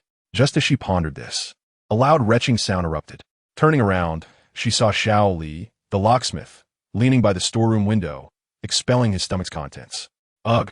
Yumi Dianfen noted that Nan Panian had closed the door rather swiftly, preventing Xiao Li from escaping, and since he had been closest to the safe when unlocking it, his reaction was understandable. Yumi Dianfen moved her lips, suddenly feeling quite brave. Su, forensic doctor, can I go out now? Xiao Li, having emptied his stomach, weakly inquired of Su Yunli. Su Yunli tilted his head in confusion. When did I say you couldn't go out? Xiao Li replied. But you just told me not to vomit inside. This is a crime scene. Of course, you can't vomit here. Su Yunli met Xiao Li's resentful gaze. But the door wasn't locked. He could have gone out to vomit. Then I'm leaving. Xiao Li wiped his mouth and dabbed at his eyes, feeling bullied. Let us go. Nan Panian entered, patting Xiao Li's shoulder. You worked hard. Xiao Li was instantly moved to tears. Indeed, Nan team was the best. By the way, the annual review is coming up. Don't forget to report to the police station. Nan Panian paused his steps to remind him. Oh, Xiao Li responded. Preparing the materials is the most troublesome. Though slightly irritated, he still closed the door behind him after stepping out, wishing to spare the young girl from such a horrifying sight. On the balcony, Yumi Dianfen watched Xiao Li's departing figure and then glanced at the tightly closed door, silently finding a small stool to sit upon. Xiao Nanjia, how did you know? Seeing Xiao Li retch so violently, she felt less inclined to vomit herself. Though she did feel somewhat nauseous, particularly considering she had been in the same space as a human head for such a duration. Nan Shu blinked her eyes. Guess. Yumi Dianfen was unable to guess, but it did not prevent her from praising Nan Shu. Xiao Nanjia, you are truly amazing. Not only can you understand animals, but you can also instantly identify the abnormalities of the safe. Thank you. Nan Shu graciously accepted the compliment. Their conversation felt like a game of charades. But the viewers in the live stream, having gleaned from previous experiences, began to form hypotheses. Based on known facts, the forensic doctor had arrived, the safe was opened, and someone had vomited. So, could there really be something strange inside that safe? Most likely, otherwise why would that guy vomit so dramatically? 6. The idiom from upstairs must have been learned from APE teacher. Xiaonan's live stream is truly thrilling. It's either about green hats or murder cases. It's far more exciting than those TV dramas. Chapter 48. Exceptional acting? What lies within the safe? Just can't see the footage. That's a poor review. Afraid that if you see it, you won't be able to eat for days. Hilarious. Despite the complaints, the number of viewers in the live stream did not decrease. After all, how many live streams could showcase a crime scene? Yumi Bao Bao, are you planning to find a hotel to stay at tonight? Knowing that Nan Panian and the others were busy, Nan Shu did not rush to ask, instead engaging Yumi Dianfen in casual conversation to shift her focus. Upon hearing this, Yumi Dianfen's face fell. I was thinking about that too, but I just don't know which hotel will accept exotic pets. I know. There are a few hotels in Hangzhou that accept pets. As for exotic pets, you can call and ask. The housing intermediaries in Hangzhou are quite unreliable, and many second landlords are sketchy. Moving hastily can lead to being taken advantage of. Add me to that. I've been scammed before, my deposit was not returned, and they even tried to extort 30,000 yuan from me for damages. I was so furious, I almost laughed. The viewers in the live stream collaborated, offering Yumi Dianfen suggestions. Nan Shu also took out a backup device to check for hotels. Yumi Dianfen pouted, her eyes reddening. Why are you all so nice? Do try not to be overly moved. It's best to download an anti-fraud app on your phone. Otherwise, if you encounter scammers again, they might just trick you into buying health products, Nan Shu teased, winking at the camera. Yumi Dianfen burst out laughing. Just as she was about to speak, a knock sounded at the door. Pausing for a moment, she was about to open it when she saw Nan Panian emerging from the storeroom, deftly closing the door behind him and signaling Yumi Dianfen to follow him with a reassuring gesture. Yumi Dianfen obediently halted her steps. The door opened. Xiao Yu, I heard from the property management. Hu Ji's words were abruptly cut off upon seeing Nan Panian standing at the door. He froze for a moment, then stepped back, glancing at the door number to confirm it was indeed his property, gazing at Nan Panian with confusion. Who are you? Nan Panian offered a brief introduction and invited him in. Hu Gu, whose full name is Hu Guang, is a second-generation demolisher. While he possesses numerous properties, nothing else stands out. The apartment rented to Yumi Dianfen was initially for his own residence, but after his family purchased a villa, he moved there, thinking it would be a waste to leave it empty. So he decided to rent it to a tidy young girl to maintain the house's liveliness. Coincidentally, he met Yumi Dianfen, who had just arrived in Hangzhou, and they hit it off, signing the contract that very day. Not wanting to charge the young girl too much since she lived alone, Hu Guang had not received much money from her. However, after receiving 2 phone calls from her today, he began to suspect that she might be facing some issues in the apartment and was too shy to bother him. While he was speculating, he received a call from the property management asking him to come over, which confirmed his suspicions. He never expected that the one answering the door would be a police officer. His heart raced momentarily, but upon entering and seeing the unharmed young girl standing on the balcony, he breathed a sigh of relief. Then, another question arose. If the young girl was fine, why had the police been dispatched? Mr. Hu, is the safe in the storeroom your friend's? Gestured for Hu Guang to take a seat while he procured a chair for himself, settling across from him. Their conversation carried an undercurrent of subtle probing. Hu Guang, momentarily taken aback, managed to utter a non-committal sound. He had sensed a commotion emanating from the storage room, indicating the presence of others in the vicinity. Aside from the officer before him, could I kindly ask Mr. Hu for a favor? Please invite your friend to come here. We have some inquiries to pose to him. Fixed his dark gaze upon Hu Guang, noting the genuine bewilderment etched on his face since his arrival. It was clear that he was utterly unaware of the unfolding circumstances. Consequently, Hu Guang's suspicion diminished sharply. Ah, and there's no need to disclose our presence here, added. Hu Guang comprehended the implication, finally connecting the dots with the young lady's phone call and the presence of someone in the storage room. Officer, is there an issue with that safe? Regarded him intently. I believe it's best for you not to know. Hu Guang replied. Not knowing can be far more terrifying. In an instant, myriad thoughts raced through his mind, rendering his complexion ashen as he trembled while retrieving his cell phone from his pocket. Stay calm, instructed, observing Hu Guang's hands shake uncontrollably. All right, I'm calm, he stammered, though his hands betrayed him. How is it that your composure is less stable than that of the young lady? Quipped. Taking a deep breath, Hu Guang dialed his friend's number, pressing the speakerphone button at gesture. What's going on? Came a weary male voice, accompanied by the distant sound of a child crying. Brother, it's been ages since we last met. Come out for a drink at my place. I just acquired a fine bottle of wine. Hu Guang was astounded by his own acting prowess, feeling as though he could win an Oscar for his performance. Perhaps not. I have a child. Before the refusal could fully escape his friend's lips, Hu Guang interrupted. Whether it was the notion of severing ties or the mention of the safe that triggered it, his friend fell silent for a moment before inquiring. Which residence are you at? Clearly, his friend was aware of Hu Guang's multiple properties, often not fixed to a single location. Just the apartment where I keep the safe. The young lady moved out a few days ago, and I just finished cleaning it today. All right, I'll be there shortly. After hanging up, Hu Guang turned to. Very good, splendid performance, remarked emotionlessly. By the way, officer, may I inquire what is contained within the safe? Hu Guang glanced at the storage room, his fear subsiding, replaced by an insatiable curiosity. You wouldn't want to know? Replied with a sidelong glance. That only makes me more curious, Hu Guang retorted. While Hu Guang was on the phone, the microphone remained active, allowing the audience in the live stream to hear everything clearly. It feels like watching a thrilling drama. The waiting period was invariably prolonged. However, remained unperturbed, engrossed in the photos and messages sent by Su Yunli.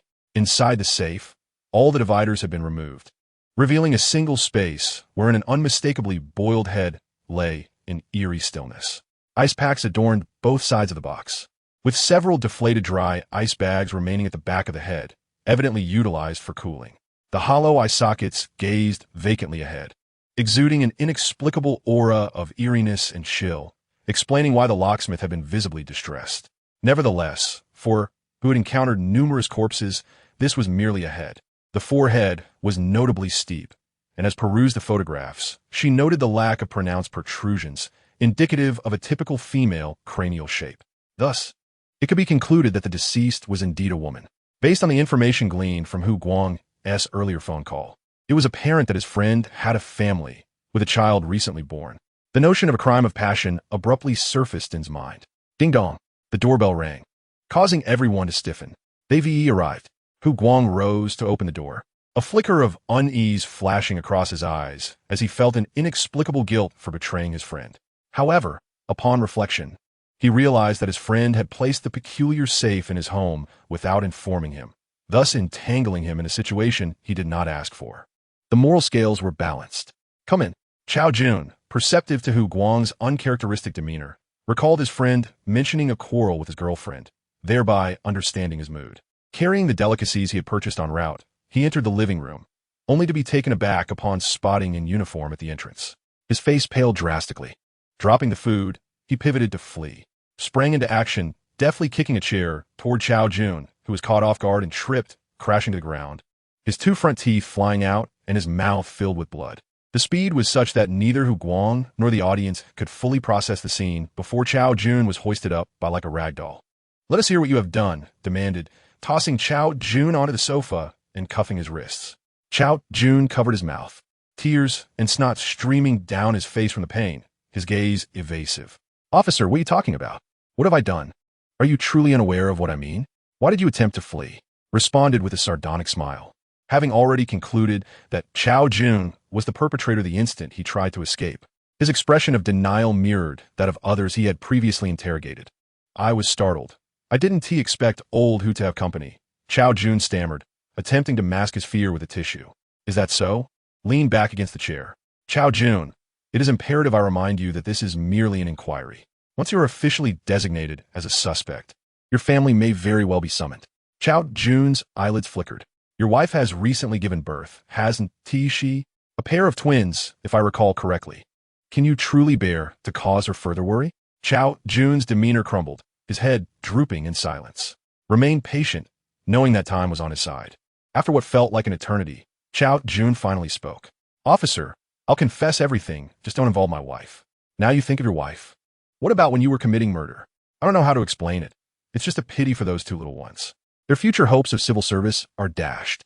The audience in the live stream was momentarily taken aback by this revelation. "Let us leave it at that for now. We can communicate via WeChat anytime."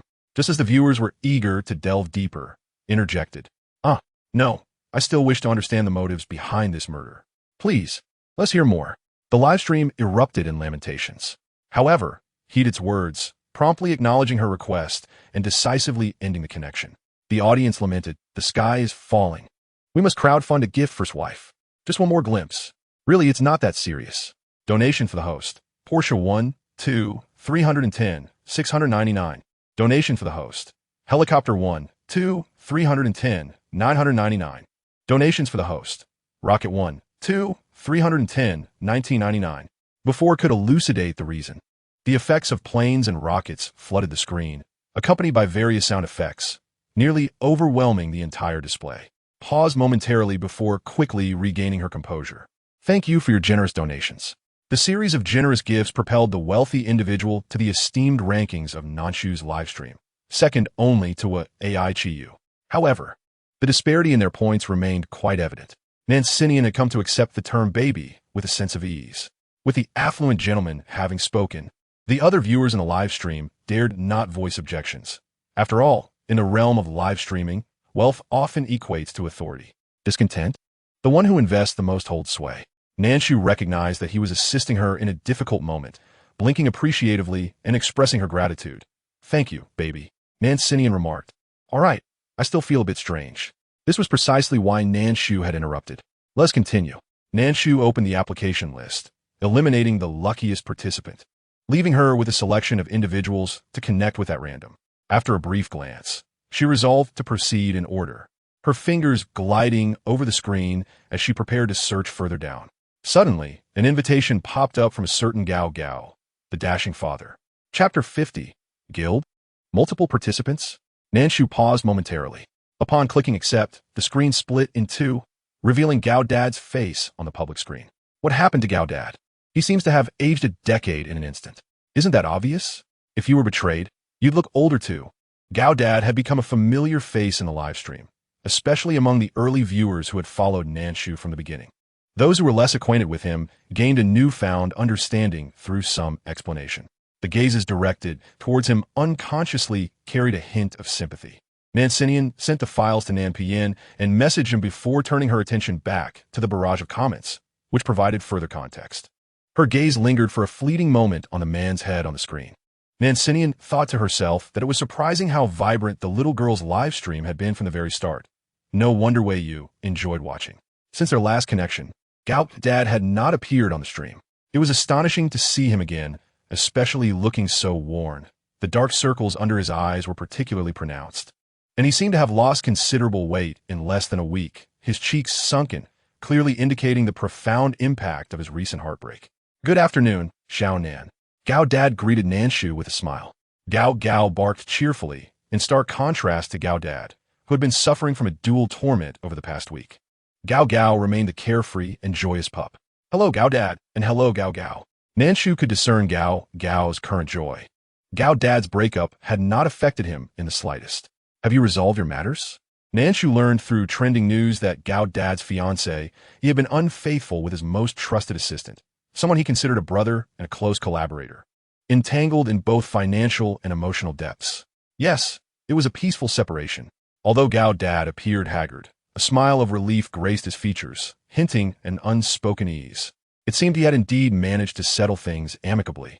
"Today, Gao Gao's aunts mentioned they would compensate me. So, Xiaonan, you should have your affluent gentleman receive it." Gao Dad teased with a smile. "My brother who loves fish isn't here today, so Gao Gao's aunts can freely indulge."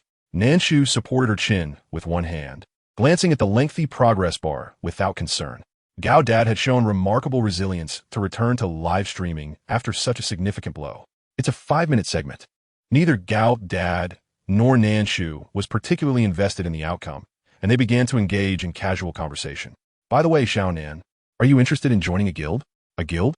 Nan Shu had heard of them, but had never considered it, having only live-streamed 3 times. Yes, guilds typically collaborate with platforms, especially larger ones, which can secure more resources.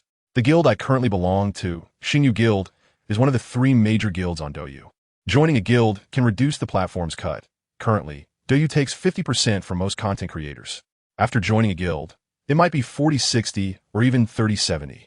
Naturally, the larger the streamer, the better the benefits. This is an understood, albeit unwritten, rule within the industry. Everyone knows that traffic is king, and larger streamers have more clout. Gao Dad's explanation was subtle, but Nan Shu grasped its meaning. "Of course, Xiaonan, you could also choose another guild. After the stream, let's connect as friends, and I'll compile some information for you to consider." "All right, thank you, Gao Dad." Gao Dad chuckled. "There's no need for thanks. I should be thanking you. If it weren't for your reminder, I might still be oblivious, unwittingly heading into marriage while wearing a metaphorical green hat. Ultimately, it could have led to my wife and assistant conspiring to seize all my assets, leaving me with nothing." Thus, although Nan Shu had witnessed his most vulnerable and awkward moments, Gao Dad remained grateful, believing that short-term pain was preferable to prolonged suffering. At least he was currently in good health and had not lost much money. Gao Dad's words trailed off, and the two exchanged knowing smiles. The segment concluded with Gao Dad achieving a resounding victory with overwhelming points. He expressed his gratitude to the affluent viewers in the live stream before turning back to Nan Shu. Their connection did not sever with the conclusion. "Xiao Nan, would you like to try playing with multiple participants?" "Multiple participants?" Nan Shu queried, finding the term somewhat novel today. In truth, she had come across it in live streaming strategies before, but she had always intended to focus on content creation and had not considered it, especially since her live stream was still in its infancy with very few affluent viewers. When she came across related content, she had simply skipped it. Yes, 3, 5, or even more participants in a connection. Gao Dad elucidated the concept. "Perhaps we should forego it." Nan Shu hesitated. Currently, her regular viewers occasionally gifted small items, but extravagant gifts like sports cars were rare. Presently, only 2 individuals on her gift leaderboard could be deemed affluent, and her brother, who loves fish, was absent today. A new viewer had just sent a wave of gifts, assisting her in a tight spot, only to turn and take advantage of others. Nan Shu felt somewhat guilty. "It's fine. My elder siblings have accumulated quite a bit. Today, they're just waiting to unleash it. You and I can team up against others." Gao Dad noticed her reluctance and smiled. "You could just sit back and watch my siblings shine." With Gao Dad's encouragement, Nan Shu nodded in agreement. All right, it was a good opportunity for her to broaden her horizons. Gao Dad sent her another invitation, which was different this time. It was a collaboration request, and Nan Shu clicked to accept. Within a minute, the screen divided into 3 sections. From Nan Shu's perspective, she occupied the center screen, while Gao Dad and a male streamer named Goodbye Lao Wang, around 40 years old and surrounded by various fiery hot pot ingredients, flanked her on either side. Nan Shu glanced at Goodbye Lao Wang's livestream, where the viewer count displayed 200,000 and his followers approached 1 million. Upon checking his gift leaderboard, the numbers were densely packed. with the 20th position having gifted nearly 100,000 Xia coins. Nan Shu couldn't help but gasp in astonishment. To put this into perspective, the gift leaderboard refreshes once a month. While it was late September now, that was a staggering sum of real money. Could Gao Dad truly hold his own against such competition? Oh, I thought it was someone else. I didn't expect it to be you, Gao Dad. Back on air so soon. Chapter 51. Insult? Shameless. Clearly, the two were acquainted, as Nan Shu noticed Gao Dad's smile waning upon seeing goodbye Lao Wang. Gao Dad responded nonchalantly, asking, "What brings you here? Have you brought a new little sister along?" The recent iteration is indeed more exquisite than the last, which elucidates why Gao Ba has managed to recuperate so swiftly. Wang, the neighbor, leered at Gao Ba through the screen, as if to convey an understanding of camaraderie. "Xiaonan is my friend," Gao Ba interjected, furrowing his brow. "Ah, friend, I see. Pray tell, how old is the little sister this year?" Wang's tone was laced with a lewd undertone, his narrowed eyes appraising Nan Shu as he surveyed her from head to toe. Nan Shu remained silent, engrossed in the private messages Gao Ba had sent her. The offensive remarks and lascivious glances were intolerable, even before Nan Shu could express her indignation. Her loyal fans in the live stream could no longer contain themselves. What kind of gaze is that? Utterly revolting. I feel an inexplicable frustration, as if I cannot reach through the screen. What merit does such a person possess to garner so many followers? Why hasn't the platform banned this individual? No one ever reports them? What good would reporting do? This person has significant traffic, and many wealthy viewers in the live stream shower them with gifts, which benefits the platform immensely. Why would they ever consider a ban? Nan Shu disregarded Wang's words entirely. Observing her silence, Wang squinted his eyes and smirked contemptuously. He was well aware of his notorious reputation on Douyu, that female streamers generally despised him, yet he persisted in his endeavors to live stream and profit. After all, these female streamers were not fundamentally different from him. In a blunt sense, they were all in the business of selling themselves. He merely voiced what many thought but dared not articulate. The truth can be harsh, and if it is unpalatable, so be it. His own audience reveled in his words. This little sister just hooked up with Gao Ba after his breakup. What is she pretending for? Wang leered with a smirk. Since it's a 2-on-1, let us make it a straightforward 15 minutes. Gao Ba, or shall I say, Green Ba, and the little sister, please show mercy. My brothers just gifted around and are short on tokens. The mention of Green Ba was a direct affront to Gao Ba. The fans in Gao Ba's live stream were visibly perturbed. 15 minutes was acceptable, but what would the penalty entail? Gao Ba's expression turned somber. If he and Nan Shu were to lose, he would have to open the window and shout thrice, "I've been greened." As for Nan Shu, Wang added, "I am a compassionate man. Let us just keep it light." Wang continued, of course, in the spirit of friendly competition. If Gao Ba and the little sister refuse the punishment, that is perfectly fine. However, should I lose, I will honor my word.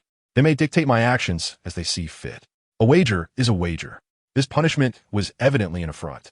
Although Gao Ba's breakup had been overshadowed by the trending news of Guan Shua's arrest, the live streaming community was small, and nearly all streamers were aware of the situation. Wang was brazenly confronting Gao Ba. As for Nan Shu's penalty, it was imbued with a more severe insult. Nan Shu's almond-shaped eyes narrowed, her gaze turning icy. She furrowed her brow, not out of disbelief in her fans, but rather in contemplation of the possibility of defeat. He could afford to lose face, but he could not let Nan Shu suffer the same fate. Gao Ba parted his lips, about to refuse, when he heard Nan Shu's calm voice, "All right." Gao Ba turned to her, his finger tapping the screen anxiously. Multiple private messages from the back end popped up. Gao Ba messaged Xiaonan, "Let's not go through with this." He followed with another, "I apologize for dragging you into this. I concede. Let us move on to the next round." Once matched, if one did not wish to continue, they could only concede unilaterally and fulfill the opponent's stipulated task to bypass it and commence the next round. Nan Shu replied, "No need. We merely agreed, not that we must complete the task." Gao Ba was momentarily taken aback, shaking his head in a mix of amusement and exasperation. The rules, while not explicitly stated in the live streaming guidelines, had been gradually established by predecessors and were considered unwritten norms within the industry. It was understood that failing to complete a task when defeated would lead to disgrace and ostracism, potentially inciting ridicule from fans. Hence, most streamers, in consideration of their reputations, would strive to fulfill tasks unless they were overly burdensome. Gao Ba had completely overlooked this alternative. Nan Shu was essentially gambling for a chance to win. If she lost, She could feign innocence. If victorious, she could assign tasks to Wang. Regardless of the outcome, she had nothing to lose. As for her dignity, what was that? Wang, clearly emboldened by the anonymity of the internet, acted with impunity, fully aware that no one could confront him in reality. Dealing with such a person required a similar mindset. Through the screen, he could not harm her. Furthermore, she had a secure backing, as her live streaming was merely a side venture. Observing Nan Shu's nonchalance, Wang's smirk grew ever more lecherous. His assumptions about her further solidified, his smile dripping with disdain. Let us begin. As the live stream commenced, Wang's progress bar moved sluggishly, seemingly reflecting his earlier claim that his audience's financial resources were dwindling. In stark contrast, the fans in Gao Ba and Nan Shu's live stream were fervently contributing. Wang's taunts echoed in their ears, and they were filled with pent-up frustration, eager to retaliate against him. Even Nan Shu's fans were rallying to support her through generous gifts. Wang found himself in dire straits. Brothers, come to aid Wang. If we win, let us change the punishment. Have the little sister perform a provocative dance, the kind that involves black stockings. In response, Wang, with a falsetto voice, began to leer at Nan Shu through the camera, uttering lewd remarks. Chapter 52. A fiery brother? A bird's cry? Report? Nan Shu's brows knitted together. I can't take it anymore. I want to stab this brat. I've exhausted all my reporting attempts. The platform remains under review. Damn it. I'm contemplating uninstalling Douyu. How can they allow such a person to exist? I've already spent my allowance for the week. I'm ready to pull out next month's funds. I refuse to be defeated by this scoundrel. If we win, Xiao Nan, you must punish this brat thoroughly. He is utterly disgusting. I want him to kneel and call himself my grandson. I can't help but feel you're rewarding him, though, another chimed in. Ugh. Spare me the disgust. As the barrage of insults flowed, Nan Shu found herself growing more composed. She glanced at the progress bar, noting that Gao Ba's fans were accumulating points rapidly. The score gap had widened to over 300,000, equivalent to more than 30,000 Xia coins. Despite this, Gao Ba's expression remained grave. His phone vibrated twice. A private message from Gao Ba. Gao Ba, Wang is likely attempting to cheat for votes. Gao Ba, I've charged a bit of money on a secondary account. Don't worry, Xiao Nan, we will not lose. Cheating for votes, also known as overtaking on a curve, involves unexpectedly sending substantial gifts in the final moments to achieve a comeback. While this practice garners criticism, it is not expressly forbidden. Gao Ba, having dealt with Wang before, was aware that he relished such tactics. Prior to connecting with Wang, Gao Ba had already logged into his secondary account to safeguard against Wang's antics. Nan Shu responded, understood. Gao Ba had signed a contract with Xinyu Guild, with a revenue split of 60-40 in his favor, so any gifts he sent to himself would only see 40% deducted by the platform, minimizing his losses. Just as Nan Shu sent her message, a piercing "oh" echoed, the sound jarring and shrill. Everyone paused in astonishment. What was that noise just now? I don't know. It sounded like a bird call. Has Gao Ba raised birds? Anyway, Xiaonan hasn't raised any, as pets are not allowed in university dormitories. Haha. Gao Ba was live streaming in his room and, upon seeing the comments, was utterly bewildered. I raise birds? How come I didn't know? Yet. His peripheral vision remained fixed on the progress bar, his finger poised on the backup device, ready to launch. That must be old Wang's doing. When did old Wang become so leisurely as to start raising birds? The audience in old Wang's live stream also heard the call and were perplexed. Just a little creature I picked up, don't mind it. It will be gone in a few days. Old Wang's voice rose with anticipation for what was to come. Among the three live streamers, only Nan Shu remained silent. She was processing the irritable voice of the old brother while also puzzled by the fact that the bird had just called out, yet the simultaneous translation in her ears turned into a long string of expletives. What she heard was, "Damn it. Fool, you fatso, let me out. You nag all day, not letting the bird sleep during the day and forcing me to eat corn at night. What the hell? I'm an owl. I need meat, not bird food. Fool, fool, fool." If this were to be uttered in spoken language, it would surely lead to the live stream being banned. One wonders how many days this old brother has gone without food to be so irritable. An owl? Sleeping during the day, active at night? Nan Shu pondered. An owl? In her previous life, it was a nationally protected species. As Nan Shu opened the search engine in this world, a light laugh escaped her lips upon seeing the content that popped up. This inexplicable laughter left everyone dumbfounded. I don't know why, but I always feel that Xiao Nan's laugh is rather strange. It is indeed a bit odd, yet quite charming. Truly, she is my dear Xiao Nan. Please, I beg you to keep your powers in check. Just when I thought I wouldn't get goosebumps, they all came rushing out, disgusting. I need to use the restroom.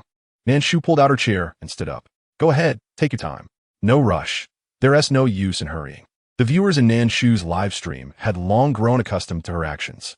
It was Gao Ba and the audience in Old Wong's stream who were momentarily taken aback. With only 2 minutes remaining, she chose to go to the restroom. Old Wong burst into laughter. Little sister, just don't let me be a case of hiding to urinate. Nan Shu paused, smiled at the screen where Old Wong was. Her almond eyes curving with meaning. Don't worry.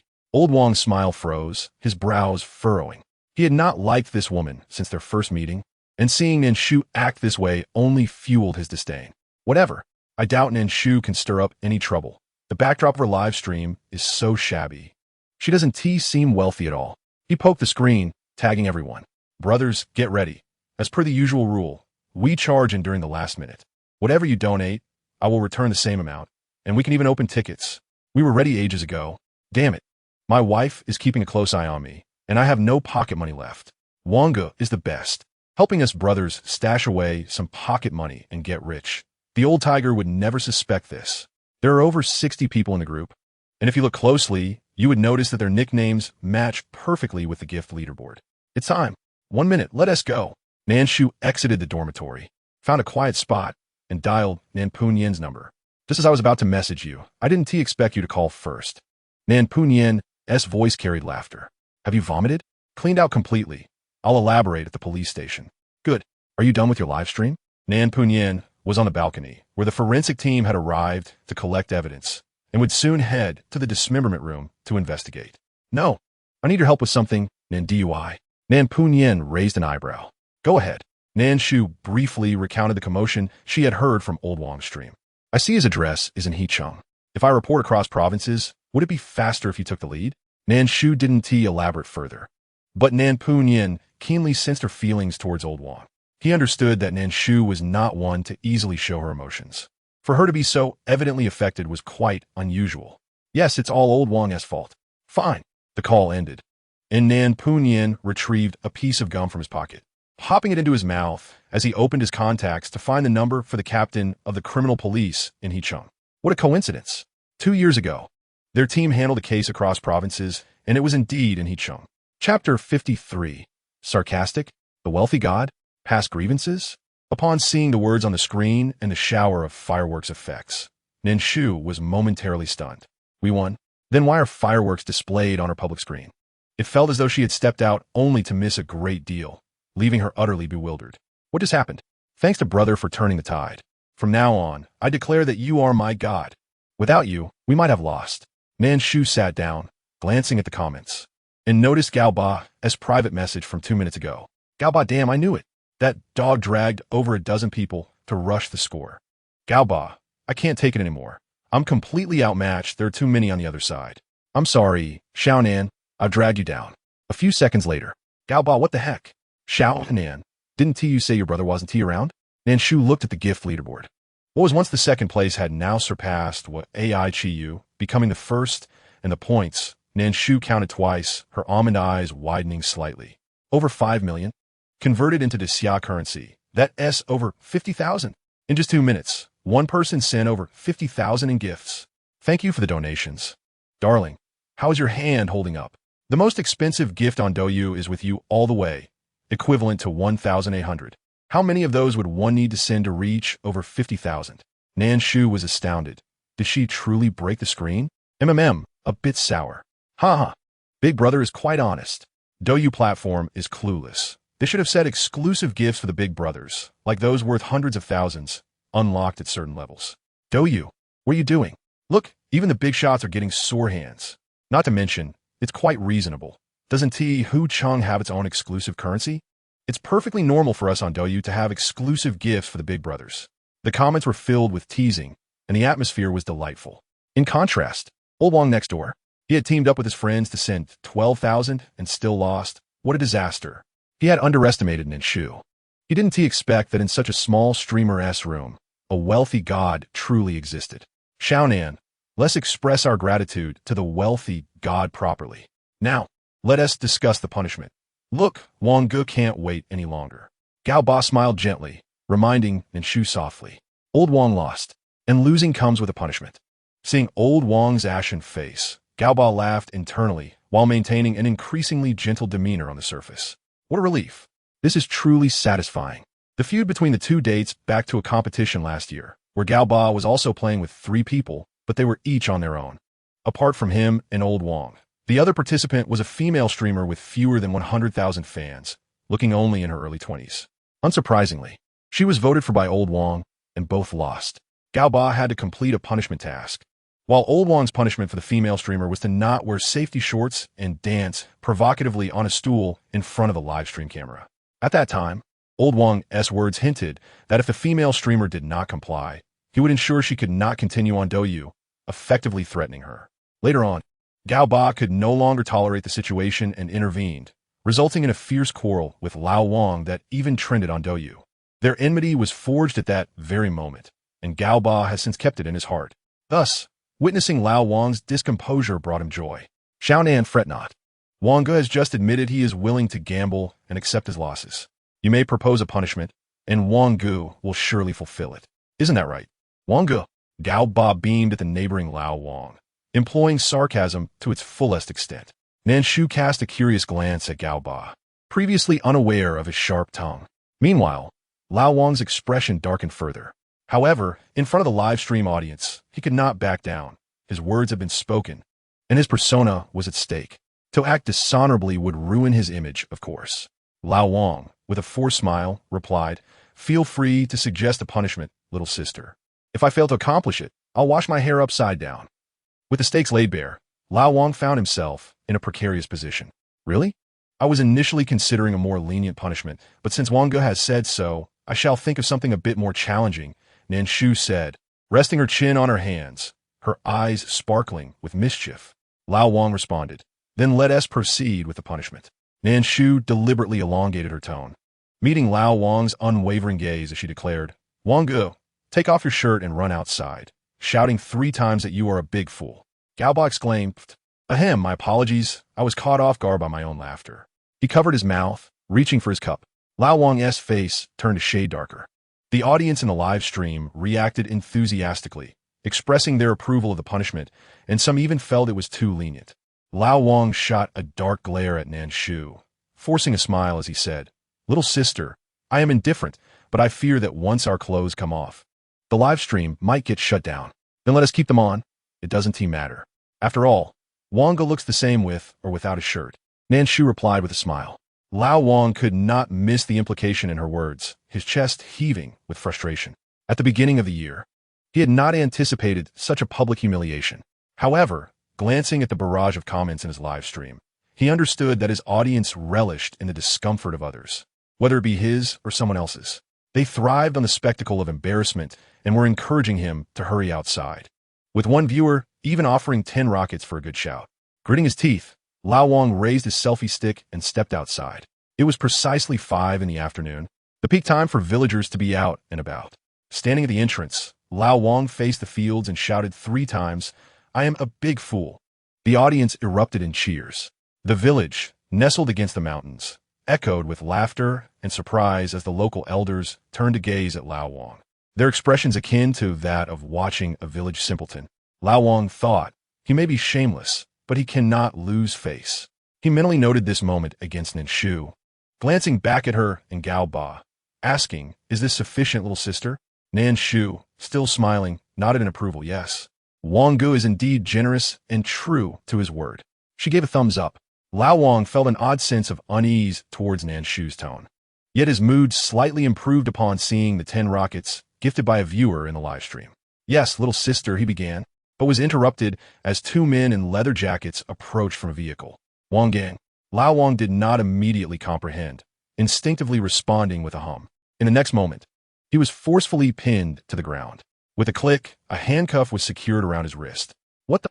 The audience in the live stream was taken aback. What is happening? This is suddenly intense. Could this be one of Lao Wang's antics? At least give us a heads up. This doesn't seem staged. Can someone explain? We have received a report that you were suspected of concealing, trafficking, and hunting national second-class protected animals. We are now legally investigating you, one of the men stated. Even while restrained, Lao Wang clutched his selfie stick tightly, exclaiming his innocence. What second-class protected animal? Officer, you must be referring to that bird, right? Just a bird. Lao Wang struggled. Behave yourself.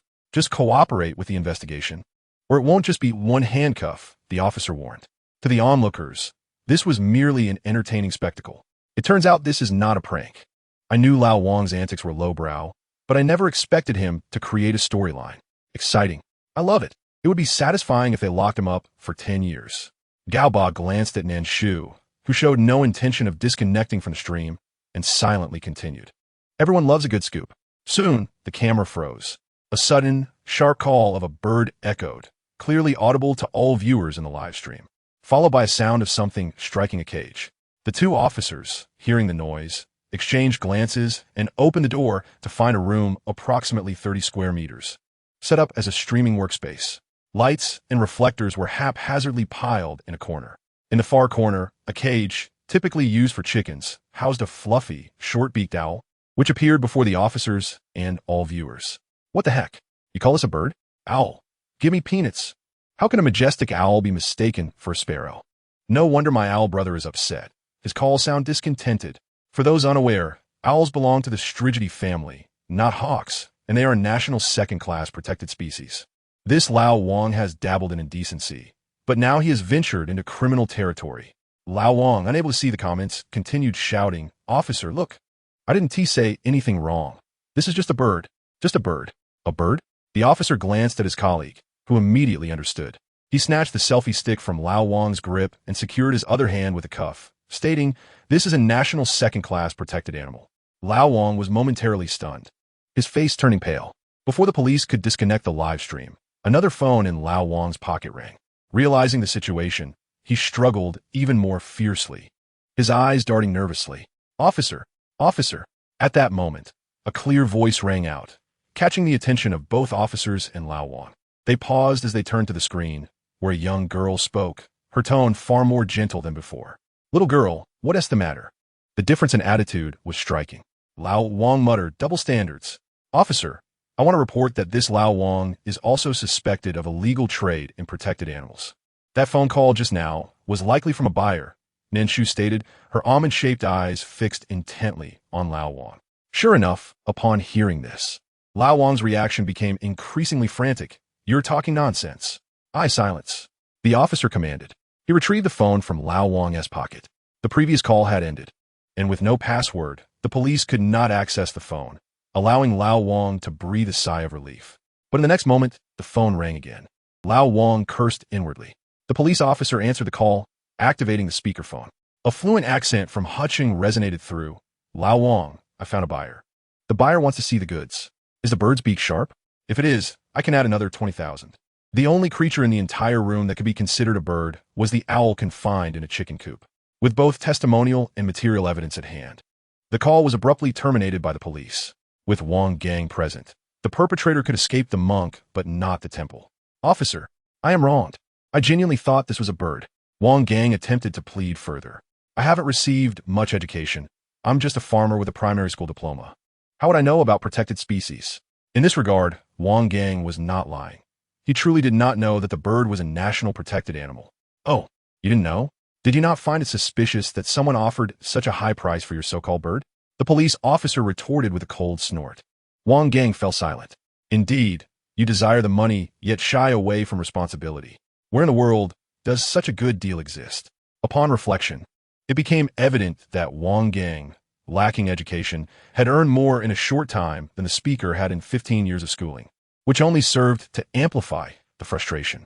Now, Wang Gang is truly in trouble, likely facing a silver bracelet and a complimentary dormitory for 8. Could someone knowledgeable in the law enlighten us on how many years Wang Gang might face? Probably 8 to 10 years, as it is now almost certain that he has committed the crime of illegally trading wildlife. As for whether he acted with intent, it does not significantly impact the sentencing. Chapter 55. Is there a big shot behind the scenes? Has something happened? Wang Gang was taken away, and his live stream was also shut down by the police. Indeed, I can no longer see it. Could it be that his account has been banned by the authorities? Was it that quick? Is the review process really that swift? When I reported before, the review was as slow as molasses, but this time they must be scared.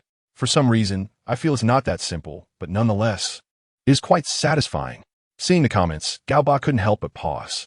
He had seen other streamers get arrested before, and while the platform typically does ban accounts, the speed was unprecedented. Gaoba instinctively glanced at the composed Nan Shu, his expression turning contemplative. Noticing Gaoba's gaze, Nan Shu blinked. Clearly, she had also seen the comments, but had not considered other implications. With Gaoba looking at her, Nan Shu finally responded, "Gaoba, you're not suspecting me, are you?" "Not at all. If you had money, I definitely wouldn't have to look at such an unattractive backdrop," Gaoba remarked, glancing at the landscape painting hanging on the wall behind Nan Shu. "Is it ugly?" she questioned, believing it was quite beautiful. However, a flicker of contemplation crossed Gaoba's eyes. He was certain that Lao Wang had offended a powerful figure, perhaps one who was currently watching the live stream. The influential Nan Xin tapped the screen with his finger, concealing his achievements and fame. Coincidentally, he discovered that Douyu was a subsidiary of the Nan family group S entertainment sector. As a board member holding 20% of the parent company S shares, banning a streamer S account was hardly a challenge. However, he was not doing this to avenge Nan Shu. He merely found it intolerable to witness Lao Wang's arrogant demeanor. Yes, that is exactly it. Nan Xin stroked the head of his pet fish, glancing at the account balance, which remained substantial. He tapped the screen, setting the small streamer Nan Shu as a special focus. With funds already deposited, there was no turning back. Watching this charming girl as streams was indeed quite entertaining. "Nan Shu, are you continuing to stream?" Gaoba inquired. This experience had been rather unfriendly, and he felt guilty, contemplating another round to allow Nan Shu to experience a normal atmosphere. "No," Nan Shu shook her head, glancing at the time in the upper left corner. It was getting late, and her friends should be returning to the dorm soon. "You're ending the stream? So early?" Gaoba expressed reluctance. "Well, I wouldn't want to stir my roommates." However, Gaoba's words reminded Nan Shu. Previously, she had streamed from the dorm out of financial constraints, unable to afford rent. In just a few days, the withdrawal day for Douyu would arrive. By then, she would be a veritable small fortune holder.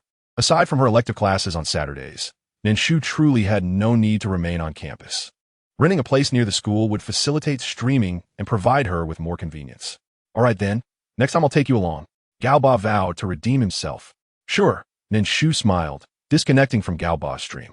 The audience had long since become accustomed to her streaming duration and expressed understanding, bidding farewell as she wrapped up. With a sigh of relief, Nan Shu stretched, glancing at her backstage balance, which had suddenly increased by over 500,000. Coupled with the tips from Chiyuge, her total balance approached 800,000. In less than a week, she had earned what she could not accumulate in her past life. Reflecting on this, the experience of crossing over seemed not so difficult to accept. Opening her homepage, she found nothing, not even a specified gender, only that she was located in the capital. This reminded her of Chiyuge.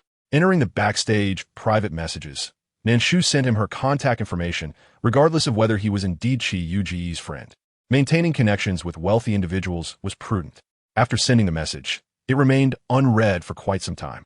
Nan Shu did not dwell on it. Tidying her streaming desk, she exited the dormitory building and headed straight for the East Gate. She wanted to know the progress of the headless corpse case. Unfortunately, it was Friday evening, and many university students were gathered at the East Gate waiting for transportation, creating a bustling crowd. The electronic screen at the bus station displayed the estimated arrival times for each bus. 10 minutes prior, the bus she intended to take had been scheduled to arrive in 20 minutes, just like now. "What a traffic jam!" Nan Shu exclaimed. Pulling out her phone to order a taxi, she noticed 43 people in line. Okay. Beep. The horn sounded. Instinctively, Nan Shu looked over and met a pair of smiling eyes. A young man on a sleek motorcycle, one foot on the ground, casually resting his hand on the handlebar, removed his helmet with one hand. His left ear adorned with a blue earring reflected a glimmer of light. "Senior, Jian?" Jian smiled. "It's me." "Finally, you remember me, Senior." "Huh?" Nan Shu was puzzled, not fully grasping the meaning behind his words. Jian chuckled. "No need, all right." Nan Shu looked down and saw the queue number had jumped from 43 to 67, and she had forgotten to place her order. "Is the motorcycle safe?" Nan Shu chuckled nervously. Jian laughed lightly, dismounting and retrieving a new helmet from the compartment, the tag still intact. "If you're scared, I'll ride slowly." Nan Shu put on the helmet, which was slightly oversized, and adjusted the strap to secure it.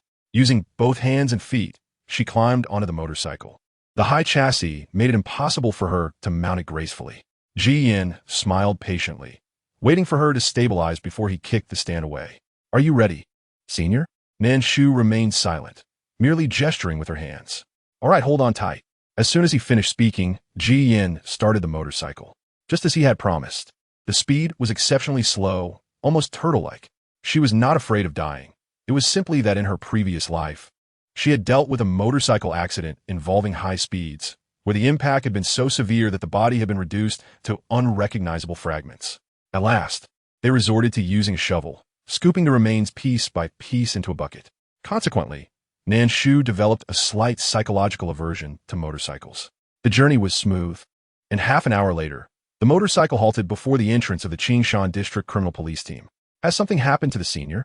Chapter 56. A bit wild in thoughts? Confrontational? Just as Nan Shu was about to return the helmet to Ji Yin, she paused upon hearing this question, feeling a mix of amusement and exasperation as she shook her head. No, I work here. Now, it was Ji Yin's turn to be taken aback. Work? Yes. Nan Shu moved her lips to speak, but was interrupted by the sound of a horn. A car unexpectedly rounded the corner, coming to a stop right in front of the motorcycle. The window rolled down. Xiaonan, what brings you here? It was Wang Miao, the assistant to Su Yunli. Nan Shu greeted him, but before she could elaborate, the front passenger door swung open, and Su Yunli stepped out, casting a casual glance at Ji Yin. Ji Yin straightened his back slightly, narrowing his eyes and sporting an increasingly irreverent smile. Wanga, you go ahead first. Wang Miao observed Su Yunli, then Ji Yin, sensing an odd atmosphere, but chose not to dwell on it. Oh, he responded, turning the steering wheel and smoothly driving into the precinct. Su Fae, this is... Hello, senior. Nan Shu began, but was interrupted by Ji Yan's radiant smile.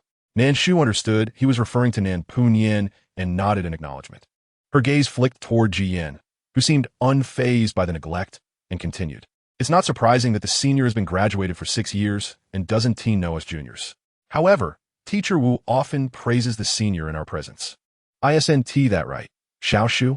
Senior is no longer used. Now it's Xiaoshu? Nan Shu turned to Ji Yin, perplexed by his intentions.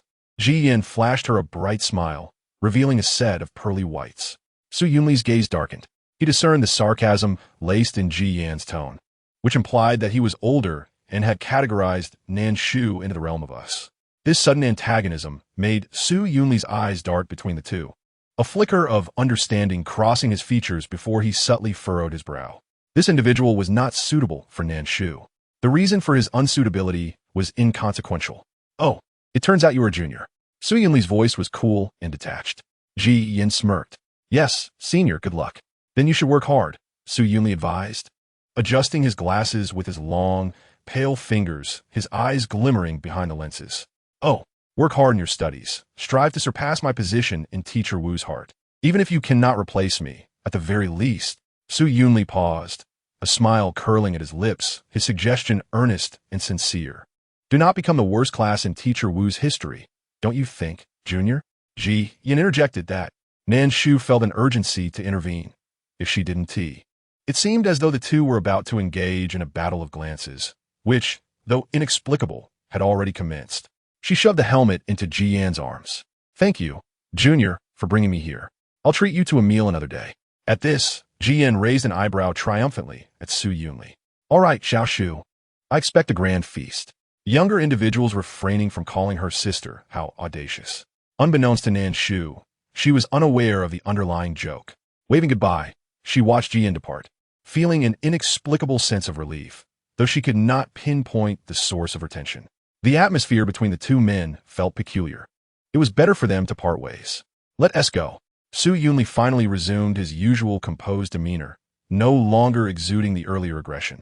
By the way, Xiaoshu, would you like to visit the autopsy room? We just received a body from a car accident. His nonchalant tone was akin to inviting Nan Shu for a casual late-night snack. Surprisingly, Nan Shu found herself intrigued. All right, she yielded, eager to witness the differences between the forensic techniques of this world and those of her previous life. Upon arriving at the door of the autopsy room, the familiar and pungent scent of blood hit her, intertwined with a faint hint of decay and the sharp odor of disinfectant. The exhaust fan ran incessantly, and the bright, glaring lights illuminated the cold, eerie reflection of the autopsy table. Her gaze swept across the room, evoking a blend of nostalgia and strangeness. Noticing Nan Shu's emotional response, Su Yunli's dark eyes flickered with a hint of concern as he handed her a protective suit. Nan Shu accepted it and, without needing any prompting, adeptly donned it, her movements suggesting that she had performed this task countless times before. Wang Miao was somewhat taken aback. Xiao Nan is studying medicine? He only knew that Nan Shu held the position of a special consultant at the precinct and that she had yet to graduate from university. Beyond that, he inquired further. No, I studied finance, Nan Shu replied, shaking her head, but in my previous life, I was a forensic expert. She silently added this last part in her thoughts. Is everyone in finance so capable? Wang Miao mused inwardly.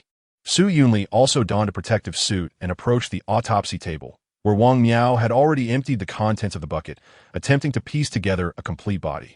This task was both physically and mentally demanding.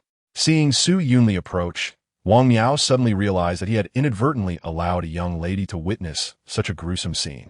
Instinctively, he stepped forward to shield Nan Shu's view. Is this all the remains? Nan Shu surprisingly stepped forward, casually inquiring. Yes, we've searched the scene thoroughly. Everything is here. Not quite.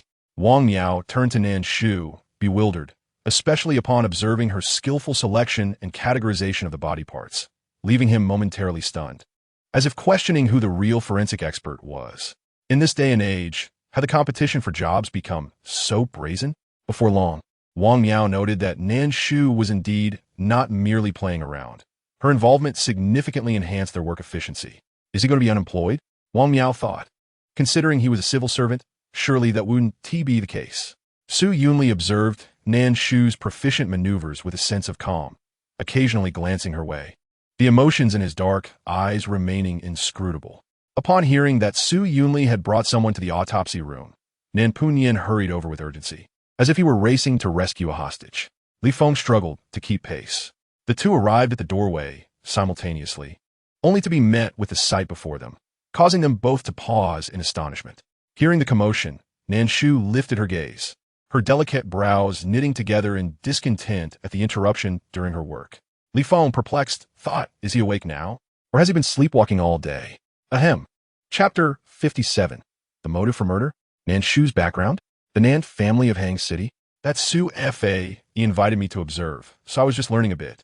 And then you accidentally found yourself beside the autopsy table? And even had Wang Gu assisting you.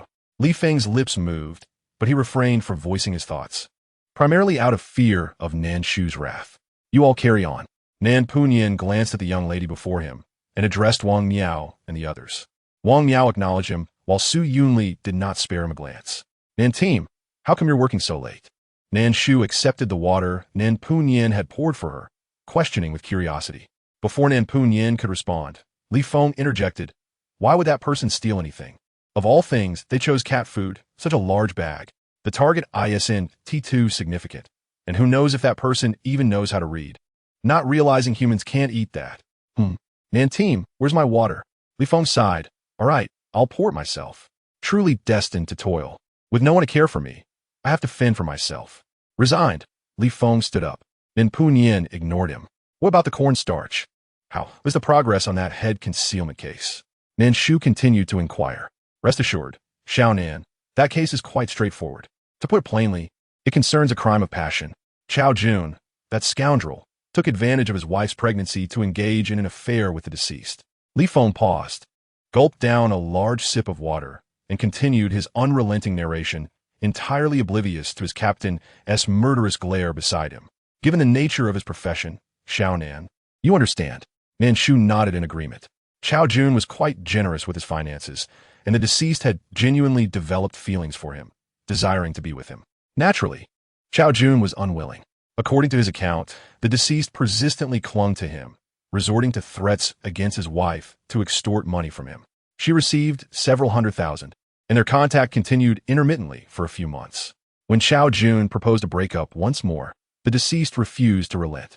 In the ensuing argument, Chao Jun, filled with rage and shame, left Li Feng's subsequent words unspoken, yet Nan Shu was already aware of them. She refrained from commenting on the matter. The confessions of such a perpetrator invariably skew towards self-serving narratives, Only Chao Jun knows the truth of the situation at that time. At present, it appears that Chao Jun wishes to frame his actions as a crime of passion or accidental manslaughter. If that were the case, why not turn himself in? If it was indeed an accident, surrendering immediately would have mitigated his sentence. He claimed he didn't want his child to grow up without a father. Yet, he didn't consider the implications of his actions during his wife's pregnancy. Li Feng scoffed. Ahem. Nan Pu cleared his throat, casting a glance at Li Feng. Mind your words. Li Feng retorted, oh, who prompted him to cheat?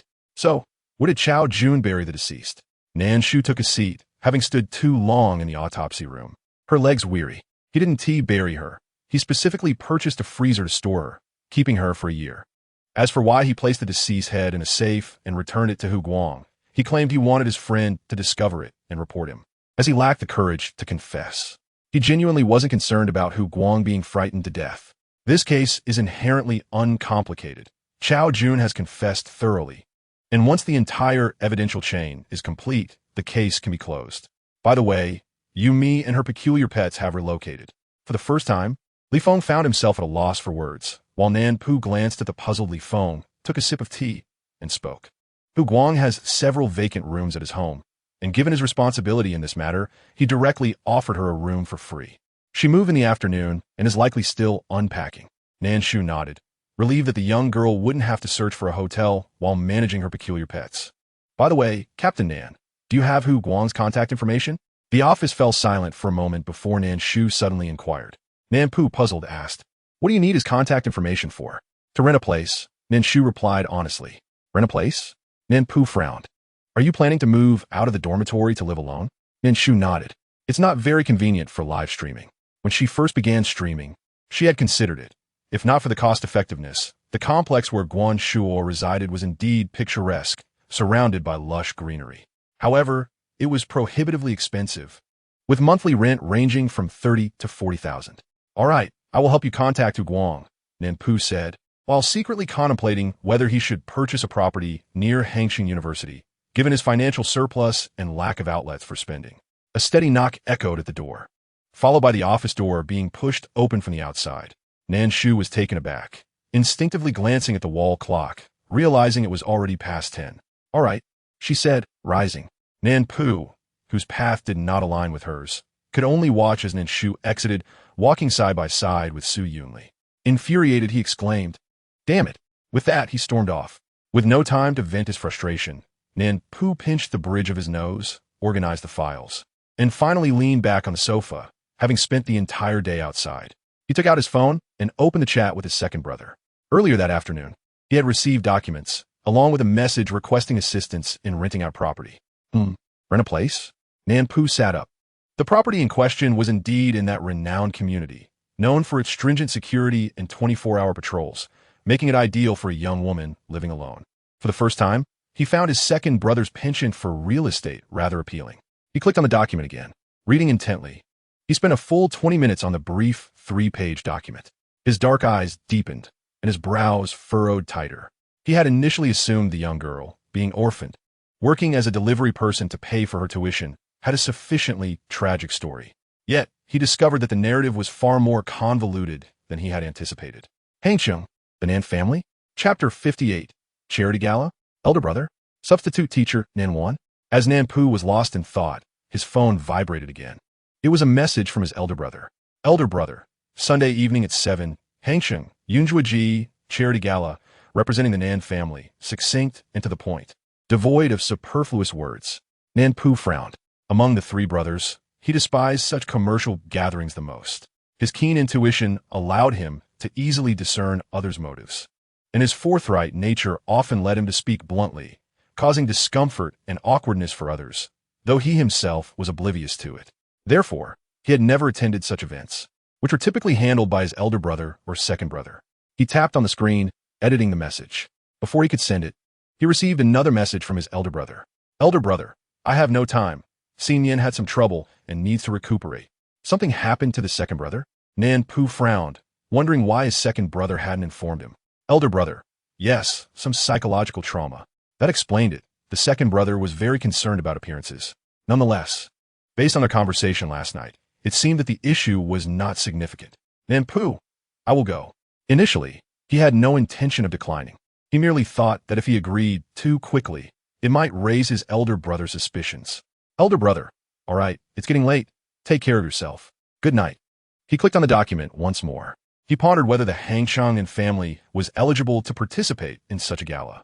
The following day, Senior, someone was shaking her bed, and Nan Shu groggily opened her eyes, her eyelids feeling heavy. She opened a small slit and glanced at Peng Yuan. What's wrong? Peng Yuan was speechless. Senior, did you forget we have an elective class today? In an instant, Nan Shu was wide awake. In her past life, she had developed an early rising routine, yet that body's biological clock did not affect her current one. Additionally, after several days of sleeping in, she had forgotten the feeling of waking up early. It was evident that it only took one night of indulgence to fall off track. Thank you, Yuan. Nan Shu quickly got up, washed her face, brushed her teeth, and grabbed her books and a small bun, taking less than 5 minutes. Before Peng Yuan could react, Nan Shu was already at the door with her books in hand. Let's go. Peng Yuan intended to suggest that her senior take a moment to sit down, but decided to hold it in. The elective class was a large one, and by the time the two arrived at the classroom, there were only 5 minutes left before class, and the back row was nearly full. Xiao Shu. Amid the clamor, Ji Yan's voice stood out distinctly. He sat in the second row, and 3 seats in front of him were vacant, with 2 books on the desk. Oh my, Senior, isn't Ji Xiuzhang calling for you? Oh, he.s. inviting us to sit with him. Nan Shu had always been accustomed to sitting in the front row, and since Ji Yan did not occupy that space, no one dared to sit there due to its proximity. As they approached, Nan Shu noticed Peng Yuan's excitement and felt a bit bewildered. What has got you so worked up? Senior, don't you know? Ji Yan, he.s. the vice president of the student council, the captain of the debate team, and has led the team to competitions in the capital. He is also the most handsome guy in school, a true campus idol. Nan Shu. A sense of inexplicable disorientation washed over me, as though I had inadvertently stumbled into a campus romance novel. I must say, Hangshang University is hardly comparable to the esteemed A-Liston business school. Calm down a bit, Nan Shu murmured, her lips moving, ultimately producing only this solitary remark. As we approached, Peng Yuan fell silent, her face flushing a deep crimson, warmth flooding from her cheeks to the nape of her neck. Take a seat in the vacant spot, Nan Shu instructed. Those 2 books belong to me, Ji Yan interjected. Oh, Nan Shu returned the books to him. Her curiosity piqued. Did you miss the previous 2 elective classes? Ji Yan's smile faltered. It was evident that the senior had not remembered him at all. I attended. Nan Shu nodded, then turned to whisper to Peng Yuan. Did you hear? This isn't his first time here. Why are you suddenly so infatuated? True, Nan Shu noted, hearing the approaching sound of high heels. Class is about to begin. Wipe away your drool, girl. Graduation is far more crucial than any man. Peng Yuan lifted a hand to dab at the corner of her mouth, her attention diverted, murmuring, I wonder what the new teacher Nan Wan, is like. Nan Shu paused in her perusal of the textbook. Who are you referring to? The bell chimed. The sound of high heels halted at the classroom entrance, and a graceful figure stepped inside, clad in a fitted dress paired with a white blazer, striking yet gentle. Her makeup immaculate. As she entered, a delicate fragrance of rose perfume wafted through the air, a refined scent that was far from off-putting. Wow! A chorus of exclamations erupted in astonishment. Nan Wan relished the small stir her arrival created, casting a furtive glance at Nan Shu seated in the front row. Internally surprised, she quickly raised her chin, exuding an air of superiority. Nan Shu was no longer the figure she had once gazed up to in admiration. Indeed, it was likely that even Nan Shu had forgotten that many years prior, they had attended the same elementary school, both of similar age. Nan Shu had been the stunning beauty from a wealthy family, with teachers vying for her favor. She was appointed as the leader of the morning exercises, standing on the podium, guiding her peers in their routines, dazzling and radiant, while Nan Wan could only linger in the shadows, gazing up at her, listening to her classmates' envy directed towards Nan Shu. At that time, she had pondered why, despite sharing the same surname, Nan Shu shone so brightly while she felt like an ugly duckling, hiding in humility. It was only when the Nan couple sought her out, embracing her with tears, that Nan Wan understood. It turned out she was meant to be the resplendent swan all along. It was Nan Shu who had stolen everything that was rightfully hers. Thankfully, everything had returned to its rightful place. She now occupied the lofty position, while Nan Shu, having lost the Nan family, was merely an ordinary university student struggling to obtain her diploma. A flicker of disdain passed through her gaze, yet her smile remained flawless as Nan Wan ascended the podium. Hello everyone, I am Nan Wan. During these 2 weeks, while Teacher Wu is on leave, I will be substituting for him. Teacher is so gentle. Peng Yuan remarked beside her. Is that so? Nan Shu lowered her gaze, flipping to the notes from the previous lesson, her expression impassive. Had she not seen the memories of the original owner, she might have shared that sentiment. However, Chapter 59, targeted? Elevated? Incorrect, with minimal space between the desks. The two spoke in hushed tones, their voices still reaching Ji Yan's ears intermittently. Ji Yan felt a twinge of frustration. So, it was indeed his lack of renown that prevented the senior from noticing him amidst the crowd. As he pondered this, Nan Wan entered, casting a brief glance. She was a notably young teacher, but beyond that, she left no significant impression. When Nan Wan introduced herself, he instinctively glanced at Nan Shu. The surname, Nan, was quite rare. His gaze settled on the girl's calm, yet somewhat indifferent profile, causing Ji Yan's eyes to narrow slightly. Next, I have several images for you. I hope you will actively participate and, based on the surrounding biological characteristics, determine how long the body has been decomposing. No need for exactitude. A rough estimate of 1 day, 2 days, or perhaps a week or a month will suffice. Nan Wan activated the projector, smiling as she said, "Rest assured, the gruesome images have been edited for your comfort, so there's no need to fear. Teacher, we can handle it even without edits. Don't underestimate our courage." Exactly. Teacher, I'm on a diet, so I don't mind skipping meals. With a teacher present, they will surely protect us, right? Perhaps due to Nan Wan's overly amiable demeanor. The classroom atmosphere became lively, with several boys even beginning to tease. Nan Wan chuckled, winking playfully. That won't do. We must ensure the safety of the girls in the class. All right, then hurry and show us. We can hardly wait. Girls can be such a hassle. We want something thrilling. All right, everyone quiet down. Maintain silence. Nan Wan tapped the desk, displaying the first image. Upon seeing it, the classroom erupted once more. Wow, now that's appetizing. Is it a mass of insect eggs? Where do they come from? The more I look, the more it seems like the edited part is a human mouth. No doubt about it. It's a mouth. I feel nauseous. The students' faces turned pale.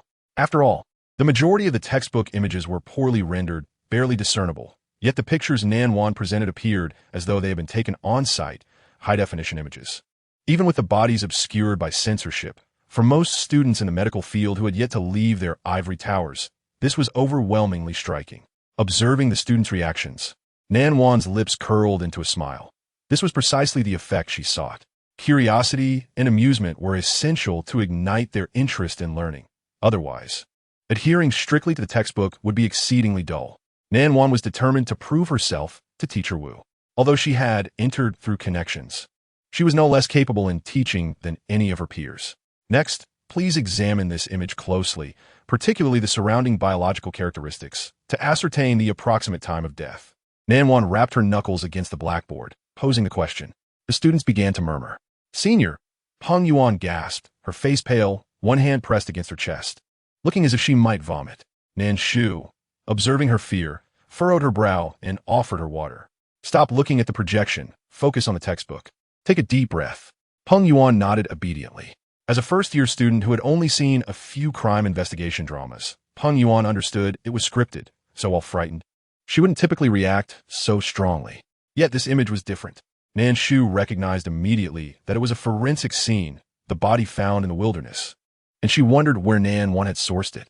The delicate college students present likely hadn't even killed a chicken, let alone seen a human corpse. Nan Shu recalled her first experience in forensics class, where a classmate had vomited on the instructor upon seeing a cadaver. Compared to that student, Peng Yuan's reaction was commendable. 1 week, 2 months, a year. How could it be a year? By then, it would be like cured meat. Most of the students eagerly voiced their opinions. The classroom fell silent for a moment. Then they realized she was referring to Nan Shu. Teacher Nan, you certainly have a knack for this. The senior shares your surname as well, one student remarked. Nan Shu was the only fifth-year student in the class, and since she preferred sitting in the front row, Teacher Wu often engaged her in discussions, making her name memorable. Nan Wan smiled at the comment, her surprise perfectly measured. Peng Yuan blinked, glancing between Nan Wan and Nan Shu, sensing an inexplicable oddity in the atmosphere. Nan Shu replied nonchalantly. Less than 24 hours. Nan Wan's smile deepened. Thank you for your enthusiastic participation, but that is incorrect. She cast her gaze towards Nan Shu, her eyes brimming with uncontainable mockery, as if to say, indeed, without the halo of the Nan family, you are merely average, Nan Shu. Moments ago, I heard the correct answer. Now, allow me to unveil it. Nan Wan's pressed a button on her laser pointer. It is 3 months. As for the reason, please observe here, and here, these are the deceased legs. It is evident that the eggs found in this area differ from those in other parts. These are the eggs of the cheese fly. Now, do you understand why it is 3 months? With a smile, Nan Wan announced the answer, her gaze fixed cheerfully on Nan Shu. Well, Nan Shu, do you comprehend? Nan Shu furrowed her brow slightly. She was neither concerned nor averse to Nan Wan's position as a teaching assistant at Hangqing University. To her, Nan Wan was just a stranger, akin to many students she passed by in the school, whose name she could not recall. Yet now, she could palpably feel Nan Wan's hostility and the unintentional air of superiority she exuded. Most importantly, Nan Shu leaned back gently against her chair, her fingertips tapping against the desk. If Li Feng were present, he would surely exclaim, wow. Little Nan's posture is strikingly similar to that of Team Nan. How domineering. Teacher, you are mistaken. What? Nan Wan teased, hinting at Nan Shu once more, just as she was about to respond when she heard Nan Shu's indifferent voice. The smile on her face faded somewhat. Oh, what was incorrect? She raised an eyebrow, directing her attention to Nan Shu. The time of death of the deceased. Nan Shu pointed at the projector. A smirk played on Nan Wan's lips. Nan Shu was indeed eager to find fault, although she had no intention of targeting her at all. These images were specifically requested from her senior in the forensic field, and she had inquired about the time of death, ensuring there would be no mistake. Did Nan Shu truly believe that having learned a bit of surface knowledge made her more adept than a professional? Absurd. Chapter 60. A grave mistake? A lingering spirit? Oh, where's the error? Nan Wan observed Nan Shu with a smile that did not reach her eyes. The cheese fly does indeed favor decaying flesh. Yet to conclude that the time of death was around 3 months based solely on this condition seems rather hasty, does it not, teacher? Nan Shu tapped the textbook with her fingertip. Determining the time of death requires consideration of various factors, including the deceased body temperature, surface condition, surrounding environment, and local temperature variations. According to the images provided by Teacher Nan, the mosaic on the deceased leg appears to be more severe than on the wound site, allowing us to deduce that the infection and decomposition of the flesh on the leg are considerably worse, which explains why the eggs of the cheese fly appeared. The smile on Nan Wan's face faded gradually. Nan Shu had articulated everything accurately, even more so than her senior had explained. In Nan Wan's perspective, Nan Shu's ability to speak so confidently was merely a stroke of luck, as this basic knowledge was available in the textbook. Perhaps Nan Shu had simply reviewed it recently. Did Teacher Nan not harbor any doubts upon seeing the original images, where the decay of the deceased legs was markedly more severe than in other areas? Nan Shu tilted her head, smiling as she countered. Doubt what? Nan Wan frowned. Of course. Doubt that the decomposition of the deceased legs did not begin post-mortem, but rather persisted even during their lifetime. How could that be? Nan Wan instinctively retorted. Yet in an instant, her senior's words flashed through her mind. When discovered, it had already been a day, but due to the severe decomposition of the leg wound, it attracted the cheese flies. The cheese fly, as you know, has a 3-month life cycle, which indeed complicates the determination of the time of death. After extensive analysis and deduction, we ultimately concluded that the time of death was 1 day. However, at that moment, Nan Wan had been chatting while preparing, and upon hearing 3 months, she unconsciously retained that figure, typing it without thinking. The accurate time, as Nan Shu had asserted, was indeed 1 day, less than 24 hours. Nan Wan's face turned pale instantly. Had she truly committed such a fundamental error? And worse, Nan Shu had caught her. Noticing Nan Wan's silence, Ji Yin scoffed. No way, teacher, you made such an obvious blunder. Do you really think you can substitute for Teacher Wu? Upon hearing this, the classroom fell into an eerie silence. All eyes turned to Ji Yin.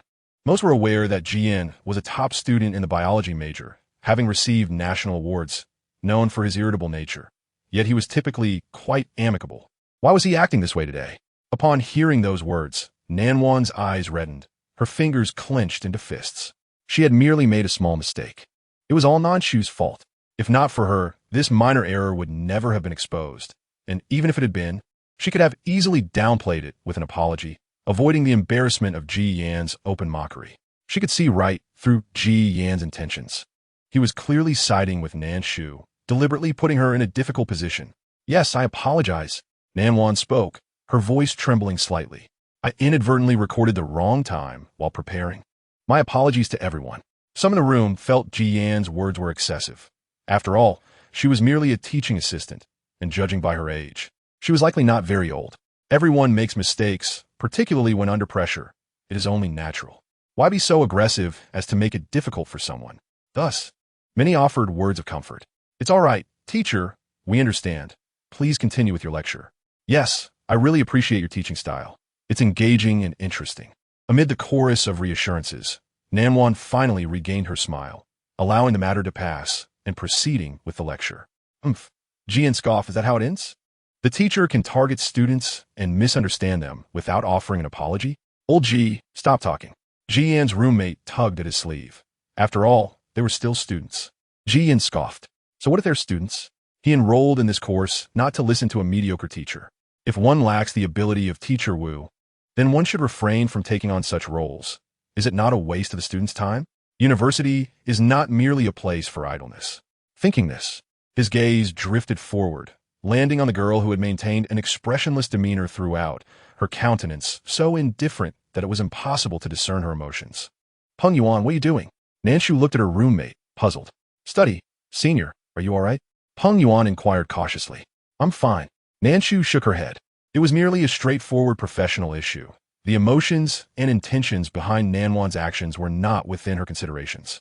However, she found herself agreeing with Ji Yan's sentiments. If one lacks the capability, they should refrain from teaching, for it misleads students. Although it was merely an elective course, it did not imply that everyone wished to coast through for credits. Seeing that Nan Shu was genuinely unfazed, Peng Yuan finally exhaled in relief. For reasons unknown, she had initially liked Nan Wan, thinking that a female teacher would undoubtedly be gentler and more patient. Yet after the recent events, she found Nan Wan inexplicably insufferable. The class bell rang. Many students, feeling drowsy, had managed to survive her first lecture without incident. Nan Wan glanced at the students who perked up at the sound of the bell, her expression darkening. It should not have been like this. In her plans, the conclusion of the lecture should have been an animated atmosphere, with eager students asking questions and gazes filled with admiration. Yet now, she stole a glance at Nan Shu, who was conversing with Ji Yan, a flicker of resentment crossing her eyes. Why, oh why, did Nan Shu always linger like a haunting spirit? At that moment, her emotions were laid bare for all to see. Nan Wan's expression froze instantly. Chapter 61. A heartless lavishness? Exploiting others. But in the next second, Nan Shu calmly averted her gaze and departed with Peng Yuan and others, leaving Nan Wan standing rigidly in place. She exited the classroom.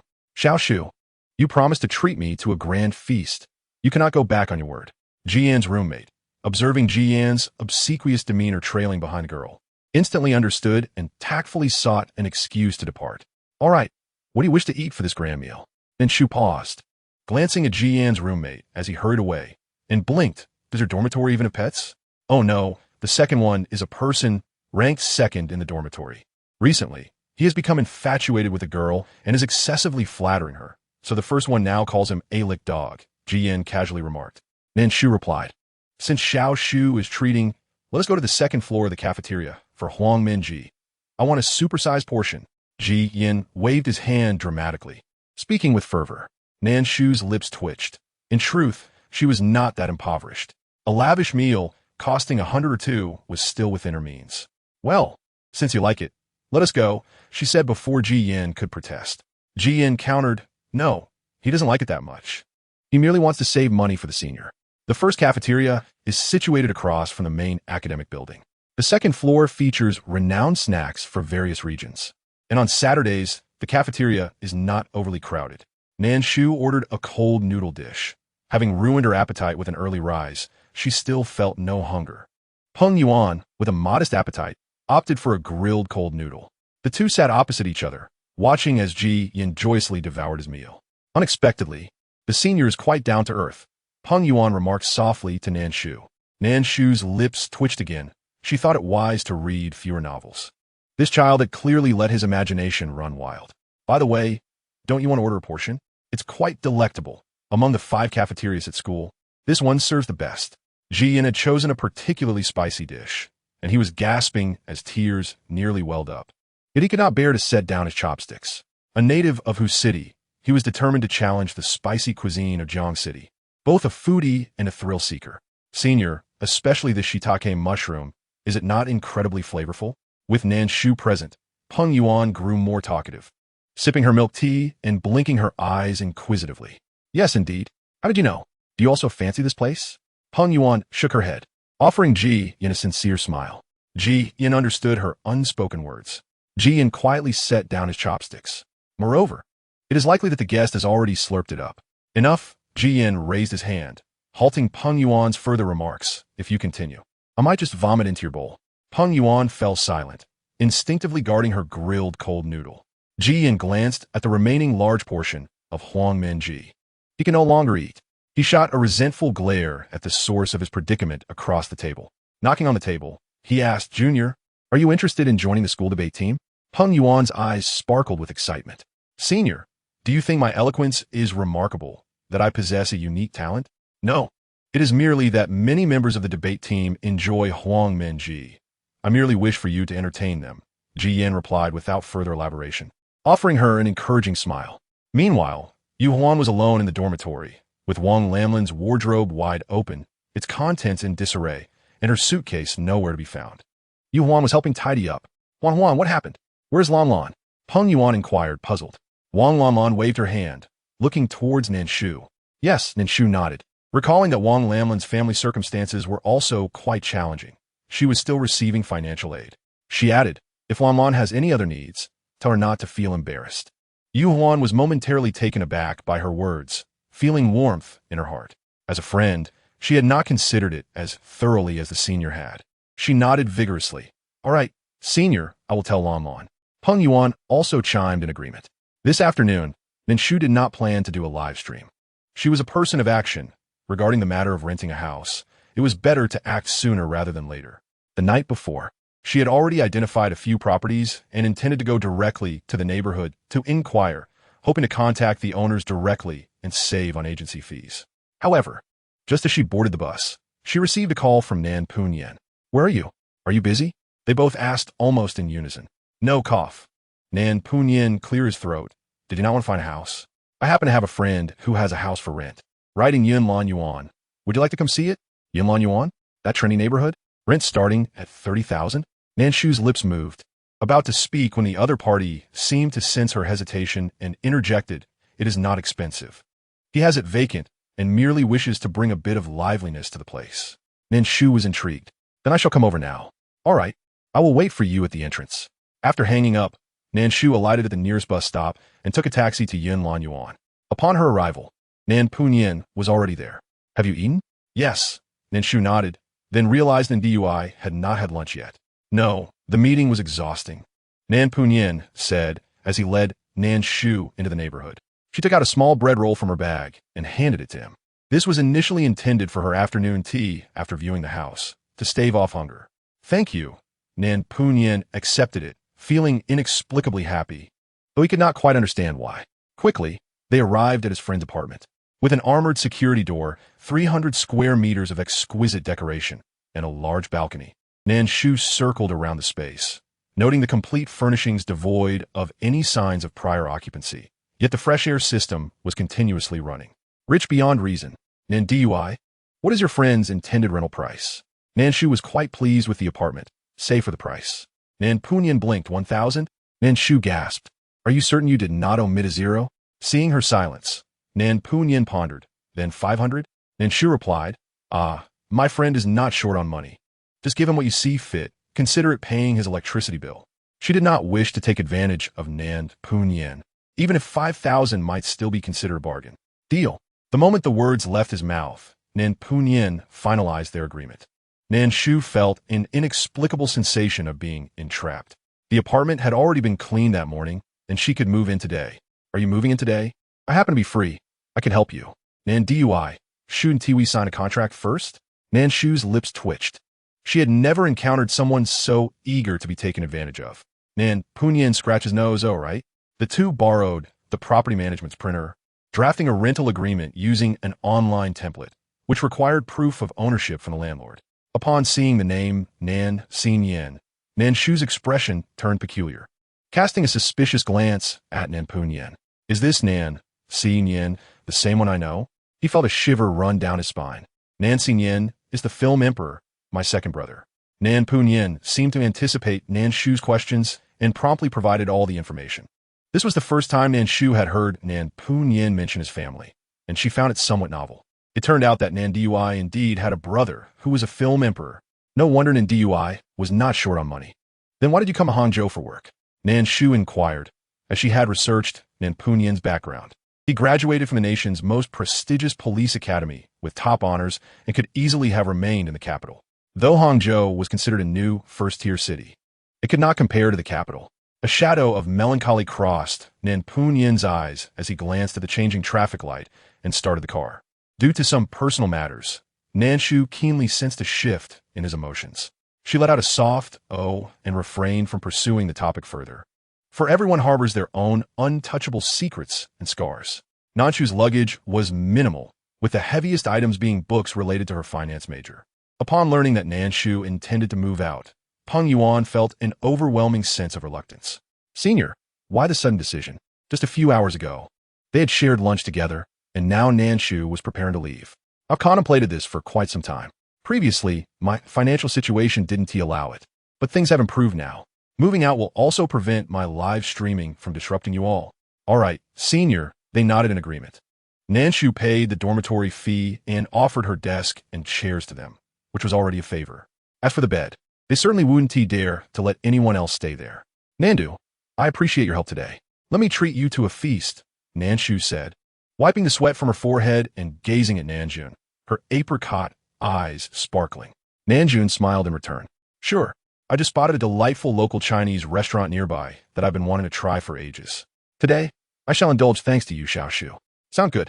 Nan Shu readily agreed, simultaneously calculating in her mind whether her remaining funds would suffice.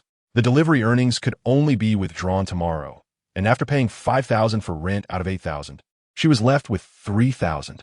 5 minutes later, Nan Shu found herself staring at the Sha County mixed noodles before her, while Nanjun had the classic duck leg set in front of him, and she fell into silence. Nandu, is this what you call a feast? It's just like what Ji Yin had. She genuinely did not find herself in such dire straits. What's wrong? There's meat, vegetables, and unlimited rice. Doesn't tea that qualify as a feast? Nanjun retrieved his chopsticks, rubbed off the splinters, and began to eat heartily. Fine, you're the captain. You decide, Nan Shu conceded. After a quick shower and a blow-dry, she strolled around her new home, considering it a digestive walk. The spacious 300-square-meter flat had the master bedroom occupying a third of it, and Nan Shu chose a tea room as her streaming studio. Anticipating a banquet with Nanjun the following day, she thought it might be better to stream tonight instead. Here I come. I'm first. Oh, has Xiaonan changed backgrounds? Where's this?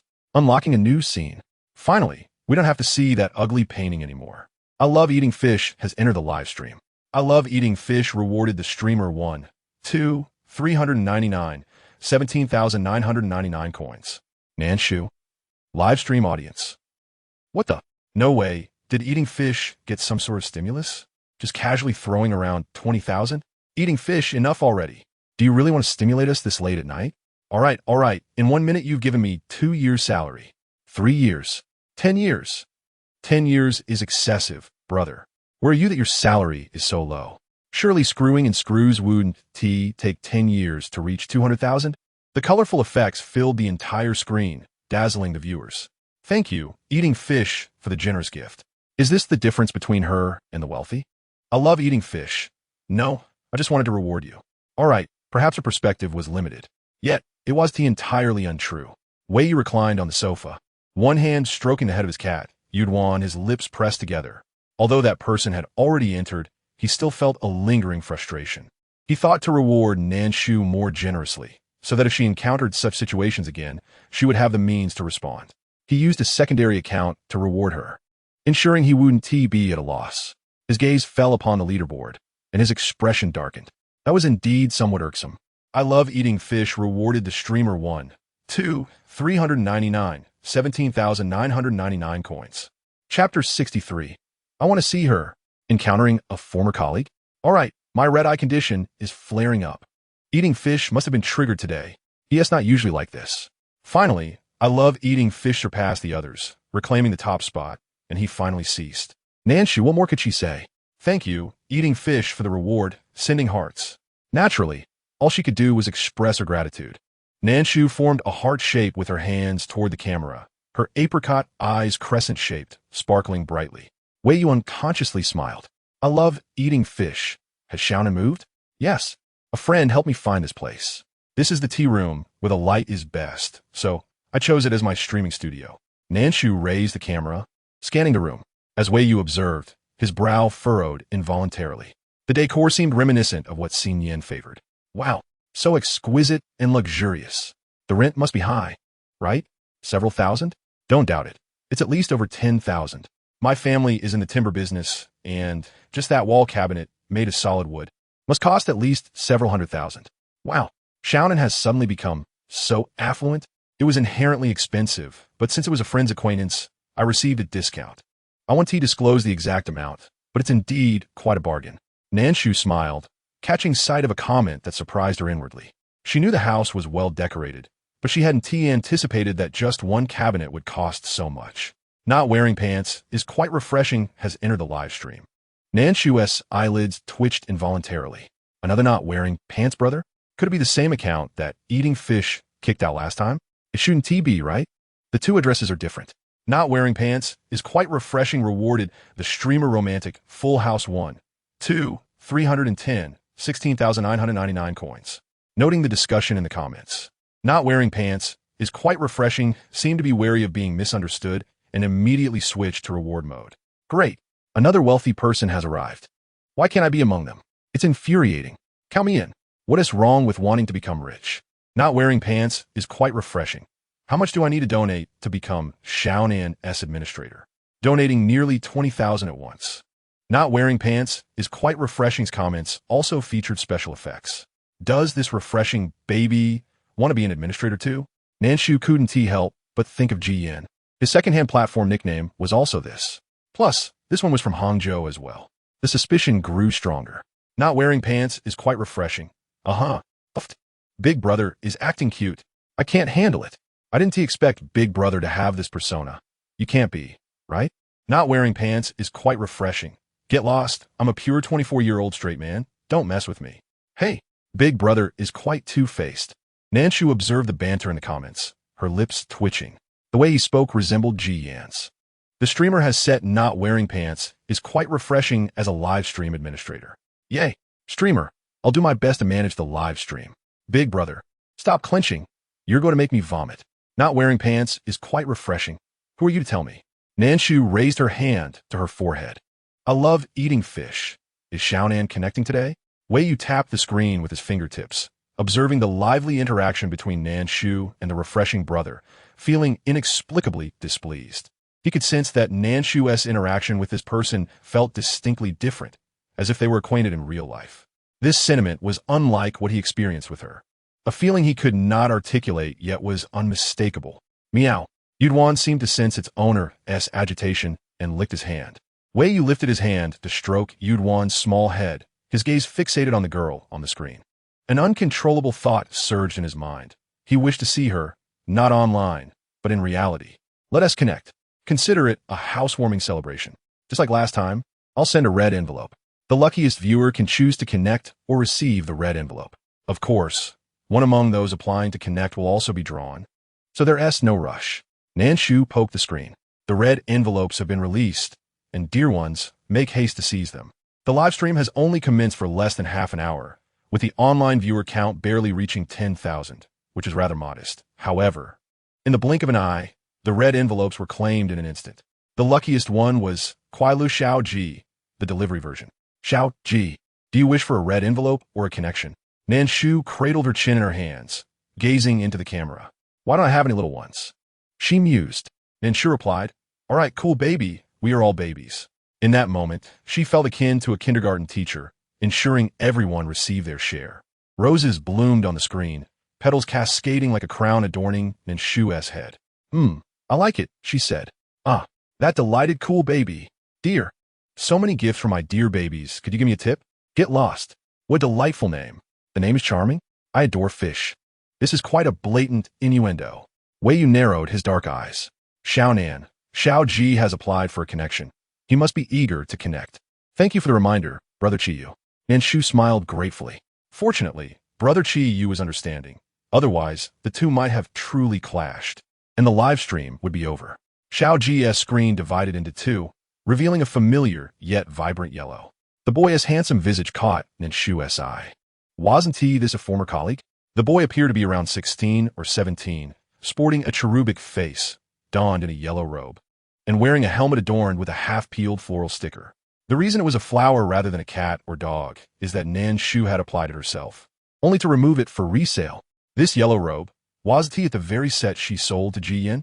Chapter 64. An internet celebrity cat? Finding the real culprit? Let us deal with that girl. Xiao Ji. Is your surname Ji? Nan Shu inquired. The boy looked astonished. Xiao Nan. How did you know? Brother. Didn't you write it yourself? Why does this little brother seem adorably navi? I feel like eating him up. What flashed by, dazzling my eyes? Nan Shu merely smiled in silence. Poor child. Upon clicking on his profile, it appeared to be a newly registered account from Hangsheng. Has Xiao Ji just begun delivering food in these past few days? The boy's eyes widened slightly, making his naturally round eyes appear even brighter. Xiao Nan, you are amazing. Not only can you understand animals, but can you also tell fortunes? No, dear child, I merely know your brother. Nan Shu was taken aback by how small the world truly was, even connecting to Ji Yin's rebellious little brother through the screen. No, I was just guessing because Xiao Ji looks quite young. I'm not that young, Xiao Nan. I'm 18, just a freshman at Hangsheng Film Academy, studying acting. Nan Shu interjected, fearing the child might divulge too much. Is Ji Yin's brother truly so innocent? Is he unaware of the world's perils? Especially when speaking before so many people on the screen, doesn't he fear that someone might trace him through the internet? What is wrong, Xiao Ji? The boy blinked innocently. Oh, right. Xiao Nan, could you help me understand what Xiao Ju is saying? It has been meowing incessantly, and it's not even mating season. Importantly, it has already been neutered, so it shouldn't be making such a pitiful sound. The camera shifted to reveal the plump backside of the cat nearby. The surrounding environment appeared to be near a commercial street in the school. Unlike the fishball, this little orange cat had only its tail and head in orange, with its paws and body being snow white. It lay by Xiao Ji's feet, seemingly realizing Xiao Ji was speaking about it. Raising its head in protest with a plaintive meow, its voice slightly hoarse. Xiao Nan, did you hear that sound? Xiao Ji crouched down, raising his hand to pet the cat's head, only to be met with a refusal as Xiao Ju turned its head aside. Oh, isn't this the internet celebrity cat from Hangsheng Film Academy? I remember there are two of them, one orange and one tabby. Yes, I saw it too. I believe it was yesterday or the day before. Hearing that the tabby cat suddenly died for some reason made me quite sad for a long time. Nan Shu glanced at the barrage of comments, her eyes darkening as she recalled Xiao Ju's earlier forlorn protest. Yes, it's from our school. The tabby is named Wu Kong and the orange cat is named Wu Jing. The two cats are brothers, particularly close. Xiao Ji's voice grew somber as he rubbed Xiao Ju's head with his fingers, which the cat tolerated despite its annoyance. The night before last, when my roommate and I went to feed them, only Xiao Ju was there. Wu Kong was nowhere to be found. Then, we discovered Wu Kong's body in a flower bed 50 meters from his locator, his limbs broken and his tail severed, lying there quietly. What the heck? This is animal cruelty. How can there be such a twisted person? This is terrifying. Don't say that. It gives me goosebumps. Can we report this to the police? It's frightening to think these people might be potential criminals. Who knows when they might unleash their violent urges on innocent animals. So, Xiao Nan, if you can understand Wu Jing's speech, could you help us? I fear that person S next target might be Wu Jing. Xiao Ji's voice dwindled to a whisper, realizing he was asking too much. After all, Nan Shu could only comprehend animal speech, but could not communicate with them. Yet he felt utterly helpless. The dormitory forbade keeping cats, and apart from Wu Jing, there were other stray cats in the school, and he couldn't possibly rescue them all alone. Only by identifying the perpetrator and ensuring they faced due consequences could such occurrences be prevented in the future. It's all right, I will try. Nan Shu expressed her understanding. Can you take Xiao Ju to the location where Wukong's body was found? Sure. Xiao Ji promptly agreed, scooping up Xiao Ju with one hand. The cat struggled momentarily, but did not claw at him, even after witnessing its companion's tragic fate. Xiao Ju maintained a semblance of trust and goodwill towards humans. As they ventured deeper into the increasingly secluded environment, the shadows danced, ultimately arriving at a flower bed by a statue. Right here, Xiao Ji directed the camera towards the flower bed. Suddenly, Xiao Ju let out a sharp, chilling cry, its fur bristling as if it had just discovered something. Xiao Ji, that person is nearby, Nan Shu warned, her expression turning serious. All right, Xiao Nan, Xiao Ji responded swiftly, placing Xiao Ju down and immediately pursuing the direction of its agitated reaction. Soon, he spotted a shadowy figure who was holding a square object resembling a trap. The individual seemed to sense Xiao Ji's swift movements, hastily discarding the object and darting down a narrow path. Xiao Ji pursued silently, his speed remarkable. Just as the figure was about to scale the wall, he seized the individual by the ankle and yanked downwards with force, causing them to crash heavily to the ground with a muffled groan. Xiao Ji twisted the person's arm behind their back, eliciting a cry of pain. Are you out of your mind? The individual struggled in vain, unable to break free, and erupted in anger. Don't move, Xiao Ji replied coldly. Wow, is Xiao Ji really that handsome? I always thought he was just a Na'vi little brother. Thankfully, he caught him. If I'm not mistaken, that person was just holding a capture cage. He must have just tortured a cat and is now looking to do it again. Does he have an insatiable urge to kill? Could he be a natural-born psychopath? Will the police even handle this? He looks like a student. They might just lecture him for a few hours and let him go. It's quite possible, as animal cruelty seems to be legal in our country. Chapter 65. Intentional homicide? You don't know who my father is? Don't worry, Xiao Ji, bring this scoundrel to a well-lit area. I'll snap a high-definition photo and spread it across the internet to ensure he faces social death. Let us see if he can still attend school after that. Xiao Ji, skilled in combat, controlled the individual with one hand while holding his phone steadily with the other. After catching a glimpse of this barrage of comments, he agreed. With a firm grip, he dragged the person to a streetlight, pressing his foot against the individual's body while pinning their shoulder down to force them to look up. Upon seeing the person's face, Xiao Ji furrowed his brow. It's you. High-definition screenshot. Let us post the video now. Everyone, help out with likes and shares. Count me in. Me too. I'll add 10, 0, 87. Does Xiao Ji know this person? Under the camera, the man appeared to be around 20 years old, wearing black-framed glasses, with a slight build and pale skin, reminiscent of someone who spends too much time indoors, lacking sunlight, an unhealthy pallor. He shot a furious glare at Xiao Ji, seemingly blaming him for meddling.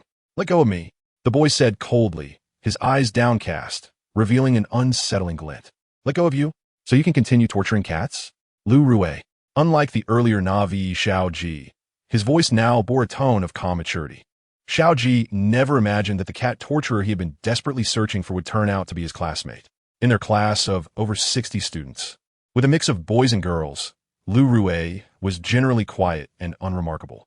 During the first week of school, Xiao Ji heard that Lu Rue had requested a single dormitory from the teacher, but their interactions had been limited to brief nods of acknowledgement. It now seemed that his request for a single room was likely to facilitate his cruel acts against cats. Xiao Ji, be careful. Suddenly, Nan Shu's voice rang out. Mind your own business. Go die. Lu Rue, unbeknownst to Xiao Ji, had stealthily freed one hand and drawn a spring knife from his pocket, lunging menacingly at Xiao Ji. Had Nan Shu not been observing him and alerted Xiao Ji, he might have been injured despite his agility. What the hell? Intentional homicide? Did anyone record that? Does this guy not realize how serious his actions are? Is he trying to give us a criminal record? I recorded it. I intended to capture Xiao Ji's heroic stance, but this is now undeniable evidence of a crime. Count me in. I recorded it too. Xiao Ji twisted Lu Rue's arm sharply, causing him to drop the spring knife with a clatter. He then kicked the knife away. Xiao Ji, call the police. Got it. Sister Nan. The commotion drew attention, and with it being night, many students passing by paused, listening to Xiao Ji's explanation before promptly assisting in calling the police. The police arrived quickly, as the station was merely 200 meters from school. As Lu Rue was handcuffed, he continued to struggle. Do you know who my father is? How dare you arrest me? Do you think you're someone important? So, you're from Hangsheng, huh? The last person who said that is now happily working at a sewing machine. The audience in the live stream found his arrogance amusing. The internet truly reveals the diversity of life. I hope to see what happens next. Since Xiao Ji was directly involved, he was taken to the station to provide a statement, during which he could not continue the live stream. Sister Nan, I'll hang up now.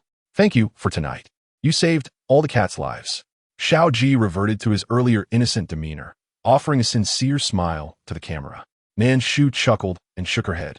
I didn't do much. It was you, Xiao Ji. You were very brave. You saved the cats. Just then, a faint meow echoed. Xiao Ji paused, turning towards the sound, and spotted the chubby orange cat, Wu Jing, who had been missing, sitting obediently in the flower bed where Wu Kong lay to rest, its golden eyes calmly observing him. Nan Shu's eyes brightened. Xiao Ji, Wu Jing is thanking you. Xiao Ji was momentarily taken aback, but upon hearing her words, he beamed and waved at the little orange cat. It meowed again, its voice softer than before, and in that moment, Xiao Ji felt as if the chubby orange cat was genuinely expressing gratitude. This sensation brought a smile to Xiao Ji's lips. How wonderful! After ending the call, the live stream fell silent for a moment, as the audience seemed moved by the recent interaction between the boy and the cat, leaving them momentarily speechless. What the heck? I'm tearing up. Today, my rebellious child broke a $1,000 cream I just bought. I was contemplating whether to punish it, but seeing how adorable the kitten is, how could I? I just want to hug and cherish the little cat. A $1,000 cream isn't worth it, my friend. It's best to discipline that child. All right, let us move on to the next call. Lu Rui might not face legal repercussions for animal cruelty, but due to his arrogance and impulsiveness, his attempt at intentional harm would certainly bring him consequences. However, a thought lingered in Nan Shu's mind, prompting her to consider taking action for those voiceless animals. Perhaps advocating for stronger animal protection laws. Returning to the present, Nan Shu glanced at the 3 pages of connection requests, pulled out her backup device, and waved it at the camera. To ensure fairness, I will use a lottery system for the second connection. This is a random selection program, and we currently have 234 people in line. I will enter the numbers and press confirm. Look, the number has been generated, 102. Nan Shu smiled brightly at the camera. There has been no cheating or favoritism. It's entirely fair. Her eyes sparkled playfully, prompting viewers of the live stream to smile in response. I love fish, yes, very fair. It's so refreshing to not wear pants while donating to the host. 13,149 coins. Refreshing guys having a great time. No words needed, just tapping the screen.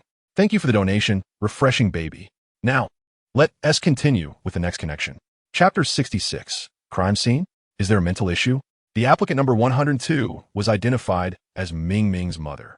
Her profile picture featured a boy around 6 or 7 years old holding a toy. As the application was accepted, the screen split in half, revealing a woman in her early 30s with messy hair and a few drops of blood on her face appearing on the screen.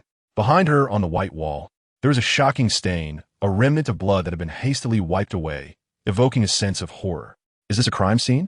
Goodness, that startled me at this late hour. I quickly pulled my phone away. Are you sure we don't need to call the police? That blood looks quite fresh.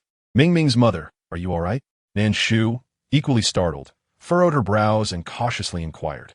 The woman's eyes were red, traces of tears still visible on her face, indicating her distress, as if she were on the verge of a breakdown. I'm fine, Xiao Ninjubwa. She raised her hand to wipe her tears. Yet her hoarse voice and the ghastly wound on her hand told a different story, suggesting she was far from okay. Nan Shu instantly recognized the injury as a dog bite, the flesh grotesquely torn. Ming Ming's mother, should you not attend to your wound? It appears quite severe. Did your dog receive rabies vaccination? For such an exposed injury, a tetanus shot would be advisable. I'm fine, Xiao Ninjubwa. During this call, I would like to ask you for a favor. Ming Ming's mother repeated the previous statement, her tone now calmer. She shook her hand, causing a few drops of blood to splatter onto the floor. Nan Shu finally understood the origin of the blood on the wall. Speak. The camera panned, revealing a dimly lit room to Nan Shu's view. The light from the living room barely illuminated the corner, where a shadowy figure seemed to curl up, and in front of it stood a small Labrador, resembling a loyal knight guarding its charge. The living room's faint light cast a somber glow, revealing an old television cabinet, peeling walls exposing red bricks, and a floor painted in faded red, all indicative of the family's financial struggles. Even the woman's calloused hands, accidentally captured on camera, spoke of a challenging life. Xiao Nan Zhubua, could you help me understand what this dog is saying? I don't comprehend why Xiao Duo has gone mad and prevents me from approaching Ming Ming. What have I done wrong? I merely wish for him to be like a normal child, to be able to speak. What have I done wrong? The woman seemed lost in her tumultuous emotions, her words becoming disjointed and unclear. What is this lady trying to ask? The more I listen, the more confused I become. I have no idea what she's talking about. What is Xiao Duo, and what is Ming Ming? Is this person perhaps mentally unstable? Nan Shu furrowed her brow as she analyzed the situation. Ming Ming's mother, Xiao Duo, a normal child. Ming Ming's mother. Has Ming Ming been diagnosed with an illness? Nan Shu gently inquired. Illness? He is not ill. No, he is ill. The doctor said he cannot speak. He has autism. Nan Shu released a sigh of relief. Ming Ming's mother. Please take a deep breath and speak slowly. Your injury was caused by Xiao Duo, correct? Is Xiao Duo the Labrador? As she spoke, Ming Ming's mother became agitated once more. His father knew he was ill and abandoned us. It is I. I alone have struggled to raise him. Why can't he let me near Ming Ming? Ming Ming is my son. Ming Ming's mother. Observing the signs of emotional collapse, Nan Shu spoke firmly, interrupting her. You must calm down, or this call may not continue. Nan Shu glanced at the two shadows in the corner of the room. It was evident that while the Labrador remained silent, its body tensed into a defensive posture at the rise in the woman's voice. Upon hearing that the call might end, she finally regained her composure. I'm sorry, Xiao Zhubua, I didn't mean to. Sometimes I just can't control myself. Irresponsible father, unstable mother, and an autistic child. It's all too overwhelming. Poor child, but we cannot judge too harshly. This woman seems quite pitiable. Did you not hear her mention that her husband abandoned them? As a single mother, raising a child alone must be incredibly challenging. We outsiders should refrain from making rash judgments. I agree. I grew up in a single-parent household, and I witnessed my mother's struggles firsthand. Though I was relatively easy to take care of, my mother still faced immense hardships, let alone this woman. The audience in the live stream split into two factions, engaging in heated debate. It's all right, I understand. In her past life, Nan Shu grew up in an orphanage, devoid of parents. The orphanage supported her only until she graduated from middle school. In high school, she worked while studying, and only after university did her life improve slightly. During her arduous high school years, she took up a dishwashing job at noon, reviewing vocabulary while scrubbing dishes. Occasionally, when exhaustion overwhelmed her, she would weep and ponder why she was dealt such a hand, why she had to endure these trials. Yet, she always wiped away her tears and persevered. After all, she was a child who had been inadvertently kissed by fate. Complaining was futile, as life must move forward. Thus, upon her arrival in this realm, her instinct was to first ensure her own survival. To live was to contemplate the future. This was the wisdom she had gleaned from over 20 years of experience. Ming Ming's mother, I know you tried your utmost. You have given everything to provide Ming Ming with the best life possible, and he surely knows this. You must believe that although Ming Ming cannot speak now, he sees all your kindness. Nan Shu cradled her face in her hands, her almond-shaped eyes gazing into the camera, her long eyelashes fluttering gently. The emotions within her gaze were transparent, her face radiating sincerity and earnestness. She conveyed her understanding, and indeed, she truly comprehended. Upon witnessing such a Nan Shu, Ming Ming's mother fell silent. The silence stretched on. Outside the camera, muffled sobs could be heard, and the audience in the live stream fell silent. Chapter 67. A sudden confession? Always here, mother? Gradually, the sobs transformed from restrained whimpers to an outpouring of emotion, akin to a long-held burden being released. Someone approached, gently patting your shoulder, conveying that it was acceptable to momentarily set down your burdens and reminding you that you're not merely Ming Ming's mother, but also a girl who need not always be so great and strong. This nearly caused Nan Shu to lose her composure before the camera. Wei Yu curled his fingers, lightly stroking the screen, his eyes brimming with empathy, raising his hand to rest against his chest. Perhaps due to his profession as an actor, he could easily perceive the shifts in emotion. Even when the girl said nothing and her expression remained relatively unchanged, he still keenly sensed the subtle changes within her. A heaviness weighed upon his chest. He clicked open the gift options, ready to reward her. Various gifts erupted on the screen, breaking through the somber atmosphere. Wei Yu's gaze darkened. I love to eat fish gifted to the streamer. Elu you and I? I love to eat fish gifted to the streamer. Elu you and I? All right. I was feeling quite sad earlier, and now I feel even sadder. Those filthy rich people. Is cool baby now competing with Fish Brother? Is this just empty gifting? I'm genuinely about to lose my temper. Honestly, this lady is so pitiful. If the wealthy brother has extra money, could he perhaps assist her? Wait, does the person above have such a strong desire to control others' wallets? The money of others can be given to whomever one wishes. Moreover, how can you be certain that others do not engage in philanthropy in reality? If you feel sympathy for the elder sister, you could contribute from your own funds rather than using someone else's to display generosity. Indeed, kindness lies in using one's own resources to express compassion and engage in charitable acts. Merely uttering a few words and expecting others to part with their money is hypocrisy, akin to being a keyboard warrior. Ahem. Nan Shu was momentarily dazzled by the special effects and expressed her gratitude for the donations from Chiyuge and Lian Shuang Bao Bao. I love Chiyu. Xiao Nan, I will always be here. The colorful barrage of comments, a thoughtless remark, left Nan Shu momentarily stunned, her almond-shaped eyes shimmering faintly. In truth, even now, Nan Shu felt as if she existed outside this world, akin to an observer or a traveler. The live broadcast was merely a means to earn a living. If she earned more, she could enjoy better meals, and if less, she would tighten her belt. Thus, her regard for Chiyugo was simply that of a sister maintaining her elder brother's support, never contemplating a deeper relationship.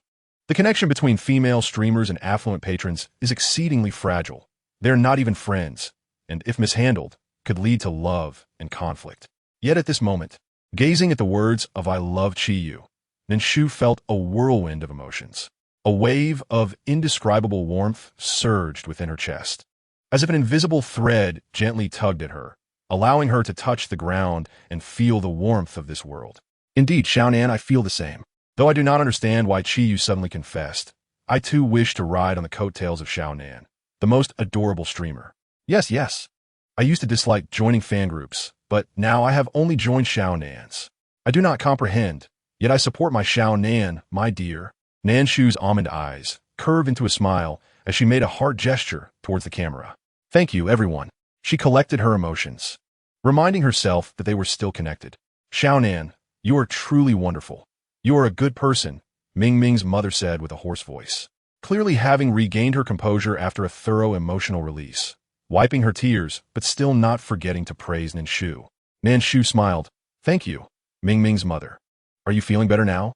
Yes, much better. Ming Ming's mother glanced at the connection time, which read 19 minutes and 20 seconds. She had spent 15 minutes crying and 3 minutes lamenting in a frenzy, yet throughout it all, the girl had shown no sign of impatience. Her cheeks flushed with a mix of shame and gratitude. That's good to hear. Now, please take your time entering the room.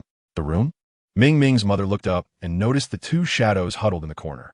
After a moment's hesitation, she stood, trusting that Xiao Nan had her reasons for saying so. 1 step, 2 steps. The faint scent of blood still lingered in the room as a Labrador puppy, not even as tall as her knee, stood up and approached Ming Ming. However, unlike its low growl and warnings from 20 minutes prior, it merely fixed its gaze on Ming Ming's mother. Ming Ming's mother was taken aback and extended her hand towards Ming Ming, saying, Ming Ming, could you come to mommy? The Labrador puppy seemed to understand her words.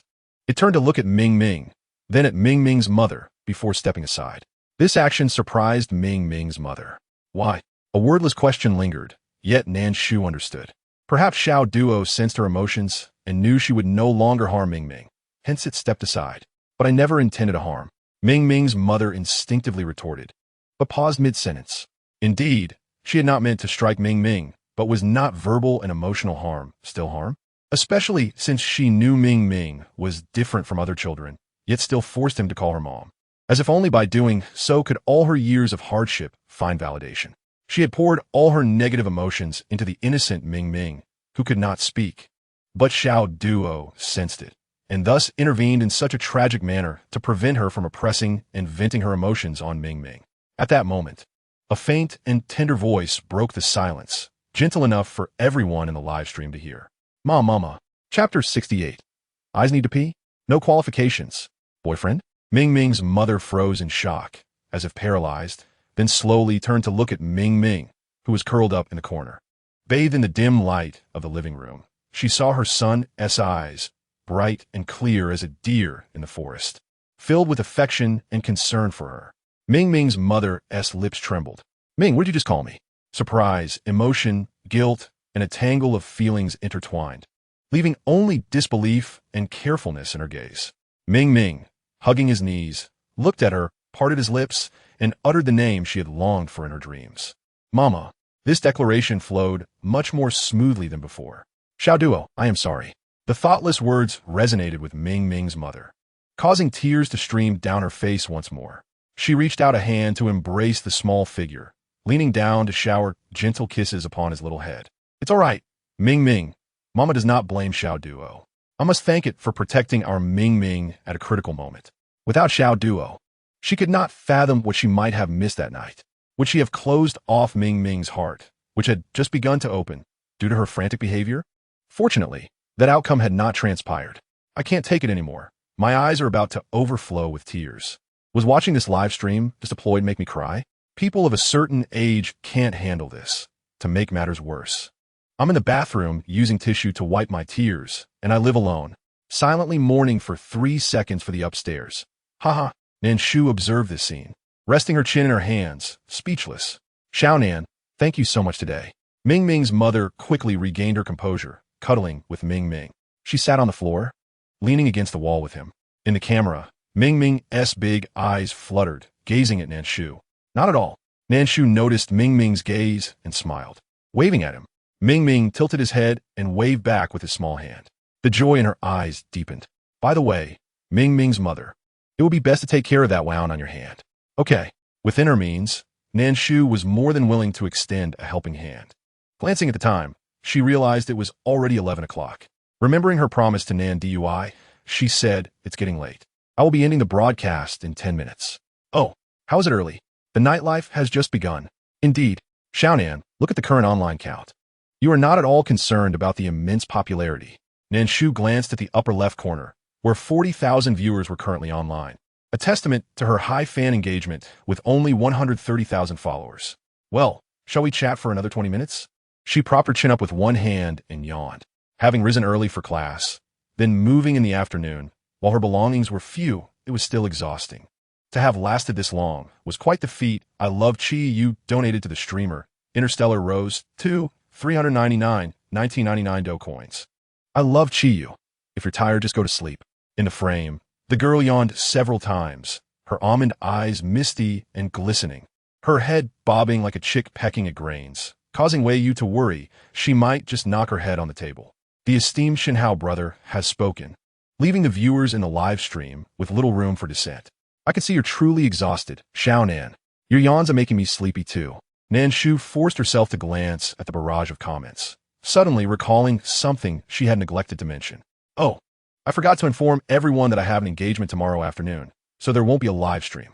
The schedule for the day after is yet to be determined. I will notify everyone in the group. I love eating fish. Is it something important?" Nan Shu nodded. "Yes, I'm accompanying a friend to a gathering." Wei Yu tapped the screen with his finger, contemplating whether to inquire further, but ultimately deleted the question, realizing he lacked the standing to ask. "I love eating fish. Then get some rest. Don't overexert yourself. Thank you for your generosity, eating fish brother. I will end the stream now. Good night, everyone." Nan Shu made several heart gestures towards the camera before signing off. Upon returning to her spacious 100-square-meter master bedroom, she collapsed onto her large bed, succumbing to a deep slumber almost instantly. It wasn't until the next day, when Nan Pernian's 3 phone calls pierced her dreams, that she stirred awake.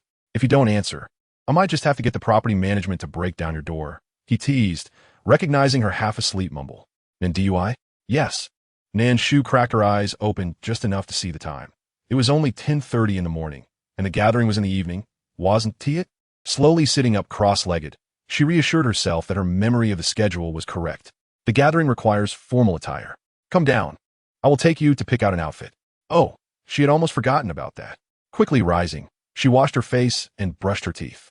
Since she had only just moved in yesterday, the refrigerator was bare, so she grabbed a small bread roll and headed downstairs. As she stepped out of the building, she spotted Nan Pernian standing by the landscape path, dressed in casual attire, one hand in his pocket, engrossed in his phone.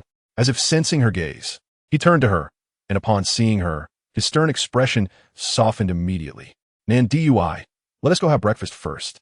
Nan Shu felt a clear sense of being directed, scratching her head as she followed him. Isn't the team busy these days? She observed that Nan Pernian seemed rather unoccupied lately. Not busy. He recalled Wang Yakin's mournful face and replied, it's manageable. It seemed Hangsheng was quite safe, with a remarkably low crime rate, Nan Shu mused. In her past life as a forensic doctor, she had often been overwhelmed with work, accumulating vacation days year after year without ever taking them. After breakfast, Nan Pernian drove her to a high-end shopping mall, heading straight for the top floor. Good day, how may I assist you? A professionally smiling young lady approached. Please help her choose a formal gown, Nan Pernian instructed. Certainly this way, please. The sales assistant gestured for Nan Shu to follow. May I ask what type of gown you prefer for evening events? Nan Shu had never attended such a gathering before. This was her first experience. Something simple and elegant. Please. Of course, right this way. The assistant selected several evening gowns suited for her and led her to the fitting room. Miss, your boyfriend is incredibly kind to accompany you so patiently while you try on dresses, the sales assistant remarked as she adjusted the hem of the gown for Nan Shu. Glancing outside and smiling, Nan Shu replied, he is not my boyfriend. She felt the need to clarify. The sales assistant's smile faltered, realizing she had misstepped in her flattery. My apologies. Are you siblings then? No wonder you resemble each other so much. Do we? Nan Shu glanced at her reflection in the mirror, furrowing her brow like Nan Pernian, but she did not see the resemblance. Never mind. The sales assistant's words were merely chatter. There was no need to take them to heart. She moved her lips, abandoning the explanation. If they were seen as siblings, so be it. Better than being mistaken for a couple, which would certainly be awkward. In Hangcheng, at Baiwa Huafu, a renowned villa district known for its affluence, with prices nearing 100,000 per square meter, Nan Yanhui pushed open the door to find his younger sister quickly turning away, raising her hand to wipe her eyes as if she had been crying. What's wrong, Wan? He glanced at the gown that had just been delivered, wondering if it was unsuitable. It's nothing. Nan Wan turned her head, her eyes slightly red, and pouted. Brother, the school just called. They're transferring me to fieldwork. Isn't fieldwork a good thing? It's less strenuous. Girls don't need to work that hard, Nan Yanhui thought. However, seeing his sister's discontent, he chose not to voice his thoughts, instead gently patting her shoulder. All right, don't cry. Your eyes will swell up. And you want look good at the gathering tonight. I heard there are some excellent items up for auction. If you see something you like, I'll bid on it for you, all right? He affectionately ruffled her hair. Nan Wan smiled through her tears, asking, anything? Of course, you are our Nan family's little princess. Nan Yanhui replied with a grin. Indeed, she was the princess of the Nan family, far more esteemed than Nan Shu. Moreover, even if she was transferred to field work, she remained a teacher. Just then, his phone rang. It was his assistant calling. Mr. Nan. Yes, what is it? The front desk received a package addressed to you. Noticing the hesitation in his assistant's tone, Nan Yanhui furrowed his brow. What package? It's a notice from the court, requiring you to appear at the Qingshan District Intermediate People's Court in 7 days. The plaintiff is Miss Nan Shu. Nan Yanhui's expression darkened as realization struck him. His teeth clenched tightly. How dare she? The assistant thought to himself that not only did she dare, but she had also directly filed a lawsuit against him. However, to preserve his own job, the assistant refrained from voicing his thoughts. Mr. Nan, what should we do about the notice? Dispose of it. With a curt command, Nan Yanhui hung up, his chest heaving with agitation. What's wrong, brother? Nan Wan inquired, noticing his troubled expression. She thought she had heard Nan Shu's name mentioned. It's nothing, he replied, forcing a smile. Nan Wan nodded gently, lowering her gaze. Perhaps she had misheard. As night fell, Yunzhouji, located in a private estate in the southern suburbs of Hangsheng, showcased a Sioux-style architectural design.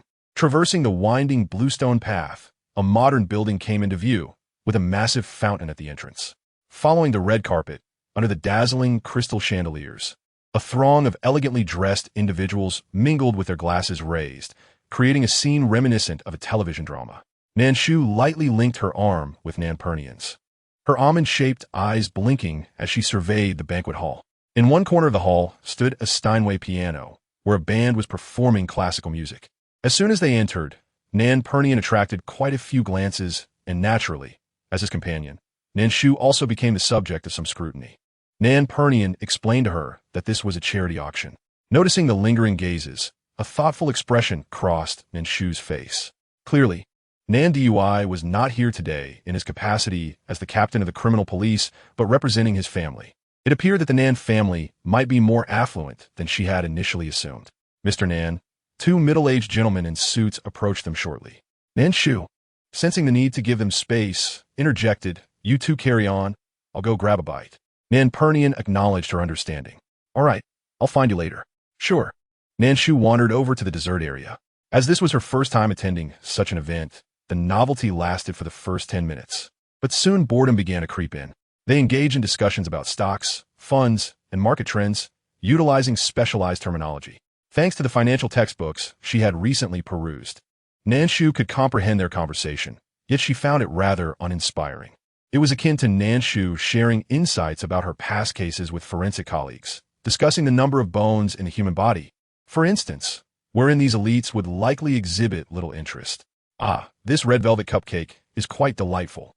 Nan Shu gently scooped a generous spoonful of cake and placed it in her mouth, with a glass of cola in front of her. Due to her previous profession, she had developed a distaste for alcoholic beverages, including even the lighter varieties of red wine. "Ah, I thought I was mistaken, but it truly is you, Nan Shu." A voice, somewhat sharp, pierced the air. Nan Shu blinked and looked up at the two girls who had appeared before her, their faces vaguely familiar. She managed to extract information about them from the remnants of the original host's memories. They had once been close friends of hers, but upon the revelation of her origins, they had swiftly severed ties. Noticing Nan Shu's silence, one of the girls scrutinized her from head to toe, a mocking smile curling at the corners of her lips. "How did you manage to slip in here? Surely you haven't ensnared another man, have you?" "Another?" Nan Shu keenly caught the nuance in that word, her almond-shaped eyes narrowing slightly. "What are you discussing?" Before Nan Shu could respond, Nanwan entered, lifting her skirt. This evening, Nanwan had dressed elegantly, adorned in a princess gown embellished with sequins, resembling a princess from medieval Europe. However, her attire seemed excessively opulent for the business-oriented auction taking place tonight.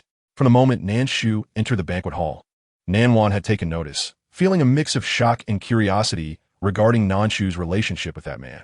Why did Nan Shu seem so fortunate? Was this man someone she had met through the connections of the Nan family? Nan Shu gazed at Nanwan, her eyes darkening slightly. She was not interested in Nanwan's current thoughts, but rather harbored a question that required her answer. She stood up, swiftly approaching Nanwan before she could react, lowering her voice as she spoke. "I know you deliberately set me up, causing me to be driven out of the Nan family. I am curious. What else have you done that I am unaware of?" Chapter 70. Bullied? Offending a young lady? Establishing a rivalry Nan Shu's sudden closeness and the pressure emanating from her maid, Nanwan's smile faltered, a hint of panic flickering in her eyes. Nan Shu had successfully captured her. "Ah, so there really is something." Nan Shu took a step back, disliking the scent of Nanwan's perfume. She gently swirled her wine glass, her almond eyes narrowing as she took a delicate sip, feeling the cola fizz in her mouth before continuing. "You must keep it well hidden, lest I uncover the evidence." Nanwan retreated a few steps until her back pressed against the dessert table, finally steadying herself. "What are you talking about? I don't understand. Not even calling me sister anymore?" Nan Shu thought to herself with a slight click of her tongue, choosing not to press further. She had already acquired the answer she sought. "Xiao Shu," turning to Nan Shu, "are you all right?" The imposing aura left Nanpu Nian's features sharp, causing the two girls to exchange glances before they fled in disarray. Nanwan furrowed her brows, feeling frustrated. She was the one with issues. Why did this man appear to think that Nan Shu had been the one bullied? Simultaneously, suppressing her own guilt and anxiety, she pondered what it mattered if Nan Shu discovered the truth. After all, Nan Shu had no evidence against her and could do nothing. "I'm fine." Nan Shu regarded Nanpu Nian's demeanor, finding it both amusing and exasperating. "Rest assured, Captain Nan, I will not be bullied." After all, she had once been a forensic expert, part of the police force, and knew a thing or two about self-defense. Moreover, she wouldn't need to resort to violence against Nanwan. Indeed, how embarrassing. How could he have offended that young lady? Nanpu Nian vowed that his concern for Nan Shu was purely platonic, with no ulterior motives. However, he couldn't fathom why he had acted that way. He maintained a stern expression, the atmosphere around him heavy. Would the young lady misconstrue his intentions? Might this gesture lead her to harbor feelings for him? Yet, he truly held no interest in Nan Shu. "Ah," Nan Shu blinked, raising a hand to smooth her hair. Although her hairstyle was loose tonight, it still required tidiness. She glanced at Nan Shu, feeling an inexplicable noise despite his silence. Captain Nan. Nan Shu observed the throng of people gathering at the entrance of the hall, indicating that the auction was about to commence. Oh, then let us proceed. With that, she turned and marched forward in precise military steps. Is it really necessary? Nan Shu thought, feeling as though she had somehow taken advantage of Captain Nan despite being the one who had received the head pat. Nearby, Nan watched their interaction with a dark expression, her fingers digging into her palms as jealousy and resentment flickered in her eyes. Why was Nan Shu so lucky? First, she had usurped her identity and enjoyed a life that should have belonged to her, and now she had befriended such an influential man. Although Nan did not know Nan Shu personally, she had gleaned from the whispers of others at the banquet that he seemed to belong to the upper echelons of society in the capital. Nan Hui's voice called from behind, prompting Nan to swiftly compose herself and turn around, sweetly addressing him as brother. Let us go. The auction is about to begin. Nan Hui replied. All right. Nan linked her arm with his, perceptively noting that her brother seemed somewhat out of sorts, prompting her to ask, Brother, what's wrong? Have you encountered something troubling? Nothing, Nan Hui responded, yet his furrowed brows told a different story. He had not anticipated the man Nan Shu had ensnared to be of such high standing. Initially, he had thought Nan Shu was merely an ordinary police captain, only to discover that he hailed from the prestigious Nan family in the capital. That was the Nan family of the capital. Before the banquet, even their father had repeatedly urged them to cultivate good relations with the Nan family. But now, why on earth would the heir of the Nan family leave his affluent lifestyle in the capital to serve as a mere police captain in Hangshan? Isn't that self-sabotage? It's utterly absurd. The rift had already formed. It would be fortunate if they did not become enemies. Yet, Nan Hui could not help but ponder how Nan Shu had managed to connect with Nan Shu as a specially invited guest for this event. Nan Shu was arranged to occupy a private box on the second floor. Do you see anything you fancy? Nothing. Nan Shu glanced at a pair of earrings priced at 2 million, quietly closing the booklet. After a recent withdrawal from the Douyu platform, amounting to over 800,000, she had thought herself a minor wealthy individual, but now she realized how naive she had been regarding the depths of society. Nan Shu discerned the young girl's thoughts at a glance, offering a smile without uttering a word, fearing that speaking might deliver a harsh blow. After a brief introduction of the auction process by the host, the event commenced in earnest. Representing the Nan family, Nan Shu was not required to negotiate business matters. His presence alone sufficed. Throughout several rounds of bidding, he refrained from participating. Next up was a bracelet named Forest Fairy, designed by the renowned national designer Mr. Angelo Bessi, featuring a central emerald weighing 22 carats, surrounded by 365 uniquely shaped diamonds, dazzling and resplendent. The starting bid was set at 3 million. As soon as the auctioneer's voice fell, a paddle was raised. The gentleman in box 26 bids 350,000. Nan Shu yawned. The novelty had worn off after several rounds, rendering her numb to the proceedings, much like the audience watching a streamer receive gifts. She finally understood her loyal viewers' sentiments. Suddenly, from box 3 on the second floor, a bid of 450,000 was declared. Box 3 on the second floor? Nan Shu yawned halfway, blinked her eyes, and suddenly turned to Nan Junyan, only to find him pressing a button beside him. The private room had a price increase of 1 million each time. Nan Junyan, do you like it? Nan Shu pointed at the bracelet. Nan Junyan replied with a soft HM, and turned to smile at Nan Shu, asking, do you like it? It's yours. Nan Shu was taken aback. Did you ask me if I liked it after bidding? She pursed her lips, suspecting that it was Nan Junyan who liked it himself, but was too proud to admit it. Representing the Nanjia of the capital, once he made a move, no one dared to bid higher. For 1,500,000, third time. Congratulations to the gentleman in the private room 3 on the second floor. You have won the Forest Elf. Chapter 71. Deliberate? Standing up for her? Meeting? As the item was auctioned off, the next auction began. Number 26 raised his paddle. The gentleman in private room 3 on the second floor would bid once, twice. It wasn't just Nan Shu. Many guests began to sense something amiss. Why did it seem like Mr. Nan was opposing the Nanjia of Hangshan? Indeed, the gentleman number 26 was none other than Nan Hui. Every time he raised his paddle, he was outbid by Nan Junyan, who raised the price again, and yet, Nan Hui had to concede for the sake of the Nanjia. Otherwise, it would jeopardize their already strained relationship. After a few rounds, even a fool would realize that Nan Junyan was targeting him. Why? Was it because of that minor conflict in the restaurant last time? Was the Nanjia of the capital so petty? Nan Shu sat beside Nan Yanhui, her expression also displeased. Everything her brother wished to bid on today were things she admired and wanted to wear, yet they were all snatched away by Nan Junyan.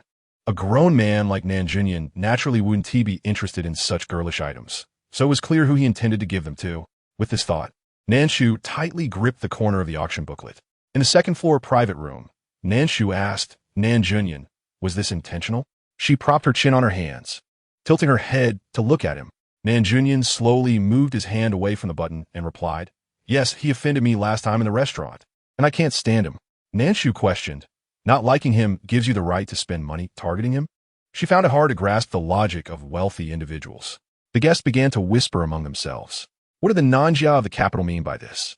Sharing the same surname, they theoretically belonged to one family 500 years ago. It was one thing not to show favoritism, but why the animosity? No. It should be said that the Nanjia of the capital was suppressing the Nanjia of Hangzhou, appearing to have deep personal grievances. Otherwise, the Nanjia of the capital wouldn't demean themselves so. Did you see the lady beside Mr. Nan just now? She looks like the fake daughter of the Nanjia of Hangzhou. After an unknown incident, the Nanjia of Hangzhou severed ties with the fake daughter, casting her out. Now, this fake daughter appeared beside Nan Junyan, and coupled with his actions today, it gave the impression of a man acting out of passion for a fair lady. Could Mr. Nan be avenging that fake daughter? Some speculated. Coincidentally, Nan Shu had the same thought, as she remembered that Nan Junyan was not someone who easily held grudges. Even though Nan Yanhui had offended him in the restaurant, the main target of Nan Yanhui's hostility was still her.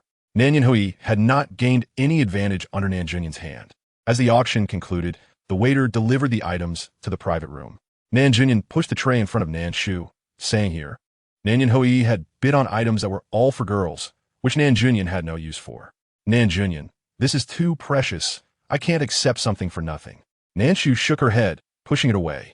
I would use these trinkets anyway. Nan Junyan picked up the forest elf bracelet and handed it to her. Your birthday is in a month. Consider this your birthday gift. Nan Junyan had an excellent memory, recalling Nan Shu's details after reading her profile just once. It was a peculiar fate, as Nan Shu's birthday was only 3 days apart from his sister's. Nan Shu still shook her head. It's too expensive.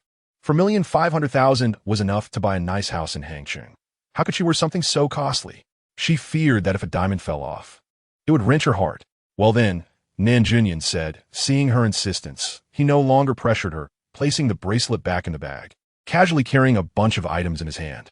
From Yunju, Nan Shu turned to Nan Junyan, who had just taken the driver's seat, and hesitated before asking, Nan Junyan, was today for me? Nan Shu was not someone prone to self-delusion, but Nan Junyan's various actions today and his invitation for her to be his companion hinted at that meaning. Yes, but it's not solely for you. I truly find that brat intolerable. That brat naturally referred to Nan Yanhui. Nan Shu pursed her lips, falling into silence. Don't feel pressured. This amount of money is nothing, just a few tens of millions, especially since this is a charity auction that can help the company reduce taxes. Initially deeply moved, Nan Shu interrupted, just a few tens of millions? All right, Nan Junyan. She raised her hand to halt him, fearing she might be tempted to compete with these wealthy individuals. Nan Junyan cleared his throat, seemingly not very adept with words. In the next moment, he felt himself being embraced warmly, and upon contact, Nan Junyan instantly stiffened. Nan Junyan, thank you. You are a wonderful person. Nan Junyan, inexplicably receiving a good person card, thought to himself. Nan Shu fastened her seatbelt, glancing at the still stunned Nan Junyan, and hesitated before asking, Nan Junyan, you haven't dated before, have you? How could that be? I've dated before, 5 times. Oh, Nan Shu nodded, that's amazing. Nan Junyan felt somewhat awkward, especially in his body, feeling out of sorts. Don't worry, that was just a gesture of gratitude, a hug between friends. I have no romantic intentions towards you. Sensing Nan Junyan's discomfort, Nan Shu took the initiative to clarify. Nan Junyan breathed a sigh of relief, yet still felt it was a bit strange. Her words made him seem utterly devoid of charm. There were some snacks and kitchenware. After Nan Shu tidied up and washed up briefly, she laid down on the large bed, just about to watch a video when she received a WeChat message from I love eating fish. Xiao Nan, I'm coming to Hangzhou on a business trip soon. Would you like to meet? Nan Shu was taken aback. I love eating fish was coming to Hangsheng? The female streamer and the wealthy gentleman meeting offline? It sounded rather implausible. Nan Shu didn't even know what I love eating fish looked like. While pondering, her phone vibrated again. I love eating fish. Image. When the image loaded and she saw the person in it, Nan Shu's finger paused on the screen, stunned for a full 3 seconds, before suddenly sitting up cross-legged. Why does this person look somewhat familiar? Chapter 72. Rival? A living star? Something's wrong. This was a selfie. In the photo, the background was dim, as if taken at home. The man was lounging on a sofa, dressed in a gray satin loungewear, with a cat resting on his chest. His long, jade-like fingers gently touching the cat's forehead.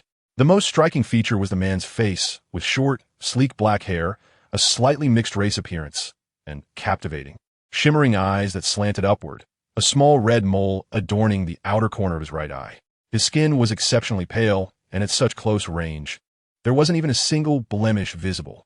His eyes were raised, quietly gazing at the camera, as if he was looking through the screen, deeply locking eyes with Nan Shu. Nan Shu raised her hand to pat her flushed cheeks. Late at night, she had to admit she was somewhat captivated. However, Nan Shu turned her head to glance at the life-sized cardboard cutout casually placed on her bedside table. It was a promotional item she received when purchasing potato chips, palm-sized, adorned with shimmering sequins that sparkled in the light, which made it rather appealing, so she kept it. The cutout bore an elegantly flamboyant signature, Wei Yu. Presumably, he was some celebrity. Nan Shu did not pay much attention to entertainment news and knew little about him. Yet, who could explain why the person in the photograph bore an uncanny resemblance to the cardboard figure? If she hadn't recognized Yudon, Nan Shu might have suspected that you simply found a random celebrity picture online to trick her. Taking a deep breath, Nan Shu tapped the screen. Nan Shu, Wei Yu? The next moment, a video call request popped up. Nan Shu was taken aback, pondered for a moment, and ultimately pressed the connect button. As the screen enlarged, the beauty filter from the photograph delivered yet another stunning blow to Nan Shu's senses. Xiaonan. Wei Yu noticed Nan Shu's silence and nervously tugged at Yudon's few strands of fur. Yudon. This was the best video angle he could manage, with perfect lighting and ambience. Surely, Xiaonan wouldn't find him unattractive, right? Wei Yu? The girl's voice, tinged with surprise, emerged, dressed in a pastel pink bear-themed nightgown. Her hair cascading softly over her shoulders, she appeared slightly different from her live-stream persona, more relatable. Which Wei Yu found endearing? Yes, it's me. Wei Yu's lips blossomed into a radiant smile. He also cherished the feeling of Xiaonan calling his name. Is it really you? Nan Shu sat up straight, astonished that she was truly meeting a living celebrity. Yes. Is it not true? Nan Shu still found it hard to believe. Wei Yu chuckled lightly, bringing Yudon into the frame and gently patting its round bottom, to which Yudon voiced its displeasure with a meow. What's going on? Yudon's familiar little boy voice rang out. Confirmed, it was indeed Yudon. Without the beauty filter, Yudon remained stout, proving that Yu was truly Wei Yu. What's wrong? Seeing Nan Shu fall silent again, Wei Yu inquired anxiously. Nothing, I'm just a bit surprised. But upon reflection, her brother, Nan Dui, was an award-winning actor. So Wei Yu's identity didn't seem so shocking after all. With this thought, Nan Shu recalled something. Yu. Is your friend Nan Xinyan? What a small world. What's the matter? Wei Yu asked. Didn't I mention to Yu that I found a job? I'm a special consultant for the criminal investigation team, and our captain is Nan Xinyan's brother. What a coincidence. I didn't expect Xiaonan to be so impressive. Wei Yu remarked with a smile. Why are you suddenly praising me? Nan Shu scratched her head. Xiaonan, may I know your name? Wei Yu asked cautiously. Of course. I'm Nan Shu, Yu. In the frame, the man raised his eyes, his lashes slightly lowered, exuding a hint of indescribable humility. It inexplicably reminded Nan Shu of the large dog from the previous life, which would look at her with such eyes whenever it desired a snack, pitifully. Nan Shu? Shu. Wei Yu savored the sound of her name, a lovely name indeed. Xiao Shu, when I come to Hangsheng, may I invite you to dinner? Would that be too intrusive? Here it comes again, that pitiful gaze. How could it be? Yu. When are you coming to Hangsheng? I'll treat you to a feast. With 800,000 in savings. Nan Shu said this with great confidence. Wei Yu smiled. Great. I'll fly to Hangsheng next Tuesday evening. All right, then see you then. Good. The two chatted idly for a while, and noticing Nan Shu's fatigue, Wei Yu took the initiative to end the call. A lazy voice then emerged. Wei Yu's smile faded. and he slowly toned the accidentally undone button, looking towards the source of the voice. Nan Shu, clad in black loungewear, leaned against the island counter with arms crossed, a glass of lemon water beside him, seemingly having eavesdropped for quite some time. "Why aren't you sleeping so late, Gus Yin?" Nan Shu usually retired by 10 when not working, and it was nearly midnight now. "This brat." Nan Shu chuckled lightly, his peach blossom eyes narrowing. "Did he take himself for a rival? I'm not interested in your Xiaoshu streamer. She's not my type." "Oh." Wei Yu paused, tilting his head. "Baby?" Nan Shu. "Who said this boy is pure and innocent? He is clearly a dark-hearted sesame dumpling. The Wei family need not worry about him being bullied in the entertainment industry." Nan Shu felt that the head of the Wei family was overthinking. Nan Shu pinched his brow, typically articulate, yet suddenly at a loss for words. What was it? Pleasant? Pitiful? Grateful? None seemed quite right, and he couldn't articulate it. "Humph." Wei Yu rose, brushing past Nan Shu while holding Yudon. "Good night, baby." Nan Shu. The next day, a sudden ringing jolted Nan Shu awake. She answered, and upon seeing the name, and NPNI flashing on the screen, her brow furrowed. She had a sinking feeling. Indeed, as she pressed the answer button. "Xiaoshu, something happened." Nan Shu's heart sank. "I'm on my way." In urgent situations, the property management could assist with transport. But even so, by the time Nan Shu arrived at the criminal investigation team, half an hour had passed. Nan Shu thought she should prioritize getting her driver's license. Yes, the original owner had not obtained her license yet. Such emergencies would only increase in frequency. Having a car would certainly be more convenient. Pushing open the meeting room door. Besides NPNIN, Su YNL, Li Fing, and others from the Qing district team. There were several comrades Nan Shu did not recognize sitting opposite an NPNIN. Xiaoshu, these are comrades from the WNCH in criminal investigation team. This is Captain Gu In. Chapter 73. A dead body? Quite gruesome. Special case team? Captain Gu In. Nan Shu nodded politely. Shouting comrade. Clearly, PNI had already introduced her to the others before her arrival. After a brief exchange, Nan Shu took her seat and the meeting continued. Nan Shu looked at the projection screen, where bold, black letters read 927 Special Case Team, today being the 27th of September. Nan Shu frowned. Special case teams were only established for significant criminal cases, yet there was no information about any victims on the projection screen, which was merely simplified to two intersecting subway lines, Line 5 and Line 3, with a red dot marking a transfer station called Fengxiang Bridge. Fengxiang Bridge is a well-known tourist attraction in Hangzhou, spanning the Qing-SHN and WNCH districts, most of which lies within Qing-SHN district. The video footage was quite blurry. We have already handed it over to the technical department to process, hoping to identify the crime scene through the background visuals and sounds. Li Fing continued the report. A disc? Video? Here, asked the situation, noticing Nan Shu's confusion. Su YNL lowered his voice to explain. Li Wei unexpectedly brought in a disc today, claiming he wanted to report case. Nan Shu recognized Li Wei. He was a young assistant who had previously helped open the safe at Yumi Jiao Fan's place. The disc was something a former colleague of Li Wei's had casually picked up. Picked up? Nan Shu raised an eyebrow, thinking to herself that Su, the forensic expert, truly deserved to be a top student, using such subtle language. Nan Shu was aware that all districts had recently united to combat petty theft, yet she hadn't anticipated it could lead to a homicide case. Li Wei had also been a thief before his reformation, adept at breaking and entering, serving as the lookout in his small gang. After being caught and spending 3 years in reform, he turned over a new leaf, but due to his criminal record, he faced numerous rejections during job interviews. Eventually, following NPNI's suggestion, he returned to his old trade of lockpicking. However, it was legitimate work due to his past. He had to register every 6 months, which, while cumbersome, allowed him to make a modest living. After clearing his name, Li Wei had almost severed ties with his former colleagues until this time when a relatively close former colleague sought him out, bringing along a disc. The former colleague looked distressed, repeatedly insisting that Li Wei help deliver this disc to the police station. Li Wei felt a sense of doubt, and it was only natural that he would not assist without understanding the situation. He then accompanied a former colleague to the internet CAF, where they watched the video. What lay within the disc? Nan Shu began to form a vague suspicion. It appeared that some deranged murderers derived pleasure from the act of killing and the sight of their victims' suffering, which compelled them to record these heinous acts.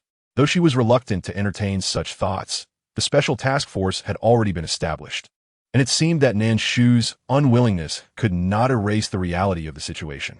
Death was gruesome. Su Yunli glanced at Nan Shu, pursed his lips, and succinctly stated, "Li Wei, oh, he went to throw up again. He should still be in the restroom." "Poor child," Nan Shu remarked. "Last time it was a severed head, and this time a corpse.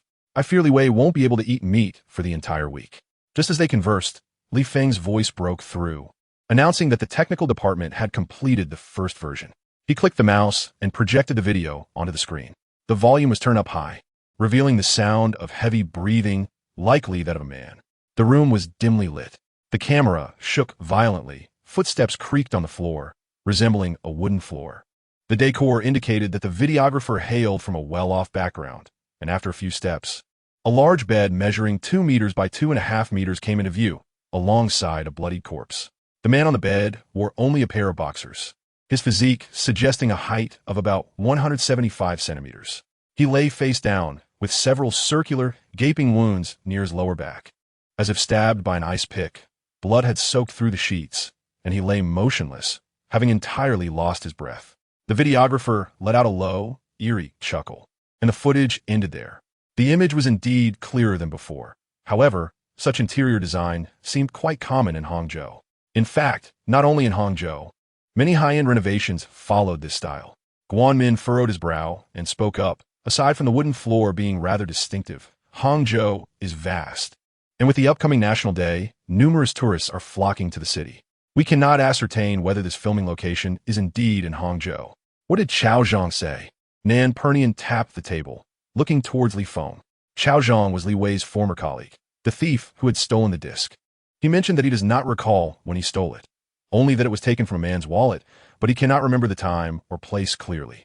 These habitual thieves typically plan their thefts in advance, with 1 or 2 individuals assigned to specific subway stations. Upon spotting an undercover officer, they would alert their group and change locations. According to Chao Zhang, he had encountered an undercover officer at Fengxiang Bridge and nearly got caught, prompting him to cease his activities. He had previously operated around Longming Temple, Jiuhua Night Market, and Fengxiang Bridge. Li Feng outlined a route based on this information, which included popular tourist spots with heavy foot traffic and several areas lacking surveillance. To identify the person Chao Zhang stole from, they must first locate Chao Zhang on the surveillance footage, then meticulously track his interactions frame by frame, determining whether he had targeted any individuals. This constituted a monumental workload. However, compared to the vague video, this line of inquiry, though intricate, at least provided some direction. "We can also follow up on this lead, but it shouldn't consume too much time," Nan Pernian advised. The disc was of a relatively high-end brand, which explained why Chao Zhang might have taken it. They had expected to uncover some scandalous affairs of the wealthy, only to stumble upon a gruesome crime scene. Nevertheless, such luxurious discs had substantial sales in both physical stores and online, which is why Nan Pernian suggested they could investigate, but without becoming overly engrossed. For now, they had no choice but to proceed this way. "Captain Nan, I wonder how many sleepless nights lie ahead." As the meeting concluded, Captain Guan's stern demeanor softened slightly, and he even found time to jest. Nan Pernian had previously collaborated with Guanmin on a time-consuming case. "Let us get to work. Instant noodles, snacks, and cafeteria provisions are ready." As soon as he finished speaking, a chorus of groans erupted. However, everyone quickly rallied their spirits. They were dealing with a psychopath lurking among the masses, and unless they could apprehend him, no one could guarantee he would not strike again. "What's wrong?" After watching the video, Nan Pernian noticed that Nan Shu had grown particularly silent. Su Yunli tilted his head to look at her. Did Xiao Shu hear something else? Nan Shu glanced at Su Yunli before turning to Nan Pernian. "Captain Nan, may I watch that video again?" Chapter 74. Was it a mishearing? Meeting a netizen? Deliberate? Nan Pernian's expression grew serious. Of course. The projection screen, not yet retracted, was lowered once more, to ensure Nan Shu could hear clearly. Nan Pernian turned the volume to maximum. "Right here," Nan Shu called out to stop the playback. Nan Pernian quickly pressed pause, the progress bar nearly reaching the end. If he recalled correctly, the next moment would reveal a sinister chuckle from the individual, followed by the conclusion of the footage. "Xiao Shu, what did you hear?" Nan Pernian inquired, casting a questioning glance at Su Yunli. Su Yunli shook his head. He had heard nothing. The two turned their attention back to Nan Shu. A faint sound of a whimpering noise surfaced. Nan Shu furrowed her brow, adjusted the progress bar, replayed, paused. Right here, didn't you hear it? They both shook their heads. Could it be that I misheard? Nan Shu felt a tinge of uncertainty. The sound was too faint, which was why she had refrained from interrupting during the meeting. No way, Su Yunli asserted confidently. Since you can comprehend animal speech, it indicates your hearing is likely far more acute than that of an average person, allowing you to catch sounds that elude many. Indeed, Xiao Shu, I share the same sentiment, Nan Pernian affirmed. Can you discern whether it was a human or an animal? Nan Shu shook her head. The sound was too faint. It's all right. Do not feel overly pressured, Nan Pernian reassured, noticing Nan Shu's grave expression as if burdened by an immense weight. He patted her shoulder. We are not idle bystanders. Nan Shu nodded, yet her furrowed brow remained taut as she worried about another matter. One that surely weighed on Nan Pernian's mind as well. Before they could locate the perpetrator, would he strike again? In this atmosphere of heightened tension, 2 days swiftly passed. Fortunately, no new homicides had emerged. However, no one dared to relax. Nan Shu joined the team, monitoring the video. The subway was bustling with people, and given Chao Zhang's habitual criminality, he blended into the crowd like an eel in a pond, exceedingly slippery.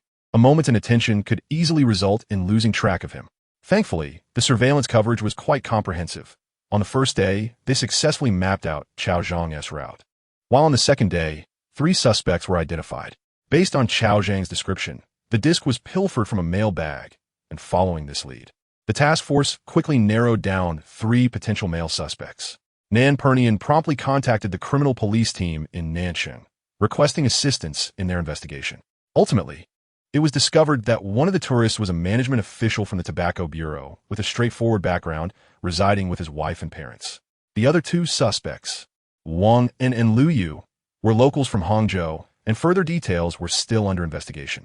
In the meeting room, Nan Shu stifled a yawn, her hand resting beside takeout boxes from lunch that she had not yet disposed of. Raising her hand to rub her sore eyes, she noticed a few bloodshot veins creeping into her apricot-colored irises. Today, she had gained insight into the operations of other police divisions. Having spent most of her prior life around the autopsy table, she was aware that others worked extensively, yet she had not anticipated the intricate and tedious nature of their tasks. Her phone vibrated twice on the table. Picking it up, she saw a message from Wei Yu. Though she preferred to call him Brother Chiyu, she feared that if she ever became accustomed to calling him Wei Yu, she might inadvertently blurt it out during a live stream, leading to unintended fame. In a hotel, fortuitously, it was the same 5-star establishment where Ndu had previously made a reservation for her. WIU messaged, she OSH, I have arrived in Ching. Would you like to meet? And NSH glanced at the wall clock. It was just past 8. Over the past few days, she had been engrossed in her case, completely forgetting about WIU's arrival in Ching. She replied, sure, I'll come find you. WIU responded, let me know when you're close. I'll have Ji Lu come down to pick you up. Ji Lu seemed to be WIU's manager, and NSH confirmed, all right.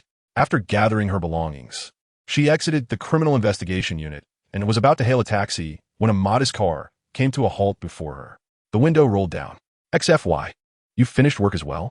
Currently, this case did not require XYNL, who seemed preoccupied with matters at the forensic appraisal department these past few days. Was it too late for an evening outing? Nevertheless, why refuse a complimentary ride? XYNL paused while turning the steering wheel, casting her a casual glance. Hotel? Go meet a friend? To be precise, it was more accurate to say a net acquaintance. However, NSH felt that if she were to disclose the truth, XYNL would most likely decline to give her a ride, and she might even receive a lecture on safety. A male friend? XYNL inquired nonchalantly as he adjusted the steering wheel. Yes, and NSH replied, inexplicably feeling a twinge of guilt. XYNL tightened his grip on the wheel. Have you downloaded the anti-fraud app? And NSH replied, yes, I have. She lowered her head, almost tucking her chin into her neck, and glanced out the window, hastily nodding in agreement. Are you going to meet for long? I'll wait for you downstairs. XYNL's tone was calm, yet his words carried an undeniable air of authority that left little room for refusal. And NSH imagined herself entering the hotel to meet WIU IU, while X, Y, and L waited alone in the car downstairs, feeling that something about the situation was amiss. All right, she acquiesced. X, Y, and L did not press the matter further. Once the car stopped in front of the Hilton, neither spoke again.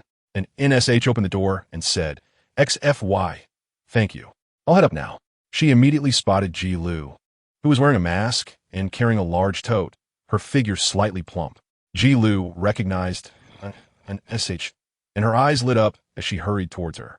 XYNL glanced at Ji Lu and said, be safe. He only spoke after Ji Lu had approached, raising suspicions about his intentions. And NSH replied, okay. As XYNL drove away, Ji Lu lowered her mask, revealing a friendly smile as she discreetly assessed NSH, surprised to find that the young woman was even more attractive than on screen. Miss NN, Mr. W, I is already waiting for you upstairs. All right, and NSH nodded, following Ji Lu into the hotel. Unbeknownst to them, a figure stirred among the nearby flowers. Chapter 75, Trending? Is she considered dead? The hidden identity revealed around 8 or 9 in the evening. Social media was bustling with trending topics. However, there hadn't been much noteworthy news lately. It was either red carpet fashion or reality show disputes. Quite dull. The only recent topic of interest was from the previous week, when a DUI streamer was embroiled in a scandal. At this moment, renowned paparazzo WHNHN suddenly posted an update. Top male artist meets with an ordinary female friend, accompanied by a gif of 2 individuals entering a 5-star hotel. The location was Ching. The slender girl was only visible from behind, while the other woman, displaying a warm smile and only half her face, was no stranger to those in the entertainment circle. Ji Lu, the esteemed manager of T-New Entertainment, a subsidiary of NSH Group. Ji Lu had her own Weibo account with nearly 1 million followers, occasionally sharing behind-the-scenes photos of collaborating artists as a treat for her fans. Among the top male artists Ji Lu worked with, only WIU and NSNI were prominent figures. Coincidentally, both were currently in Ing filming the latest episode of a variety show and staying at the same hotel. Once this photo surfaced, fans from both sides became restless, launching into a frenzy of rumors, denials, and insults.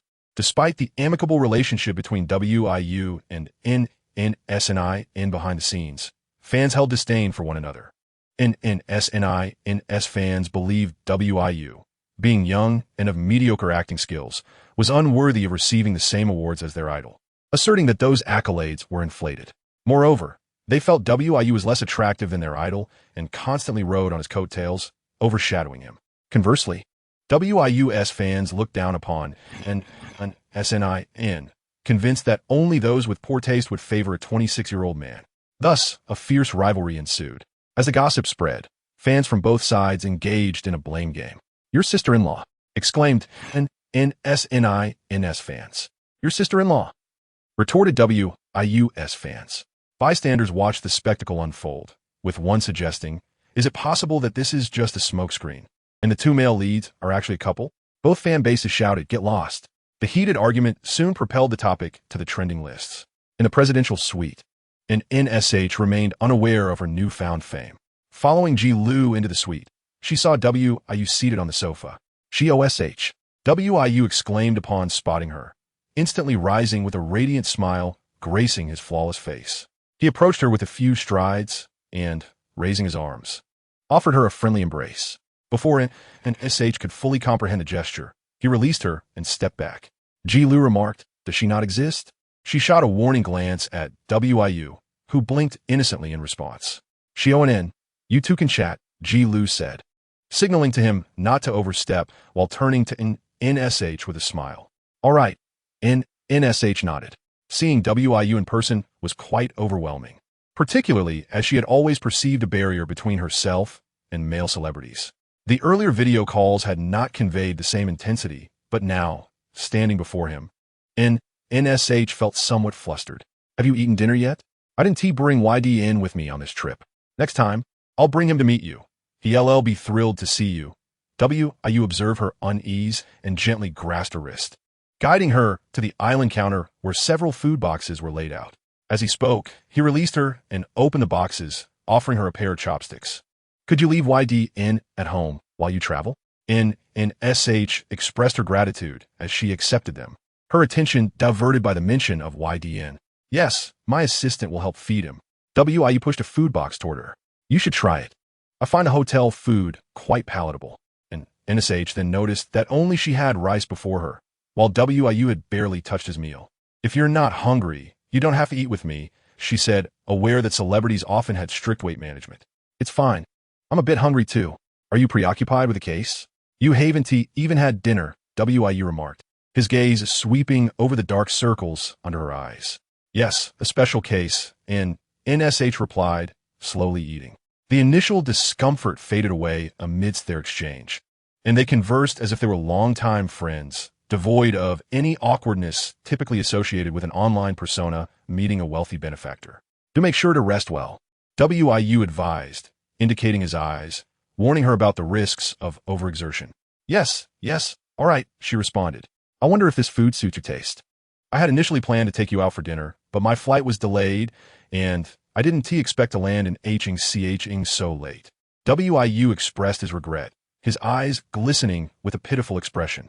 This gesture, lacking high attractiveness, could easily come across as greasy. Yet, WIU managed it just right, evoking a desire to meet his every need. And NSH cleared her throat and lowered her gaze. When you next visit Hangzhou, I shall treat you to a grand feast. Wei Yu's lips curled into a smile, radiant as a blossoming flower. In that moment, Nan Shu suddenly grasped the essence of the phrase, a feast for the eyes, realizing that even in the absence of food, she could devour 3 bowls of rice. A soft cough broke the air. Am I interrupting something? The door from a room across the island opened, revealing Nan Yin in casual attire, a phone in hand. He spoke of interruption, yet his peach blossom eyes sparkled with laughter as he approached the two. He took a seat beside Wei Yu. Wei Yu's smile dimmed slightly as he cast a sidelong glance at him. Nan Yin raised an eyebrow and turned to Nan Shu with a grin. Apologies for intruding on your dinner, but Lu Jie just informed me that you were inadvertently photographed by paparazzi and are now trending. However, fret not, they did not capture your face, but you may need to exit through the hotel's back door to avoid the crowd. Nan Shu paused, then nodded. All right. She was aware that paparazzi often followed celebrities, but she never expected to be caught in such a scenario. Nan Yin lightly acknowledged her with a hum, his gaze scrutinizing her. In comparison to her lively presence during the live stream, the real-life girl appeared more composed and serene. As he gazed, his attention inadvertently fell upon her almond-shaped eyes, becoming momentarily lost in thought. Xin Yin Gu, Wei Yu suddenly called out. Nan Yin felt an inexplicable sense of being caught off guard, wondering why he should feel this way. Meanwhile, Nan Shu remained focused on her meal, oblivious to the interaction between the two. After finishing, she wiped her mouth and turned to Nan Yin. By the way, Mr. Nan, I didn't expect to see you here today. I've been meaning to express my gratitude. Thank you for what? He queried, wondering if his alias had been disclosed. Oh, how absurd. It's not about any alias. It's about the fact that Mr. Nan allowed me to stay in such a luxurious apartment at a bargain price, Nan Shu said, blinking her eyes. Phew. Nan Yin silently exhaled in relief, glad that his alias remained undisclosed. However, it seems Yin has rented that apartment to you. What a coincidence. During Nan Shu's previous livestream, Nan Yin had been preoccupied with an engagement he could not decline. Hence, he was unaware that she had moved out of her dormitory and into his apartment. Initially, he intended for Yin to rent it out to a girl named Bao Mi or Yumi. But when Yin informed him that the girl had found a place, he ceased to concern himself, given the numerous properties he owned across the nation. He never anticipated that it would be rented to Nan Shu. Rest assured, Mr. Nan, I will take good care of it, Nan Shu said earnestly. Taking care of it is sufficient, Nan Yin replied, finally understanding what fell amiss. Why was it that Nan Shu referred to Yin as Nan Dui and called Wei Yu Brother Chi Yu, yet addressed him as Mr. Nan? It felt so distant. The smile in his peach blossom eyes deepened as he thought, since Yin had already informed Nan Shu of their relationship. And, considering she was a few months younger than him, she might as well call him Xin Yin Gu.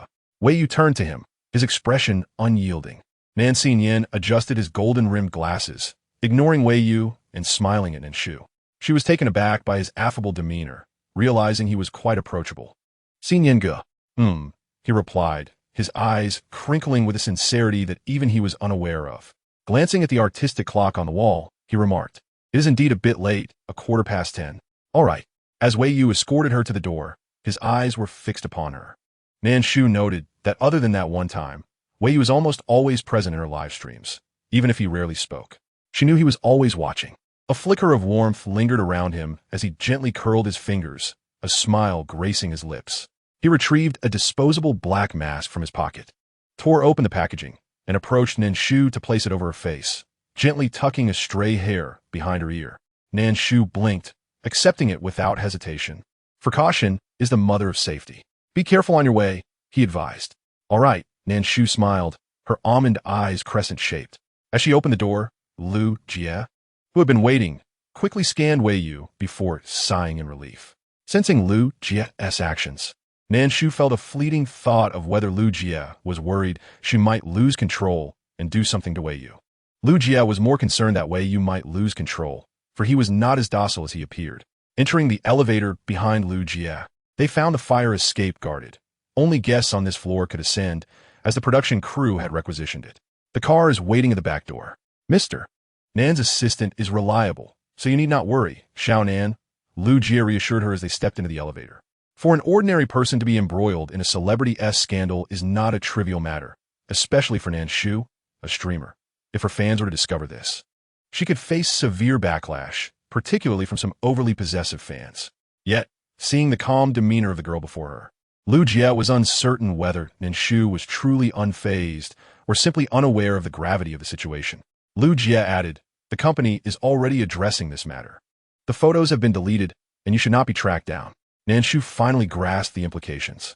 She had rarely followed entertainment news in either life, so she did not understand what being photographed by paparazzi and trending meant. However, observing Lu Jie's attitude, it seemed this incident was not favorable for her. All right, I understand. Thank you, Lu Jie. No need for thanks. We owe you an apology for causing you to be photographed and suffer this unwarranted misfortune, Lu Jie said, her heart softening at the sight of the girl's gentle demeanor. The girl was so sweet and endearing. It was no wonder Wei Yu was fond of her. And Lu Jie felt the same. Ding! The elevator reached the first floor, the doors opening slowly. Someone was waiting by the entrance. A woman in her 30s, stylishly dressed in a cheapao and carrying a Hermes bag, stood beside an all-white alpaca with pink-dyed ears and tail, adorned with a bow around its neck. The woman also wore a mask and glanced at Nan Shu and Lu Jie before stepping inside. The elevator doors gradually closed. Nan Shu heard the woman call out, Kai Kai. A faint sound of the alpaca responding slipped through the door, causing Nan Shu to halt and abruptly turn to the now-closed elevator doors. Xiao Nan, what is the matter? Excuse me, I believe my bracelet accidentally fell into the elevator. May I please review the surveillance footage? Lu Jie hurriedly followed. Hearing Nan Shu speak to the front desk, Lu Jie was taken aback, instinctively glancing at the girl's slender wrist, recalling that Nan Shu had not been wearing a bracelet upon arrival. I'm sorry, ma'am, but company policy prohibits the viewing of surveillance footage by anyone other than law enforcement or security personnel. You may register your identity here, and we will promptly send someone to investigate, the receptionist replied, momentarily taken aback before quickly regaining her composure and smiling politely. The bracelet was a ruse. The real intent was to view the footage. Nan Shu frowned, pondering whether to call Nan Punyan when a long hand appeared, holding a document that Nan Shu recognized all too well. Hello, we are conducting an investigation. A familiar, soothing voice rang out. Nan Shu's almond eyes brightened as she turned to the newcomer. Su Fae, is that you? Are you also the same person as the Douyu streamer? Feeling somewhat uneasy, I decided to wait in the lobby for a while. Su Yunli's lips curled into a faint smile. Is it still the elevator? Nan Shu was momentarily taken aback before quickly realizing he was referring to the elevator. All right, please adjust the surveillance for the elevator. Su Yunli turned to the front desk and said. The receptionist glanced at his police badge, her expression becoming serious. I'm afraid I may need to consult the manager. Understood. Su Yunli recognized the limitations of the front desk's authority. Soon, the lobby manager hurried over, a plump middle-aged man in his 40s with a friendly smile. His name tag reading Deng Zhangwo. Hello, officer. Deng Zhangwo, seasoned in handling such matters, immediately recognized the authenticity of Su Yunli's badge. With a beaming expression, he added, assisting in the investigation is our civic duty. Xiao Lu, please escort the two officers to the surveillance room. Xiao Lu was the receptionist from earlier. She complied and gestured for them to follow. Thank you for your assistance, Su Yunli nodded. After saying this to Lu Jie, Nan Shu quickly followed Su Yunli. What? Even someone as sharp as Lu Jie still hasn't grasped what is happening. It was puzzling how the situation suddenly shifted to an investigation. In the surveillance room, the live feed no longer displayed the woman or the alpaca. Yes, this is the spot. Can we amplify the sound? Nan Shu asked as she located the footage from a few minutes prior. Officer, this is already at maximum volume. The security personnel in the room replied, looking flustered. Please make a copy and have the tech team take a look to see if they can enhance it. Su Yunli suggested upon noticing Nan Shu's furrowed brows. All right. Nan Shu nodded, acknowledging that this was the only option for now. The footage contained clear audio of the woman's voice, but the alpaca's soft sounds were completely absent. However, Nan Shu was certain she had not misheard. In the temporary meeting room, only a few computers were still operational. Li Feng, sporting dark circles under his eyes, was eating instant noodles when Nan Shu and Su Yunli entered one after the other. Here, SA video. See if you can amplify the sound. Su Yunli placed the disc on his desk. Li Feng glanced at the disc with curiosity. What is this? It might be a new lead, Su Yunli replied. Instantly, Li Feng's demeanor shifted. He set down his noodles and began to work.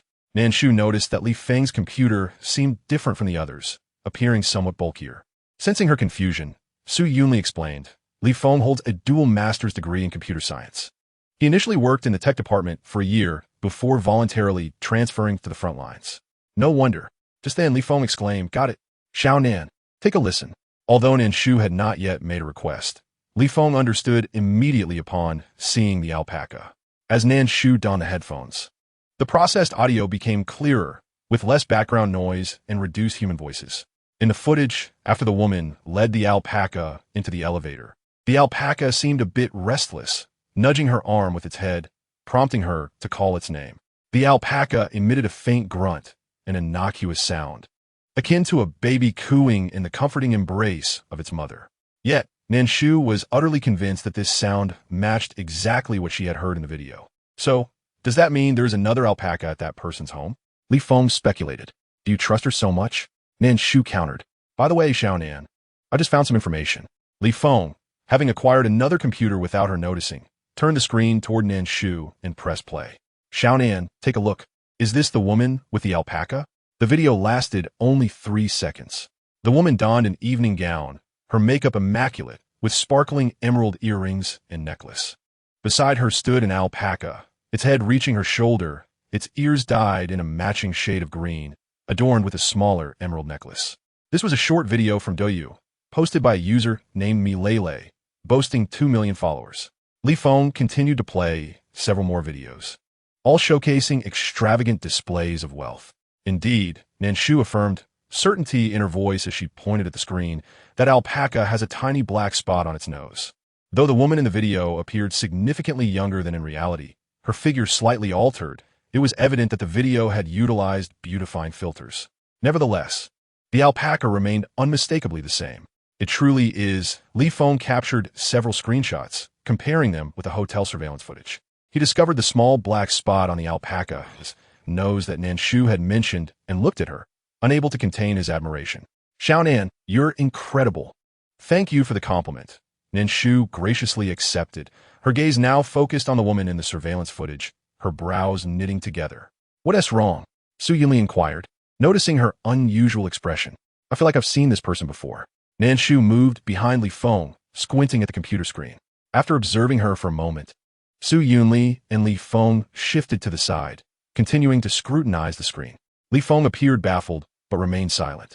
Finally, after finding the right angle, Nan Shu exclaimed, I remember now. She turned and hurried to the computer she had been using over the past few days, powering it on and moving the mouse. Nan Shu had been allocated an hour's worth of surveillance footage, which had been divided into hundreds of short segments, each lasting from a few seconds to a minute. Clicking on one of the segments, she called out Forensic Officer Su Liga. Come take a look. Is this woman in the video Milele? The two quickly approached the computer. The footage depicted Chao Zhang navigating through the subway crowd, and in the far left corner of the surveillance, a young couple was faintly visible. The man shielded the flow of people with his body, while the woman held onto his arm, a black leather bag obscuring half her face. The man's head hung low, creating an illusion that they were kissing. How can you see anything from this? Li Feng frowned. The clothing and hairstyle are entirely different. And besides, Lele is a prominent influencer. How could she possibly squeeze onto the subway like an ordinary person? It is the same person, Nan Shu asserted confidently. Su Yunli tapped the mouse, magnifying the image. On September 24th, the nail design in her video matches that of the woman in the subway footage. The special investigation team was established on September 27th, but Chao Zhang had stolen the disc on September 25th.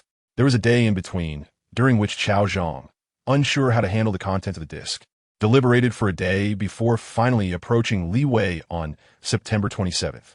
Lele's video was released on September 24th at 23:52 and did not feature the nail design. Although it was possible that Lele, being affluent and having ample time, filmed the video and then removed the intricate nail design, the current video indicated that the nail design and figure were consistent. Hence, it could be concluded that the woman in the subway was indeed Lele. Is that so? Li Feng was taken aback. Do forensic specialists view everything through microscopes? Huh. Why did he add the plural form? Perhaps it was because of the calm demeanor Nan Shu displayed in the autopsy room that left a deep impression on him. Li Feng mused. So that means... Li Feng stared at the video, murmuring, the suspect is likely someone acquainted with Lele. Su Yunli's gaze settled on the man in the video, whose face was obscured. A low, gravelly voice resonated. Entered the room, his eyes bloodshot and his leather jacket draped over his shoulders, in pursuit of solving the case. He had scarcely slept for a total of 4 hours over the past 2 days. Exhausted, he had just laid his head down on the desk for a brief respite. There's a discovery, exclaimed with palpable excitement. S. demeanor shifted instantly, recounted the details of the find, and after a moment of contemplation, turned to and, inquiring, what are you two doing at the hotel so late at night? Isn't your focus a bit off? Responded, perplexed. Cough, just meeting a friend, stammered. Feeling somewhat guilty, she pointed to the computer screen, reminding the case. Cast a lingering gaze at, then inquired, where is? He being held at the detention center next door, came the reply. While providing significant information warranted commendation, it did not absolve of his thievery. The public prosecution against him would have to wait until the completion of the 927 special case. Bring him in, commanded. Yes, sir. Soon, was once again seated in the interrogation room, was conducting the questioning while having gathered detailed information about, had ventured out with a search warrant. To prevent the perpetrator from realizing that he had been compromised, the task force refrained from publicly announcing a reward, opting instead to seek internal assistance in keeping an eye out for any missing persons or unidentified bodies that might surface. 2 days had passed without any leads.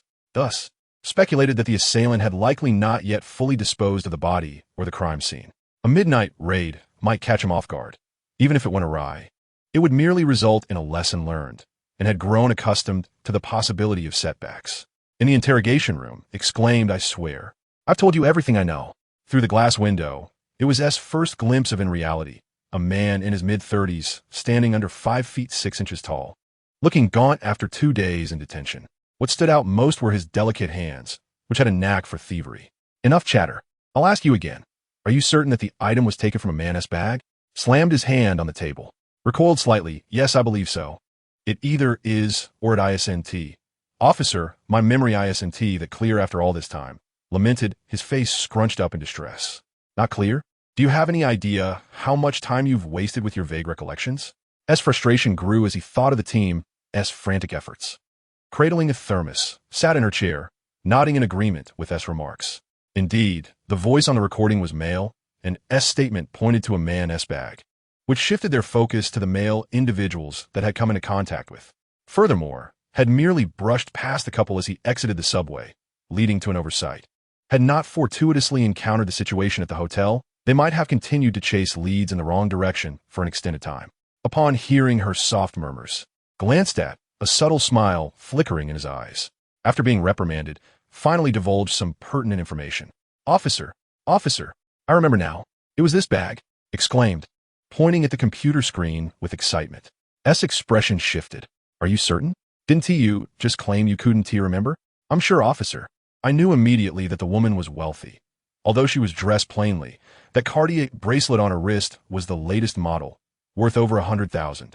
And her nails were adorned with real gold foil. Had thought to himself that such affluence must mean the items she carried were equally valuable, yet he had not anticipated. Why didn't you mention this earlier? Glared at him. I was just so scared, replied, his face a picture of despair. He might have had the audacity to steal, but murder was beyond his courage. The gruesome images had nearly driven him to madness. Enough, gritted his teeth, pointing an accusatory finger at before exiting to report the interrogation results to. In the adjacent room, finished his coffee and stood up. I'll go prepare. Since it's confirmed that it's related to, and the direction of the investigation is clear, as a forensic expert, I must remain on standby. All right, stay safe. And contact us with any news, replied with a nod. Glanced at S' short-sleeved shirt, contemplated briefly, then removed his jacket, draping it over the back of a chair. It's getting a bit chilly tonight. If you feel cold, put this on. The case is at a critical juncture, and we can't afford any colds. Hesitated for a moment, then nodded. Thank you. After left, entered, gulping down 3 large sips of tea and wiping his mouth. If it weren't for current regulations, I'd want to perform a major memory recall on him. It wasn't the cunning of the criminals that frightened him. Rather, it was the presence of incompetent teammates that truly tested S' patience. Chapter 79. Have you lost your nerve? The porcupine theory? Calm down. Glanced at the clock on the wall. It was nearly 1 o'clock, and fatigue washed over her as she nestled in her chair, drowsiness creeping in. Why don't you lie down on the sofa in S' office for a bit? You've been at it for 2 days now. Observed her eyelids drooping, furrowing his brow in concern. There's no need, she replied, placing her teacup on the table.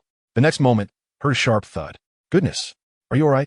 Rushed over to check on her, finding her head resting peacefully on the desk, sound asleep. Hearing her steady breathing, finally relaxed, shaking his head with a mix of amusement and disbelief. Youth really is a blessing. She can just fall asleep like that. He glanced at the jacket draped over the chair and picked it up, covering with it before silently exiting the room. Awoke with a sore back, questioning whether she had been beaten in her sleep. Awake? A slightly hoarse voice broke the silence.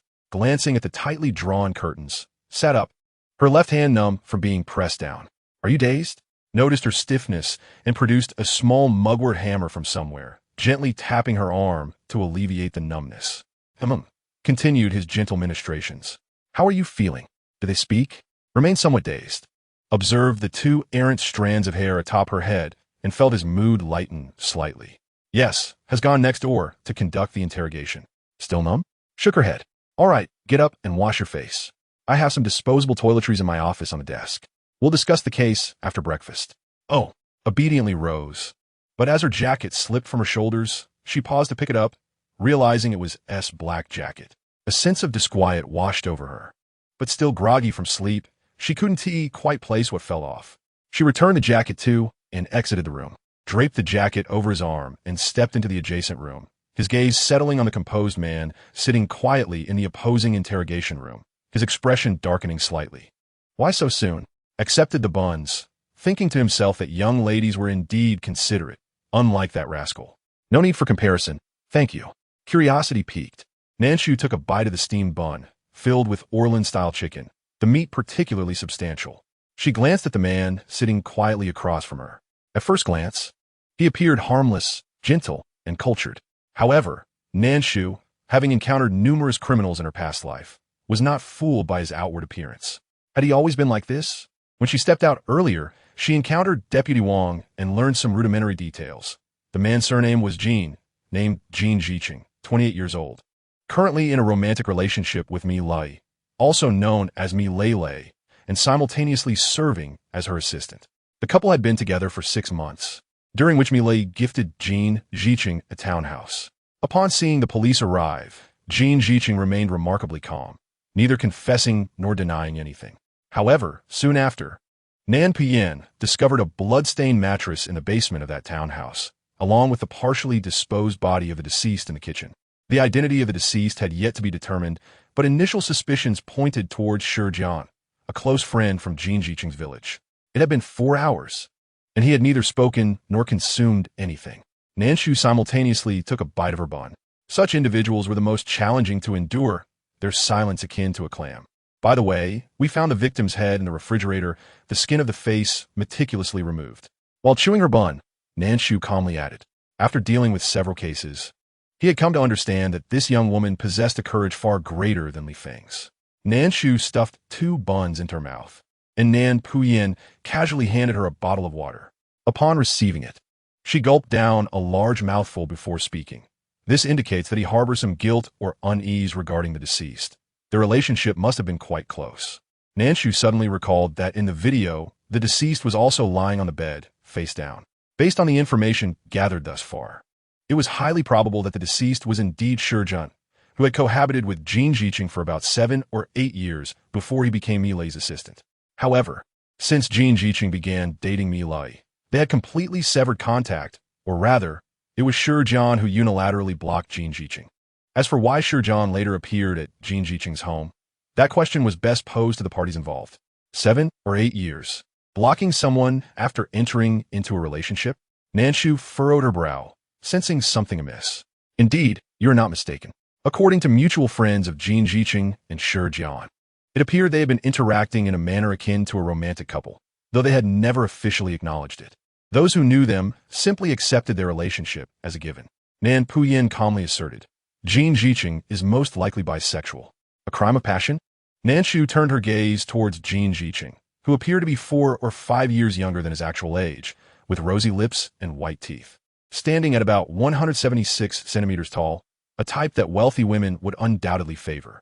As if sensing their gaze, Jin Jiqing, who had remained motionless like a puppet, suddenly turned his head. His handsome face broke into a smile as he calmly spoke.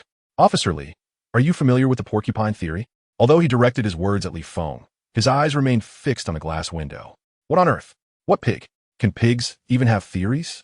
Li Feng frowned, only having heard about postnatal care for sows. Jin Jiqing continued, Officer Li, may I request to speak with Officer Nan, who brought me here? Suddenly feeling slighted, Li Feng retorted. Nan Shu turned to Nan Puyin. Nan Puyin donned his coat and activated his Bluetooth earpiece, saying, Xiao Li, I'm coming. Oh. Li Feng gloomily exchanged shifts with Nan Puyin. Xiao Nan, what do you think he means by that? Does he disdain my lack of education? What? Is knowing that pig theory something to be proud of? Bah. Nan Shu pondered, Chapter 80. How could he possibly kill him? It must have been an accident. The porcupine theory states that on a cold winter's day, a group of porcupines huddles together for warmth, but must separate due to the quills on each other's bodies, causing them to get hurt repeatedly until they find the appropriate distance. Leaning back in his chair, Nan Puyin crossed his legs, exuding an air of irreverence. His sharp black eyes keen as an eagle. So, are you suggesting that your relationship with Shurjun is akin to this? Indeed, Officer, Nan is quite astute. I enjoy conversing with intelligent individuals. Jin Jiqing smiled, sitting upright like the diligent student in a classroom who pays rapt attention. What does this brat mean? Just a window away, Li Feng felt as if he had been enlightened, his chest heaving with agitation as he turned, ready to confront someone. Nan Shu extended 2 fingers, grasping his jacket.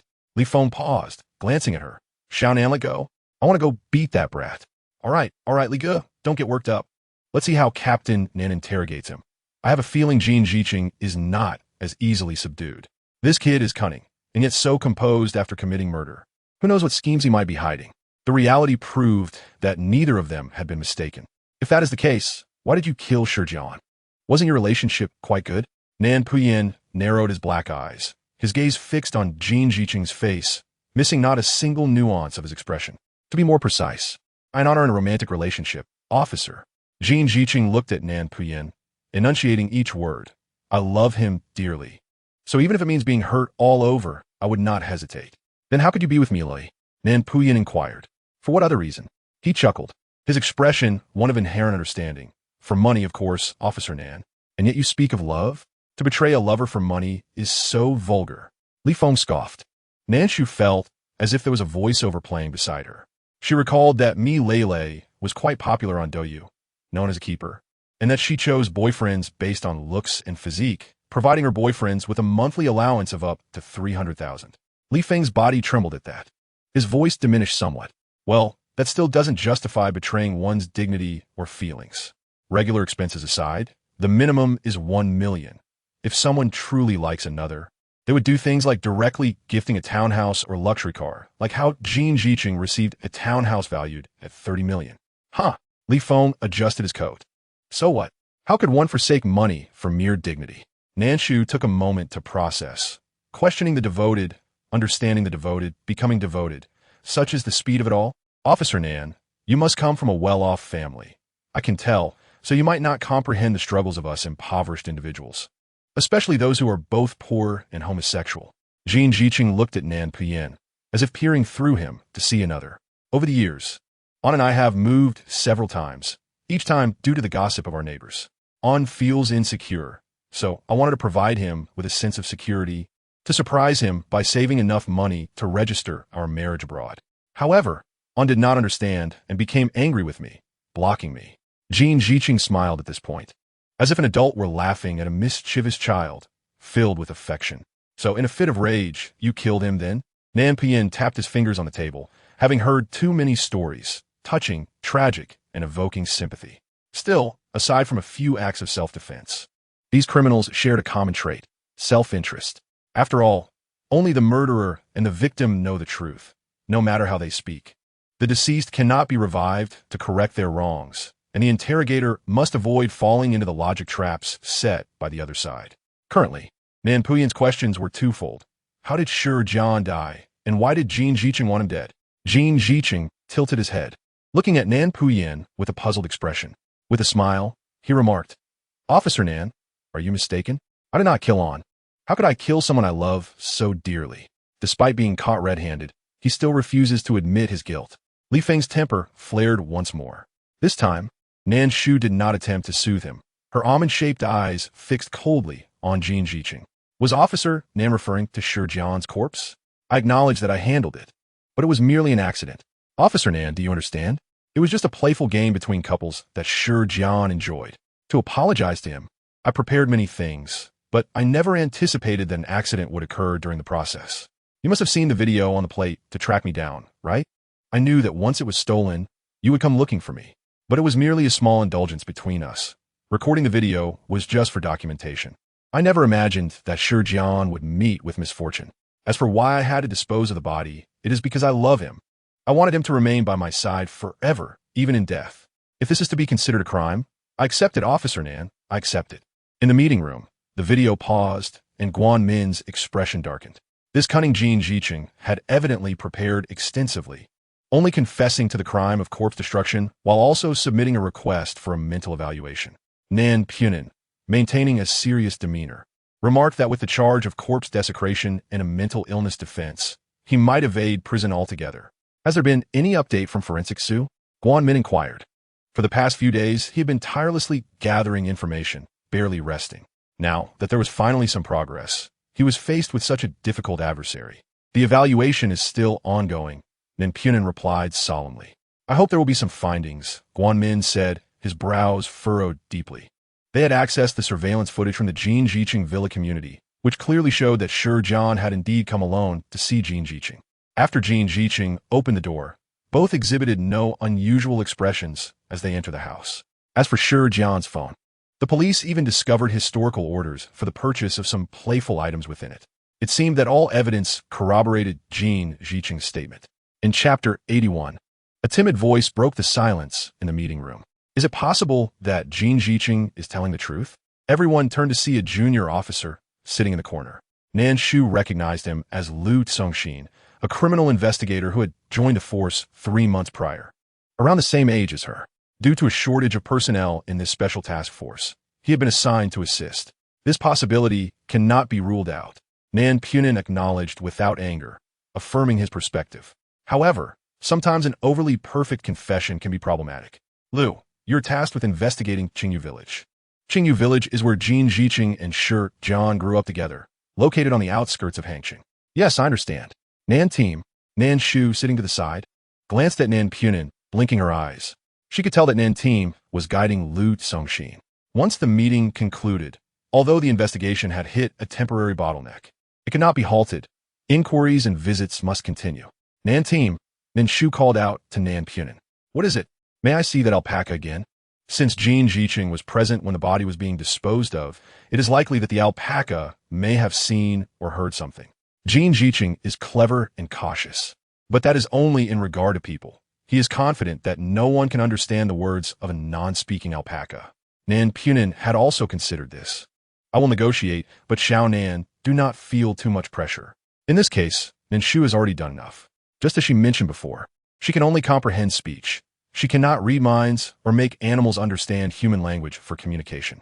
Fearing that, Nan Shu might feel overwhelmed and take the blame upon herself. Nan Shu noticed that she had lost weight over the past few days. All right. Nan Shu felt a warmth in her heart and nodded. She did indeed feel pressure, possibly stemming from her past life as a forensic doctor, but she was also gradually learning to release it, just as Nan Shu indicated. There were others to support her. Before long, Nan Shu had successfully negotiated. Milei readily agreed, but made one request. Nan Shu must accompany her, since Nan Shu had already intended to follow Nan Shu. This request posed no inconvenience. Upon arriving at the villa's entrance, they found a cordon set up. Nan Shu spotted Milei and the alpaca. Milei was clad in a black dress paired with a khaki trench coat, high heels accentuating her elegance, her makeup flawless, and her long hair framing her face beautifully. Even her accessories appeared meticulously chosen, with large-frame sunglasses perched on her delicate nose.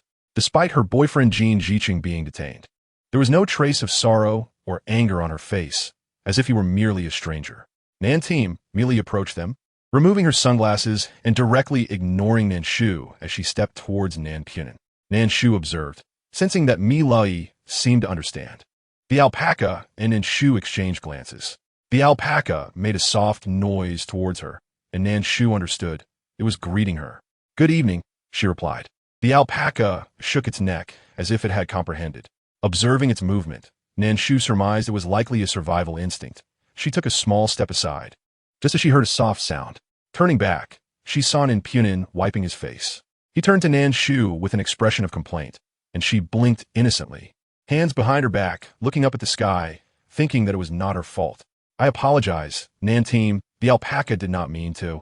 It simply cannot help but drool when it encounters someone it likes." Milei stepped forward, reaching to wipe Nan Shu's face, but he evaded her. "It's nothing. It just smells a bit unpleasant." Nan Shu frowned. "Ms. Mi, due to the need for scene protection, I must trouble you to wait outside for a while." Milei frowned. "But Nan Team, it's already quite late, and as a girl, I'm afraid. Would you mind staying with me?" Only then did Milei spare a glance at Nan Shu, recognizing her as the person she had encountered in the elevator. She paused for a moment, but quickly averted her gaze, suggesting that her colleague take the alpaca inside. Nan Shu's frown deepened. "Please wait," he said, leaving without further explanation. Milei turned to Nan Shu and asked, "Is your team leader always this unromantic?" Nan Shu coughed lightly. "I'm not sure. I'm new here." Milei responded. "Now you shouldn't be afraid," Ms. Mi Nan Shu asked. Milei replied. With two people and one alpaca donning protective footwear, they stepped into the villa. As they turned on the lights in the living room, the interior illuminated brightly. Nan Shu looked down at the wooden floor, identical to that in the video. Nan Shu, having been here before, led Nan Shu directly to the basement.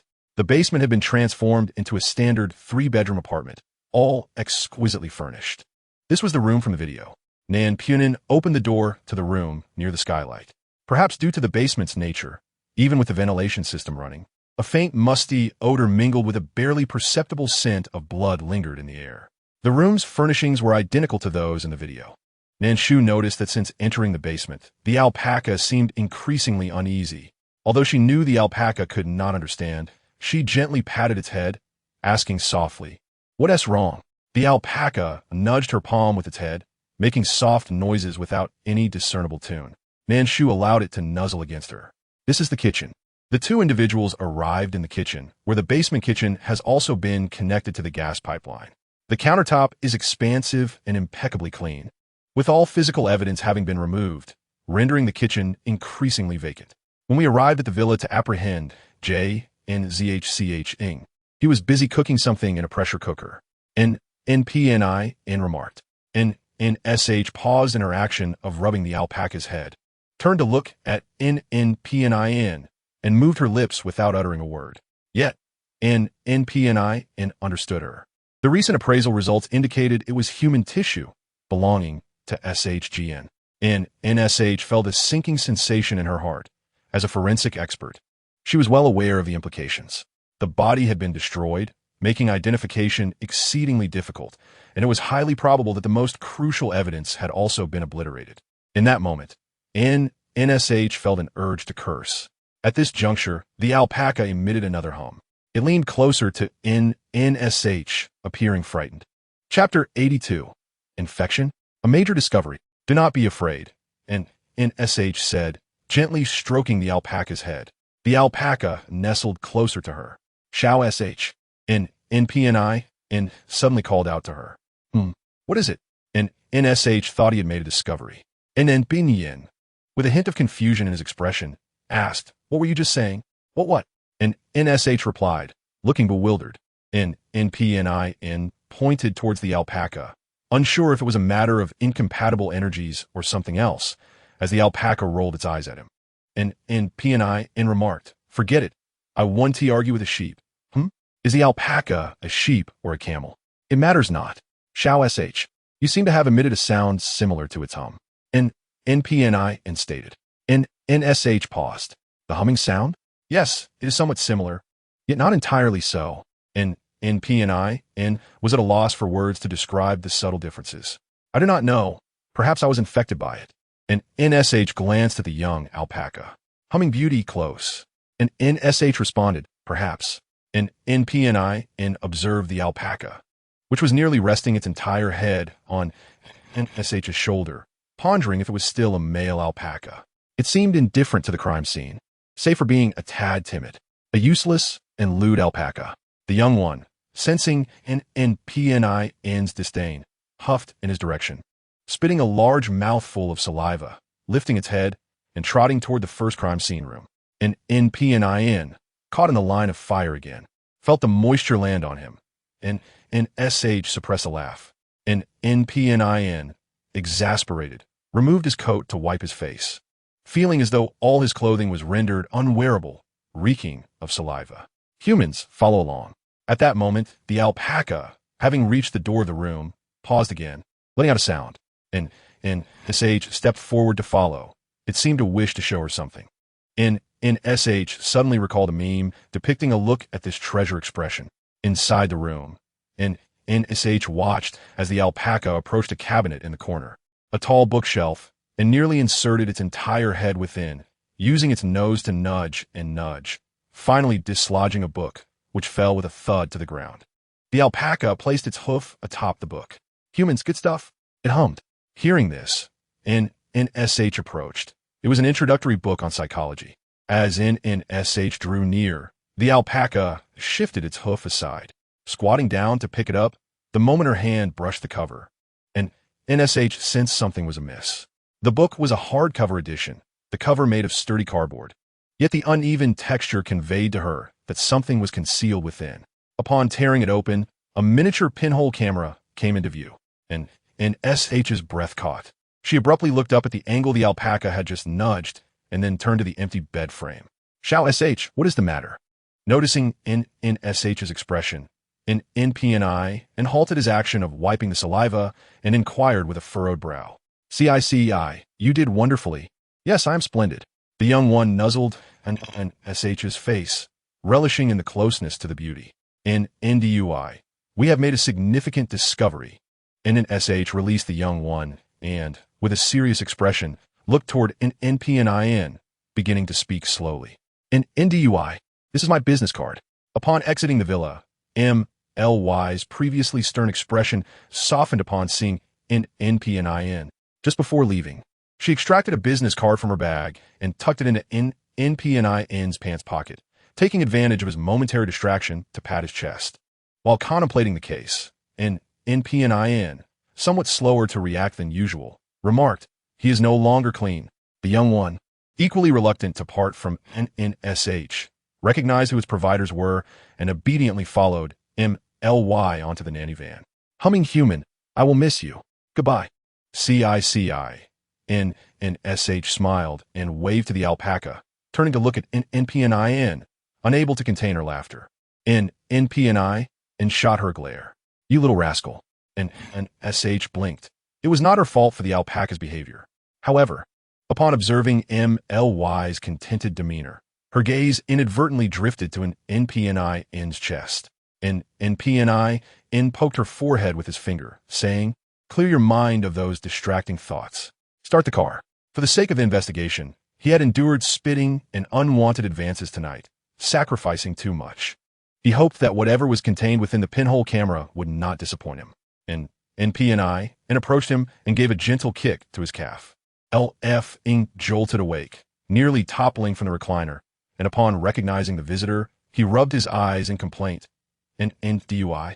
Couldn't you wait just one more second to wake me? I was just about to accept the rich woman's proposal. Get to work. P&I replied sternly. Oh, LF sluggishly got to his feet, and as he took a few steps, he seemed to catch a whiff of something, covering his nose and waving his hand vigorously. What is that smell? So foul? Realizing the source was P&I, LF's face contorted in distaste. No, DUI. Did you fall into a cesspit? P&I felt a pulse in his temples. Hurry. All right, but DUI, where did you acquire this? LF yawned, lazily tapping the keyboard. The first crime scene. P&I raised his arm, inhaling deeply, and spoke with a furrowed brow. LF's expression became serious. This was not discovered at the time. The object was hidden within the book cover, amidst a cabinet of books. It is impossible to check each one thoroughly. If it were not for that alpaca, who would have thought to look in such a concealed spot for a pinhole camera? LF hastened his typing. And soon enough, DUI, it's ready. P&I disdainfully tossed his coat into the corner and approached to inspect. SH casually picked up a small bun, pulled over a chair, and sat beside LF. The footage displayed. The camera revealed a close-up of a face. Sharp brows and starry eyes, with a prominent scar on the left brow. It was SHGN. SH had seen photos of SHGN. He was a rather handsome young man with well-defined features. Clearly, this camera had been placed by him. And what are you doing? JNZHCH's voice echoed. ACHing. SHGN rose, and the camera conveniently captured the entire room. The three watched as SHGN swiftly approached JNZHing and affectionately leaned against his shoulder, exuding intimacy typical of lovers. So this lad is the one from above? LF muttered. Chapter 83. The wheel? The motive for murder? A sharp slap struck the back of his head. Ouch. DUI, what was that? LF nearly toppled from the chair. Stop corrupting the youth. P&I quickly glanced at NSH. NSH blinked. Who? Youth? DUI. You underestimate Shao. Far too much, LF grumbled. Having never seen a child with a stoic expression sorting through body parts. Unfortunately, P&I was too besotted with NSH to heed this. The footage continued. The two snuggled and conversed for a moment before beginning to disrobe. P&I noted, as the latter part of the conversation remained unspoken, that NSH was munching on a small bun with one hand while dragging the mouse with the other, advancing the progress bar. The visuals remain quite mundane, lacking any allure. Based on the footage in the video, it is highly probable that Jin Jiqing acted when Shi Jian was entirely unprepared, as he entered a state of focus. Was that all? Entering a state of focus? Clearly, Nan Shu had said nothing. Yet Nan Pernian felt as if a wheel had rolled over his face. As he spoke, he pressed the pause button, and two stark white lines appeared on the screen. Li Feng began to pick at his feet, prompting Nan Pernian to avert his gaze. Nan Shu calmly took a bite of her bread, and, realizing this wasn't the right moment, continued to drag the progress bar. After several attempts, the scene finally shifted. Jin Jiqing had donned his clothes, while Shi Jian, clad in shorts, lay on the bed, resembling the scene in the video. Jin Jiqing handed Shi Jian a glass of water, which Shi Jian accepted and drank in one go. Soon after, the lewd sounds echoed once more. Li Feng had already made a mess of the room, and Nan Pernian looked up at the ceiling. It seemed they needed to advance a bit further. Perhaps just a little more, Nan Shu murmured, continuing to slide the progress bar until, at some point, a metal basin appeared in the room, emitting wisps of steam, an ice pick. In the next moment, Jin Jiqing, who had been intimate with Shi Jian, suddenly changed his expression, seized the ice pick, and plunged it forcefully into Shi Jian's body. As Shi Jian was lying down, he struggled a couple of times before becoming motionless. Here, Nan Shu pressed pause, her almond eyes narrowing. Shi Jian's reaction seemed peculiar. Regardless of Shi Jian's position in their intimate relationship, he was still a robust man, towering over 6 feet. His response to the attack should have been far more intense. Could it be that glass of water was tampered with?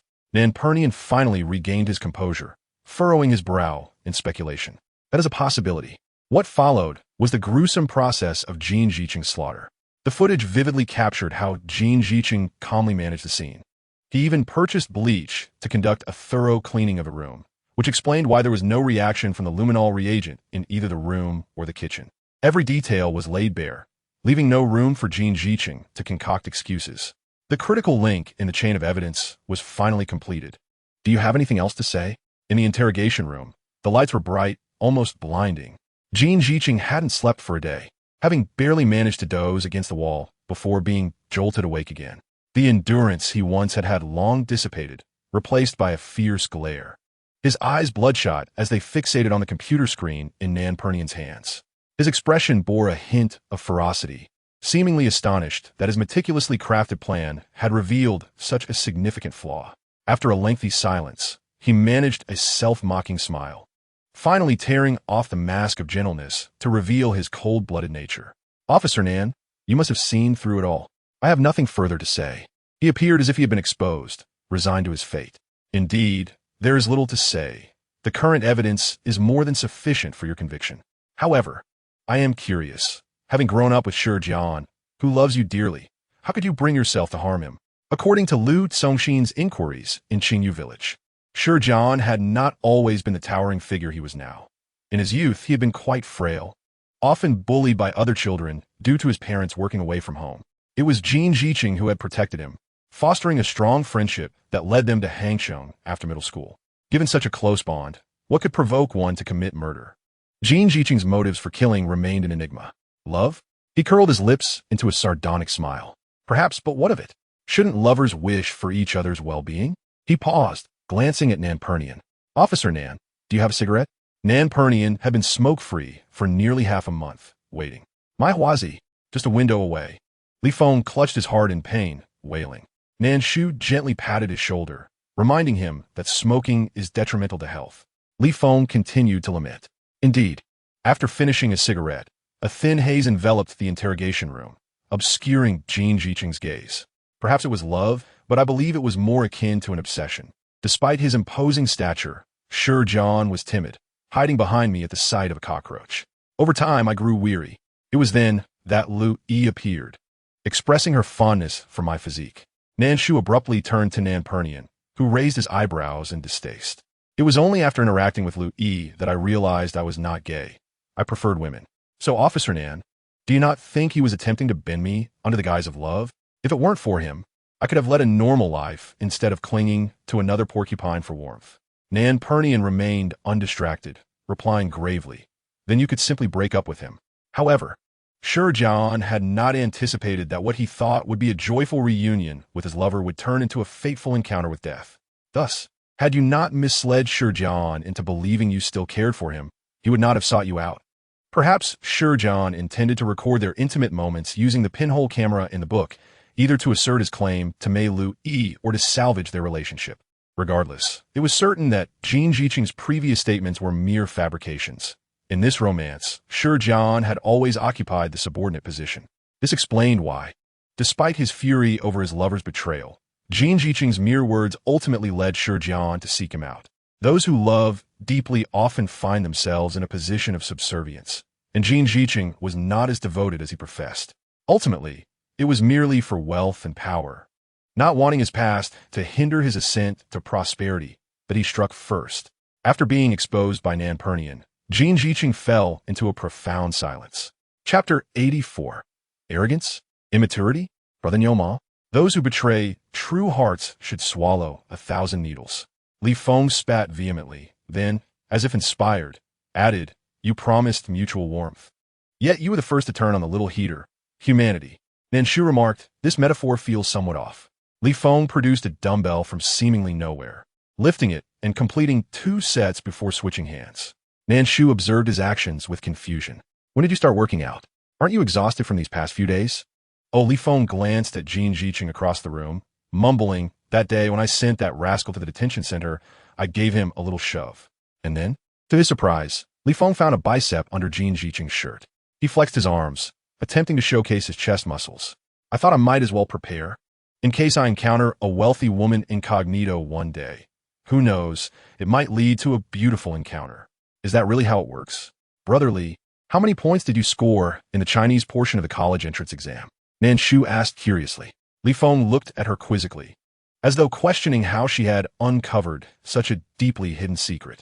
Oh, I scored 36 in Chinese and 104 in math. That explains it. What's that? Nothing. Nan Shu patted his shoulder, withholding the information that Nan Pernian had already caught the attention of a wealthy woman. People must always have dreams, after all. The evidence was irrefutable. Jin Jiqing had no ground to argue. Regardless of Shi Jian's intentions, when he set up the pinhole camera, he had unknowingly avenged himself. With the case concluded, the special investigation team breathed a collective sigh of relief, and Nan Shu finally enjoyed a restful night. After filling her stomach and having a leisurely day, Nan Shu adjusted herself and resumed her side profession. Previously, she had conducted a poll in a group, inquiring whether to stream in the afternoon or evening. 70% opted for the evening. Thus, she simply adjusted the time to the evening. Welcome, dear ones, to the live stream. It has been a while, and I have missed you dearly. Nan Shu made a heart gesture towards the camera. Yay. Xiaonan, you finally went live. We've been waiting so long. Xiaonan, you look even more beautiful today than last time. Nan Shu was aware of what was being asked. She thought he must have guessed it was related to the case, hence he chose not to disturb her. Yes, it's all resolved. I can finally relax and enjoy the live stream. To her surprise, she found that live streaming had become a means for her to alleviate stress. Thank you for your hard work. The colorful barrage of messages flooded in, showering her with various gift effects. It's all good. I'm already used to it. Some audience members perceptively noticed that the tone of their conversation seemed more intimate than before. Yes, a few days ago, Gu came to Hangzhou for a business trip, and we met. Nan Shu did not conceal this fact. I'm curious, is Gu handsome? They say meeting online friends can be a letdown. Just look at Xiaonan. You can tell Gu isn't unattractive. Not necessarily. What if he has ulterior motives? Gu is quite wealthy. Nan Shu noticed the barrage of comments, her lips curling into a smile. With nearly 200,000 fans and new viewers joining through live stream recommendations, there were bound to be a few inappropriate comments.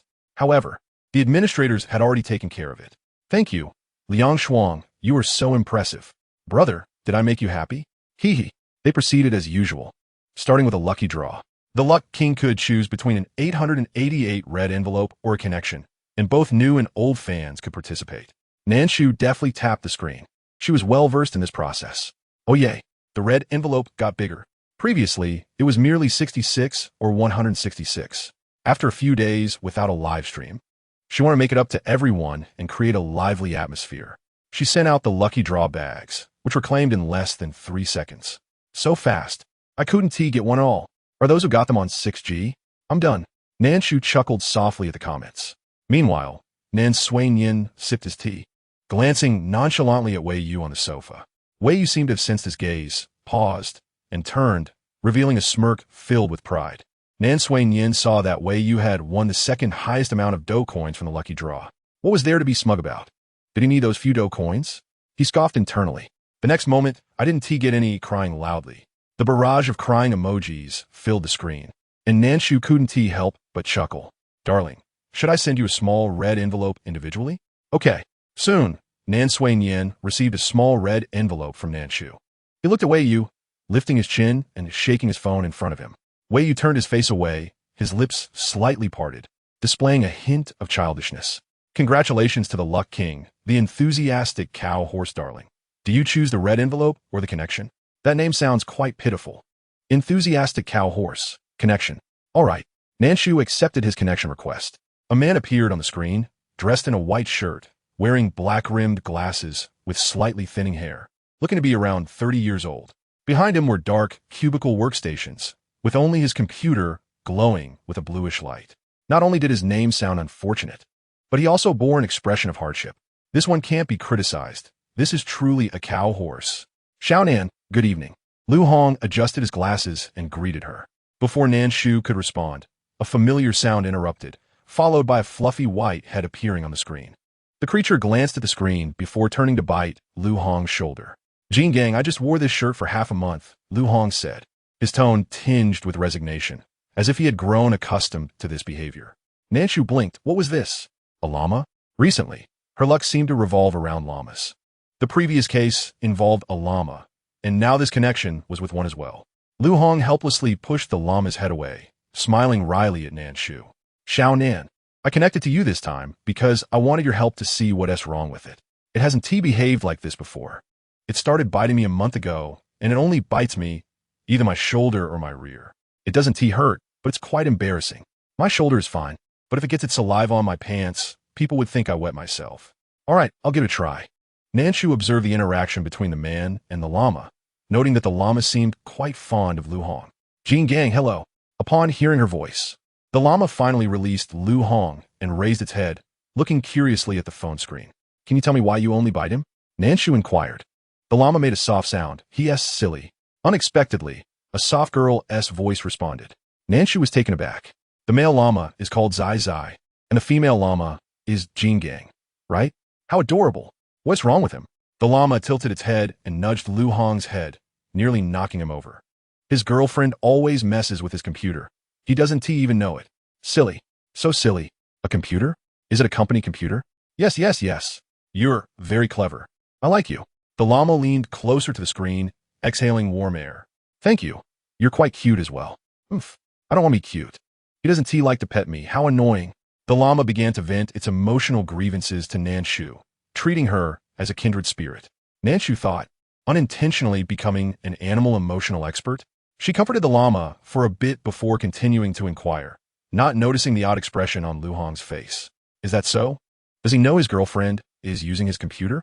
A hint of contemplation flickered in her eyes as she began to form a suspicion. This silly one doesn't even realize. So foolish.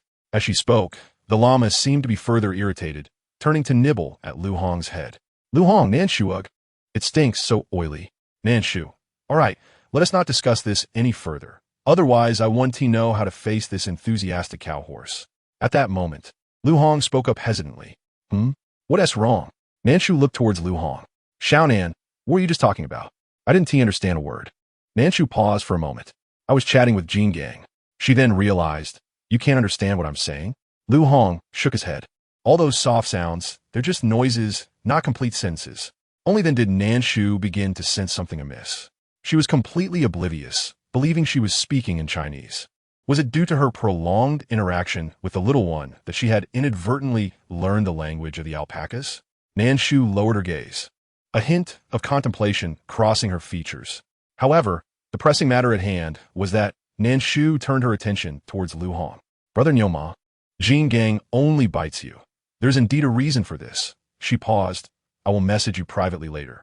Lu Hong was momentarily taken aback, but nodded in agreement. All right. Is there something that we, as devoted fans, cannot hear? Curious. I'm itching to know. I want to have a private chat with Xiao Nan too. Lu Hong, lacking professional training, displayed his shifting emotions on his face, transitioning from surprise to disbelief, and finally to an expression of grave concern. Xiao Nan, this matter is quite serious, and I need to report it to my superior. It may take some of your time. That's fine, Nan Shu replied understandingly. Given the potential breach of company secrets, if there truly was an issue, the losses could amount to millions.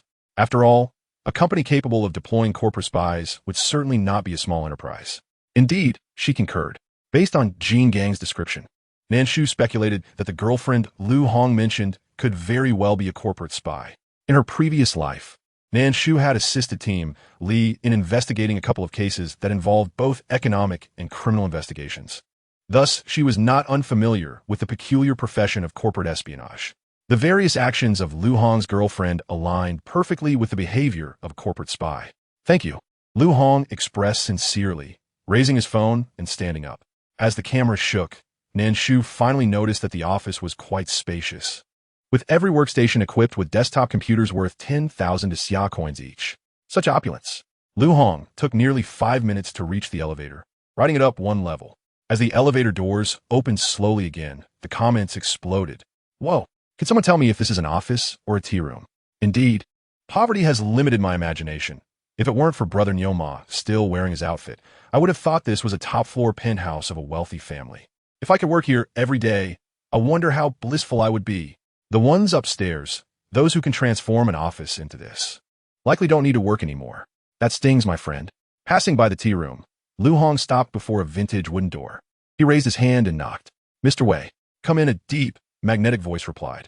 Whoa, Could it be the legendary domineering CEO inside? Or perhaps a bald man from the Mediterranean? The ones upstairs, that's just crude. Lu Hong pushed the door open. A tall and imposing figure unexpectedly entered the frame.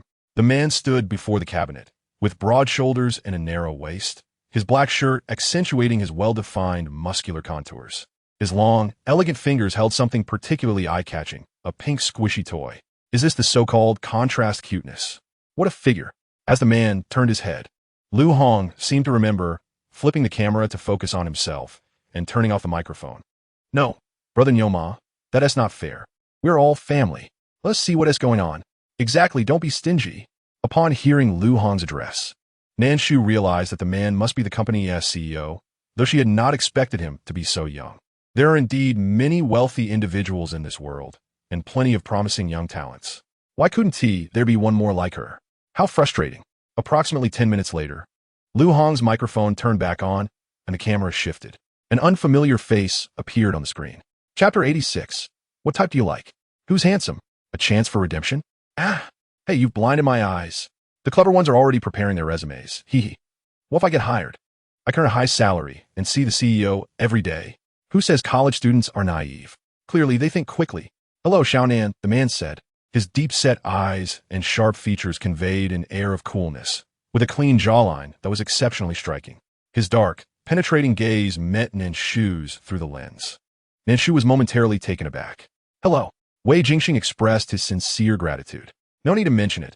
It was merely a small favor. The man before her was indeed handsome. Yet having seen many handsome faces, Nan Shu had developed an immunity.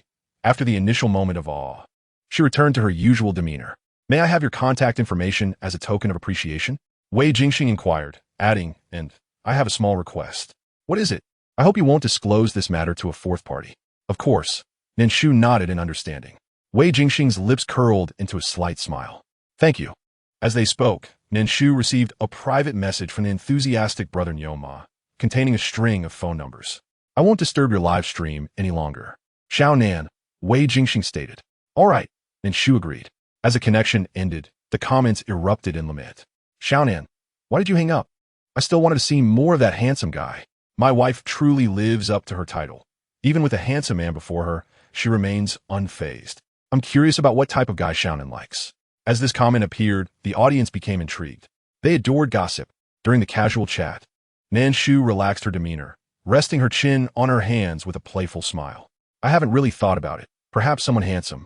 Nan Shu, being rather straightforward, acknowledged that although everyone is essentially the same, seeing a handsome face daily could certainly lift her spirits. I'm with you on that. I also like handsome guys. Count me in. Brother upstairs, calm down. You're scaring me. I love eating fish donated 299 roses to the streamer. The screen exploded with red roses. Brother eating fish couldn't contain himself. Xiao Nan, is brother eating fish handsome? Seeing I love eating fish deliberately seeking attention. The perceptive viewers detected a hint of mischief and playfully inquired. Nan Shu blinked, acknowledging that Wei Yu's looks were validated by the public and the market. Of course. He is handsome. I love eating fish donated 299 roses to the streamer. Great, brother eating fish is thrilled. Look at brother eating fish. He doesn't seem worth much. So how does brother eating fish compare to that handsome CEO? Longtime fans continue to set traps for Nan Shu. Nan Shu was not fooled. Smiling, she replied, they each have their merits. In the CEO's office, Lu Hong thought to himself that his boss hadn't even given Xiao Nan a tip. He was not her wealthy benefactor, and merely stating that each had their merits was already quite a compliment to his own CEO. Ah Hong, the CEO called out.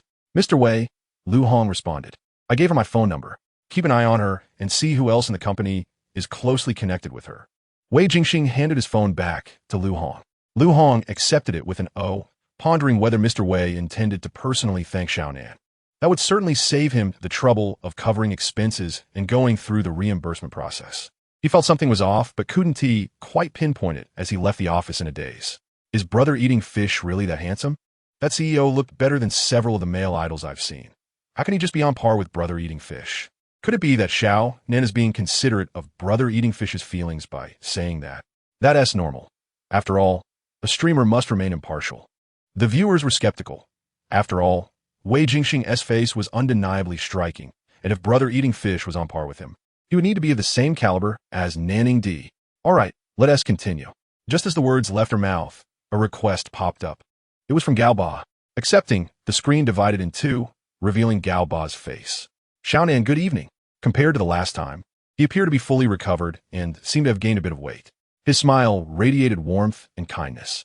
Nan Shu lightly cleared her throat. Good evening. Gao Ba, have you been enjoying good meals lately? Gao Ba's smile momentarily faltered. The seasoned viewers in Gao Ba's live stream, well acquainted with Nan Shu, joined in the playful banter, teasing Gao Ba. Stop it. They say turning sorrow into appetite, and I inadvertently. Gao Ba touched his soon-to-be bulging belly with a hint of gloom. But the little cakes are indeed delicious. Nan Shu stifled her laughter. That's great, Gao Gao. Remember to take your father out for walks. Responding to Nan Shu were Gao Gao's two enthusiastic calls. Xiaonan, Gao Ba quickly intervened, eager to shift the topic. Are there many people joining? This time I must redeem myself. Last time, he had planned to bring Nan Shu along, but ultimately had to rely on her elder brother to save the day. It absolutely won't happen again. The audience chuckled, recalling Gao Ba's previous declarations. Gao Ba caught sight of comment. Life is tough, but thank you. All right, if it were just a simple connection, it would be dull for the viewers. Occasionally changing the format can be quite enjoyable. Rest assured, Gao Ba patted his chest, having made ample preparations, determined to make a strong showing. Soon after, the screen divided into three. Nan Shu glanced at the other side. Lao Lu, are you on air? A highly regarded streamer on Douyu. Oh, Gao Ba, what a rare guest and a beautiful little sister. The opposing screen was initially dark, only revealing a shadowy figure moving about. Sorry, let me turn on the light. With a click, the lights illuminated a rugged face. Thick eyebrows, large eyes, a sun-kissed complexion, and a beard adorned his chin, topped with a fisherman's hat. Good evening, Gao Ba and little sister Xiaonan. He greeted the camera with a hearty smile. Chapter 87. Is there a catch? The fisherman never fishes empty-handed. Human bones? Lao Lu, how was your haul today? Gao Ba seemed to recognize him well and introduced him. Xiaonan, this is Lao Lu, the big shot in the Douyu fishing circle. Hey, you're all just exaggerating. Lao Lu waved his hand dismissively. Indeed, Lao Lu can't fish at all. He catches everything except fish. That's right. Without the brothers, Lao Lu and Xiao Lu would starve. Not necessarily. Xiao Lu is quite agile. He can catch fish on his own. As for Lao Lu, like I said, aside from being a punching bag for Xiao Lu, he has no talents. Lao Lu, feeling ignored by his own live stream audience, grew anxious as they mercilessly mocked him. See, you don't like it when I speak the truth, Lao Lu said, turning to Nan Shu. Don't mind them. He flashed a grin he thought was charming. All right, Nan Shu nodded, pleasantly surprised by the engaging nature of Douyu streamers. Little sister Xiaonan, how do you want to play? Lao Lu asked gently, his beard nearly stretching to his ears from his smile. Gao Ba, feeling overlooked, interjected. 15 minutes, perhaps. Oh, sounds good. Gao Ba seems prepared. Brothers, let's gear up. We can't embarrass ourselves in front of little sister Xiaonan. Lao Lu raised his voice, rallying his audience. Begin. Both Gao Ba and Lao Lu's wealthy viewers began to exert their efforts. Since Gao Ba had prepared, he didn't let the fish-eating brothers step in this time. Indeed, Gao Ba was well prepared. After 5 minutes, both sides were neck and neck in progress. Nan Shu rested her chin on her hand, observing Lao Lu's stream. He appeared to be outdoors. In the background, high-voltage power lines were visible, and a large yellow dog and a tabby cat occasionally wandered through the frame. Little sister Xiaonan, I see you're from Hangzhou too. Would you like to come fishing with us? Lao Lu invited. Don't go. Lao Lu was notorious in the Douyu fishing circle for catching everything but fish. Gao Ba's introduction was merely to flatter Lao Lu, but Lao Lu took the bait. Just watching. The camera flipped, revealing Lao Lu rising to showcase his catch. Nan Shu glanced over, wanting to laugh but holding back, silently lifting her teacup to hide her lower face. In the fishing net lay a collection of discarded items. An empty soda can, a plastic water bottle, a pair of plastic slippers, and a torn swimsuit. Everything but fish. Look at that. How can this not be considered talent? Lao Lu raised his chin proudly, covered in beard. Just then, the yellow dog barked twice. Whoa, something's coming. I bet it's a water bottle. Judging by the bobber's movement, it might be a big catch. A damaged fishing net? Surely it cannot be a fish. The audience in Lao Lu's stream began a new betting game. Nan Shu watched, finding it quite amusing, finally understanding why Lao Lu had garnered so many fans. Oh my, Today, a big catch. Definitely thanks to little sister, Xiao Nan's good luck. Lao Lu struggled to pull, his hands barely managing to secure the camera at chest height as he pulled with all his might. Hearing Lao Lu's words, Nan Shu couldn't help but chuckle.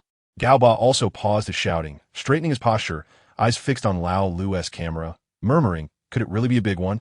His tone carried a hint of envy as a fellow angler.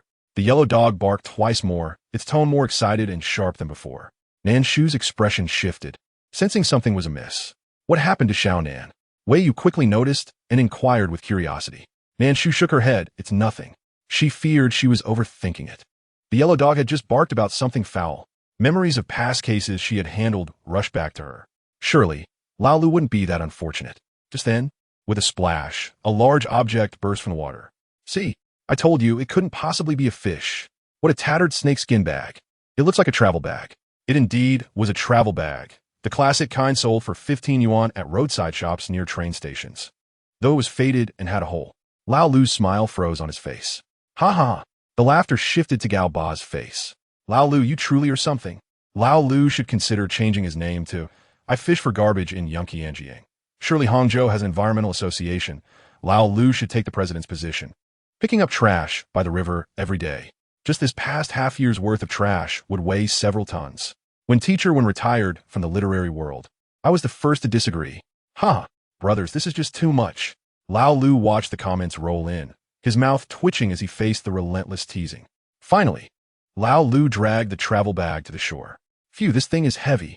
If there were less trash, perhaps the fishing enthusiast would have a lower chance of coming up empty-handed. He truly was remarkable. As the hook snagged the travel bag, he felt something inside. Lao Lu paused, surprised. Was there something in the travel bag? He initially thought it was bulging due to being waterlogged, but it seemed otherwise. Pulling harder, the bag, worn and soaked, lost its resilience and tore easily, revealing its contents, pale and white. What on earth? The yellow dog barked wildly in response. The audience before the camera had yet to discern the contents of the luggage bag when the camera began to shake violently. What is happening? Lao Lu, are you fleeing for your life? Did anyone catch that? What? Don't leave us hanging. Most viewers had lost interest upon realizing it was merely a luggage bag. Yet Nan Shu remained keenly observant. Despite the single angle, she clearly saw that upon being torn open, the bag revealed a pair of hollow, human eyes. It contained a corpse. Chapter 88. What terrifies is the living. With a swift series of actions, Lao Lu declared, Brothers, allow me to make call to the police. Calling the police? Is this for real? Incredible luck, Lu Ge. Don't be afraid. We are with you in spirit. Afraid? What do I have to fear? Lao Lu scoffed at the comments, confident in his seasoned experience. What could frighten him? Merely a pile of bones. If you're so brave, keep your hands steady. Before the camera, Lao Lu's trembling hands seemed to be on the verge of a tremor, despite the simplicity of dialing 3 digits. A full minute passed without him even unlocking his screen. Ahem, Lu Ge. Nan Shu interjected. Why don't you send me your location? I can assist you in calling the police. Upon hearing her words, Lao Lu's eyes brightened as if he had found a beacon of hope, and he quickly sent his WeChat information to Nan Shu, who promptly accepted the friend request and received his location. Little Nan, I'm counting on you. Don't you feel embarrassed, Lao Lu? Gao Ba couldn't help but comment on the situation. Embarrassed? His soul was nearly lost. What did he have to fear from shame? Lao Lu had encountered death before. At his age, with both aging parents and children. He had even bathed his deceased grandfather 3 years prior. Yet this skeleton was evidently different. Wrapped in a luggage bag, it appeared there was another bag inside. It was implausible that a living person could have crawled in there and subsequently jumped into the river. This was clearly a case of murder and body disposal. The Yunqianjiang was vast, and he always chose a relatively secluded spot for his night fishing streams. Lao Lu feared the living. After receiving Lao Lu's location, Nan Shu muted her microphone and rose to the balcony. Lao Lu was situated near Fucheng District, almost on the verge of Qingshan District. As she dialed Nan Punyan's number. Hello? What is wrong, Xiao Nan? Nan Punyan's voice was thick with sleep. Captain Nan, we have a situation. Her words jolted him awake. After briefly explaining Lao Lu's predicament, a rustling sound came from his end, and he quickly regained his usual composure. Understood. I will send Xiao Li to check it out. He is nearby. You should rest for the night and come to the station tomorrow. All right, Captain Nan. Lao Lu and Gao Ba continued their banter.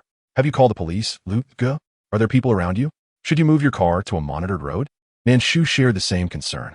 Although the luggage bag likely drifted down from upstream, one could never be too cautious.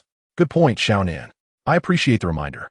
Concerned for his own safety, Lao Lu promptly placed the camera on the passenger seat and started the car. A notification indicating the end of the stream appeared on the screen. Gao Ba and Nan Shu emerged victorious, though no one seemed to care about the outcome. As 3 live streams were consumed with discussions surrounding the luggage bag. It feels like winning, but not really winning, Gao Ba remarked. Lao Lu parked his vehicle on the road, deliberately selecting a corner with surveillance, and waited for the police to arrive. After all, his fishing equipment, worth over 100,000, remained by the river. The thought of losing it pained him. During the wait, Douyu's officials detected the heightened activity in the 3 live streams and featured them on the homepage. As new viewers entered the stream, they were perplexed by the casual banter and lack of action. This is how you get featured on the homepage? Is making money from live streaming really that easy? Welcome, newcomers. Just enjoy the show.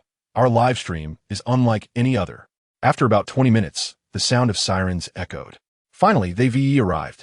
Lao Lu exclaimed, never having anticipated such eagerness to see the police. The police car stopped beside him, and the window rolled down to reveal a charming officer. Whereas that other handsome officer. I prefer him. Regular viewers were already accustomed to Nan Punyan's presence. Friends with Xiao Nan. And you're sure to have good fortune. Lao Lu ensured his dog and cat were settled before boarding the police car. They soon arrived at the riverbank where he had been fishing, the bright flashlight revealing the luggage bag lying quietly on the shore. Though the body inside had decomposed to bones, a foul odor lingered in the air. Nan Punyan approached, carefully using gloved hands to part the torn edge of the bag, revealing the white bones within, which appeared relatively intact. Shaoli, Captain Nan. Li Feng stepped forward, having just been instructed to set up a perimeter. Contact the divers. Check if there are any additional remains. Apart from the hole created by Lao Lu's hook, the bag had another opening, suggesting the possibility that bones could have fallen through it. Understood. As Li Feng turned to leave, Nan Punyan called out. Whereas Su Fai, scanning the area, he noticed Su Yunli was absent and frowned. He should have been closer. Perhaps he got caught in traffic. Traffic at this hour? Unlikely. Just as he finished speaking, a taxi approached and halted at the side of the road. Su Yunli exited the vehicle. Why'd you take a taxi? Nan Punyan inquired. Oh, the car broke down, Su Yunli replied, accepting the examination kit from Wango while donning protective gear. That makes sense. Nan Punyan didn't T-press further and pointed toward the luggage bag. It seems to have been there for a while. Su Yunli acknowledged, stepping forward. Chapter 89. Collaborating to deceive? Voluntary donation? Unknown cadaver source? Is this it? What about the process? The follow-up? The results? Curiosity piqued, only to be abruptly cut off. After Lao Lu entered the police car, the connection was severed, leaving the audience in dismay. Nan Shu cleared her throat. If you're interested, feel free to follow the public account of the Hangchang police for updates. Little Nan, it's getting late. Perhaps you should rest? Gao Ba noticed the time and the dark circles under her eyes, as if she had endured several sleepless nights. As soon as he finished speaking, Nan Shu yawned. All right. The loyal followers could easily discern the fatigue in Nan Shu, and they chose not to urge her to continue the live stream. After all, the charming little Nan, the host, was a source of great amusement. If she were to overexert herself, who else could provide them with such delightful snippets of entertainment? Who else could allow them to revel in such joyous moments? The audience expressed their gratitude with generous gifts, and Nan Shu, with a twinkle in her eye, thanked them warmly. As the gifts poured in, a flurry of special effects exploded across the screen. Nan Shu playfully inquired if the painting master was indeed crafting his own praises. She expressed her appreciation for the gifts, sending heart gestures towards the camera. With a nod, she acknowledged the painting master and the others, noticing their calm demeanor, which suggested they were rather unconcerned about the monetary gifts they had bestowed. It struck her as peculiar. Did the wealthy possess a unique aura? How else could it be that eating fish and the others so precisely targeted the painting master? After concluding the live stream, Nan Shu still found herself mulling over the peculiarities of the evening. Following a brief wash, she retired to bed. Nanjun had not sent any messages, perhaps still engaged in investigations. Upon accessing her back-end messages, she found a conversation with a helpful user, copied a string of numbers, and sent a friend request. The avatar bore the single character Kong, elegantly inscribed in gold against a black backdrop. Nan Shu recalled that the user had referred to their boss as Mr. Kong. Did this magnate share his private contact details with her? The acceptance came swiftly. "Hello, little Nan host. I am Kong Jingxing," he introduced himself. "Hello, Mr. Kong," Nan Shu replied, admiring the pleasant sound of his name. Suddenly, her phone vibrated with a notification of a transfer amounting to 660,000. Nan Shu was momentarily taken aback, quickly realizing the magnitude of the gesture. "Mr. Kong, what is this?" she asked, unconsciously using a respectful form of address, as his actions were rather astonishing. She pondered whether WeChat transfers had no limits, and upon checking, she discovered that indeed, there were none, a contrast to what she had experienced in her previous life. "It is a voluntary gift," he clarified, adding, "If you have any concerns, I can also send it through the live stream." Nan Shu calculated that her share from the Douyu platform was 50-50, and she surmised that Mr. Kong's mention of a gift implied he would ensure she received the full amount of 660,000. In essence, should she decline, he might very well opt to gift her over 130,000 outright.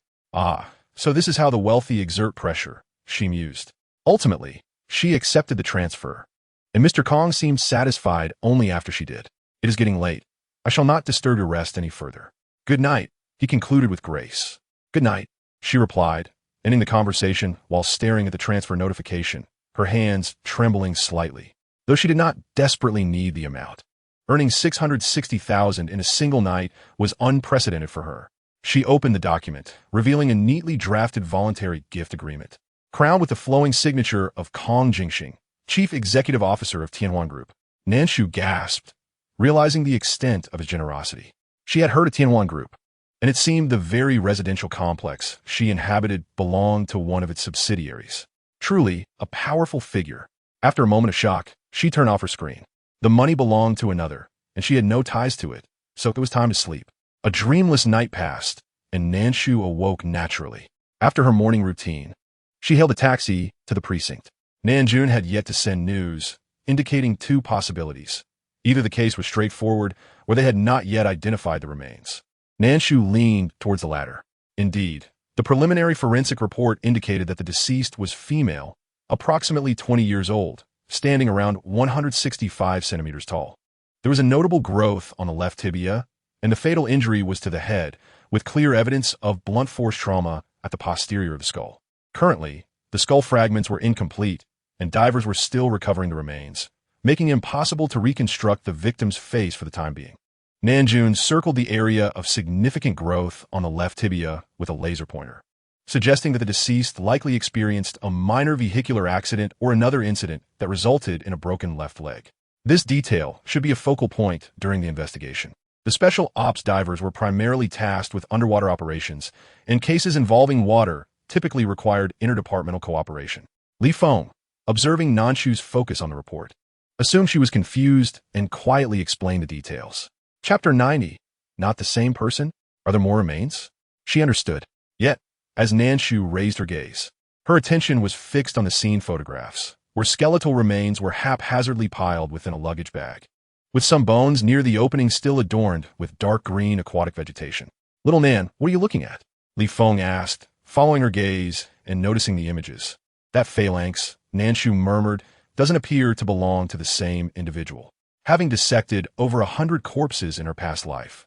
Her intuition warned her that this phalanx seemed awfully out of place.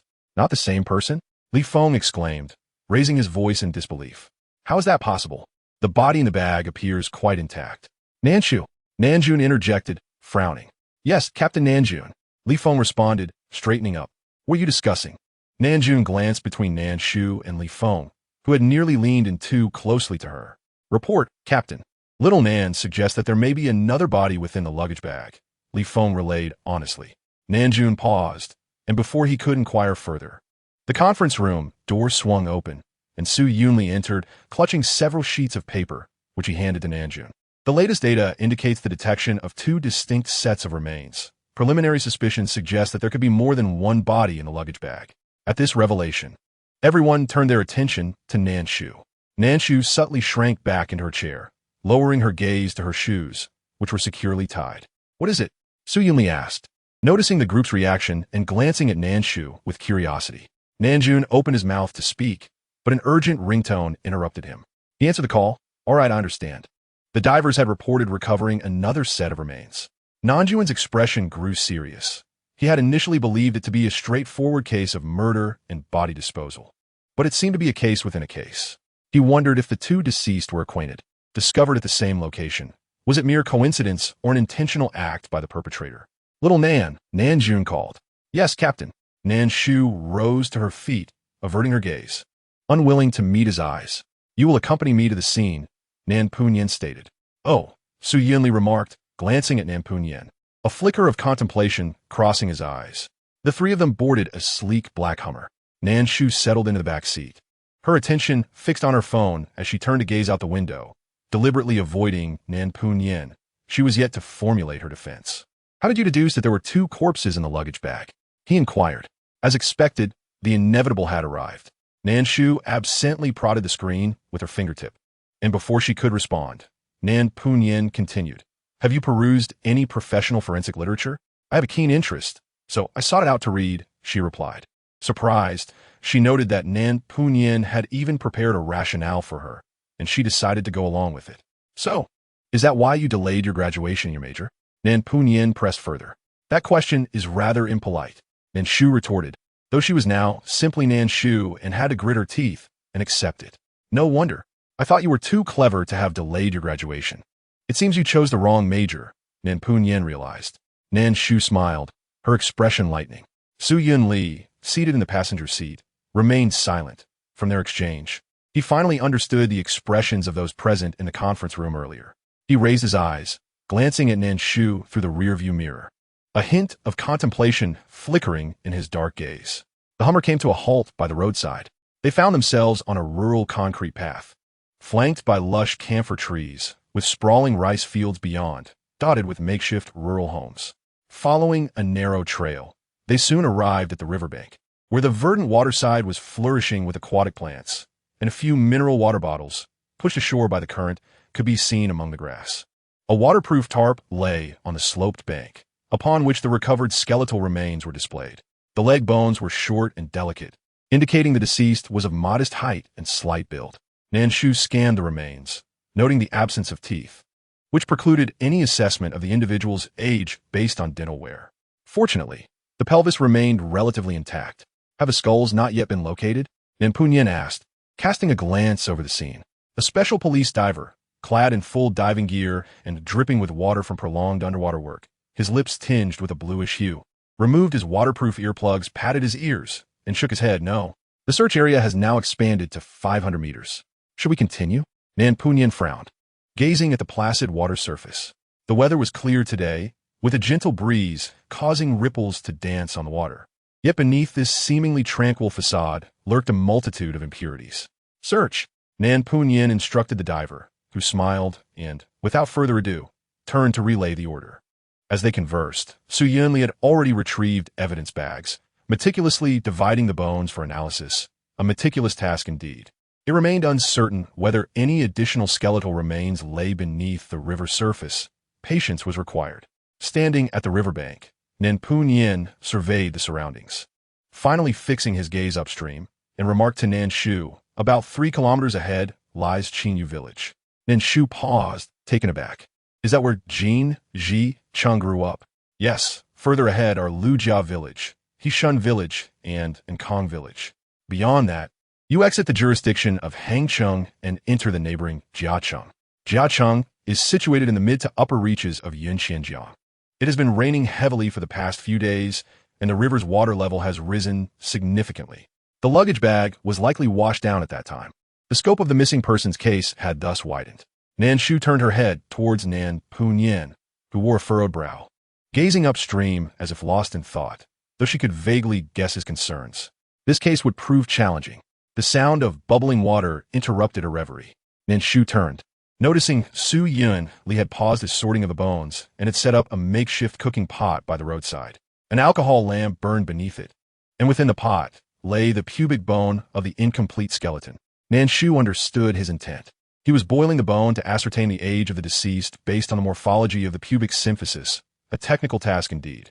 She crouched beside him, her gaze fixed on the bone in the pot, and soon the aroma of simmering bone wafted through the air. Hungry? Su Yunli inquired. adjusting the bones with a hemostat as he looked at her. It was nearing noon, the designated lunch hour. Not particularly. I merely find myself longing for the mutton spine from the cafeteria, she replied. Time passed steadily. Su Yunli retrieved the cooked pubic bone, revealing a remarkably well-defined pubic symphyseal surface. He glanced at it, his expression darkening. Nan Shu took a quick look and comprehended the reason behind Su Yunli's somber demeanor.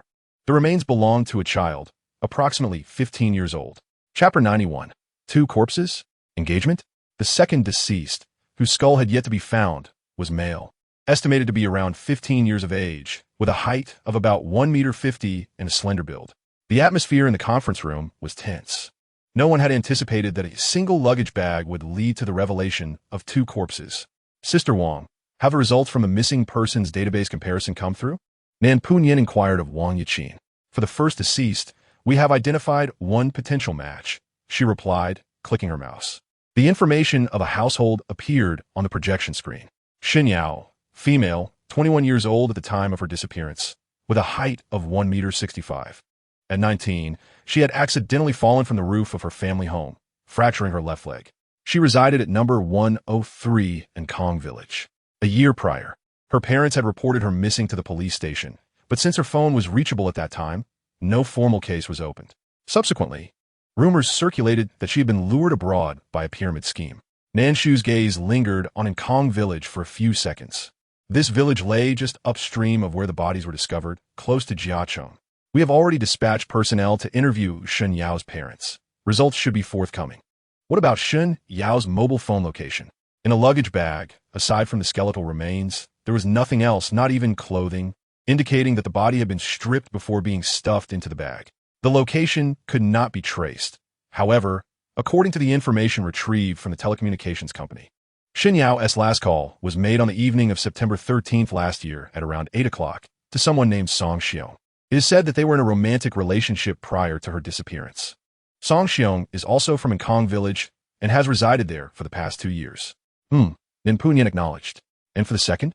We have identified 7 potential matches, and we are currently in the process of comparing them. Nan Punyan nodded, deep in thought for a moment before rising. I will head to Kong Village. The first set of remains only matched one group, and if all goes as expected, that remains would be Shen Yao. All right, he replied. Nan Shu stood, noting that apparently Shen Yao's family had a border collie. I will accompany you. Nan Punyan glanced at her, but did not refuse. Very well. Kong Village had been a poverty-stricken area a decade ago, but it had overcome poverty 5 years prior, becoming one of the top 10 most beautiful villages in Hangcheng, thanks to the cultivation of pomelos. Each household had constructed small buildings, most of which were 2 to 3 stories, adorned with vibrant red and blue bricks and tiles. The roads leading into the village were wide enough for 2 vehicles to pass side by side, paved with concrete. Today, Kong Village seemed particularly lively. As they entered the village, the cheerful sound of horns greeted them. Shen Yao's home was located near the village's edge, and halfway through, Nan Shu spotted a crowd gathered in front of a 3-story self-built Western-style house, bustling with activity. The railings of the 2nd and 3rd floors were adorned with red ribbons, creating a festive atmosphere. It appeared that a celebration was underway. Nan Shu rolled down the car window, her gaze cutting through the throng to focus on a pair of young lovers at the center, engaged in playful games. The girl donned a pink xiaohe dress while the boy, clad in a black zhongshan suit, stood with his back to her, revealing only the back of his head. Little girl, come and share in the joy. A friendly villager noticed Nan Shu and passed her a handful of wedding candies through the car window. Nan Shu smiled as she accepted the inquiry, her brow furrowing with curiosity. Sir, is this family hosting a wedding? A marriage? No, it's an engagement. Is it really so lively for engagement? Nan Shu expressed her astonishment. Indeed, it is our village custom to celebrate an engagement with great enthusiasm. And a marriage is even more jubilant, for it is a significant event in one's life, deserving of such merriment. Nan Shu pondered the scene before her, glancing at the young couple surrounded by villagers, contemplating how this atmosphere resembled a hellish spectacle. After bidding farewell to the elder, she was about to close the car window when the groom turned his head, revealing a gaunt visage. Nan Shu was taken aback. This face, she had seen just half an hour ago in the conference room. It belonged to none other than Shen Yao's missing ex-boyfriend. Yes, Nan Pu replied succinctly. He too had recognized the figure, but for the moment, it remained unconfirmed that the deceased was indeed Shen Yao. Furthermore, Song Xiong had lived in Onkong village for many years without exhibiting any abnormal behavior. The priority was to ascertain the first point. After navigating the congested road, they soon found themselves on a clearer path. Shen Yao's residence was a modest two-story tile house, its exterior unadorned by bricks, appearing significantly simpler than the other self-built homes in the vicinity. The gate stood wide open, and a border collie lay at the entrance. Upon noticing the approaching vehicle, a flicker of wariness shone in its dark eyes, and it shifted from a prone position to a defensive stance. As they alighted from the car, they spotted a woman in her 60s who appeared slightly older than her years, seated on a chair and folding cardboard boxes emblazoned with the words Onkong Village Sweet Grapefruit. The dog followed closely behind them, tail tucked. "May I inquire if I'm speaking with Ms. Yang Rulin?" The elderly woman, her hair streaked with gray and her face showing signs of weariness, paused at the question, her expression a mix of confusion and curiosity. "Yes, I am. And you are?" "We are from the Qingshan District Criminal Investigation Team. My surname is Nan, and this is my colleague." Nan Pu introduced himself succinctly. "Qingshan District." Yang Rulin murmured, "Did someone not come here just half an hour ago?" "Yes, that was my colleague. They came to draw blood for testing." Right. Young comrade." Yang Rulin seemed to recall something, abandoning the boxes to approach Nan Pu with an expression of urgency and hope etched on her lined face. Eager for news of her missing daughter, yet fearful it might be bad news. "Is there any news about my Yao Yao? Have you found her?" Nan Pu remained silent. Nan Shu stood beside him, her delicate brows knitting together, feeling an inexplicable discomfort. In her previous life as a forensic expert, she rarely interacted directly with family members. Witnessing Yang Rulin's distress left her momentarily at a loss for words. Yang Rulin's complexion turned pale at Nan Pu's silence, as if she might collapse backward. Nan Pu quickly reached out to steady her. "Aunt Yang, please don't panic. Nothing has been confirmed yet. We are here to conduct a routine investigation and would like to ask whom Shen Yao interacted with prior to her disappearance." He helped her to a seated position, and upon hearing his words, Yang Rulin exhaled as if relieved, her lips quivering as she prepared to speak when a loud, irate voice erupted from the kitchen. "Who else could it be? Only that scoundrel Song Xiong. I tell you, if anything has happened to my Yao Yao, it must be his doing." The voice grew increasingly agitated. An elderly man with white hair, donned in an apron and wielding a kitchen knife, emerged from the kitchen, striding toward the door while hurling curses in the direction of Song Xiong's home. "You little rascal! You deceitful scoundrel! You've led my daughter astray, and now Yao Yao is missing while you seem to be living the good life. How can such injustice exist? Enough, Lao Shun. What are you doing? Ruining someone else's joyous occasion? Aren't you concerned about what your neighbors might think? Discussing? What's wrong with that? I welcome their gossip." Lao Shun brandished the knife, gesturing towards Song Xiong's home, while the border collie barked in agreement. "Woof. Exactly. I knew from the start that little rascal was no good. He never cared for his studies and hung around with a bad crowd, deceiving Yao Yao into dating him, insisting she marry him. If it weren't for Yao Yao." "That's enough." Yang Rulin interrupted, her voice firm.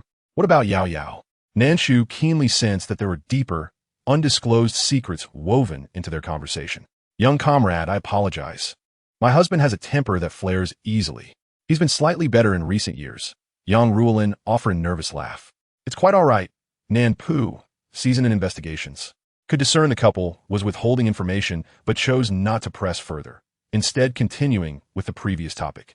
"Aunt Yang, we are here to inquire about whom Shen Yao might have seen before her disappearance. Did she have any particularly close friends?" At this, Yang Rulin paused, her voice thickening with emotion. "As for whom she might have seen, I cannot say. A year and a half ago, after a fierce argument with her father, Yao Yao ran away from home. Later, we received a text from her stating she was going to work with friends. But she left for half a year, and though we called, no one answered. We only received her texts. Eventually, we heard from villagers that such situations often indicated she may have been lured into a pyramid scheme, which is when we decided to report her missing. Her account aligned with the data retrieved from the communication company." Nan Pu continued, "Was Song Xiong 5 years older than Yao Yao?" Nan Shu noticed that Yang Rulin's expression darkened significantly upon mentioning Song Xiong, revealing her disdain for him. They did indeed have a relationship. Initially, after Yao Yao's argument with her father, we thought she had gone to find Song Xiong, and we even went to his home to look for her, but found no one. Then we received news that Yao Yao was working. Yang Ruolin sighed heavily. At that time, we were opposed to their relationship. We thought going out of work would be good for her, that she might meet more people and realize that Song Xiong was not all that special. As she spoke, Yang Ruolin raised a hand to wipe her eyes. Perhaps due to the strain of bending over to fold boxes, her back slightly hunched. Young comrade, for the past 6 months, I have been unable to sleep through the night. Every time I lie down, I dream of Yao Yao, crying for help, saying she can't breathe. Do you think it could be that Yao Yao? If those remains truly belong to Shun Yao, does that signify a mother-daughter bond? Her phone vibrated in her pocket. Nan Pu took it out, glanced at the message, and his brow furrowed. He met Nan Shu's gaze, and she understood. The results had come in, and they matched with the couple's DNA. Those remains belonged to Shun Yao. Shun Yao was the beloved daughter of this couple, and the mere thought of her being missing had already worn them down, if they were to learn the truth. Aunt Yang, it's getting late, and we must be on our way. Nan Pu chose to withhold the grim information for the moment. Yang Ruolin stood, her expression one of yearning. Are you not staying for dinner? She looked at them, a glimmer of hope in her eyes. The couple, along with their aging dog, seemed to embody the passage of time. With Shun Yao missing for a year, aside from the occasional inquiry from neighbors, it had been a long while since anyone had mentioned their daughter's name. They were left in the dark, uncertain of how long they would have to wait. If they were to wait indefinitely, would anyone ever remember a girl named Shun Yao? Thus, when Nan Pu and Nan Shu made the effort to converse with them, it brought them a sense of joy. Someone still remembered Yao Yao, and that felt wonderful. No, Aunt Yang, it's no trouble. We must meet a friend. Next time, we will surely sample your culinary delights, Nan Pu replied. All right, but you must visit again. I will have Yao Yao's father prepare a chicken for you. By the way, Aunt Yang, could you provide me with Wu Min's contact number? I have some inquiries for her. Yang Ruolin nodded slightly and retrieved an old mobile phone from her pocket, a model long obsolete in the market, characterized by its buttons. Nan Puyen noted down the phone number. Aunt Yang, is this little bell a gift from Yao Yao? Throughout the conversation, Nan Shu remained silent, but just before boarding the car, she pointed to the bell around the border collie's neck and inquired. The dog wore a faded collar adorned with a bell that was silent, lacking a clapper, rendering it more of an ornament. Upon closer inspection, one could discern that the intricate pattern on it was not merely decorative, but bore the character Yao. Yes, it was custom-made by Yao Yao online, one for Song Song, and one for Yao Yao herself. When Yang Ruolin spoke of her daughter, a tender smile unconsciously graced her face. Upon hearing his name, Song Song wagged his tail. Song Song was a small dog Yao Yao found during her middle school years, and now he had reached the age of 10. Sensing the sadness emanating from Yang Ruolin, Song Song quietly lay down beside her. 10 years, akin to old age in human terms, marked him as an elderly creature. A sense of inexplicable heaviness weighed in her heart. Are you feeling unwell? Nan Puyen glanced at her and gently inquired. Yes, somewhat. Nan Shu exhaled heavily, though she had long been aware that behind every lifeless body lay a shattered family. Witnessing it firsthand was an entirely different experience. Have some water. Nan Puyen handed her a bottle of mineral water as he adjusted the steering wheel. Nan Shu twisted open the cap and took a sip, glancing at the surroundings with some confusion, realizing that this was not the route out of the village. Once we stabilize your emotions, I shall take you somewhere lively, Nan Puyen stated, his gaze fixed ahead. What? Chapter 93. Major suspects? Crucial evidence? Hitting a bottleneck? Upon confirming the remains belonged to Shun Yao, the last person she had contacted in her phone book, her ex-boyfriend, emerged as a significant suspect. Upon seeing Nan Shu and her companion, the girl hesitated momentarily before asking, "Who are you?" Her accent suggested she was not from Hangzhou, bearing a hint of the dialect from Guangxing. "Hello, we are friends of Song Xiong," Nan Puyen replied. The girl regarded them with suspicion, uttering "please wait a moment" before putting down her broom and entering the house to summon someone. Shortly thereafter, Song Xiong emerged, donned in a Zhongshan suit, with colorful ribbons still clinging to his hair. Compared to his identification photo, he appeared more gaunt, standing at 1.77 meters, with fair skin, a hooked nose, and an elongated face, presenting a rather handsome visage. Upon seeing the two, he hesitated. "Who are you?" The girl remained inside, likely discerning that Nan Shu and her companion were not merely there to offer congratulations, thus granting the trio some space. "Police." Nan Puyen displayed his badge. Song Xiong's expression shifted subtly as he cautiously asked, "You aren't here to inquire about Shun Yao, are you?" Nan Puyen responded with a half-smile. "How did you know we were inquiring about Shun Yao?" and not someone else. Initially, when Shun Yao had gone missing, the local police had conducted routine inquiries. And I thought you two might be following up on that. He paused, then asked, have you found Shun Yao? Song Xiong's reaction was rather natural. Not yet. Nan Puyin took a seat, his gaze fixed on Song Xiong. According to our investigation, Shun Yao called you about a year ago, with a conversation lasting over 20 seconds. What did she say? About a year ago, Song Xiong sat back in his chair, casually picking up an orange beside him. Oh right, I remember now.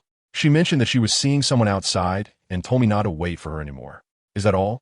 Nan Puyin pressed. Yes, that's all, Song Xiong nodded, a bittersweet smile appearing on his face. I also realized that when I was younger, I was rather naive, always dreaming of grand ventures, which was impractical. It's understandable that Uncle Shenwun Ti want Yao Yao to be with me. Ah, so much time has passed.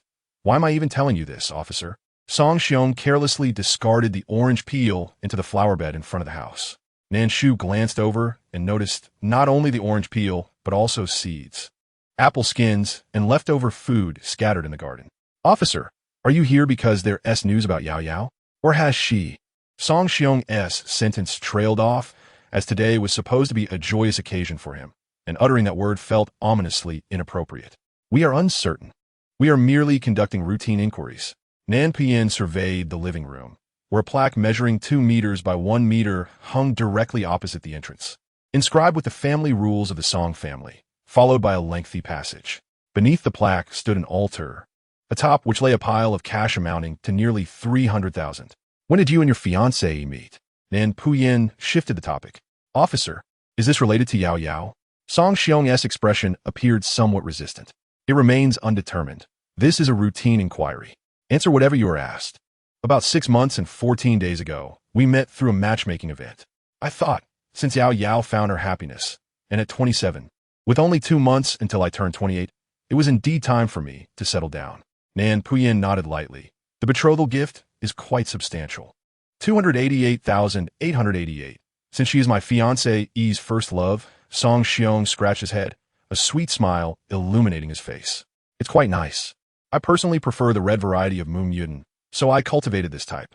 It truly is beautiful. Nan Puyin stood up, feeling he had asked enough questions.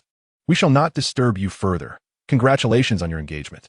Thank you, officer. Song Xiong smiled, personally escorting the two to their vehicle. The car slowly departed. Nan Shu turned to glance back at Song Xiong, who stood at the entrance, smiling and waving, furrowing her brow. What's wrong? Nan Puyin inquired. I don't know. I just feel something is off about Song Xiong. Interrogation was not Nan Shu's forte, yet she felt an inexplicable sense of unease. But she couldn't pinpoint the reason. Numbers. Nan Puyin's gaze narrowed as he focused ahead.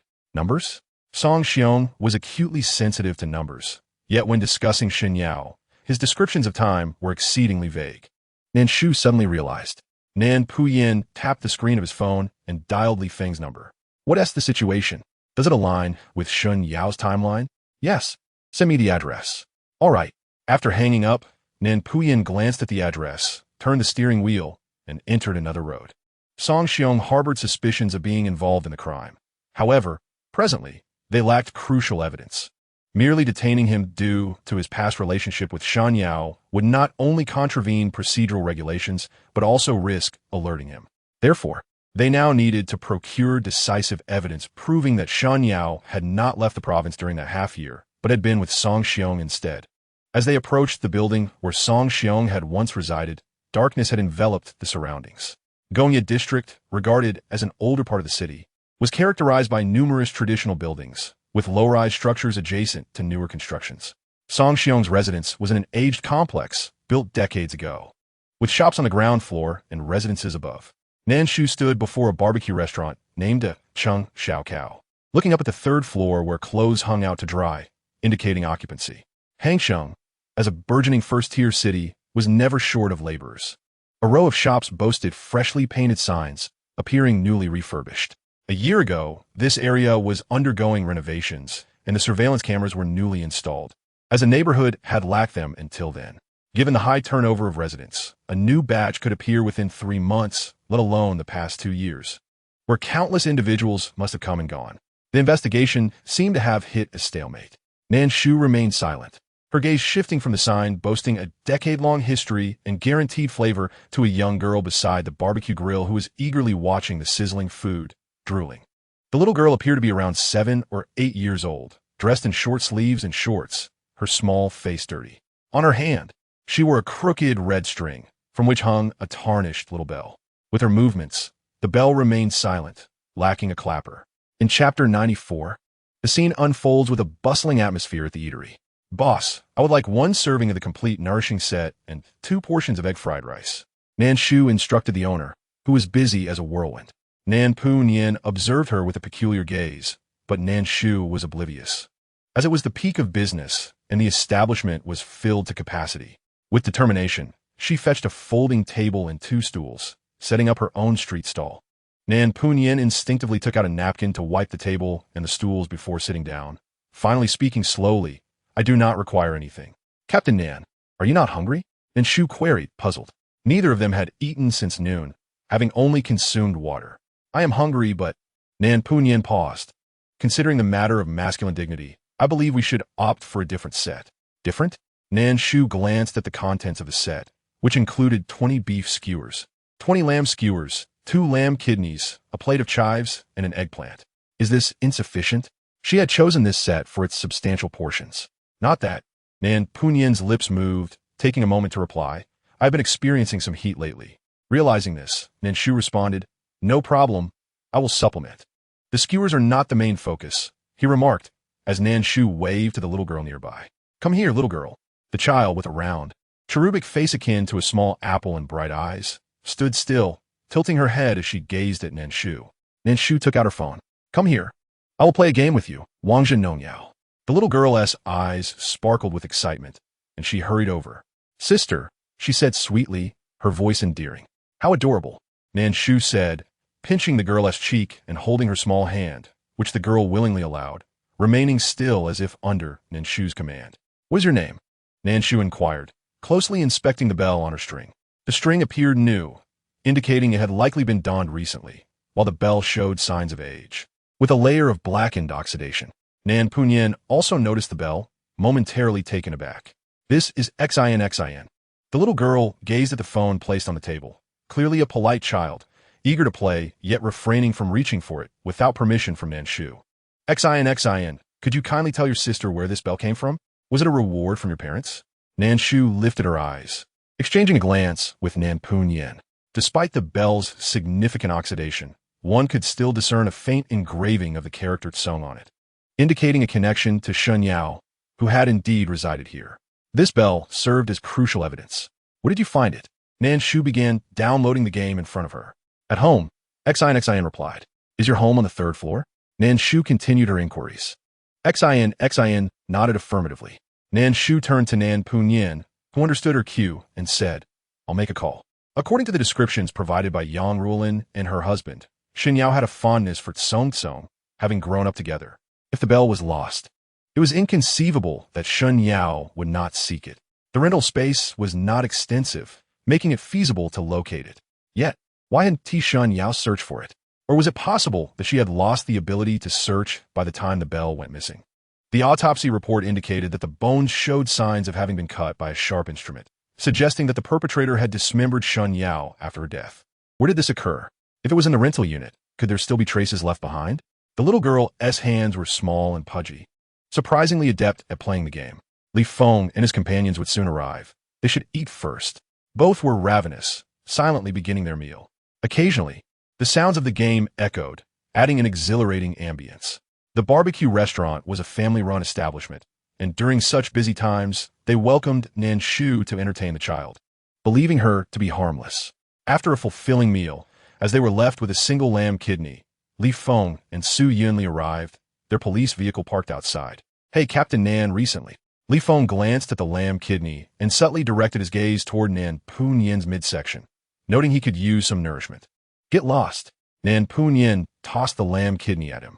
Li Feng ate it without hesitation, mumbling a compliment. It's quite tasty.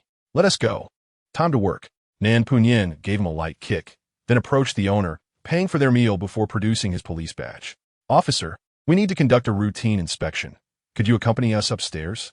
The presence of police spurred murmurs among the patrons, their curious gazes fixed upon the unfolding scene. Xine's mother, the owner, hesitated upon seeing the police, casting a concerned glance at her stall. "Don't worry," Nan Punyan reassured her, nudging Li Feng forward. "He will assist you. He works quickly." Li Feng was taken aback upon seeing that she was no longer anxious. The owner removed her apron and followed Nan Punyan upstairs. "Officer, what is this about?" Xine's mother inquired, her uncertainty palpable. "It's nothing serious, just a search." "Is this entire building owned by your family?" Nan Punyan gently probed, sensing her tension. As they reached the third floor, the narrow stairs revealed the age of the building, with rusty railings and walls coated in a thin layer of putty that had peeled away to expose the gray concrete beneath. The stairwell lacked windows, and a faint odor of mildew lingered in the air. Xine's mother opened the door to their home. The space was modest, approximately 70 to 80 square meters, comprising 2 bedrooms, 2 living areas, a kitchen, and a bathroom. The bathroom, roughly 5 to 6 square meters, contained a squat toilet and a sink, both yellowed, adorned with old red tiles. Officers, despite the couple's busyness, they had maintained a tidy home.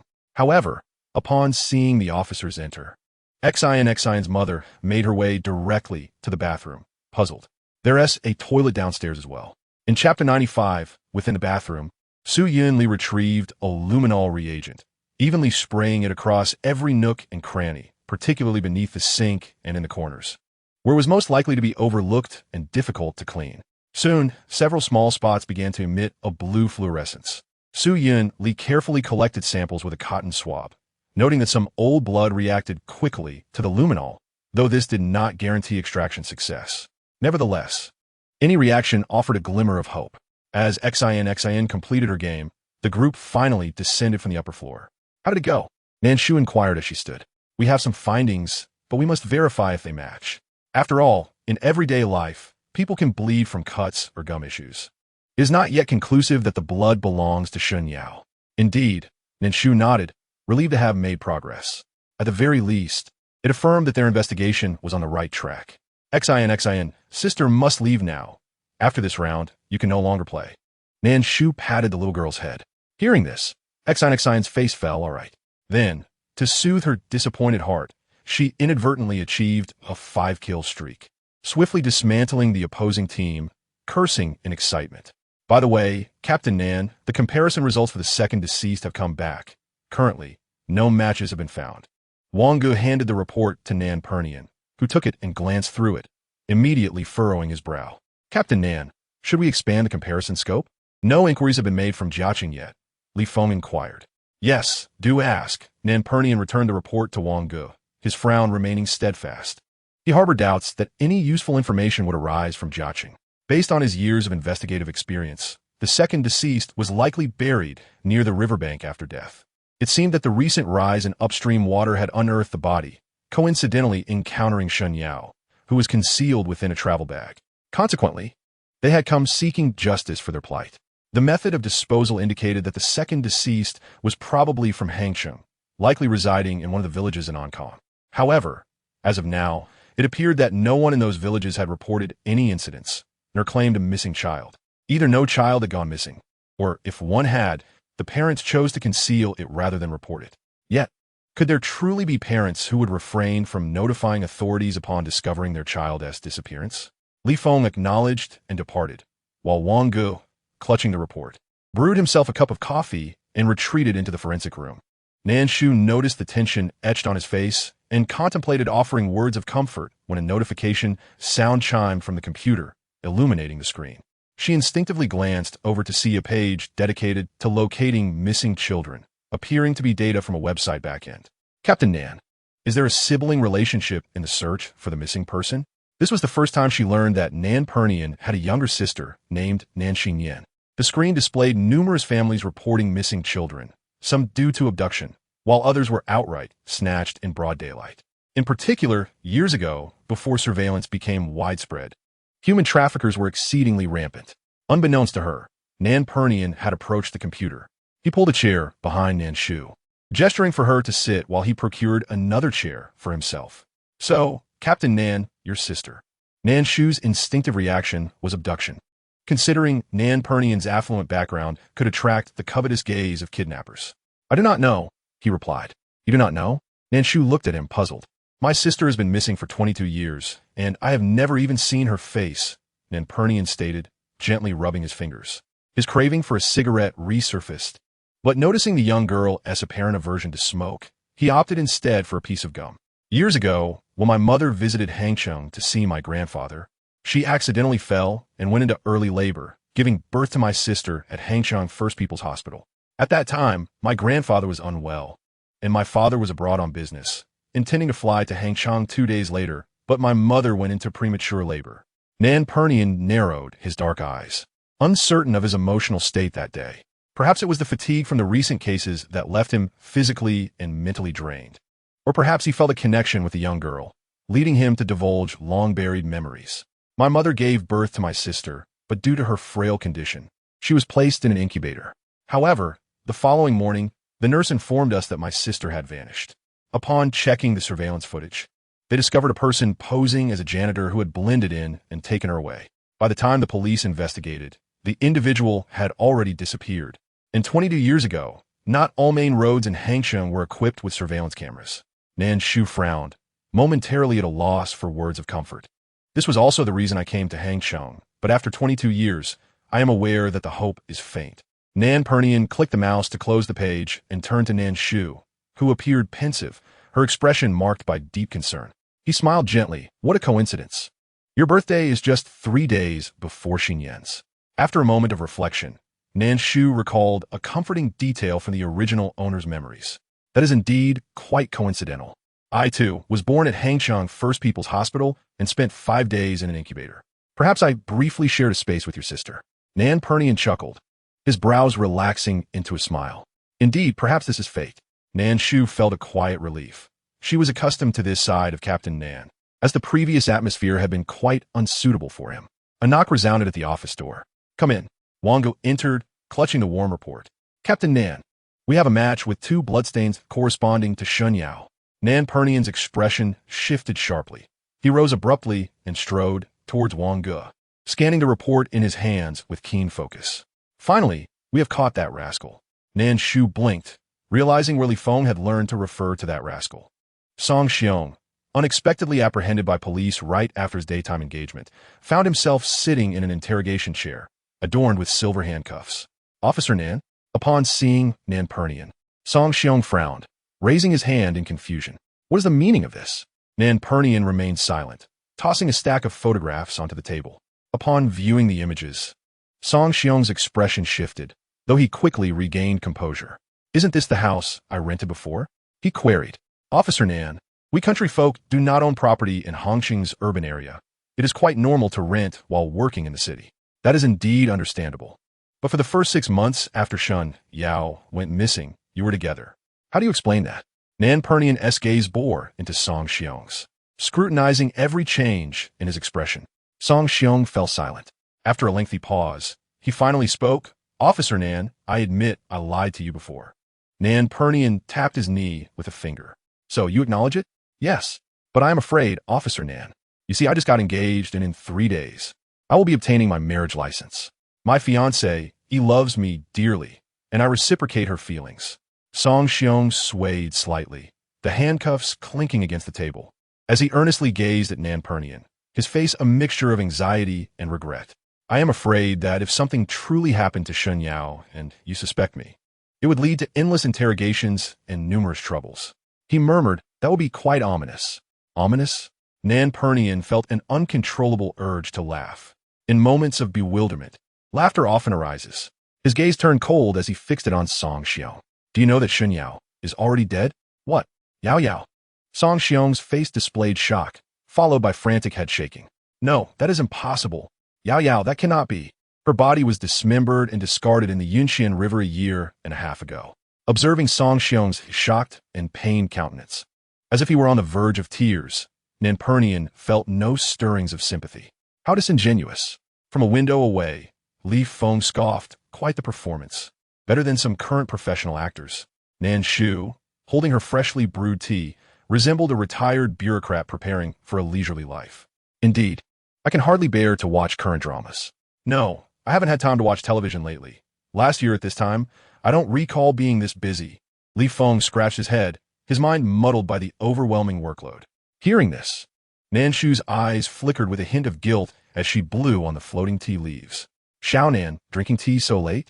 Are you planning to forego sleep? You are a girl. You need to rest more, Li Feng admonished, sounding rather maternal, a trait he had evidently inherited from Nan Pernian. Nan Shu responded with a nonchalant her gaze fixated on Song Xiong as the interrogation continued. Song Xiong seemed to finally grasp the situation, looking at Nan Pernian with disbelief. You can't possibly suspect that I killed Yao Yao, right? Song Xiong insisted, I did not kill Yao Yao. How could I possibly harm her? He paused, struggling to articulate the next words that seemed to weigh heavily on his heart. Taking a deep breath, having prepared himself mentally for this moment, he slowly continued, Yao Yao was already carrying my child at that time. How could I have killed her? Nan Pernian immediately furrowed his brows in response. What? Li Feng nearly spat out his water, turning to look at Nan Shu. What did he just say? Did I hear that correctly? Li Go, your hearing is just fine, Nan Shu replied without looking at him, her gaze fixed on Song Xiong. Her eyes darkened as she recalled Yang Rulin's evasive words. What Song Xiong said was likely the truth. Years ago, Shun Yao had left home, and it was not merely the result of a quarrel with her father. Officer Nan, back then, Uncle Shun disapproved of our relationship and wanted Yao Yao to terminate the pregnancy. That was why she and he had a fierce argument, and she sought me out. The village is small, and the gossip is rampant. I feared Yao Yao would be overwhelmed, so I concocted a story about working in the city to bring her along with me. Song Xiong clutched his hair, a look of anguish and regret on his face. But I never anticipated that after Yao Yao became pregnant, her temperament changed drastically. With no job, she became paranoid and suspicious. One time, we had a fierce argument, and Yao Yao stormed out. I was furious at that moment, but later I regretted it. When I went after her, she had already disappeared. It was not until 6 months later that I received a call from her. She said she had terminated the pregnancy and wanted to break up with me. Could it be that she had already? Realization dawned on Song Xiong, tears streaming down his cheeks.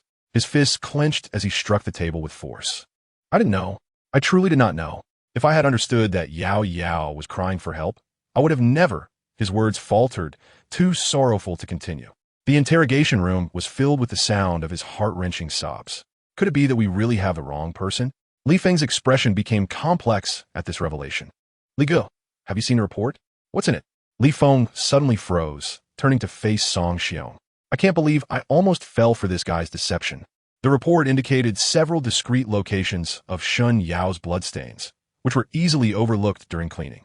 Besides, if Shun Yao was pregnant, where would the menstrual blood come from? Indeed, Nan Pernian, observing Song Xiong's near collapse in tears, lightly tapped the table with his fingertips and said slowly, when did I ever claim that Shun Yao died a year ago? Song Xiong's voice faltered, caught his throat, unable to rise or fall. He leaned over the table, his hair obscuring his face, shrouding the interrogation room in a suffocating silence. It seems Song Xiong had not expected his lies to unravel so swiftly. The earlier fervor dissipated, leaving him unervingly quiet. Nan Pernian recognized that he was no longer willing to tell the truth. Currently, the evidence only confirmed that Shun Yao had once cohabitated with Song Xiong, but he could easily argue that the bloodstains were from Shun Yao's injuries. To firmly establish Song Xiong's guilt, more compelling evidence was required. Song Xiong's silence extended into the following morning. Nan Shu awoke in the dormitory, freshened up, and took breakfast to the forensic room, where Su Yunli and Brother Wang were preparing their work. As a major suspect in a homicide case, Song Xiong was not subject to round-the-clock questioning. If he refused to divulge information, the rule of law offered little recourse. They could only rotate personnel in shifts. Ultimately, it would be Song Xiong who would exhaust himself, though no one knew how long he could endure. Moreover, given Song Xiong's propensity for deceit, there was no guarantee that whatever he eventually confessed would be the entire truth. Thus, the investigation could not afford a halt.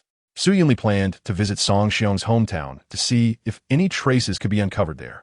Noticing Nan Shu's arrival, Su Yunli observed her unresponsive demeanor, while Brother Wang beckoned her over to assist.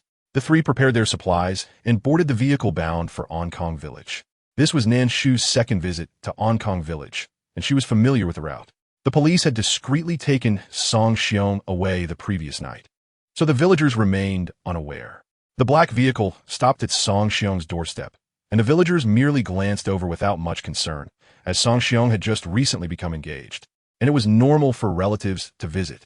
As Nan Shu exited the vehicle, Brother Wang led the way carrying a box, about to knock on Song Xiong's door. Suddenly, a familiar female voice rang out behind them. "Officer Nan?" Nan Shu paused, recognizing the voice immediately. Turning around, she met Yang Rulin's puzzled gaze. Yang Rulin recalled her daughter's words about needing to walk their dog, so although Tsong Tsong was a rural dog, the couple took it for walks around the village twice a day for at least half an hour. In the past, they had instinctively avoided Song Xiong's home, preferring not to see or hear anything troubling. However, today, upon seeing the vehicle, Tsong Tsong became unusually excited, prompting Yang Rulin to follow without realizing it was Nan Shu. "Officer Nan, why are you at Song Xiong's house?" Yang Rulin asked, bewildered, glancing at Su Yunli and Brother Wang. Her eyes fell on the boxes they carried, and a flicker of realization crossed her face, turning pale. Could it be Yang Ai? Nan Shu moved her lips, stepping forward to support her arm. Given the progression of the case, it was no longer possible to conceal the truth. They both needed to know what had transpired. "Who is it?" "It's early in the morning." Before Nan Shu could finish her sentence, a frail woman emerged from the house, bearing a striking resemblance to Song Xiong, with dark skin indicating a life spent laboring in the fields. This was Song Xiong's mother, also surnamed Song, named Song Xiang. A single mother, she raised Song Xiong alone after his father passed away when he was 6. Upon seeing Su Yunli and the others, a look of wariness and hostility crossed the woman's dark eyes. "Why are you here? Where's my son? Are you officials so important? My son was just fine yesterday, and you've ruined everything. If my daughter-in-law runs away because of this, will you compensate me with another daughter-in-law?" Though her words were filled with indignation, Song Xiang dared not raise her voice. The villagers thrived on gossip, and if they overheard, the Song family would find it difficult to remain in the community. Hearing the commotion, Song Xiong's fiancée, Wang Fong, stepped out from under the eaves. Confusion etched on her face as she processed why Nan Shu had returned after visiting the previous day. She was even more puzzled about what crime Song Xiong had committed to warrant such a large police presence. "Officers, we suspect Song Xiong is involved in a homicide case and need to conduct a thorough search of the residence. Here is the search warrant." Brother Wang, being the eldest and experienced with difficult family members, knew that during such times, it was best to say as little as possible. He produced his police badge and search warrant without delay. Both Song Xiong and Yang Rulin's faces drained of color. Seeing Brother Wang's authoritative stance, Song Xiong's bravado diminished, and she muttered a few words in dialect, as if cursing, but ultimately complied and opened the iron gate. Yang Rulin grasped Nan Shu's hand tightly, her grip firm. "Officer Nan, a murder case?" "What murder case? It cannot possibly be Yao Yao, right?"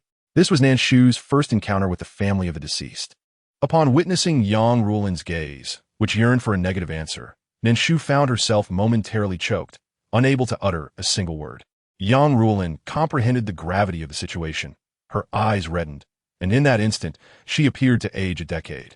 The weight of the matter bending her already stooped back.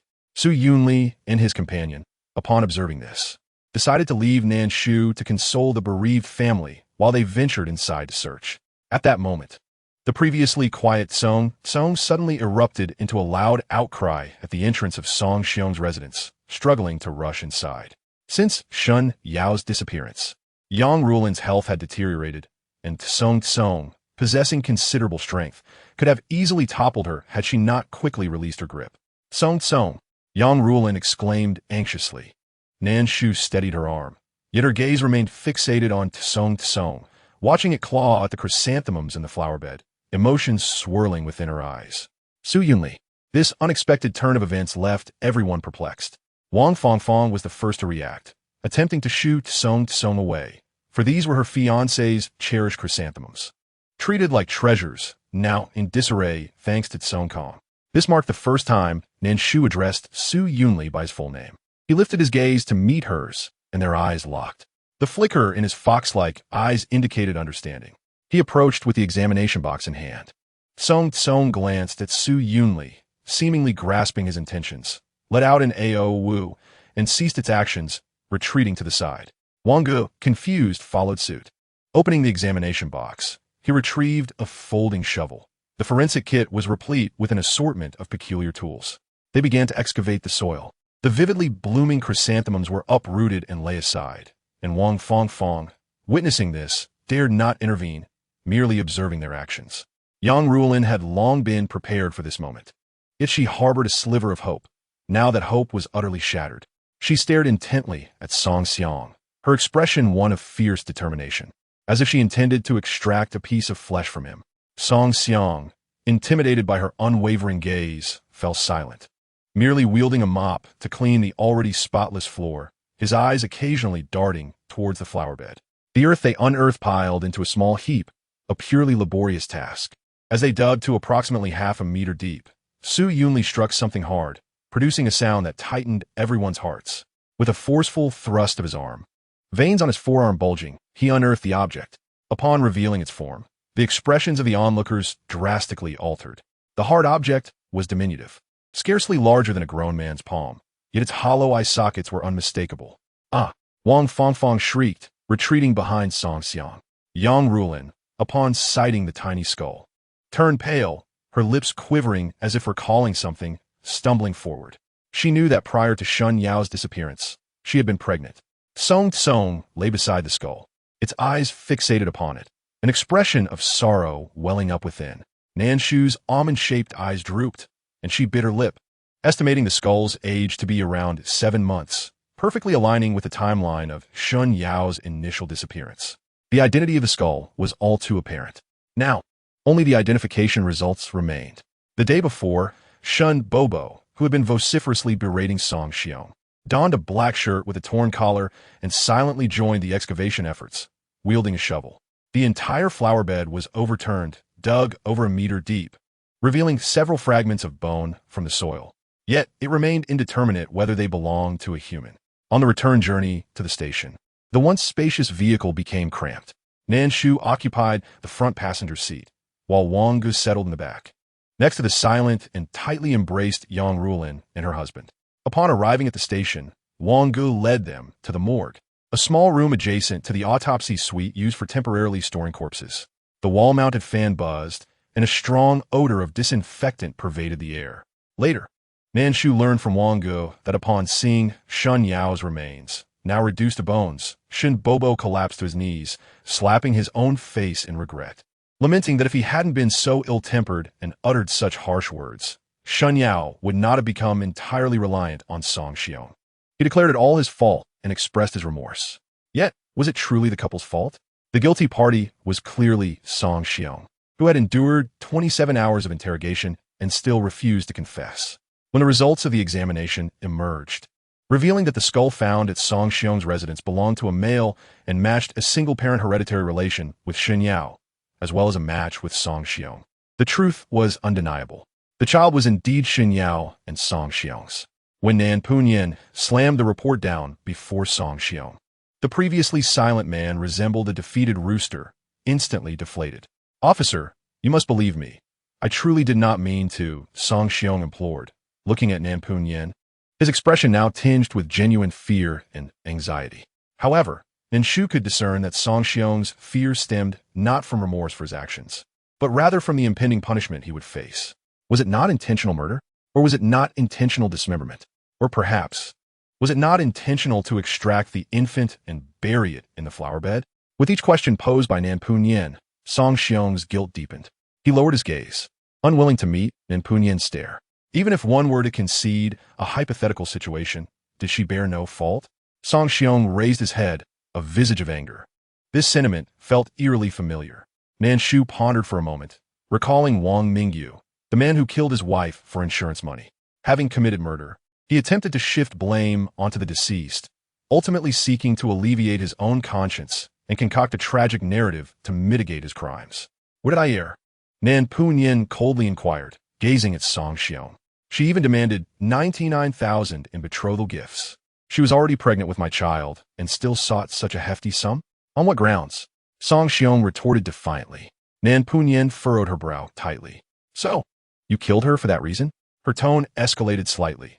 Even someone as seasoned as she found Song Xiong's rationale absurd and outrageous. Not just that.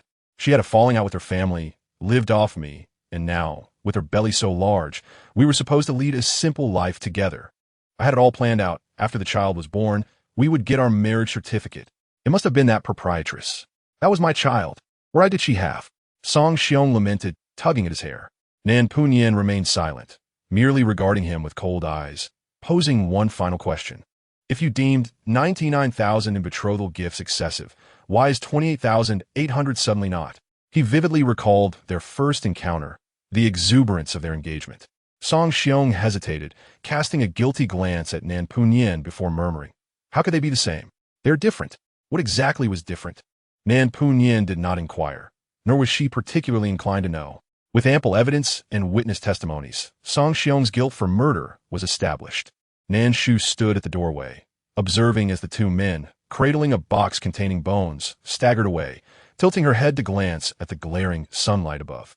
In the cafeteria, Nan Punyin placed a bowl of beef noodles before Nan Shu, pushing a large bowl of lamb spine towards her. "What's wrong? No appetite?" Nan Punyin asked, glancing at the young girl, who absent-mindedly prodded her bowl with chopsticks. "I'm contemplating the matter of the second set of remains." Candidly expressed her observations, noting that, based on the judgment of the pubic symphysis, the skeletal remains appeared to belong to a 15-year-old. However, she discerned that the actual age of the deceased might be even younger. Such is the nature of solving cases, particularly in instances of skeletal remains where comparisons with genetic databases yield no results and no corresponding relatives can be identified. One can only wait. Nan Punyin gently patted Nan Shu on the head. "Enough pondering, let us eat." Chapter 99. Shedding the disguise? Undercurrents? Hostility? Nan Shu nodded in agreement. She was well aware that in her past life, she had encountered numerous skeletal remains, some washed down from upstream, others eroded by rain in the mountains. It was not always fortunate enough to find a match in the genetic database. When identification was impossible, the remains could only rest quietly in the morgue, awaiting the arrival of their kin. Perhaps it was the age of these remains that piqued Nan Shu's interest. After lunch, Nan Punyin granted her a break. Normally, there was no need for Nan Shu to be on duty 24 hours a day unless there was an active case. Exiting the precinct, she noticed the streetlights adorned with large, red lanterns and banners proclaiming the joyous celebration of National Day. It dawned on her that the holiday had already arrived. Suddenly, a horn blared nearby. Turning, she spotted a black car parked at the roadside, and as the passenger window rolled down, a youthful face beamed at her, waving enthusiastically. Nan Shu was momentarily taken aback. In the driver's seat, Ji Yin wore a disgruntled expression, casting a glance at his younger brother. He exited the car and approached Nan Shu briskly. "Xiao Shu." Ji Yin was dressed casually today, his earring glimmering brilliantly. "Isn't it refreshing not wearing pants?" The disguise was effortlessly stripped away. Ji Yin's smile faltered, and he regretted choosing such an ostentatious online moniker. "Xiao Shu." Ji Yin leaned closer and whispered, "I have to maintain my dignity too." Nan Shu nodded. "All right, cool brother." Observing Ji Yan's awkward demeanor, Nan Shu chuckled softly, her previous tension dissipating. "Thank you, Ji Yan." With a playful grin, she added, "The weather is delightful today. Shall we take a stroll by Nan Lake?" Glancing at the bustling traffic, she contemplated before affirmatively responding. "Sure, I could use some relaxation." Then before he could finish, another clear voice interjected. "Su forensic expert?" Nan Shu turned to see Su Yunli standing at the entrance, having arrived unbeknownst to her. "Aren't you on duty today?" "Yes, I'm on a compensatory break. Just half a day off." Nan Shu nodded, understanding. Su Yunli then glanced at Ji Yin, whose expression had soured again, and at the cheerful GMO in the passenger seat, waving enthusiastically. "Xiao Nan, are you going out?" "Indeed. We're heading to Nan Lake for a walk." "Perfect. I was just about to go there as well. My car is in for repairs. Could I trouble you for a ride?" Su Yunli looked earnestly at Ji Yin. Ji Yin thought to himself, could he refuse? Naturally. He could not turn Su Yunli down in front of Nan Shu. He forced a smile and gritted his teeth, of course. "Thank you. You truly are a good person." Su Yunli adjusted his glasses, his eyes sparkling with sincerity. Thus, Ji Yin, who had initially intended to sit in the back with Nan Shu, could only helplessly watch as she and Su Yunli took their seats in the rear, while his younger brother enthusiastically introduced himself to the two. "Apologies for the trouble. Xiao, Ji." Su Yunli expressed his gratitude again. Clenching the steering wheel, Ji Yin exchanged glances with Su Yunli through the rearview mirror, a palpable tension hanging between them. No need for formalities, Su Xiuzhong. Ji Yin thought to himself. This younger brother was proving to be quite a nuisance. "Xiao Nan, You remember me, right? Jimo's eyes sparkled with excitement. Of course. How is Wu Jing doing? Nan Shu inquired, suppressing a laugh. He is doing great. My brother adopted him. And he is living better than I am in my brother's apartment. Nan Shu glanced at Ji Yen, who straightened up as if sensing her gaze. Well, your brother is quite kind. Ji Yen's lips curled into a subtle smile, his fingers tapping lightly on the steering wheel, exuding an inexplicable lightness. If the livestream viewers could see this, they would surely tease him. Cool brother is feeling good. GMO, being quite the chatterbox, did not stop talking throughout the journey, almost revealing his bank card password to Nan Shu. It was then that Nan Shu learned the two brothers hailed from whose city, their parents engaged in business in Beijing. Neither showed much interest in inheriting the family business, opting instead to study in Hang City to distance themselves from home. Upon hearing this, Nan Shu remarked that Hang City was not so far away, as the high-speed train only took half an hour to reach Yu City. By the way, senior sister, the Huangmenji at your school is truly delicious. Next time I visit, I must have another taste. Huangmenji. Nan Shu turned to Ji Yen. Ji Yen discreetly averted his gaze from the rearview mirror and cleared his throat. Yes, it was about half a month ago when my brother visited and packed some Huangmenji for me. It was incredibly tasty, especially the mushrooms, which were so flavorful. All right, mystery solved. Now I understand where Ji Yen discarded the packed Huangmenji that day. He didn't waste any food. He fed it all to GMO. Nan Shu smiled at the talkative GMO, silently calling him a foolish child in her heart. The car soon reached the vicinity of Nan Lake. Ji Yen found a nearby parking spot and halted the vehicle, and the four of them proceeded on foot toward the lake. As evening approached, the lakeside buzzed with activity, though the crowd was thinner than during the day. However, as they crossed the bridge, Nan Shu found herself lost in the throng. She surveyed her surroundings but saw no familiar faces, so she decided to follow the flow of people along a long path that traversed Nan Lake. The banks were adorned with drooping willows, and a few resilient lotus flowers stood defiantly atop the water surface. As she walked, Nan Shu took out her phone, intending to message Su Yunli and Ji Yen, when she heard a somewhat familiar male voice calling from behind. Nan Shu. Her fingers paused momentarily, and upon turning, she was met with a pair of smiling eyes. Chapter 100. Nyomaga?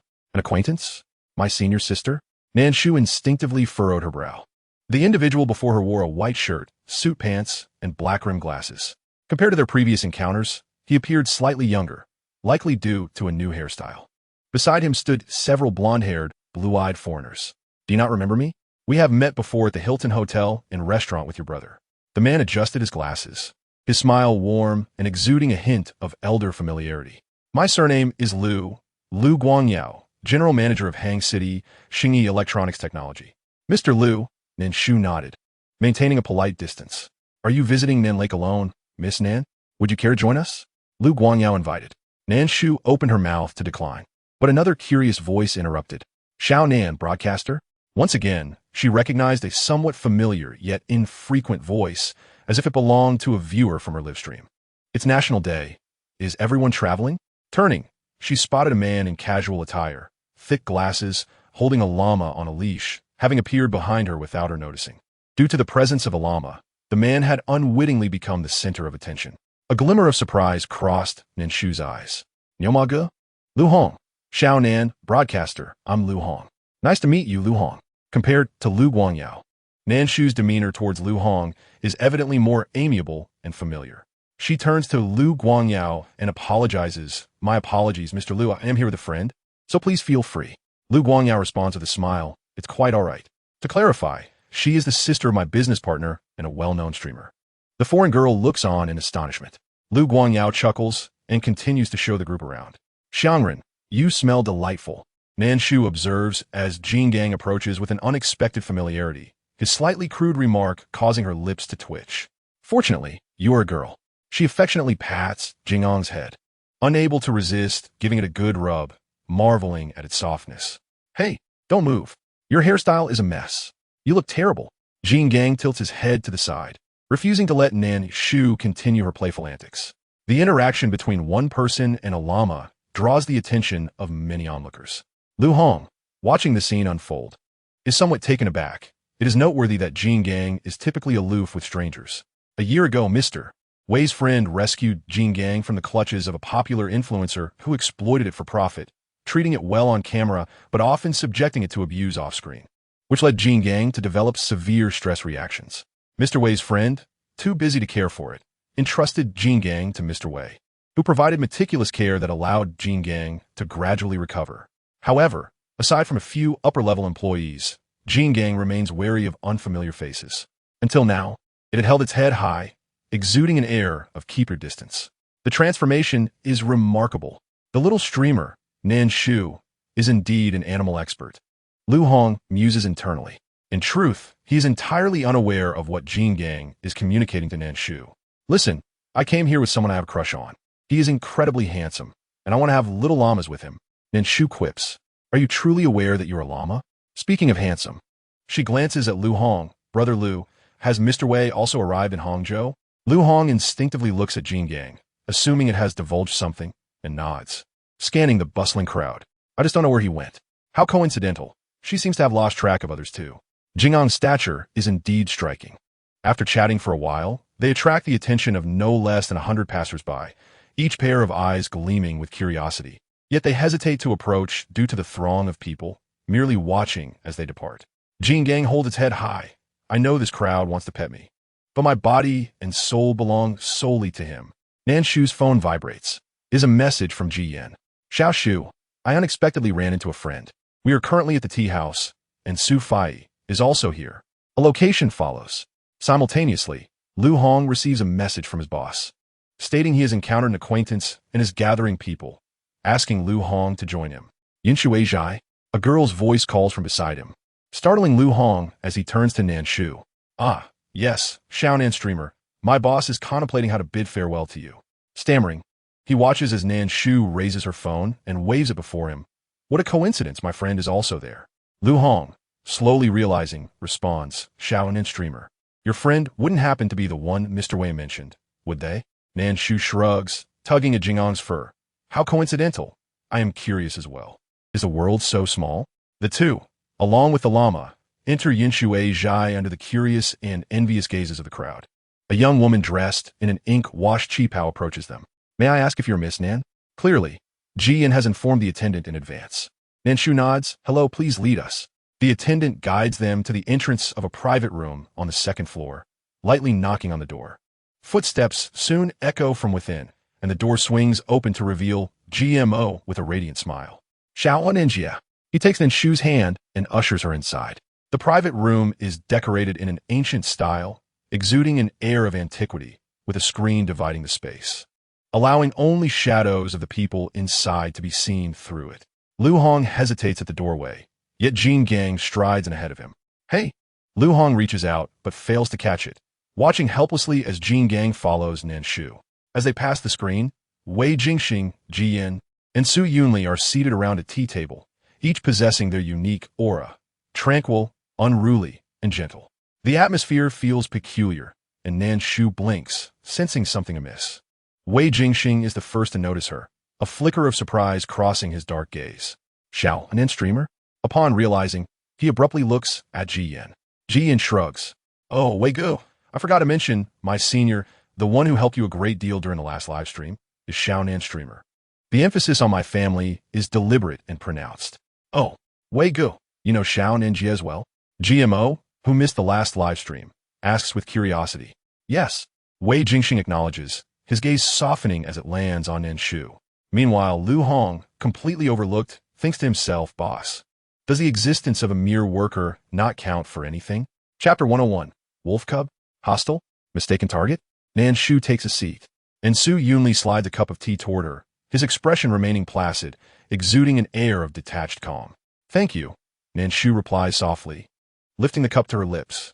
Her gaze returns to the ever-attentive Jin Gang, suppressing the urge to smirk. Wei Jingxing indeed displays kindness towards Jin Gang.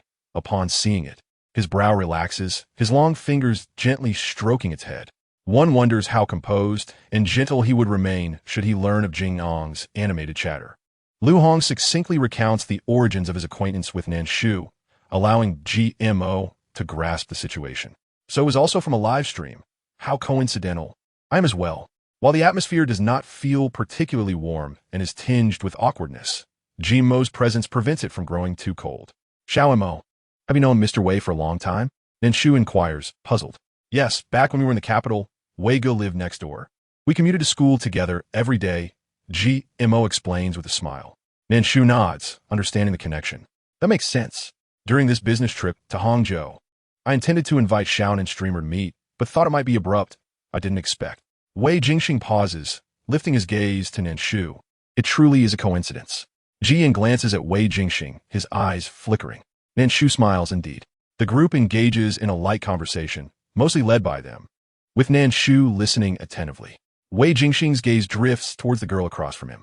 In contrast to her loquacious demeanor on camera, she appears much more serene in reality, quietly sitting and occasionally conversing with the man beside her, akin to a gentle stream, unobtrusive yet impossible to overlook. Wei Ge Jian calls, noticing Wei Jingxing's lingering gaze on Nan Shu. Inwardly, Wei Jingxing thinks of him as a protective wolf cub. Wei Jingxing, 3 years older than Ji Yan, has long been regarded as the exemplary child of others, outstanding in both character and academics. During childhood, Ji Yan began to exhibit the temperament of a wolf cub, disregarding everyone's words except for Wei Jingxing's, which he would begrudgingly heed. Empathy leads Wei Jingxing to consider Ji Yan and GMO as his own younger brothers. However, he never anticipated that after such a long time, the wolf cub would develop feelings for someone, seemingly becoming quite serious. Yet, one wonders if this wolf cub is mistaken about his affections. Wei Jingxing gently rubs Jingang's head, his gaze shifting to Su Yunli, contemplating whom he should truly guard against. Nan Shu is delightful, yet she does not align with the standards of a Wei family union. As for affection, in the eyes of his family, it is inconsequential. Nan Shu has never been part of his plans. Including that connection, it was merely an accident. Yan has grown up. Wei Jingxing narrowed his dark eyes and remarked with a hint of meaning. Ji Yan, it feels akin to striking a fist against cotton, yet Ji Yan must remain vigilant.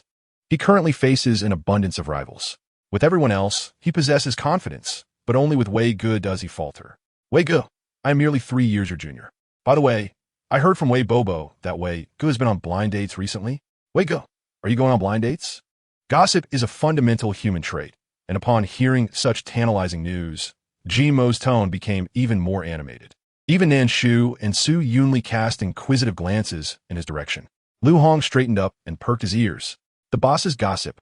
Wei Jingxing furrowed his brow slightly and instinctively glanced at Nan Shu. Oomph, you wretched man, enjoying what is on your plate, while eyeing what is in the bowl. Jin Gang snorted in discontent.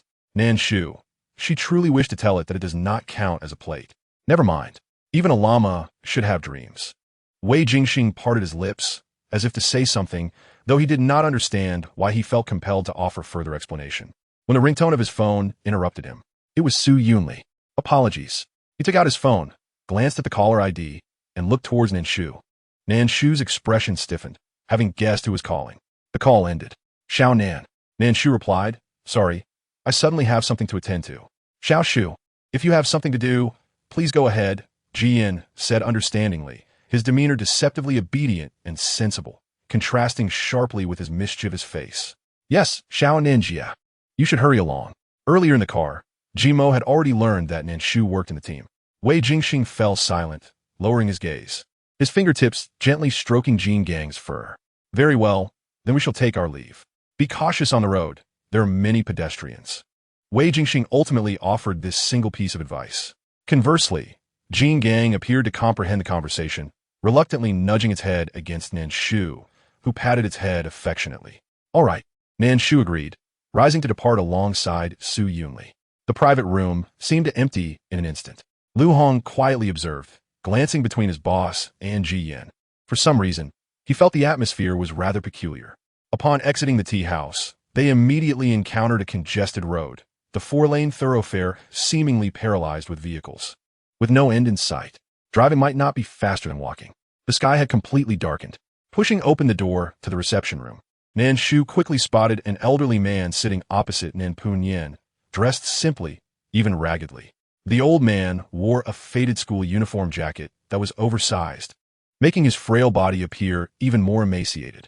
In the corner lay a large snakeskin bag, revealing empty water bottles and cardboard. His clothes, pants, and shoes looked as though they had been scavenged from a rubbish heap, washed and deemed wearable, and were now draped over him. He was a scavenger. The old man spoke haltingly, almost stumbling over 2 or 3 words at a time. Nan Shu approached Li Feng's side, glancing at the computer screen before him, which recorded his conversation with Nan Punyan. The elderly man's surname was Liu, named Liu Quan, hailing from Liu Jiaxiyuan, and he was there to report a case. Initially, he had gone to the nearby police station in Liu Jiaxiyuan, stating that a child he knew had gone missing. Chapter 102. No report? The grudge-holding grandfather's missing child? The notification for the second corpse's investigation and the reward announcement had been issued 2 days prior. Yet, there had been no news. Upon hearing the old man's account, the police station noted 2 points that matched the announcement, leading them to send him to the team. According to the old man's narration, he did not know the missing child's name, only that he was from Liu Jiaxiyuan and had disappeared 3 years ago. What about the child's parents? Did you search for them, Grandpa? Nan Punyan inquired. While the information matched, to report a child missing after 3 years felt rather hasty. I did not dare to search. The old man paused, glancing at Nan Punyan, the next words causing everyone to freeze in place. I suspect that child was killed by his parents. Nan Punyan's brow furrowed immediately. Nan Shu and Li Feng exchanged glances, Li Feng's eyes trembling, filled with disbelief. Grandpa, you must understand that each word you say could serve as testimony, and you bear legal responsibility for it, Nan Punyan cautioned. Grandpa, Nan Shu interjected, pouring a cup of tea for the old man. Do not be frightened. We are merely asking simple questions. Could you explain why you believe this? In contrast to the cold demeanor of Nan Punyan, the young girl's smile appeared exceptionally warm, effortlessly disarming any defenses. The old man hesitated, weakly responding, I may not know that child's name, but I do know where he lived. The old man had not been fortunate. His wife died in childbirth, and his son, born with congenital heart disease, barely survived to marry and have children. On the day his daughter-in-law gave birth, he suffered a heart attack and passed away, leaving him alone. 3 years ago, the child was 13, right during the new year. The old man was out collecting cardboard when the child was setting off fireworks with the village children. The village children all looked down on me. I knew it. But that child came to give me a handful of candy and some biscuits. Also, some dark, bitter things that were both bitter and sweet. I did not like those, but that child did.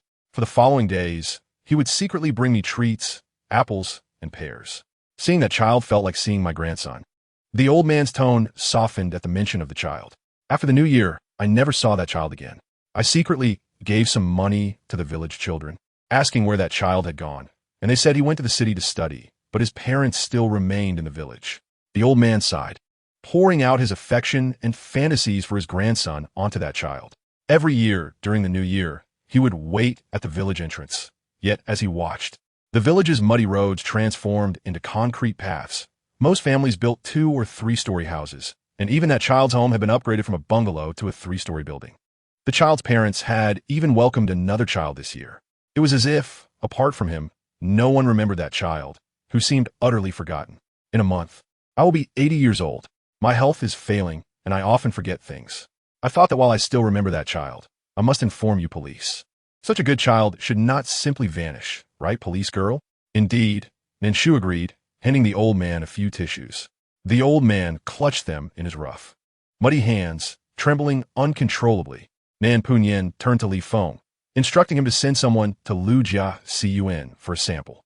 Based on the old man's description, it should be relatively easy to locate the family living in a 3-story house with a recently born child. Li Feng acknowledged and stood to leave. Nan Punyan spoke, his demeanor softer than before, rising to assist the old man. Grandpa, remembering both kindness and grudges, evaded Nan Punyan's hand, maintaining a stern expression. Nan Punyan found himself in a rather amusing predicament. Grandpa, it is getting late. Let us head to the cafeteria. I have yet to eat as well. Upon witnessing Nan Punyan's embarrassment, Nan Shu's lips curled into a smile as she addressed the old man. The old man stood. Then let us go. The cafeteria was not crowded. The elderly man, lacking an appetite, consumed only a bowl of noodles before stopping. During their conversation, Nan Shu noticed that the old man seemed somewhat hard of hearing. While this was not evident in the enclosed space of the inquiry room, it became apparent in the larger, somewhat noisier environment of the cafeteria. Nan Shu repeated herself 2 or 3 times before the old gentleman comprehended a single word. After dining, the matter of blood sampling could not be conducted that evening and could only be addressed the following morning. Regardless of the outcome, the case of the second set of bones had yielded new clues and information. At 10 o'clock that night, she encountered two friends and decided to take a stroll by Nan Hu. Without much thought, Nan Shu replied directly, glancing at Su Yunli in the rearview mirror. As for Su, the forensic expert, Nan Shu remained oblivious to his intentions for visiting Nan Hu. Noticing her gaze, Su Yunli adjusted his glasses and spoke slowly. Teacher Wu is hospitalized, as you know, at the Third People's Hospital in Hangxing. The Third People's Hospital is adjacent to Nan Hu. In that case, I will visit him tomorrow morning, he added, his eyes glimmering behind his lenses. At that moment, Wu Lin, who was hospitalized at the First People's Hospital and about to be discharged, suddenly sneezed. Which little rascal is mentioning me now? Chapter 103. Abnormal hyperplasia? Major suspect? A dreamless night passed, and Nan Shu woke naturally, glancing at the time. It was 10:30 in the morning. Apart from messages from old fans in the group asking when she would livestream, there was no other information on her phone. After Nan Punyan had seen her to the entrance of her community the previous evening, he had promised to contact her if there were any updates. But there had been no word. Either the test results had yet to be released, or they did not match. After a brief wash, Nan Shu pondered what one should bring when visiting a patient.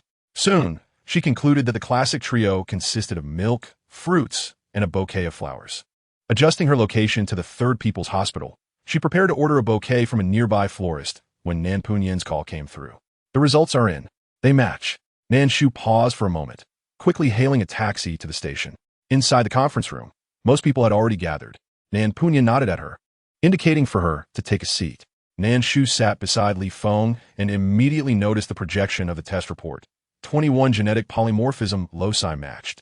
With a genetic similarity index of 999,999, the couple from Ajayakan were indeed the parents of the second set of bones.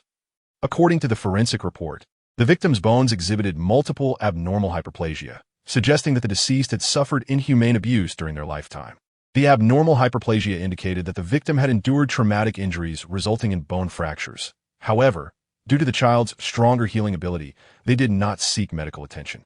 This also explained why no suitable child had been found through hospital records. The preliminary suspicion was that the child had been abused to death. Wang Yakin paused, her voice hoarse with emotion. As a mother herself, though she seldom had time with her child due to work, she loved them dearly. Thus, she could not fathom how such parents could treat their child in such a manner. The data revealed that the husband, Lu Delong, was a native of Lajayakan, with 3 generations of farming in his family, and was a simple, honest farmer. His wife, Wenlan Jun, whom he met while working in an electronics factory, hailed from Huqing and had married far from home. Both of their families were of average means, and 13 years prior, they had welcomed a son, Lu Chenglong, whose name reflected the couple's aspirations for success. Lu Chenglong had excelled in his studies, attending Hangchang First Experimental Primary School.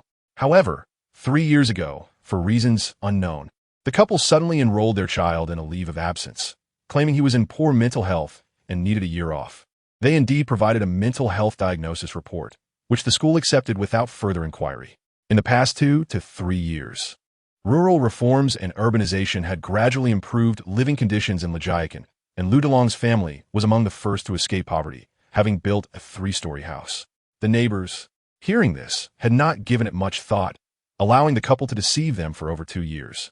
Nan Shu scrutinized the materials, her brows furrowed. Between the lines, she perceived a profound sense of indifference. Compared to the old man's concern, the couple's demeanor seemed as if the child were not their own. It was no wonder the old gentleman suspected them of having killed Lu Chenglong. Otherwise, it was challenging to explain their coldness toward their own flesh and blood. The door to the conference room swung open, and Xiao Lin poked his head in. Captain Nan, Captain Wang, Lu Delong has been brought in. What about Wenlan Jun? Nan Punyan inquired. Well, she said she needed to nurse the baby, so we could only send a colleague to stay with her, he stammered. Their second son had just turned 3 months old. Forensic expert Su and Brother Wang have already gone to Lajayakan. Noting the stern expression on Nan Punyan's face, Xiao Lin hurriedly added, You should go and conduct the interrogation. Ah, he replied nervously, having only been at the station for a year, usually engaged in physical tasks such as patrols and setting up barriers. Suddenly being asked to interrogate someone was daunting. Is that a problem? Nan Punyan raised an eyebrow. Xiao Lin shrank back slightly. No. He understood that Captain Nan was training him. Yet in truth, Nan Punyan merely intended for Xiao Lin to be the first link in the chain of interrogation. He knew that valuable information could not be extracted from Lu Delong in a short time. Indeed, when Lu Delong sat in the interrogation chair, he remained silent, regardless of Shaolin's questions, merely lowering his head. Even upon hearing Lu Chenglong's name, he displayed no reaction. Was he performing a silent act? In the adjacent room, Li Feng could not help but comment, "An hour, and Lu Delong has not uttered a word." "Brotherly, you finally used the correct idiom," Nan Shu praised. "Oh, really?" Li Feng's expression brightened, and he rubbed the back of his head. Turning to the equally silent Nan Punyan, he asked, "Captain Nan, why are you so calm?" "This is a murder case." "A murder case? You can't rush a good thing," Nan Punyan replied, cradling his teacup and taking a delicate sip. Nan Shu gazed at Lu Delong. Both he and Wen Lanjun had little formal education, according to the mindset of ordinary citizens when questioned by the police. If they were truly innocent, they would surely defend themselves vigorously, not behave as he currently did. When Shaolin mentioned Lu Chenglong's death, his demeanor did not resemble that of a grieving father. It was as though he had already known of his son's demise. His behavior was sufficient to categorize him as a major suspect in the case of the second set of bones. Therefore, there was no need to rush. Compared to the earlier days when everyone was aimlessly searching for clues, there had been significant progress. Meanwhile, Su Yunli and Brother Wang knocked on the door of Lu Delong's home, carrying their investigative equipment. The door was answered by a police officer, who immediately stepped aside to let them in. Wen Lanjun was seated in the yard, cradling her child in the sun. Their second son, Lu Guangzhong, had slightly elevated bilirubin levels and required ample sunlight. Upon seeing the two men, Wen Lanjuan's eyes reflected both wariness and fear. After displaying their search warrant, Brother Wang entered the house, meticulously gathering information room by room. This small villa had been built upon the foundation of a single-story house, so they focused their search on the first floor and the kitchen in the yard. Upon opening the door to a storage room beside the kitchen, Brother Wang was momentarily taken aback by what he discovered in the corner. Forensic experts sue this. Chapter 104. Acquaintances? Another villager from Lejiakan? Where did the money come from? In the corner, a fresh stack of paper money lay piled high, accompanied by an iron basin filled with the remnants of black ash from burnt offerings. Though it was still October, Qingming had long passed, and the festival of July had occurred 2 months prior. This paper money appeared newly purchased. For whom did the Lu family prepare this tribute? Su Yunli lightly acknowledged and stood at the door of the storage room, turning to gaze at Wen Lanjun, who cradled a baby in the courtyard. During their investigative period, whenever the child made a sound, Wen Lanjun would immediately set aside her tasks, approach, and soothe the infant in her arms, embodying the saying, held in the palm. Afraid of a fall, placed in the mouth, afraid of melting. One could not help but wonder if seeing this child evoked memories of her own birthing experience with Lu Chenglong.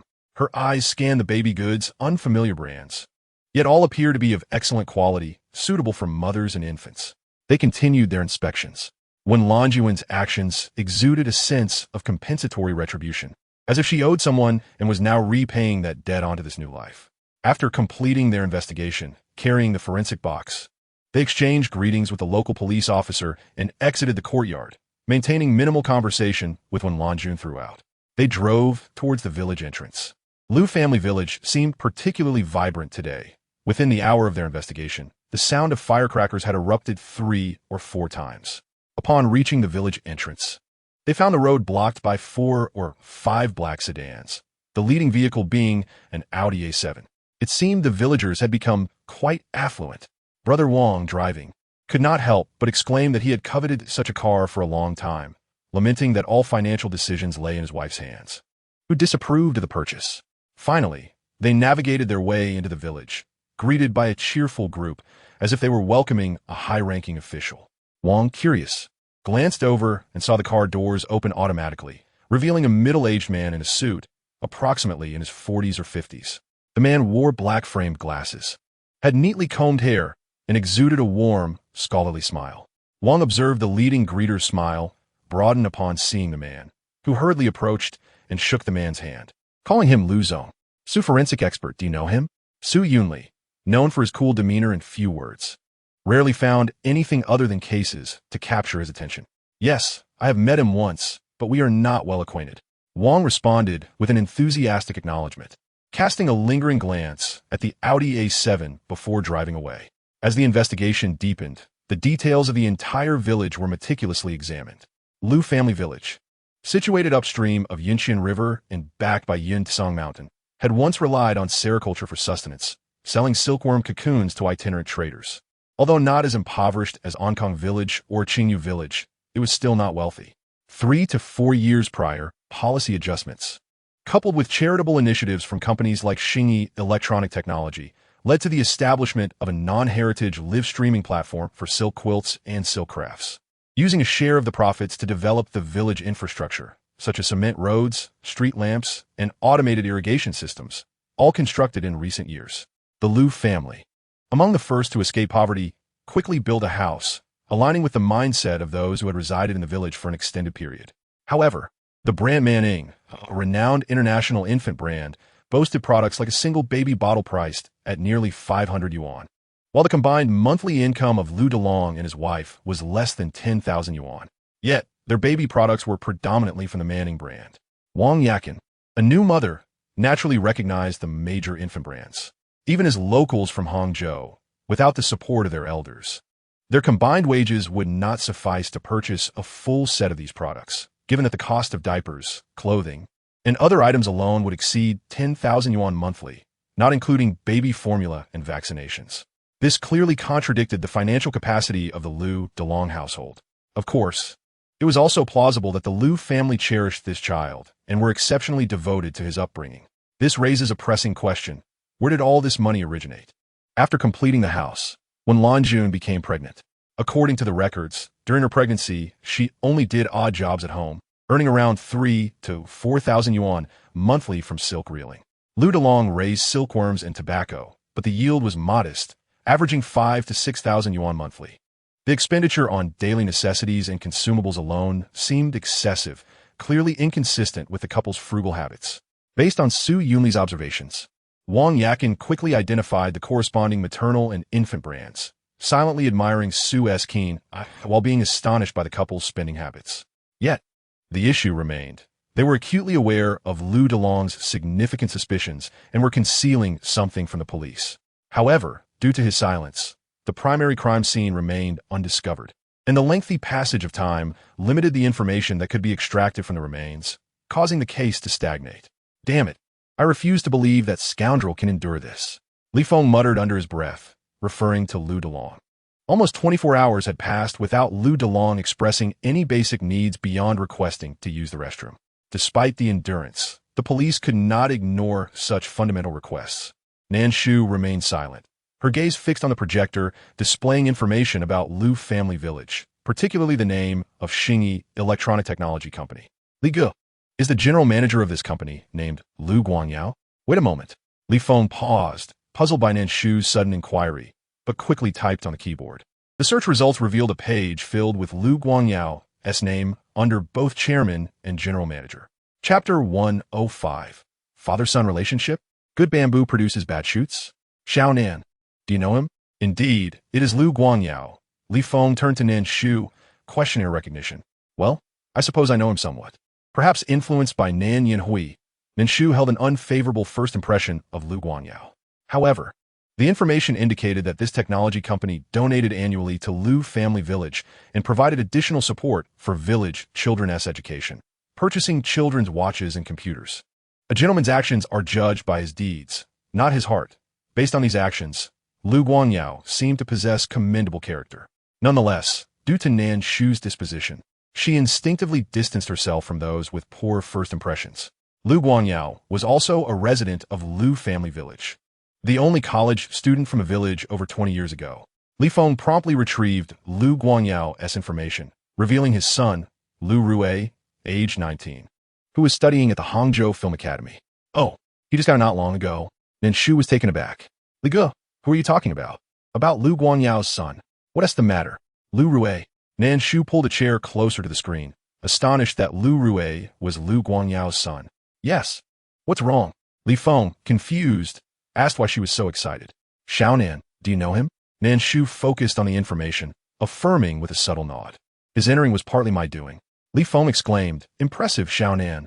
But this father seems quite just, opting for no lawyer and accepting a direct sentence of 1 year and 3 months. Li Feng scrolled through the mouse, Logically, without injury or intent to harm resulting in minor injury. If one has connections, settlement could suffice, or even just a brief detention. Lu Guangyao seems to act with righteousness. Li Feng's words revealed a hint of admiration for Lu Guangyao. Yet, Nan Shu slowly furrowed her brow. Can someone genuinely be so principled? When his son commits a crime, he doesn't even hire a lawyer, and Lu Guangyao is not short on funds. Moreover, since Lu Rue is Lu Guangyao's son, isn't he aware of his own involvement in this matter? However, yesterday by the Nan Shu lake, he greeted himself as usual, and his demeanor could even be described as gentle. What about Lu Guangyao's wife? Nan Shu inquired. She passed away due to complications during childbirth, Li Feng responded. Clicking his tongue, a boss of such stature, his wife has been gone for nearly 20 years, and he is yet to remarry. It's no wonder others can find success. He earns vast sums of money, yet I harbor no envy. Nan Shu fell silent. What's wrong? During their conversation, the meeting had concluded, and Nan Punin instructed to continue the investigation, delving deeper into the social connections of Lu Delong and his spouse.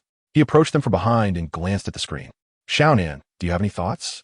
Upon learning that Lu Guangyao was from Lijiakan, Nan Punin was somewhat taken aback. Nevertheless, it appeared that Lu Guangyao was rather upright, and his relationship with the Nan family seemed to be merely a matter of business cooperation. Noticing Nan Shu's furrowed brow, Nan Punin asked, What troubles you? I was merely pondering. If Lu Guangyao truly abides by the law, maintains integrity, and is serious, could he really have raised a son like Lu Rue? It is not uncommon for good bamboo to bear bad shoots, she mused. However, we must also consider that some individuals are quite adept at masquerading, Nan Punin replied, casting a glance at Lu Guangyao's identification photo, with his dark eyes narrowing slightly. Until he had actual contact and understanding, he would not readily form judgments. All right, this referred, of course, to Su Yunli, whose car was still not repaired. So, someone punctured her tire? He asked. It's been several days.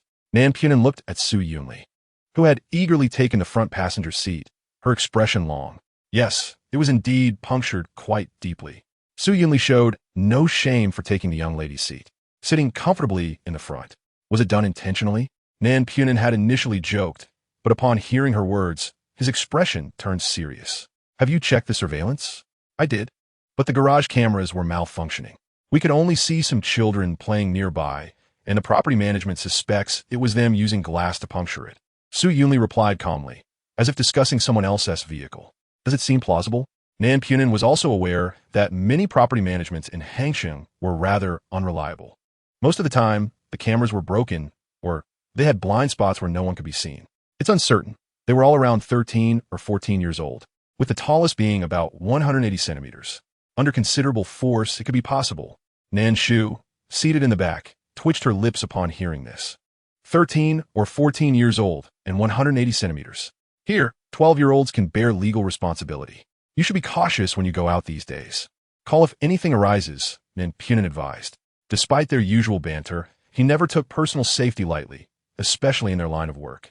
One could never tell when they might attract the ire of a perpetrator or the relatives of a suspect, leading to retaliation. He had no desire to relive certain experiences. Understood, Su Yunli replied, her tone now more earnest. Sensing the sudden shift in mood between the two, Nan Shu glanced between Nan Punin and Su Yunli, feeling that there seemed to be a story here that she was unaware of. The following day, Nan Shu rose early, and together with Nan Punin, purchased rice, flour, oil, and vegetables to visit Grandfather Lu. Grandfather Lu's home was at the end of Lijiakan. It was a single-story tile house of about 20 square meters, built from red bricks, with a cemented yard that appeared relatively new, likely a result of renovations in Lijiakan 2 or 3 years prior. Grandfather Lu had constructed a simple stove from bricks, topped with a red plastic canopy, ensuring he could still cook when it rained. Upon seeing Nan Punin, the old man's face, darkened by age, immediately brightened with a warm, loving smile upon spotting Nan Shu behind him. Young police lady, come in, let us have some tea. Nan Punin, both amused and exasperated, nonetheless carried the items into the house. Although Grandfather Lu made a living collecting plastic bottles and cardboard, he kept his home tidy. The interior was somewhat old-fashioned, yet remarkably clean for a man nearing 80 living alone. Eventually, Grandfather Lu poured a cup of tea for Nan Punin as well. He opened an old refrigerator, a discarded gift from someone else, and began rummaging through its contents for preserved meats. I haven't bought much in the way of vegetables, he said, turning to grab a backpack and a hoe before heading outside. Wait, grandfather, take it easy, Nan Shu exclaimed, having just taken a sip of tea. But by the time he realized, the old man had already reached the gate of the small courtyard. Chapter 106. An eerie silence? Where are the birds? Suffering? Nan Shu hurriedly set down his teacup and followed, with Nan Shu closely behind. Seeing the two pursue him, Grandfather Lu continued on his brisk ascent up the mountain, waving his hand back at them. 20 minutes later, Nan Shu, breathless, leaned against a bamboo pole to rest, her heart racing. You should really exercise more often. Grandfather Lu chuckled from several meters ahead, his face unflushed and breathing steady, making Nan Shu feel as if she were the one nearing 80. Nan Shu remained speechless. Even the banter between Nan Shu and Grandfather Lu sounded distant, as if separated by a thin veil. The only sound she could hear was the frantic beating of her own heart. After taking several deep breaths, she finally began to recover. Then, a sudden realization struck her. Since they entered the mountain, there had been an unsettlingly profound silence. Aside from the sounds of their conversation, the crunch of leaves underfoot, and the rustling of wind through the trees, Nan Shu had not heard a single bird call. This was highly unusual. Noticing her troubled expression, Nan Shu inquired with concern. What is the matter, Xiao Shu? Are you feeling unwell? Grandfather Lu, catching wind of this, also took a few steps down. No, Nan Shu shook her head. Looking at Nan Shu. Nan Dui, have you sensed anything amiss? Nan Shu was taken aback, but quickly responded. Xiao Nan, did you hear something? No, quite the opposite. I haven't heard a thing. Nan Shu reacted swiftly, a contemplative expression crossing his features. This was indeed peculiar. Generally, in such a lush forest with fertile soil, it would be impossible for there to be no birds. They had been walking for half an hour, yet had not heard a single bird's song. Grandfather, we've been walking for quite a while. Why haven't we seen a single bird? No bird calls either. Does that mean there are an unusually high number of insects in this forest? Nan Shu asked Grandfather Lu. What? Grandfather Lu replied. When I was just talking with Xiao Shu, you didn't seem hard of hearing. Does it only apply to certain people? Nan Shu's lips twitched as he repeated the question, and Grandfather Lu's eyes lit up in realization. Oh, you mean the birds? There are birds, but a few years back, when there were many children in the village who weren't in school, they often liked to collect bird eggs and shoot at them with slingshots, making quite the racket. So now, birds tend to hide from people. That explains it. Nan Shu nodded, turning to Nan Shu. What do you think? Can we continue? Yes, Nan Shu affirmed. While she did not doubt Grandfather Lu's words, she remained curious and wished to venture deeper to see if she could find a bird or two to inquire about. Nan Shu handed her a sturdy branch to use as a walking stick and took a step back, following closely behind her, ready to react if she slipped on the damp ground. Soon, the trio reached the spot for digging bamboo shoots. With a single strike of his hoe, Grandfather Lu unearthed several sharp, slender bamboo shoots. Despite his shaky hands, he worked efficiently, not giving Nan Shu a chance to intervene. Nan Shu gazed around. The bamboo in this area stands tall and lush, glistening with vitality. As the wind blows, it rustles softly, and suddenly, the sound of flapping wings pierces the air. From an unknown source, a faint, chattering noise emerges, fragmented and delicate. Ah, humans! It's humans! Quick, flee, flee, villains, villains. We must hurry to inform KK. Urging her to hide. KK, I've got you covered. Do you understand? Bad people, bad people. Ha! Nan Shu felt as if she had just listened to a brief skit lasting less than a minute. As the flapping of wings faded away, those chattering sounds also dissipated. Look, there are indeed birds now, Lu Diyi said with a smile, wiping the sweat from his brow. Nan Punyan interjected, No, Grandpa. Can you truly hear such faint sounds now? Is it truly SCHR Dinger's deafness? KK, who is she? If it's children hunting birds, shouldn't they all be hiding? Why emphasize telling KK to hide? Fearing they might not have enough to eat. Lu Diyi diligently dug a basket full of bamboo shoots, which was ultimately carried down the mountain by Nan Punyan. The fresh shoots were slender and tender. When peeled and sliced, they were stir-fried with already cooked cured meat, the fragrance of the bamboo shoots perfectly melding with the translucent cured meat, filling the kitchen with a rich aroma of grease. Nan Shu sat on a small stool, adding firewood to the stove, while Nan Punyan squatted beside her, observing. He had never used such a stove before, or rather, he had scarcely entered the kitchen throughout his life. Now, with his busy work schedule, he rarely cooked for himself. He mostly relied on the cafeteria, and when working outside, he would merely find a nearby small eatery for a quick meal. Faced with his stove, he stood there, utterly at a loss, not knowing what to do, ultimately receiving a gentle push from Lu Yi, who told him not to be a hindrance, but to wait for his meal. Thus, Nan Punyan moved to another small stool. Watching as Nan Shu skillfully kindled the fire and adeptly controlled its intensity to meet Lu Yi's requests. Seeing this, Nan Punyan couldn't help but furrow his brow. Little Shu, have you endured much hardship in the Nan family? Nan Shu paused her task of arranging the firewood. To speak of hardship, the material conditions of the original owner had never been lacking in the Nan family. The skills she possessed now were entirely due to her past in the orphanage, where, in order to secure an extra meal, she had endeavored to please the kitchen ants by assisting them. Although she often ended up being one of the last to eat, with the dishes already cooling, at least she could fill her stomach. Nan Shu softly acknowledged with a small lie. After all, the subsequent actions of the Nan family were far from honorable. The original owner's parents had perished while trying to save Nan Wan, and the Nan family had cast her out. Carrying an additional burden was of little consequence. Upon hearing this, Nan Punyan pressed his lips together and reached out to gently ruffle Nan Shu's hair. Wait, Captain Nan, have you washed your hands? You just peeled bamboo shoots. Did you forget? Soon, Lu Yi prepared 3 dishes and a soup, with the soup made from freshly picked pea shoots, delightfully tender.